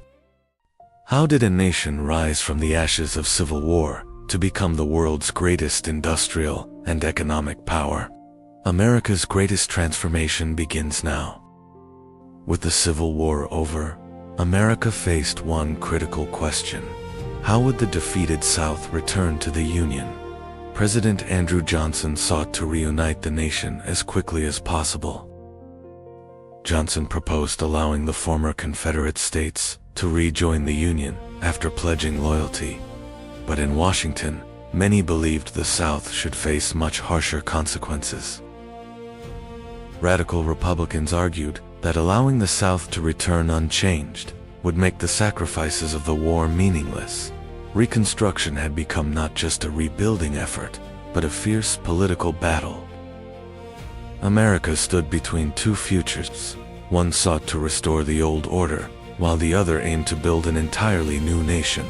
The struggle between them would shape the country's destiny for decades to come. Nearly 4 million people were finally free. but freedom offered neither land nor security. For many, life had to begin again from nothing. Through the Freedmen's Bureau, the federal government established schools, hospitals, and support programs to help formerly enslaved people build new lives. Many southern states resisted these changes. New laws known as the Black Codes sought to restrict the freedoms that had only just been won. Slavery had ended, but the struggle for equality was only beginning. America's future would now be decided not only on battlefields, but in its laws and its society. In 1866, a dangerous new organization emerged across the South. The Ku Klux Klan used violence and intimidation to stop Reconstruction and restore the old order. Many freed people were threatened, attacked, and prevented from voting. Restoring peace across the South would prove far more difficult than anyone had imagined. Meanwhile, another battle unfolded in Washington. Fierce clashes between President Andrew Johnson and Congress reshaped the future of Reconstruction. Yet, amid the political turmoil, America was quietly transforming. Railroads stretched across the continent, factories multiplied, and a new industrial age was beginning. Even before the scars of the Civil War had fully healed, America entered a new era. Factories multiplied, steel production soared, and the nation experienced an industrial revolution unlike anything in its history. Railroads linked the East and West. Thousands of miles of new tracks accelerated trade, and America began to unite into a single economic powerhouse. Andrew Carnegie built a steel empire, while John D. Rockefeller dominated the oil industry. America was no longer simply recovering, it was preparing to become one of the world's economic leaders. New cities rose across the nation, and millions flocked to industrial centers in search of opportunity. America's rise now seemed unstoppable. As industry expanded, America's demand for workers grew rapidly. Millions crossed the Atlantic from Europe, hoping to build a better life in the United States. For many, the first stop was Ellis Island. After medical inspections and registration, the doors to a new life finally opened. Italians, Irish, Germans, Eastern Europeans, and many others settled in America's rapidly growing cities, helping fuel the nation's economic expansion. Within just a few decades, America had become one of the fastest growing economies on Earth. The nation's ambitions were no longer limited to its own borders, they were beginning to reach across the world. By the late 19th century, America had entered an era of extraordinary wealth, but prosperity was far from equal. While industrialists built vast fortunes, millions of workers struggled under harsh conditions. Factories operated day and night, and production expanded at an astonishing pace. America was rapidly becoming one of the world's greatest industrial powers. Figures like Andrew Carnegie, John D. Rockefeller, and J.P. Morgan did more than build companies. They helped shape the foundations of the modern American economy. Their fortunes rivaled the wealth of entire nations. America was no longer growing only within its own borders. Its booming economy and industry were expanding its influence across global trade. Soon, that economic strength would evolve into military and political power. In 1898, the battleship USS Maine exploded in Havana Harbor. Although the exact cause was never proven, the disaster ignited a wave of outrage across the United States. Newspapers demanded action. Soon, the United States declared war on Spain, opening a new chapter in its role on the world stage. The war lasted only a few months. The United States Navy decisively defeated the Spanish fleet, securing a victory that surprised the world. Following the victory, the United States gained control of Puerto Rico, Guam, and the Philippines. America was no longer just a continental nation, it had become an emerging global power. When Theodore Roosevelt became president in 1901, America entered a new era. Young, energetic, and determined, he sought to strengthen the nation's economic, political, and military power. Roosevelt launched reforms to challenge the unchecked power of giant corporations. He believed the federal government should play a stronger role in protecting the public interest. At the same time, Roosevelt modernized the U.S. Navy. The voyage of the Great White Fleet sent a clear message that America had become a global naval power. America's ambitions now stretched far beyond its own continent. To secure global trade and move its navy more efficiently, an even greater project was about to begin. At the beginning of the 20th century, America launched one of the greatest engineering projects in history. The goal was to connect the Atlantic and Pacific Oceans through a single canal. After years of difficult construction, the Panama Canal was completed. It became a strategic landmark that transformed global maritime trade. American warships and merchant vessels no longer needed to sail around South America. The canal dramatically expanded America's global reach. As America grew stronger, Europe was drifting toward a crisis. A great war was about to erupt, one that would change not only Europe, but America's future as well. In 1914, Europe descended into one of the greatest wars in history. Across the Atlantic, the United States chose to remain neutral during the conflict's early years. Although officially neutral, American factories operated at full capacity. Weapons, supplies, and industrial goods shipped to Europe fueled an economic boom at home. In 1917, President Woodrow Wilson declared that the time had come for America to enter the war. It was a decision that would permanently transform the nation's role in world affairs. By the end of the war, the United States had proven not only its military strength, but also its economic and diplomatic influence. America was emerging as one of the leading powers of the new century. After the war, America entered an era of extraordinary economic growth. Factories operated at full speed, cities reached toward the sky, and the nation embraced a new age of prosperity. Henry Ford's assembly line made automobiles affordable for millions. Technology and mass production were transforming everyday life at an unprecedented pace. Jazz flourished, cinema expanded, and modern consumer culture was born. This remarkable decade became known as the Roaring Twenties. Beneath the prosperity, the economy had become dangerously fragile. The soaring stock market was quietly setting the stage for a crisis that would change millions of lives. On October 29, 1929, Wall Street collapsed. Within hours, billions of dollars vanished, triggering one of the worst economic disasters in American history.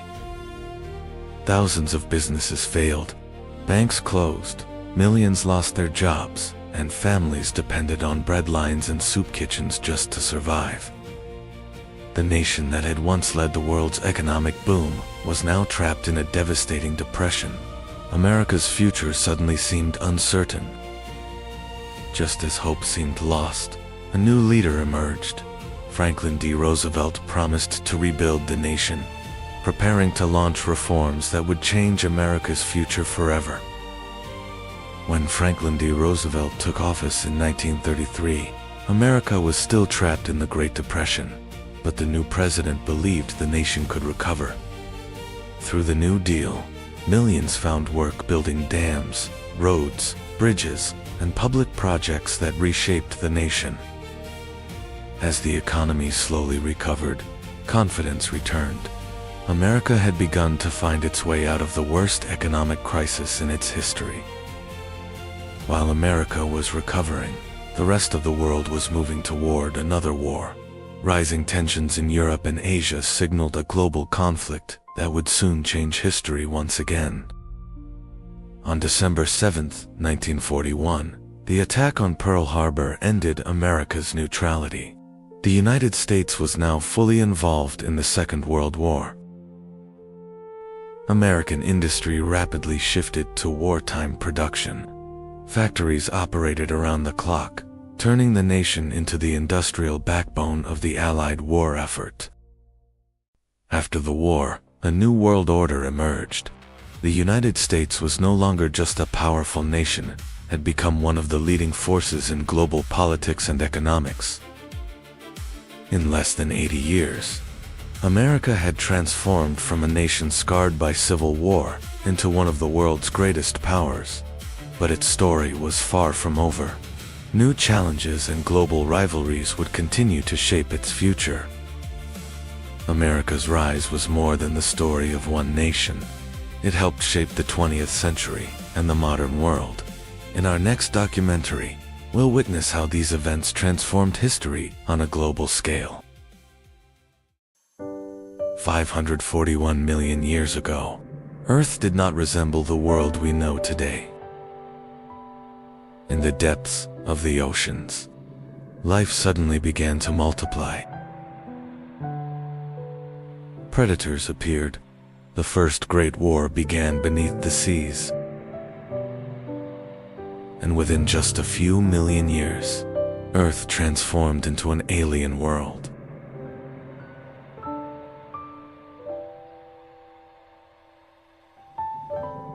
"541 million years ago, an incredible event began on Earth.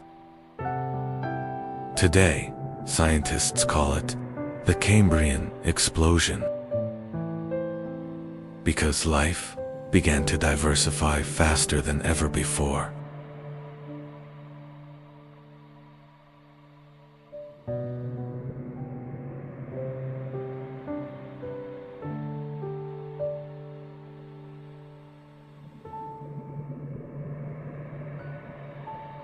Life had existed on Earth for billions of years, but most organisms were extremely simple.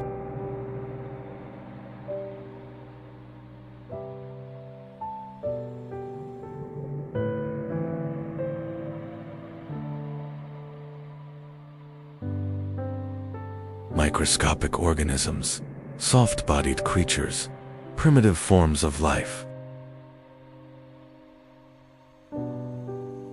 But then, a massive change began in the oceans.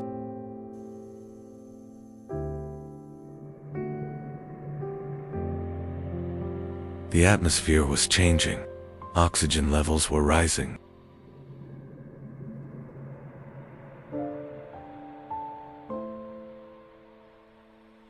And this transformation allowed life to reach an entirely new level.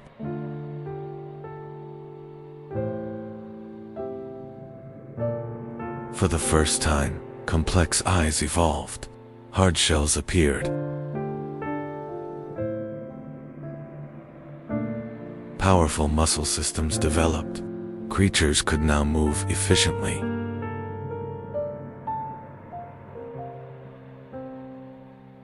But the greatest change was this: creatures began hunting one another.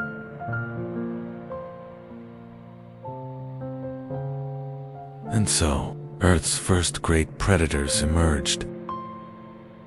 One of the most terrifying creatures of the Cambrian seas was an anomaly. It was nearly 1 meter long. By the standards of its age, it was a gigantic monster. It had enormous eyes. It captured prey with sharp, grasping limbs. The trilobites were among the most common creatures of the Cambrian period. They had hard outer shells. Some could swim, while others crawled across the ocean floor.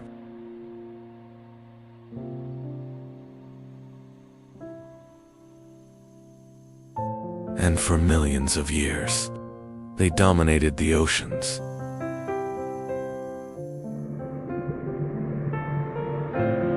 But the Cambrian explosion did not only create new creatures, it also created competition.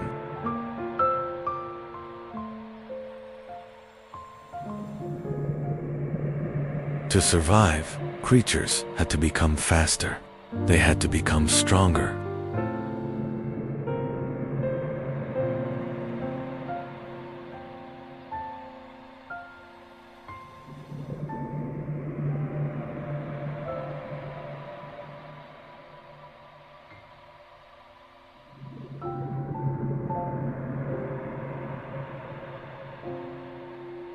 Defenses began to evolve. Shells became thicker.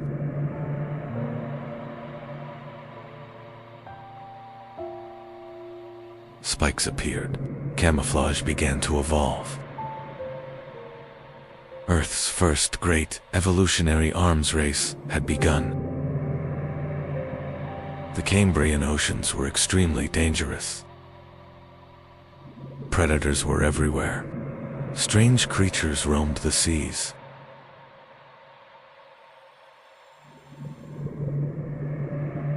Some had long spikes, others had multiple eyes. Earth truly looked like an alien world. Many animal groups that appeared during this era became the ancestors of modern life.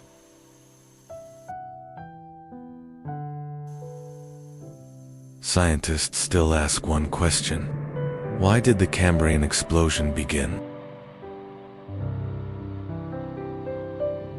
Some point to rising oxygen levels. Others believe genetic changes were responsible. But one thing is certain. Without this event, complex life might never have evolved. There would be no fish, no dinosaurs.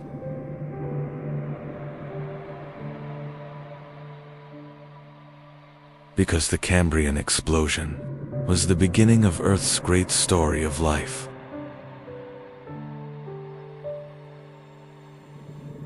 The story of humanity began in dark prehistoric oceans. 541 million years ago. Massive continents drifted slowly, while oceans covered most of the planet.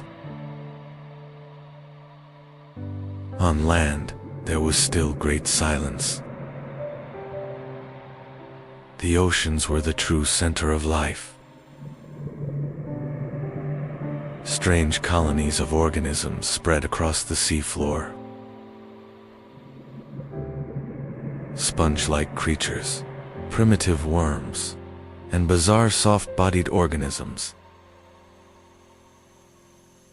Some creatures began actively swimming for the first time. This development completely transformed predation.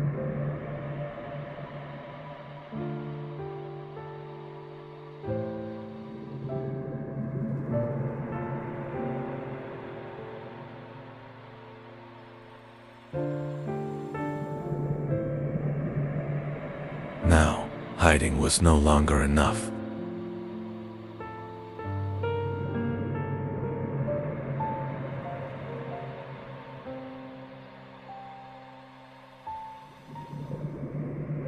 Creatures had to escape. They had to fight.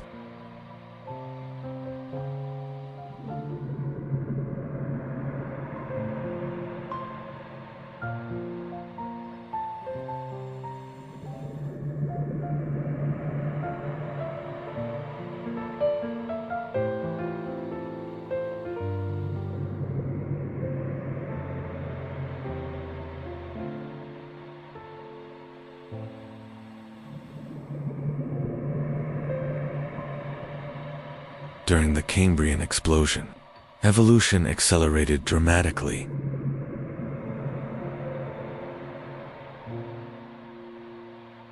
According to many scientists, most major animal groups appeared during this era.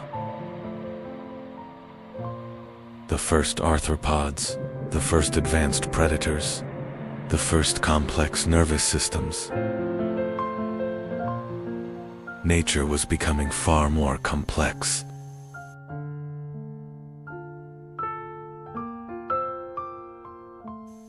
And this complexity became the foundation of all future life.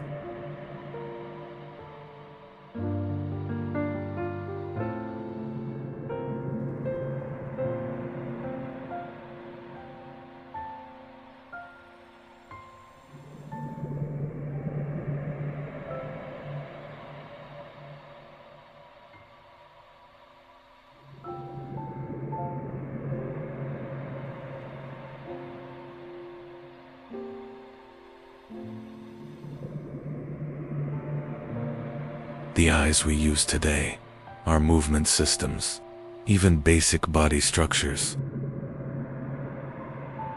may trace much of their origin back to this period.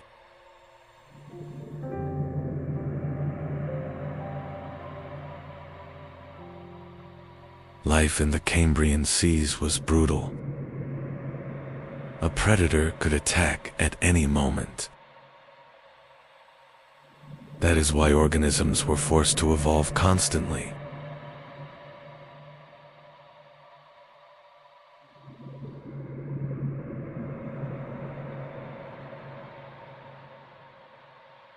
Faster fins, stronger shells, sharper senses. For millions of years, this struggle continued.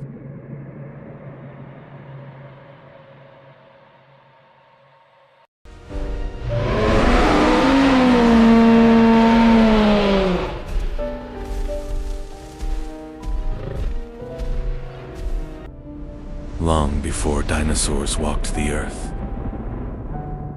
252 million years ago, the largest extinction occurred.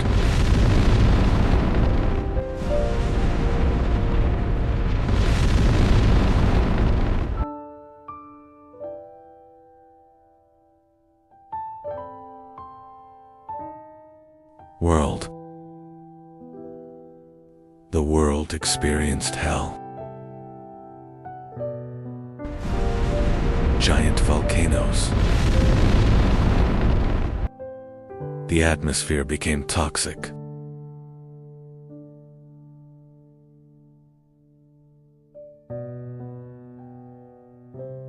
Oceans warmed and lost oxygen.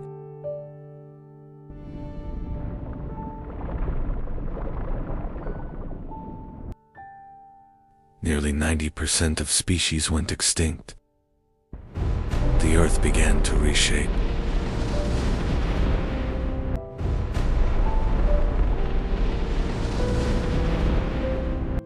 The climate was mostly hot and dry. Only the strongest could survive. The Triassic began after this devastation. About 252 million years ago.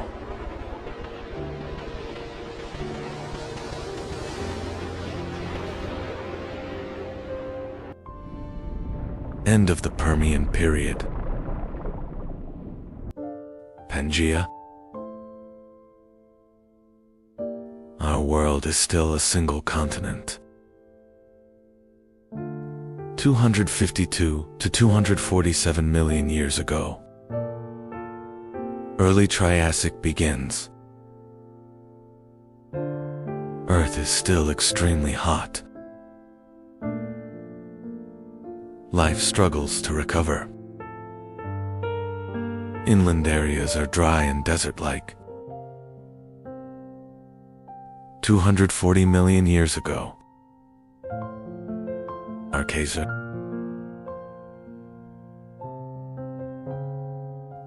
Ecosystems slowly stabilize. A new era is about to begin. Reptiles spread across the land. Crocodile-like archosaurs appeared. Small mammal-like creatures emerged, preparing for a battle for survival.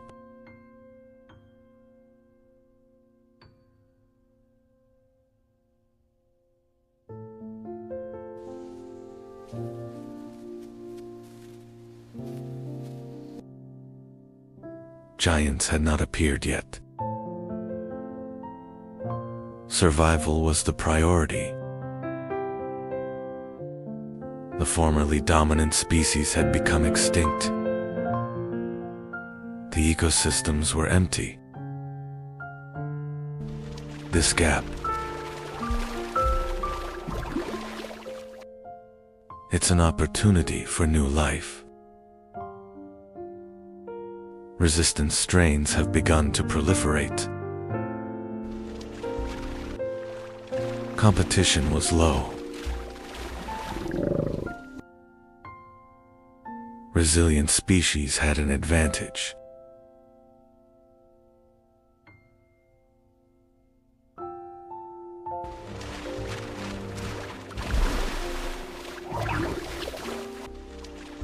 Reptiles began to spread.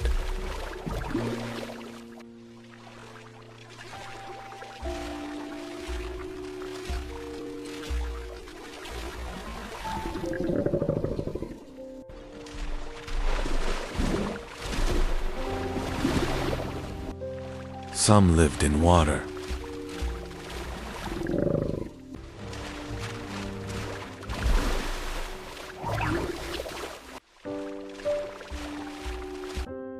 About 230 million years ago, the first small dinosaurs appeared.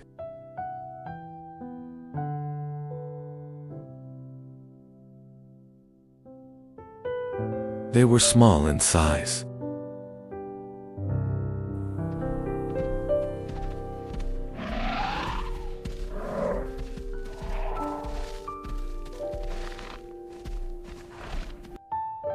They were fast and agile.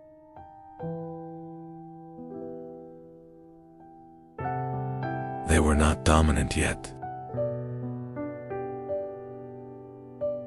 Survival mattered more than hunting. They moved cautiously in open areas.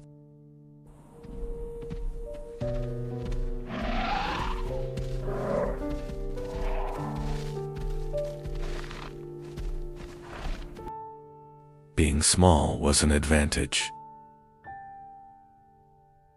Speed mattered more than strength. These traits set them apart.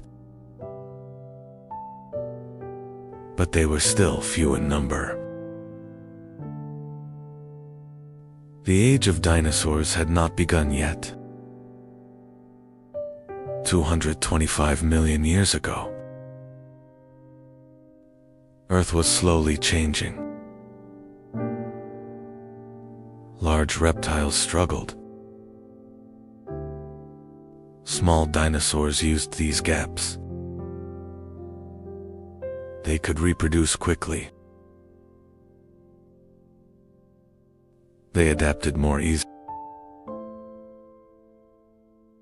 But they were still not dominant. Earth was approaching another turning point.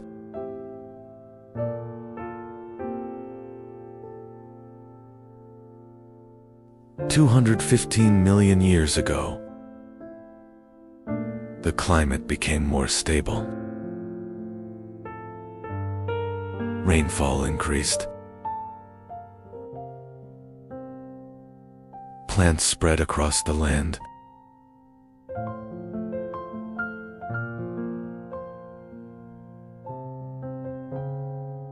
Green landscapes expanded. Ecosystems began to strengthen. Food sources increased. Survival became easier. Dinosaur numbers slowly increased. Species diversity grew. Small groups formed.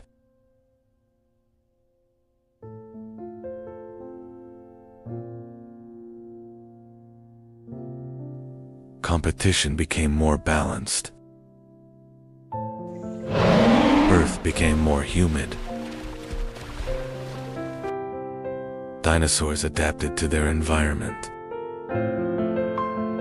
Different feeding strategies evolved. Herbivores became more common. Predator-prey balance formed. Earth was now more alive. Rainfall became regular. Dinosaurs became more visible. But dominance was not complete yet. 201 million years ago, the Jurassic period began.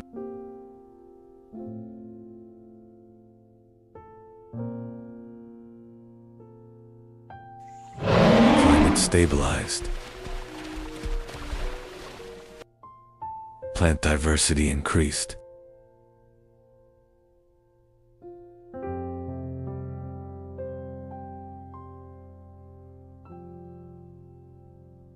Dinosaurs rapidly multiplied. Species became more defined. Large body size became an advantage. Predators specialize. Initially, the small dinosaurs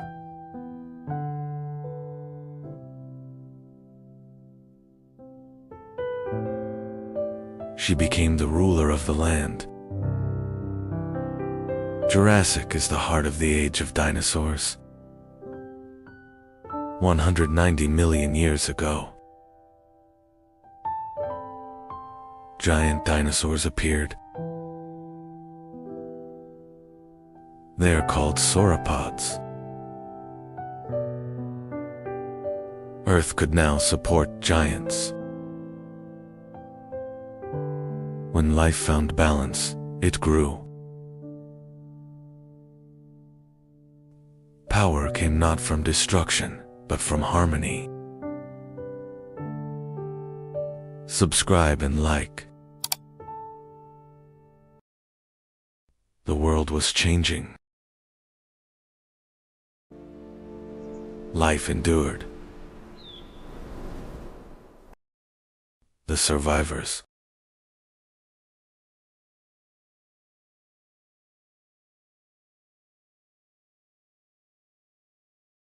Mammals were rising.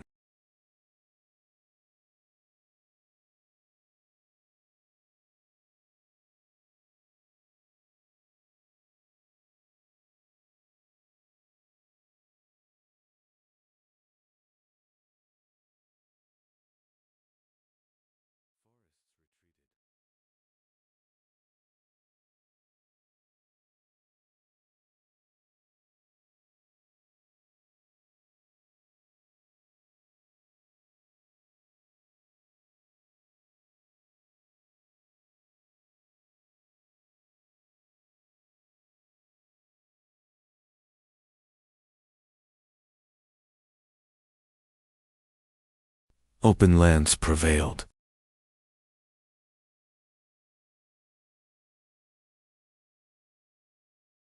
The world was shifting. Cooling intensified. When human, one night, 5700 B. It all began beneath this silent mound. For 9,000 years, this earth kept humanity's strangest secret in its heart. When the first shovel hit in 1958, all known history was torn apart like paper.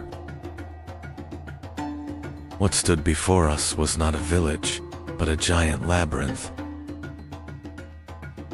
As archaeologists gazed into that dark void, into the depths of a grave, a 9,000-year silence was shattered by a terrifying ritual. In this strange world, there were no roads or doors. The city was sealed together like a giant labyrinth. Life was on the rooftops. People lived their daily lives on these massive terraces that resembled public squares. So, what was the great fear that cut off 10,000 people from the outside world and trapped them in this breathless order? When science broke this deep silence and gazed into that dark void, into the depths of a grave, a 9,000-year silence was shattered by the coldness of the bones emerging to light. What we encountered was not just death. It was the first evidence of a terrifying and ancient ritual. To enter a home, you had to step down into the unknown through that narrow, dark hole in the sky. Every rung of the wooden ladder pulled you away from the outer world and left you in the arms of a smoky silence. When you reached the bottom, neither light nor doors welcomed you. There was only the suffocating narrowness of the walls. These houses were not just shelters. They were windowless, breathless cells where 10,000 people were trapped. Belongings were few, but silence was plenty. Everyone shared the same narrow space, the same dim light, and the same fate. The walls were so close. There was no private life here, nor a secret corner.